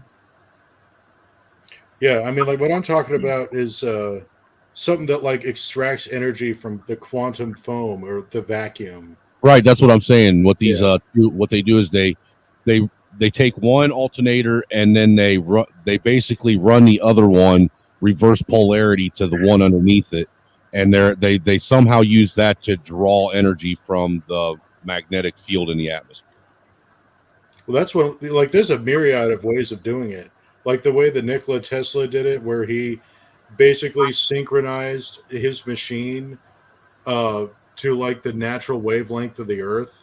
Yeah, the resonance frequency. Yeah, the resonance. Yeah. What's up? Yeah, we're just talking about America and democracy and so forth. Again, I draw my knowledge back onto the ancients. The term democracy stems from the Greek word demokratia, basically means that a polis state of approximately 8 to about 10, 12,000 people lived in a... Did you say a police state? Polis. It's a Greek word. I heard Yeah. police. Polis. I hear police state when you say that. Polis state. I Polis still say state. I hear police state when you say All that. right. You're traumatized. All right. I am, dude. I can't help it. Not police. Polis. Polis. Hey, tomato, brother. Yeah. All right. He's not Anyway, talking about law basically, the idea was that all males, citizens of that city-state, met at the square each week and had a direct participation. Now, in order to qualify, you've got to be a male, you've got to be over 25. Even in those days, that's when you mature, your brain stops growing, and you've got to be a land owner. In other words, you've got to have a stake in your city-state. Now, and you went every week and you debated, listened to debates of various politicians, and everybody had a vote. It's called direct democracy. Having said that, it was an honor to become. So if you're a slave, if you're a child or a woman, there's no snowflake's chance in hell that you can participate and vote on an important economic, political decision of a city-state. To be a Roman, similarly, it was the same thing. To be a Roman citizen, you couldn't be crucified. It's beyond citizenship. But coming back to our modern world, America or Western world, do you realize that we've got technology so advanced that we can actually have direct democracy? And this is where the elite, political elite, are keeping everybody, the masses, the great unwashed, which is you and I, ignorant, as long as they want. Everybody's got a phone and an app, and all the Congress or the Parliament can say, what do you want? You want open borders or not? And if you're a citizen, you've got an app, and you say yay or nay. They're afraid of that. They're talking about it. No, you've got to vote. It's voluntary and all that. See, this is the thing which is sort of they're afraid. That's why they've got strong police and army to keep the masses ignorant and stupid. Not only in America, but all over the Western so-called democratic, chuck world. They're You do keeping us realize, stupid. you're English, right? No, Australian. You're Australian? Yeah, Yeah, he's as backwoods as they come, Torrin. Oh, well, okay. I guess my analogy wasn't really going to work. Never mind. No, what I'm trying to say. Where he comes from, he has life in general trying to take him out from the time he starts breathing in the morning. Well, I mean, like, just imagine this situation. You have a direct democracy, but the population of your country has been replaced or overwhelmed by millions of foreign invaders. And then they start voting to do things their way instead of yours. No, but this is what's happening in America and in Australia to a lesser degree. I mean, like everywhere in the West, like it's obviously a weapon of some sort. Well, it is a weapon, and it is. Nobody wants it. It's the elephant in the room. Nobody wants to talk about it because stupid people categorize you as a fascist, a sexist, misogynist, Unless Nazi, you're in blah, unless blah, you're blah, 19, blah, blah. If you're not You can't have a rational talk with people. Well, if you're not a 1930s Italian guy, you can't be a fascist. Like not even the Nazi Party were fascists; they were National Socialists. Exactly. That was that was a tagline that Mussolini came up when he was talking about the Roman fascisti, which was like the bundle of correct. Yeah, and he was Absolutely. comparing the National Socialist movement that he was doing. And you know what? When it comes to World War II in general, I don't really think of any of the sides involved as being the good guys. I think of it as like a brawl between three different kinds of socialism. They're all fucking related anyhow. Yeah, well, they're all the same. They just call different things. I call First World War and Second World War it's a family feud. It's called the First European Civil War and Second European Civil War. Yeah, dude. Because look, I'll be honest. Decimated each other, brother killing brother, and the fight in Ukraine and Russia, I just can't believe it. Well, look, this I is how cannot sad. believe it. This I is how can't fathom sad. This is how sad America's history is. I didn't realize, for one, that World War I was actually called the Great War until I went to look it up in an encyclopedia and couldn't find World War I anywhere. It was the war to end all wars. All right. Then when I dug into it further and found out that the fucking Tsar of fucking Russia, the fucking Fuhrer of Germany, and the fucking King of fucking England All related. we're all cousins, and Yeah, it was yeah. basically a The fucking swap. Romanovs. It was a swap Romanovs, between yeah. fucking family Yes. that ended up involving the whole fucking world. I was like, Jesus fucking Christ, are you serious?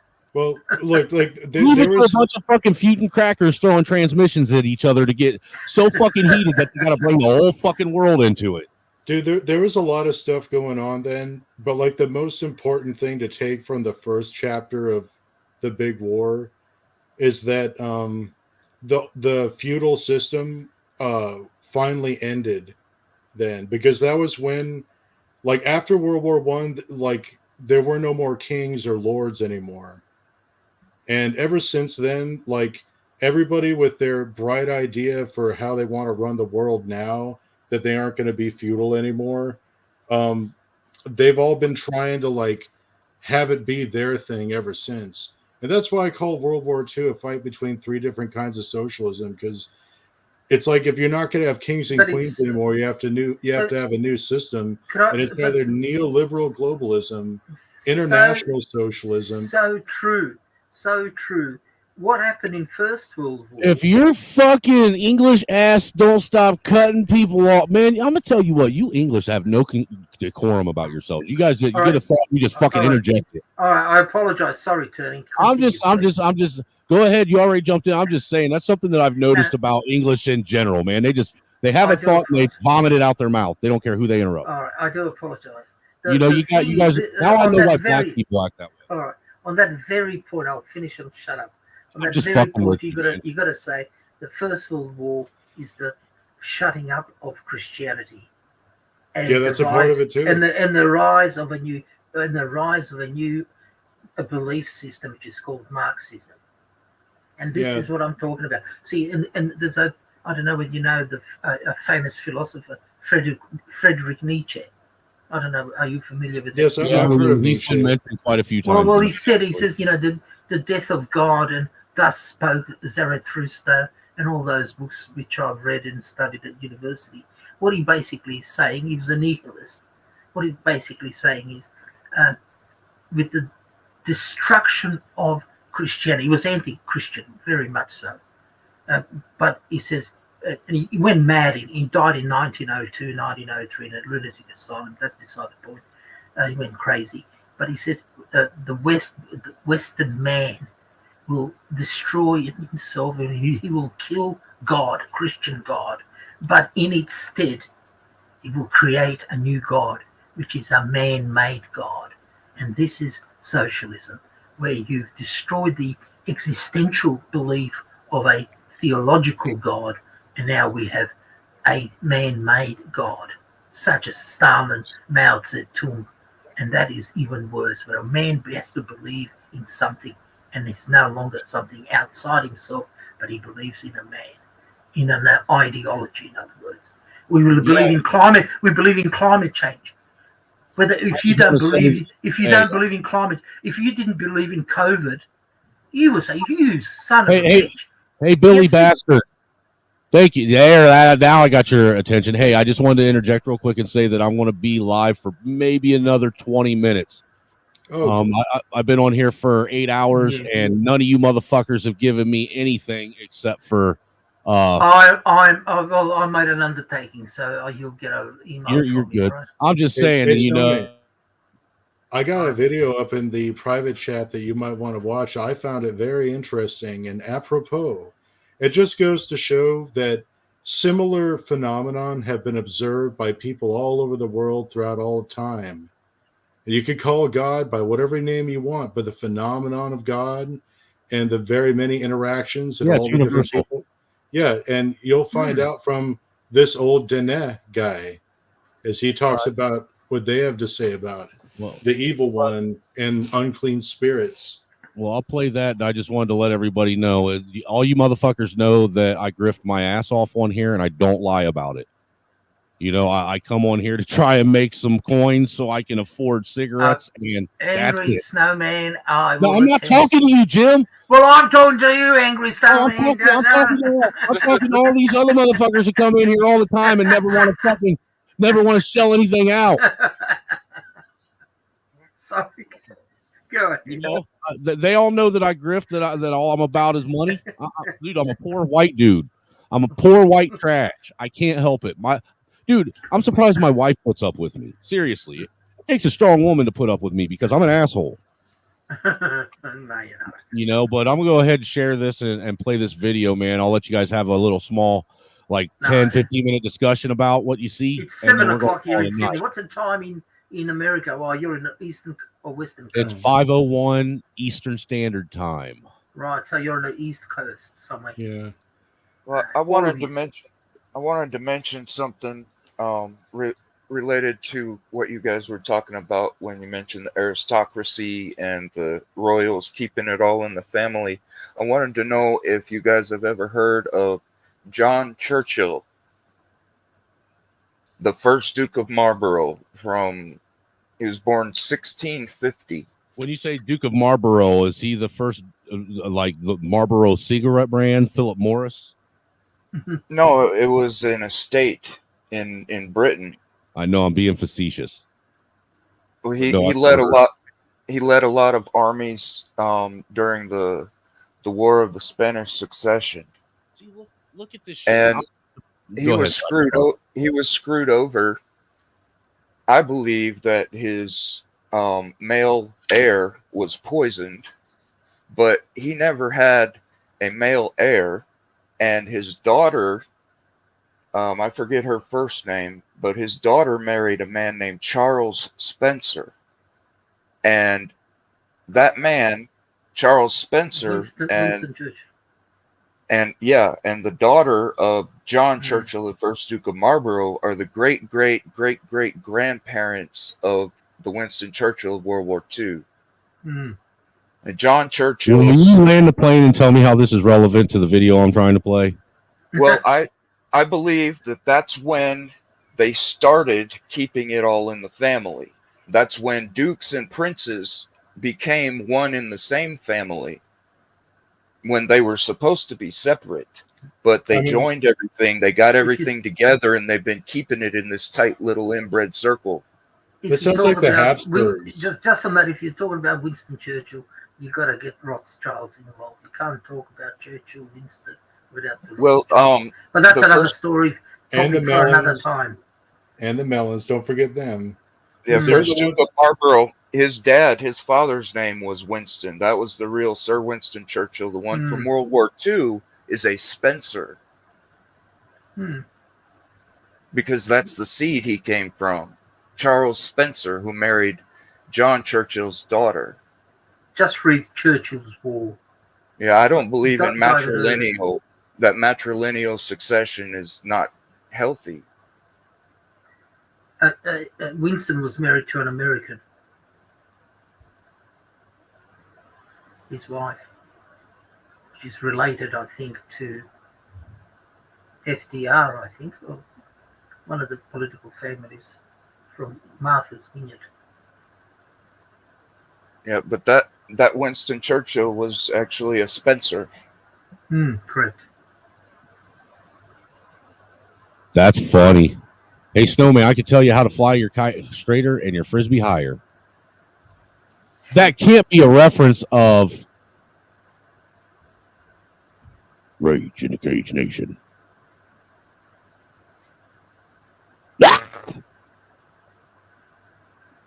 Well, that was my point. I think that's where it all started. What? Dude, I was talking to the wife. I didn't listen to nothing you just said. I'm sorry, Cyber. I think that's where the tight little circle of power started actually gathering together. And From incestual butt sex? right. So that's why they all look like fucking living, walking piles of dog shit. is when they screwed over the real Churchill family and had the Spencers take over and hyphenate the name. Have you ever noticed that the royals are some of the most ugly fucking people on the planet? Yeah, dude, look at some portraits of the Habsburgs. Oh, Like, I mean, it looks like they crossbred. Some of them, they look like they crossbred with their livestock. dude, it I'm happens. just It saying. causes deformities. Like if you inbreed for a long enough time, like exactly, the yeah. Habsburgs almost died out. Like very nearly all the Habsburgs of pure bloodline, which is the thing they're obsessed with, fucking went extinct because they couldn't. The last one was sterile. Yeah, and that was from all the genetic deformities. Like a few of them couldn't even close their mouths because they had this fucking weird jaw problem. Like, Jaw, yeah, prominent jaw, correct. yeah, their jaw would stick out. And like this one dude, like he was yelling at one of the Habsburgs, like because he was like going through town, and he's like, "Close your mouth so the flies don't get in." And he tried, but he couldn't close his mouth all the way, and he got sad. All right, so you guys want to let me play this video or no? Yes, go ahead. I mean, because Christ, I'm not going to sit here with it and just let you guys keep talking. Can you be quiet? Hey, can you guys be quiet for 10 minutes? Yep. You sure? Yep. Because I swear to God, the first person that breaks the 10-minute rule, they're getting their hand smacked. All right. Or people, when individuals of any background, they don't have to be Navajo, they can be other tribes or even white people or black people, when they begin to ask about the ways of the Diné in skinwalkers and other witchcraft and the black arts and that, we get suspicious of anyone, because if you begin to learn just a little bit, that interest in learning will grow, and eventually you will be recruited by the evil one, and you will help the demons and that to spread the things that are wrong, and you will be in a position to cast evil spells and to say evil prayers and to say evil things against people, to do ugly things to society and to the people that we love around us. That's why the net don't like to share that type of information with anyone.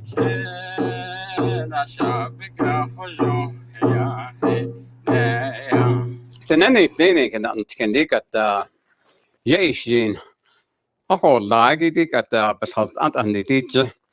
Ako bechidi I had the beti nila.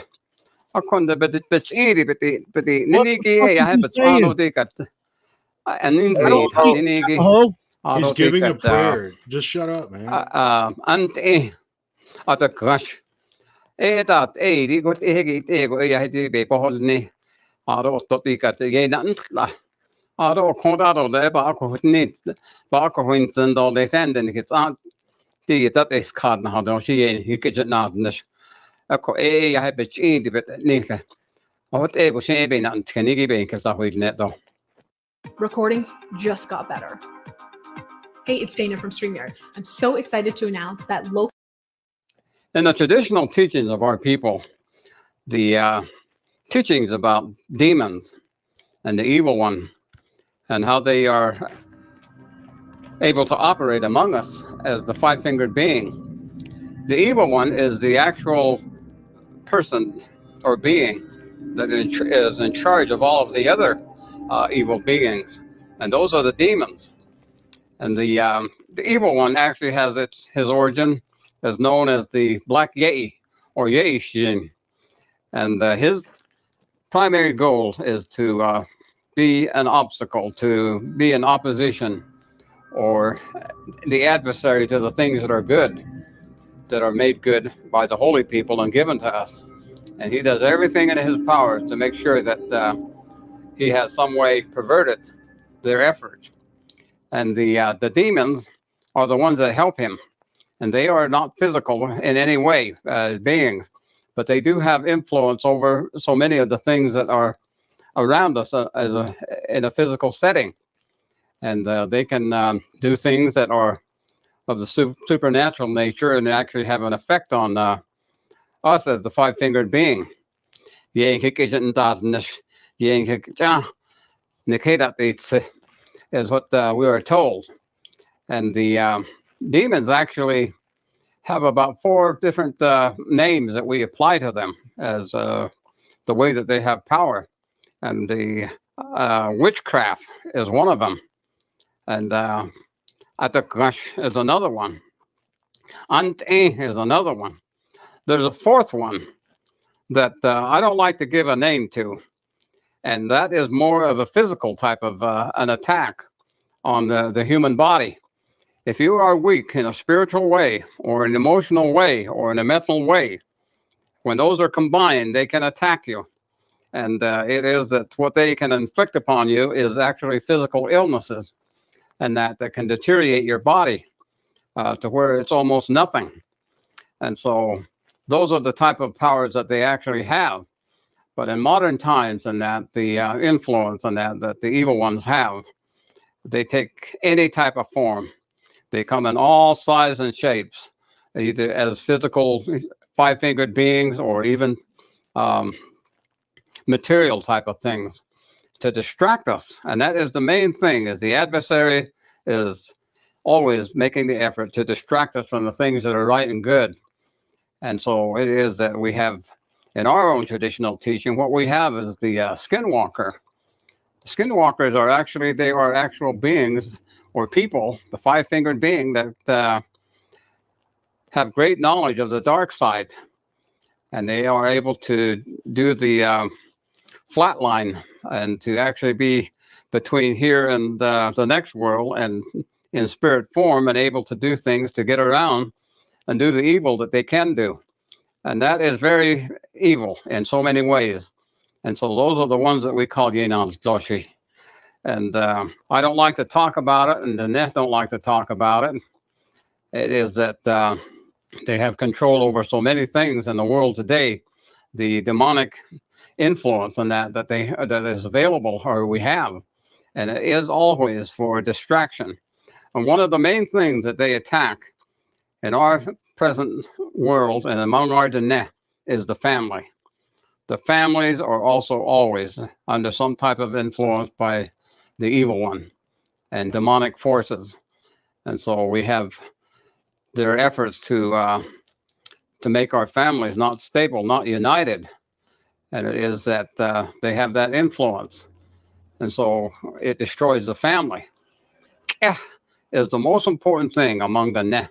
And that is that our families are the most important things to us as an individual. The Ne. That not only means our mothers and fathers and the brothers and sisters, our aunts and uncles, grandfathers and grandmothers in our own individual family unit, but it also means the kinship families. Is the clan relationships and that we have. That's how far this is family unit goes among our people. The nene tlini is the way that we were told, is anybody that recognizes themselves as a person that had an existence before coming to this earth, and a person that is now on the surface of Mother Earth, who recognizes themselves as a five-fingered being and as the child of the holy people. Is what we are told, and even our songs and our prayers and that explain that to us. And so the idea that we have an adversary and all of the things that we have to experience in life, we always have a choice to follow the adversary or to follow the holy people. And the holy people always have a way for us to deal with these problems. Among our Dene, we have protection songs, we have protection prayers. Those are the things that we can have other people perform for us. But on our own, we can have our own protection prayer. We can have our own protection song. But those are the things that we can make for ourselves. And it is that we establish it actually by prayer. When you have prayers, you can have those songs. You can have those protection songs and protection prayers and protection way. And sometimes people may wear the jewelry that protects them. And they also can have herbs, or they might have tadatin, or inside of their corn pollen pouch, they might carry certain things that are there to protect them from the evil one.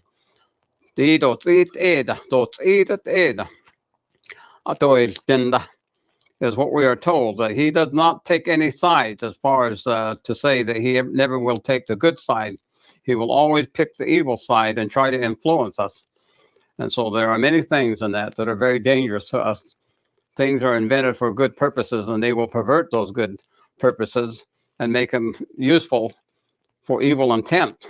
There's a lot of technology today that's available to our young people, and some of that is not very good at all. It will control everything that they do and what they think and what they say, and even the clothes they wear, the food they eat, and the things that they will watch as far as in their environment. Damn, And he's that's how talking much about power rap. the evil one has. Though it's aid, is that what we are told, and that means that he has great influence and great powers, and we think that they are normal, but they are not. And so there's such things as infatuation with aliens, infatuation with Bigfoot.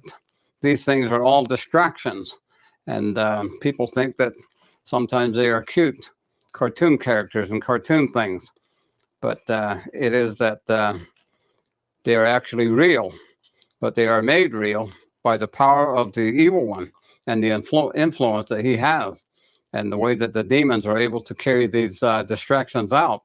And it's very powerful and it's very real.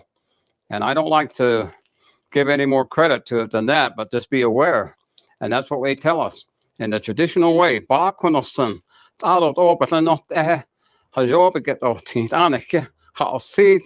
Observe and watch and learn.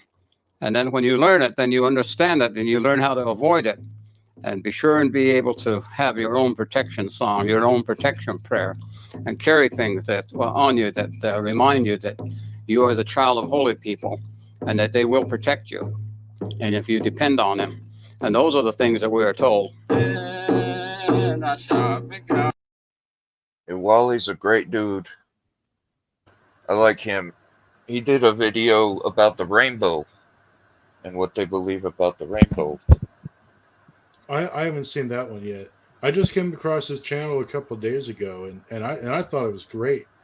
It's fascinating to hear some of this stuff, because really most of it is still in the minds of the people in the tribe. It's like not been written down, and that means that a huge amount of that knowledge is lost. So anybody that preserves it, like by putting it on the internet, like I'm down with that.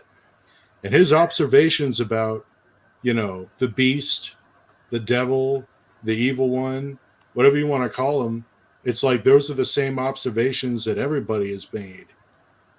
And coming from that perspective, it's interesting. Like, that's at least 2,000 years old, those ideas.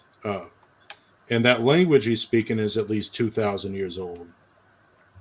That's a language that could be lost. I like what he said about how its power is only a power of influence. Influence and allure. Right? Yeah. And unless those influences and allures can affect you psychologically, spiritually, or emotionally, then it can't actually hurt you physically. But if it does, then it can actually start to hurt you physically. Absolutely. Because Also, you empower it with belief. Yeah, you make it happen. You manifest it in the world. Like, you create the vibration. Like, you're the one that like influences the universe with your waves, your harmonic resonance. And if you harmonize with the evil one, then you'll bring that into the world with yourself. Right? Yeah, I said that to somebody about Satan, the devil, which devil is another word for adversary, like he was saying. But I told this guy, he was trying to tell me the devil doesn't actually exist. I told him his power doesn't actually exist. He only has the power to influence or entice. And when you give it to him, then that's when he actually comes to exist in that kind of a way in your life. Yeah, but there's also people that serve the beast. Like he was saying. Right. Yeah. And remember how he mentioned how the family is the most important thing. This is the same for everyone in the world. Family is the most important thing. So that is the thing that's always attacked. So of course they want to damage people's children and hurt them because they're innocent. It's interesting too what he said in the Australian Aboriginal mythology. They've got rainbow serpent dream time, which correlates with what he was saying, in a sense that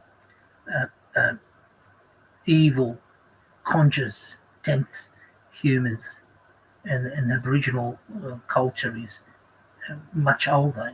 It's about 65,000 years, apparently. That's one of the oldest cultures of nomads in the world. But they've got their dream time, rainbow serpent dream time, which is very known to all Australians in their mythology. Is the dream time similar to the Vedic sort of ideas about like the different cities and like the different realms of like you accessing different parts of your own consciousness? Absolutely, yes, correct. And they've got their own sort of meditation, and obviously they haven't got a written culture. They've got a verbal culture which they pass in their own language from elders to the younger generation. But they're the true Aborigines in Simpson Desert, and right out back.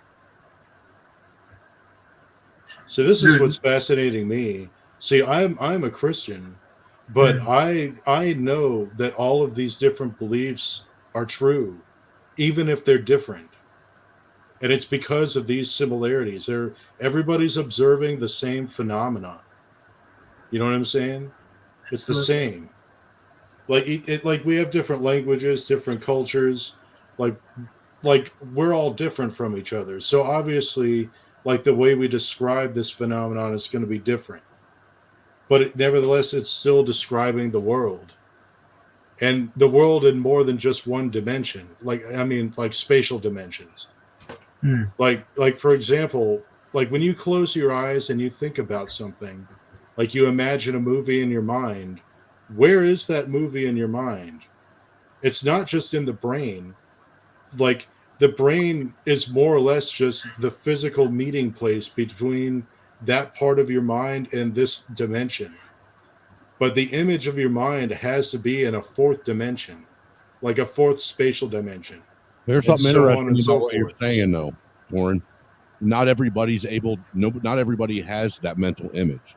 Some people, when they think of things mentally, all they see is a black image, nothing but darkness. Well, I'm sure that as you know, like the Buddhists say, there's as many paths to enlightenment as there are people in the world. Probably like what they're describing is what it's like for them. Because remember, we're all different. Like that's the big secret. When you see everybody looking different, it's because we're not the same. We're not even genetically the same. We didn't actually evolve from the same ancestors, right? In fact, that fact used to be talking about we all come from one creator. Yes, we all come from one creator, but as far as here's an example. Well, we should be the same genetically then. But we're not. There used to be like vastly different species that were all intelligent like us. Yeah, but if you follow any ancient teaching, all ancient teachings, at least the general consensus, all agree that there was a cataclysmic flood that pretty much wiped out all but one species of man. Well, when it comes to the stories of cataclysms, you're talking about the secret history, right? Like you're talking about civilizations that had like flying saucers, for example. They had electrogravitic technology and stuff. But what I'm also talking about is basically, historical mythology, as they want to call it nowadays, that it all correlates from around the same era in time. Because when you think about it, this is just going back to what you were saying about, this type of stuff validating what you know of the Bible, right? Well, what I would say is that the Bible can be included into the grand myriad of all the information. I just think of it as like you're getting information from different points of view, and you're getting to see like how different cultures have figured out the world. Is it Right. different points of view, or is this the results of what happened after Babel and the 12 tribes were spread across the land, and now you have these people that used to speak the same tongue, live in the same, native region, now speaking different tongues, trying to basically reinterpret everything that they learned? Could that be what it is? Well, I mean, like that is a part of the known history of the human race. Because the one thing I've always told people is there's one reason why I went back and I basically reaffirmed my Christianity, and my way asked God for forgiveness and, accepted Jesus Christ, because I went out and I was afforded the ability to seek out whatever information I could to try and appease my I guess my inquiry for what everything was, find answers for shit that I couldn't find answers to, just for basically. Now, granted, mind you, I didn't sit and profusely study every religion on the planet. Well, neither have I. Like, But what I did up as I go. But what I did do is I intentionally went out and I researched specific religions, like Norse religion, pagan religion, Buddhist religion, a little bit of Muslim religion, just different religions and mythologies, and they all are pretty fucking identical. Yeah, they're very similar. They at least talk about similar phenomenon. Like they all have 5 basic tenets, it seems like. Yeah. You have your creation story. You have your basically your first sin story, so to speak. Yeah. The introduction of original sin in every one of these religions. You have a flood or destruction story. Yeah, a cataclysm. Yes. Then you have a Messiah story, and then you have a fucking apocalypse story. Or you have the 5 tenets of every single one of these religions. Now, granted, names might change, and some of the players might be different, but for the most part, a lot of the same stories, morals, and ethics that are being taught are all exactly the same. Yes. And that's how you know when you get that sense that it's evil, it is. Like that was the first thing that brought me to God, that brought me to this understanding. Because really, like, the man is God, man is religion. It's just like what man says goes. Like, there's some people that can do that. Like the Japanese, they're not like extremely spiritual, but they're like highly traditional, if that makes sense. Most people are not like the Japanese. Most people fall straight into the paws of the evil one.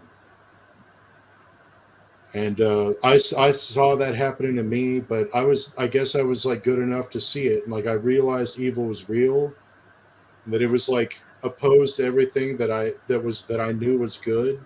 And so that's what set me out seeking. I've known evil was real since I was a little child and can remember my first memories. And you know what? Jesus Christ, just his name alone has extreme power.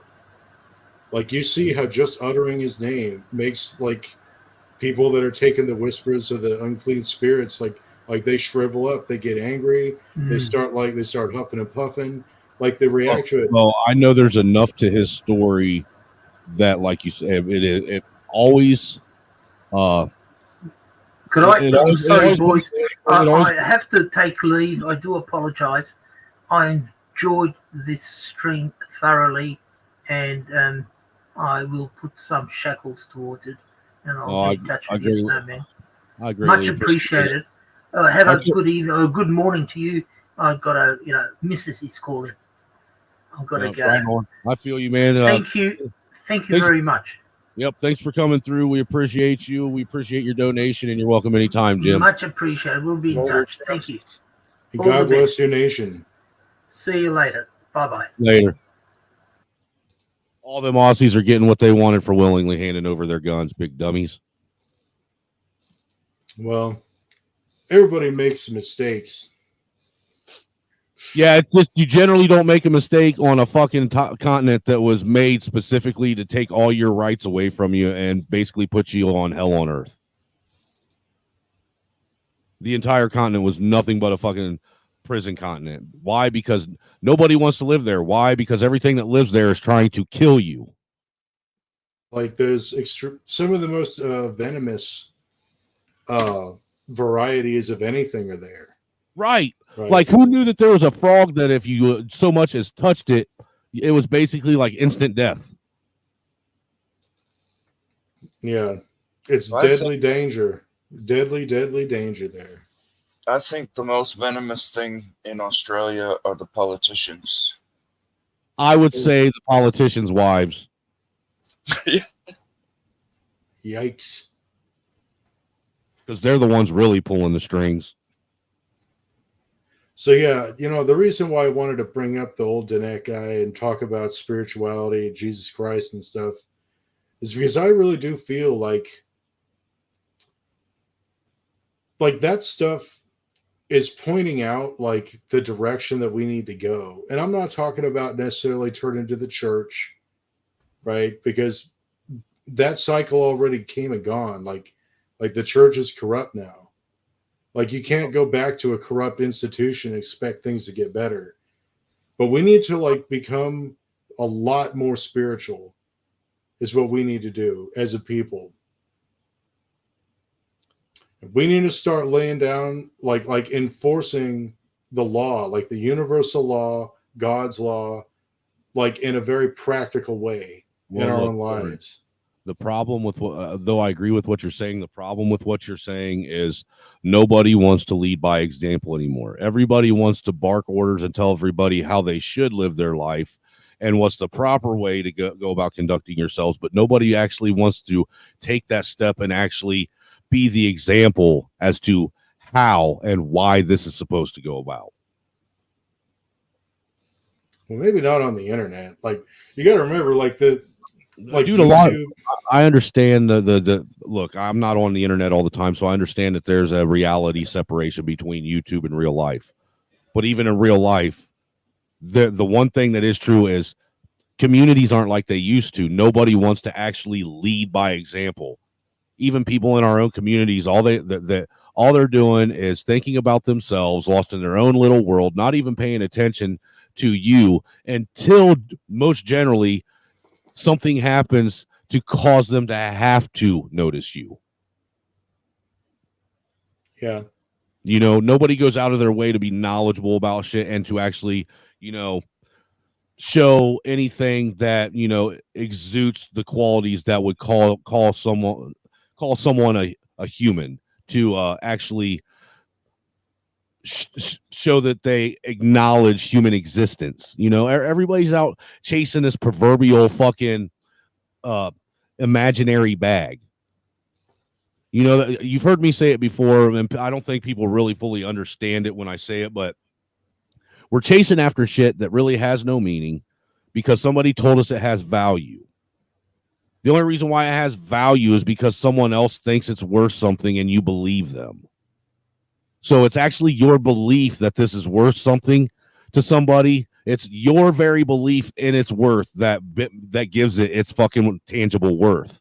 When you stop believing that what they're telling you is worthwhile or that has worth and that the things that aren't worthful are worthless, then you actually change the narrative in the matrix that you live in.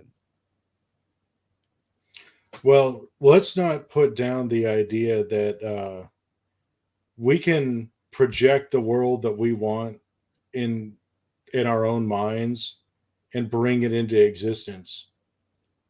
Like people have been doing that forever with like wildly without even like any like controlling it. I'm talking about like deliberately creating resonance in a good direction through mass consciousness. And you don't do that by worrying about what everybody else is doing. Like we all here in this room right now, like we could, if we decided to do it, we could try to like think about something good at the same time and focus on it. And if some would believe that we may even be able to get it to manifest. It may not be on a grand scale, but it could possibly be on a scale big enough to be provable. Well, it creates vibrations. Like I'm describing it that way because that's like my three-dimensional brain, like creating an analogy for something. Right. To describe it so you can understand it. No, like, I get what you're trying to say, because I tell people all the time that the reason why I believe America and Western society seems so angry and pissed off is because you got a bunch of angry, pissed off, depressed people constantly putting angry, pissed off, depressed energy out. And we're all conduits of energy. I mean, our body runs off of electricity. Well, I mean, we're 70% fucking water inside of us, and water is conductive as fuck. You know, so to sit and think that you aren't putting out some kind of resonance or frequency that is putting you also in tune with other people or getting other people in tune with you is absolutely absurd. Yeah. And, you know, there have been some experiments that have been done to try and see if they can collect any kind of data at all on mass consciousness. And one of the experiment that I'm thinking of is this one where they put random number generators on all these different points all over the earth. And I forgot when they did this, like back in the 80s or something, but they got two massive synchronistic spikes that were like 10 to the fourth power or something against this happening with random number generators, but they got synchronicity in all of these number generators on the death of Princess Diana, and then again on 9/11, where they were able to record these huge spikes of like synchronicity, where like they were trying to gauge whether or not reality could be affected by mass consciousness. And they were trying to do that by estimating like synchronicity in these these random number generators. Now that's a study that actually got published, but here's an even more incredible one. This one didn't get published, but the guy who did the experiment talked about it. And what it was is they had a dark room with a plant in it, and they had a light in the center of the room that was attached to a little servo, that the servo was controlled by a random number generator, which would make that light point in various different places all around the room. Well, after an amount of time, they found out that instead of it pointing randomly all around the room, that there was an average that was higher, like a really high average of times that the light would point directly at the plant or just slightly around it, like in the direction of the plant. And then when the plant was removed, it went back to like the light just moving around randomly. So that plant had some kind of effect on reality because the light that it needed came to it. Interesting. Like you could try to discredit that if you want, but I know it's true. Like I just feel it in my bones. Like, yes, like we are all connected somehow, and we do exert some sort of effect on the universe. And I'm starting to think that this is really important, because there are all these pressures to try to make us feel bad and to feel hate and to get like worried and anxious and to just vibrate low and nasty and spread that out. And that is the last thing that we need with the stakes so high. Well, and it's easy to do that when you have spent, at least the last 100 years that we know of trying to convince all of mankind that there's nothing special about humanity and you are nothing more than an insignificant fucking mistake of, chemistry, biology, and physiology all coming together to create you. And you know what I'm saying? If you think about it, they literally try to play down how important Yeah, life really is. I call that a circumstantial happenstance. That is not what we are. You know, if you look at just the human body itself, they've gotten down to the point to where they're beyond nanoparticles and shit, and in the cell. You know what I'm saying? And what they keep finding is, you know how they portray the universe, right? Or rather, our solar system, as a ball or a nucleus in the center, surrounded by protons and neutrons circling it, right? Hey, Angry, I have to go for a second, but I'll be back. I may still be live. I may not, because I'll probably end at about here in 8 minutes. That'll be 9 hours live. Oh, okay. And because the kids are going to be getting up here soon. Oh, well, I'll say good night to everyone then. I dropped a link in the back chat here that's to you that says Wally's talk about the rainbow. You might want to pick that up before you head out. But yeah, I appreciate you coming through, Turn. But before you leave, the one point I did want to make is I find it ironic that the way they show us that our solar system looks, the more they start breaking down the human body and all of the genome and cell structure and how everything works, it's like a cell structure repeating itself over and over and over again. It's the same thing with atoms. Atoms look like a solar system, and in fact, yeah, that's what I mean. When you break that down and go deeper into the nano parts of it, it's the more you go into it, it just ends up being another one of those fucking solar system looking systems that's just smaller inside of it. It's weird to think about, but what that shows is, on a different level, that shows that there is real tangible evidence, if you look at it like this, of there being parallel universes. I mean, it mentions it in every ancient text of religion or anything like that. No, what they're talking about are different spatial dimensions. They're not the same. Different spatial dimensions exist in this world. They're not a separate world. They're different parts of our world right here. They are separate from us. No. A part of your own mind could be measured in 4 dimensions. And more than that, even, like maybe even up to 12. This world could be measured in more than just the 3 dimensions. That's what I was getting at. Like, this world, you can connect anywhere to it through some higher dimensional plane. But that's not a separate universe. Separate universe, that's a different concept entirely. You're saying it's the physical world regardless of scale, and there's something more than that would be considered the spiritual world or the ethereal. Yeah, but it's not a different world. It's a part of this one. It's just it's measured in a different spatial dimension, which we cannot resonate with until we no longer exist in this flesh, because it resonates at a different frequency, therefore, which makes it a different parallel universe altogether. Well, according to like the Vedic teachings, you can access those things while you're alive.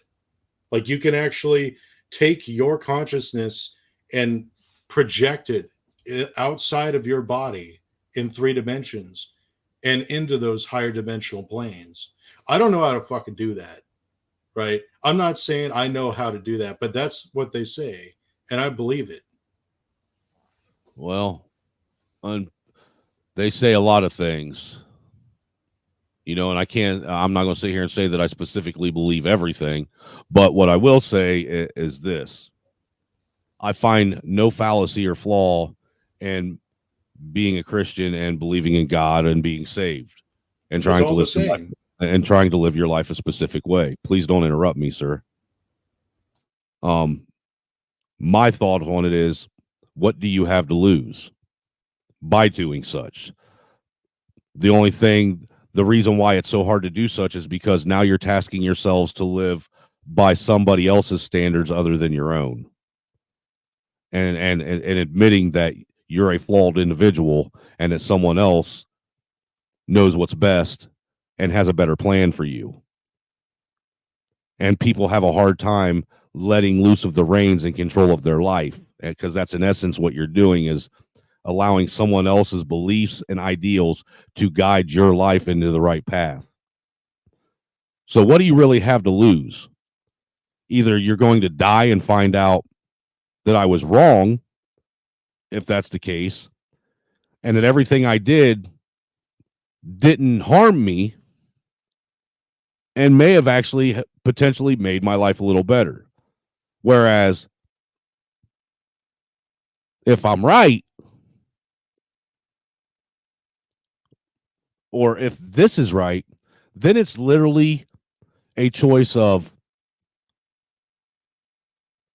having joy after this is all done, or being in complete and total torment and despair when this is done.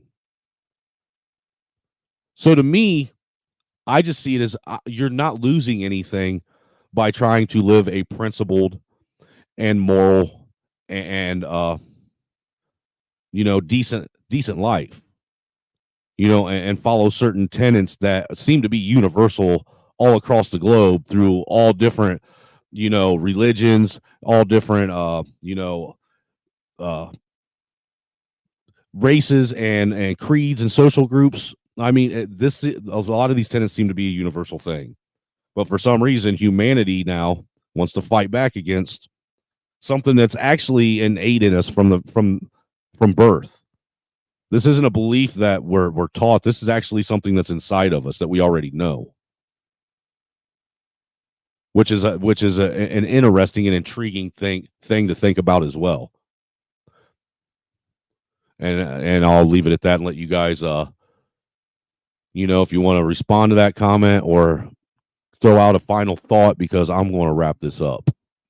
Well, I don't want to start ranting about Gnosticism at this point. But yeah, we'll be here another 12 hours. But I agree with you, man. Certainly do.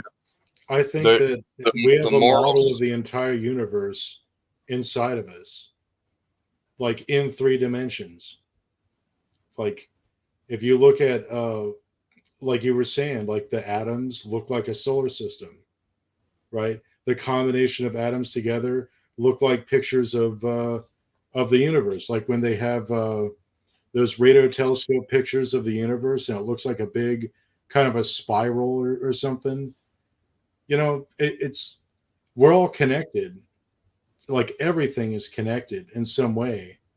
Like, you could call God like a dude with a beard, or something like the Great Spirit, or the universal consciousness field, if you want to be all sciencey about it. But like God is a phenomenon that's a part of the universe, and it's like it's the great thing that we're all like trying to get to, and he's in there with us. He's a part of that model, and all of us know it.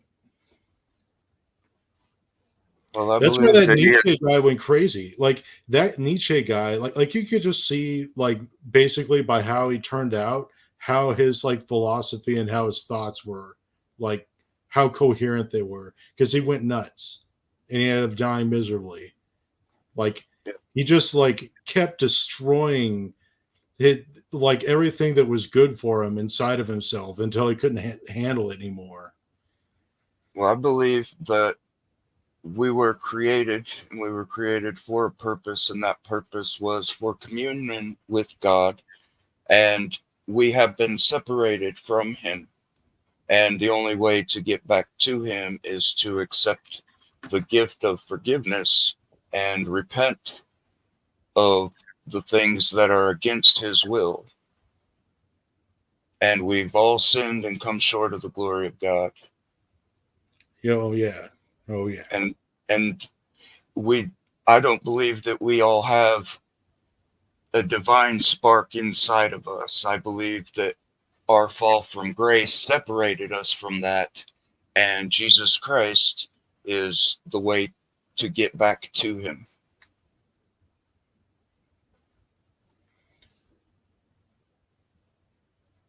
No disagreement there. And really, what do you have to lose? I mean, if, like I said, if everybody's wrong that says that, then the only thing that you lost is what? You didn't turn into a drug addict. You didn't turn into an alcoholic.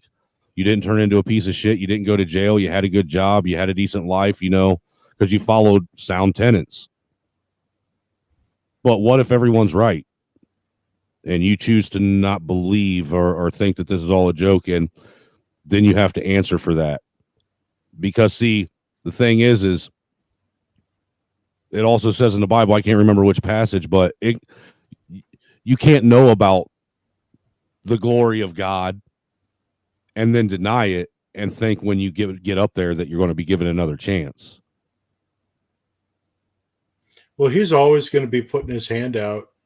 I don't think he casts people into hell as much as people run there out of shame. The path to good intentions is paved, or the road to hell is paved with good intentions. That's what it is. You know, there's that actually is a very, very prevalent and you know, it's a good statement. You know, it just. Well, it's good rhetoric. I mean, like, and it just so happens to be good rhetoric because it's true. Like, all rhetoric depends on its truthfulness for its effect, right? Like, for example, when that dude was saying, like, yeah, like we pulled out of Afghanistan, but Biden's the one that actually did it. And it's like, no, Biden didn't negotiate the treaty or anything. He was in charge of managing like the withdrawal based off of the treaty, and he didn't do that. Like he look, all he had to do was what he was told to do. Everything was already set up, and he fucked that up. He just deliberately didn't do it.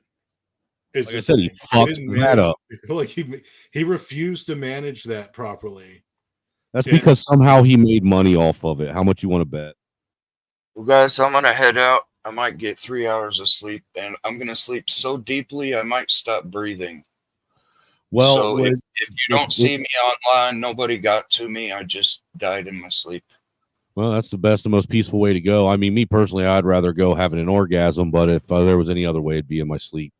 Yes, sir.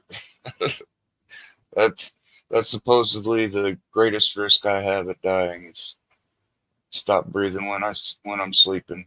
Sleep apnea, huh? No, it's Your it's brain just shuts off because it's running so hard during the day that it forgets to stay on to make you breathe. well, even when I'm awake, I kind of have to make a somewhat conscious effort to breathe because it's complicated. I know, Cyber. I know. I've been talking to you for a long time. I get you. I know what you're trying to say. You don't have to say it. I can't explain it to anybody else because they wouldn't understand it. It's complicated, right? Yep. It's the basal ganglia doesn't work right. See, none of that made any fucking sense to me. You should have just left it where you had it. I am the Eggman. Cuckoo, cuckoo. Well, good night, Hey, Cybertoxin. yep. Take it easy, brother. Good night, Angry Snowman, and good night, Orthodox guy. Yeah, Orthodox back shit. But hey, I appreciate you guys coming through. I appreciate you swinging on the panel a couple times tonight, Torrin. It was a pleasure getting to chop it up with you for a little bit. Oh, it's cool. Like I don't really get the chance to do it much anymore, so you know, I just didn't really want to talk to that guy because it was just giving me a headache. Like I know that's not for everybody. You know, I have a special gift when it comes to stuff like that because I am capable. I can have conversations with just about anybody now. You know, like the sad part is that he just doesn't know certain things. It takes years to learn about like some of this stuff. Like it's hard to like. Well, the thing is he's actually the same age I am. You know, I'm 44. Yeah. Well, you know, and the thing is none of us know as much as what we think we do. And a lot of us, we're all guilty of being stuck in our own logic. You know what I'm Yeah, saying? paradigms. And not being, willing to let go of things that make us feel comfortable about our own existence. And that's the problem is a lot of people, they don't want to let go because then that causes them to question their own reality, their own existence. And nobody wants to do that. They want to live comfortably in that bubble, in that reality that they've created. Yeah, because this world of ours is very strange. And if you let yourself think about it too hard, you could get yourself into an existential crisis right quick. Oh, yeah. Well, But good night, man. Hey, take it easy, brother. I appreciate you. See ya. Yep. And Orthodox guy, you're a shitty Catholic, and we're going to kick you off the panel. Deuces. And that's so wrong. With that, folks, that's another one in the bag. Another 9-hour stream. Jeez, Lord, man, I don't know why I keep doing this to myself. This is why I only stream like once or twice a week now. It is because every time I get on here, it ends up being a marathon stream, but we do get into some decent topics and some good conversations. Like I said, remember everybody, I'm still coming here within the next day or two with my question to Black America, so be on the lookout for it. I'm just, like I said earlier today, when I first came on, I'm trying to actually put together a real, a real itinerary of things that I want to actually talk about and discuss and bring up right along with my question, but my question to Black America is going to be the beginning of, this segment of where I'm going to question all different groups of America and hope we can get them on the panel to answer the question, and the questions that I'm going to ask are going to be the questions that people want to ignore, the questions that people want to, pretend don't exist, the questions that everyone wants to overlook. Basically, the big red elephant in the room that everybody's pretending isn't sitting there, regardless of where you come from or how you were raised. These social constructs, these basically these signifiers or qualities of other groups that other groups want to label other groups with, so, and I think it'd be a good be honest with you, I think it will make for a good thought experiment. If anything, it'll get people to think, because honestly, I firmly believe that we're never going to get past a lot of the social divisions or a lot of the personal, issues and harms that we feel that we have in America specifically, until we as Americans are able to sit down and address reality in an honest fashion and address how we sit and engage with other Americans and partake in the American way of life. We need to start sitting down and being honest about it as people. That's the only way we're going to be able to move forward. If you cannot have an honest discussion with a group of people, if you as an individual are not capable and willing to be honest with yourself, you will never be able to find honesty out of anyone else if you can't be honest with yourself. I mean, that's where everything starts anyhow to begin with. It all starts there first with you. You hear a lot of these motivational speakers and stuff talk about all the time about the power of, positivity, the power of outward projection, the power of seeing and manifesting things into your own life. Well, I'm here to tell you that what they're saying is true. It starts with you.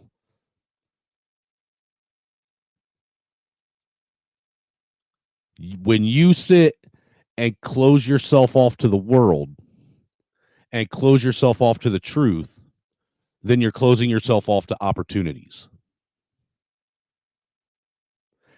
It isn't until you're willing to sit back and accept reality for what it is and take personal accountability for your own life and where it's led you, because we all have free will. We all have the ability to make our own choices.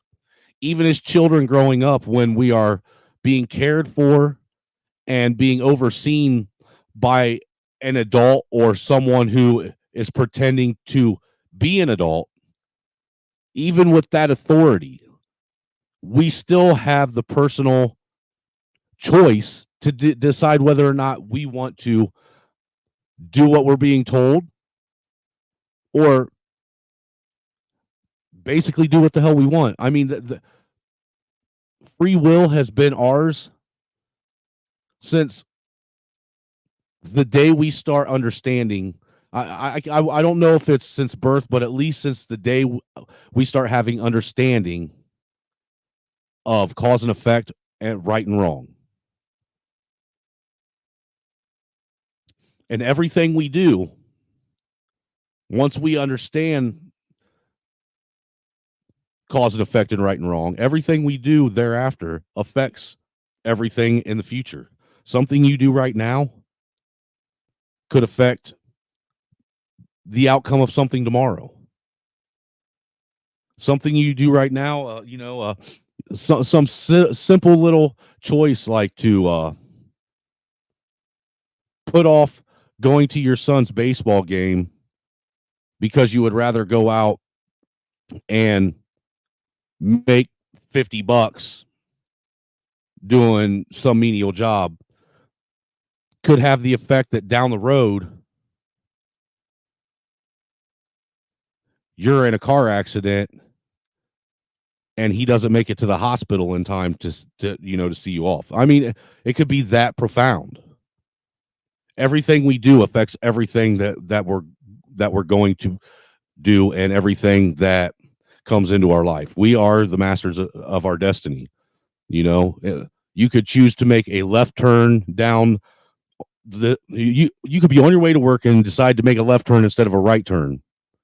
And because you made that left turn, now you just entertain the idea and set in motion for some piece of shit that is drunk driving at 2:30 in the morning to run a red light and take you and your wife, or not you, but take your wife and your kids out and erase them from your life. And that's all because you made a left instead of a right. These are things that we need to be aware of. Everything we do, I mean, granted, yes, am I being a little hyperbolic? Absolutely. But it's to lay out the point and get people to understand that everything we do and every decision we make directly affects and is the reason why and puts us in the path of all the other things coming in our life. And I believe that wholeheartedly. Look, I did a lot of horrible shit as a young adult. A lot of horrible shit. I was the worst type of person on the planet. I was selfish, inconsiderate, angry, thought the world owed me something. And if I wanted it, I took it. Didn't care who it came from. I caused a lot of harm to a lot of, innocent people that didn't deserve it. I caused a lot of pain to a lot of innocent people that didn't deserve it. I took a lot of things away from people that weren't mine. And I've been paid back over and over and over again. Over and over and over again. But I did that to myself. And I accept that. Granted, it's been 20 plus years since I made them dumb decisions. Yeah, it's been about 25 years, almost 30 years since I made them dumbass decisions. But I'd never forget about them.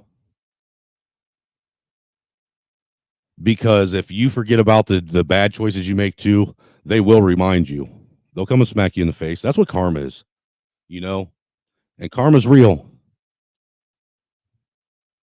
You know, the universe gives back what you put into it. The energy you put out into this ether will come back to you full force. Even if you're not on that same energy time. You may be, you know, prospering through life, you know, not even, you done forgot about it, you know, moving on, doing all this good shit, and then here it comes to fucking wake you up and remind you. Don't get too big-headed about it, sir. Don't get too caught up in your success. Let's not forget where you came from. Let's not forget all the people that had to suffer your wrath and your selfishness for you to get here. Because let's keep it real. Every one of them people did suffer your wrath and your selfishness on your path to getting where you are.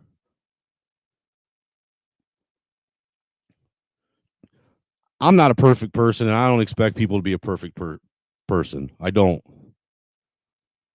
You know, but one thing I am is I'm constantly seeking the truth the best I can. And the only way I know to seek the truth is through engaging with other people. You know, having that discussion, that interaction. Sometimes they're productive, sometimes they're not. I love engaging with people that see things different than me. Not because I'm trying to change their ideology or beliefs, but more so to see if we can come to a common understanding. You know, somewhere along the line in my lifetime, I've watched humanity go from being able to have different beliefs and ideologies and that be okay, and still have a basic understanding and a basic belief in what is righteous and moral and just, to now living in a world where everybody's triggered if you don't see a color the same hue as another person, or if you won't go so far as to address somebody as some weird made up new social construct that they want you to refer to them as, or people just being butthurt because they're not liked. You know, it's really kind of sad that that's what this new information age and technological revolution has brought us, is a bunch of humans that are scared to actually interact with each other face to face and in real life, but then expect everybody to agree with them online and act like they're the toughest people on the planet. We have a lot of hurt and confused and violent adults in this world now. And Gen X, we're the ones that created the majority of them.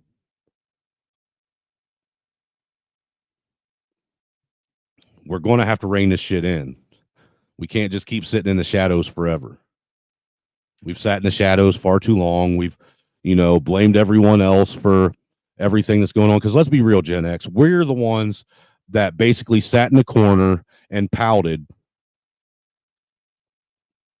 And then when we would get around each other as other Gen Xers, we would take our rage out on each other because we had no one else to take it out on.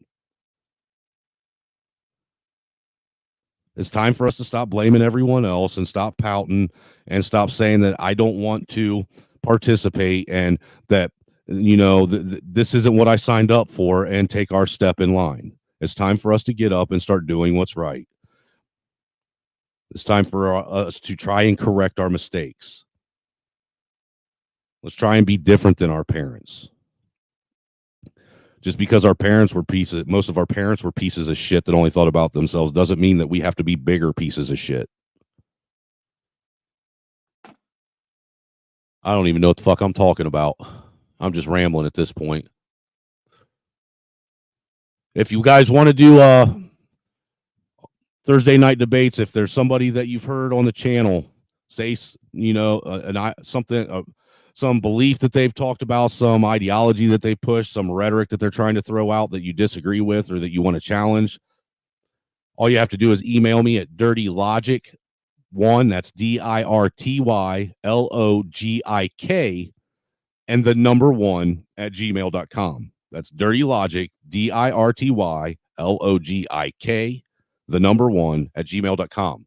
Tell me what it is that you're wanting to debate, who you're wanting to challenge at said debate, and what your schedule would be like, because we're going to do this on Thursday. So if you email me on a Monday or Tuesday, chances are I'm not going to be able to do it on that Thursday. The soonest would have to be the following Thursday from when you email me. But if this picks up, this also depends on how many people we get doing it. You know, it may end up becoming one of them things where there's a couple debates throughout Thursday, or it may not even pick up at all. But I'm just throwing it out there. I know that there's a lot of people that like the debate style. We will do it in a traditional style where, you know, you get an introduction, then that's a timed introduction, and then you get a couple timed rounds, you know, with you're giving your fact round, a rebuttal round, and then we'll have like a open discussion. Some people call it a rapid fire, you know, round, and then a final round. And then what we'll do is we'll have the people in the audience will decide who they feel is the winner.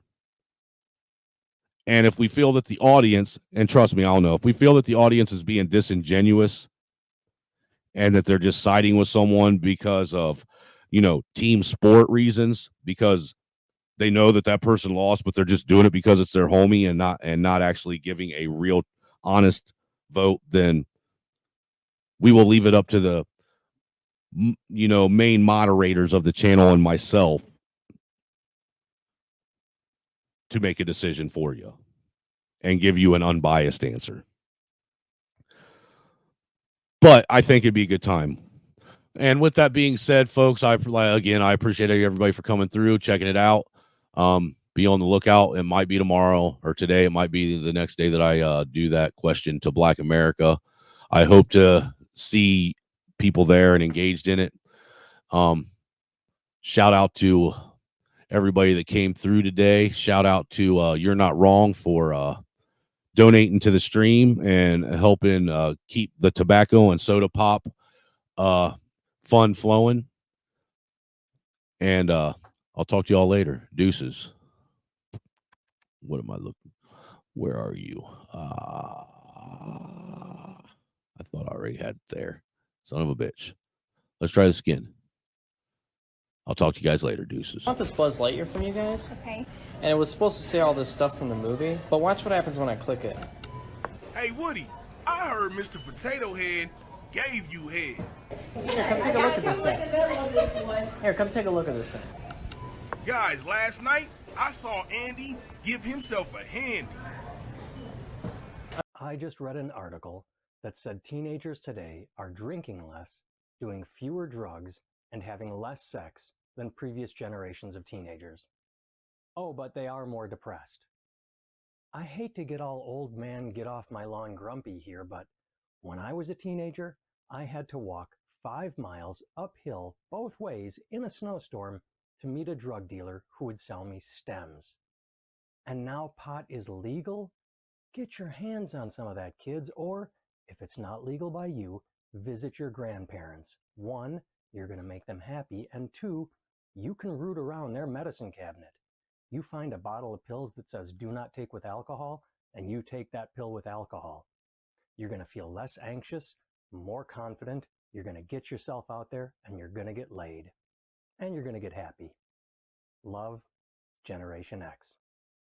Who the fuck is hiring you morons? Because I wouldn't. The sense of entitlement, everyone thinks they deserve more than they have. No one's content. Young kids, I won't even talk to them anymore because you parents have done just a bang-up job. If I meet one more kid and ask him what he wants to do when he gets older and he replies, I'll be famous like you, I'm gonna kick him in his teeth. There is basically a 99% probability that you're holding something that the Fuhrer drank from at his vacation home. This is Hitler's cup? That was Hitler's cup. Yeah. Put it to your lips. Put it to your lips. Happy birthday. This is the best birthday present ever. I'm supposed to destroy it. No, you can get. I'm not going to say I'm sorry to them because they kept pushing at it. So, and that's all I'd really like to say. What about your use of the N-word? I used that word because they forced me into it. Do you see how that's incredibly offensive? Yes, I do. That's why I said it. I would say if black people in America were in on the slave trade in America while America was at its, slaviest, what does that say about black people? We no longer get to be the noble victims. My name is Uncle Ruckus, and I will be nigger sitting you two until your grandfather returns. Your granddaddy picked me because I am a licensed zoologist. I have studied a variety of wild animals, and the African male is by far the most savagely cunning. This is Sparta! Upset the established order, and everything becomes chaos. I'm an agent of chaos. Oh, and you know the thing about chaos? It's fair. Make sure that they hear me loud and clear if they ever want to beef with me. Not a racist, I hate equally. Get in my face in black or white, it doesn't matter, I'ma break your teeth. It's like Joyner broke the internet, we're not a racist, and the song was great, but truthfully, what I'm amazed with is the racist in response to it. Black people saying a white dude snapped, but a black dude didn't in response to it. Listen, I'ma make this black and white, get it black and white, skip it, let me get back to writing, and back to writing, I don't mean writing songs, I mean writing wrongs, that's the type of shit I'm on, till my life is gone. I'm a rapper and an activist. Fuck it, I'm a raptivist. Trying to change the world, not just getting y'all to clap the shit. I give a fuck how they react to this, cause that's been a deciding factor. If I did half of this shit, I haven't. Cause the truth is, I've been here for years, you just now see me. Proof big, you can all thank Nick, cause he now a genie. Cause I wish the motherfucker would and you did. I don't start shit, all I start is movement. Like, guess I gotta make this shit in black and white. I don't give a shit about who black or white. Racists trying to make it so we can unite. Keep talking fucks, you motherfucker. Nobody panics when things go according to plan. If tomorrow I tell the press that like a gangbanger will get shot, nobody panics. Because it's all part of the plan. But when I say that one little old mare will die, well then everyone loses their minds.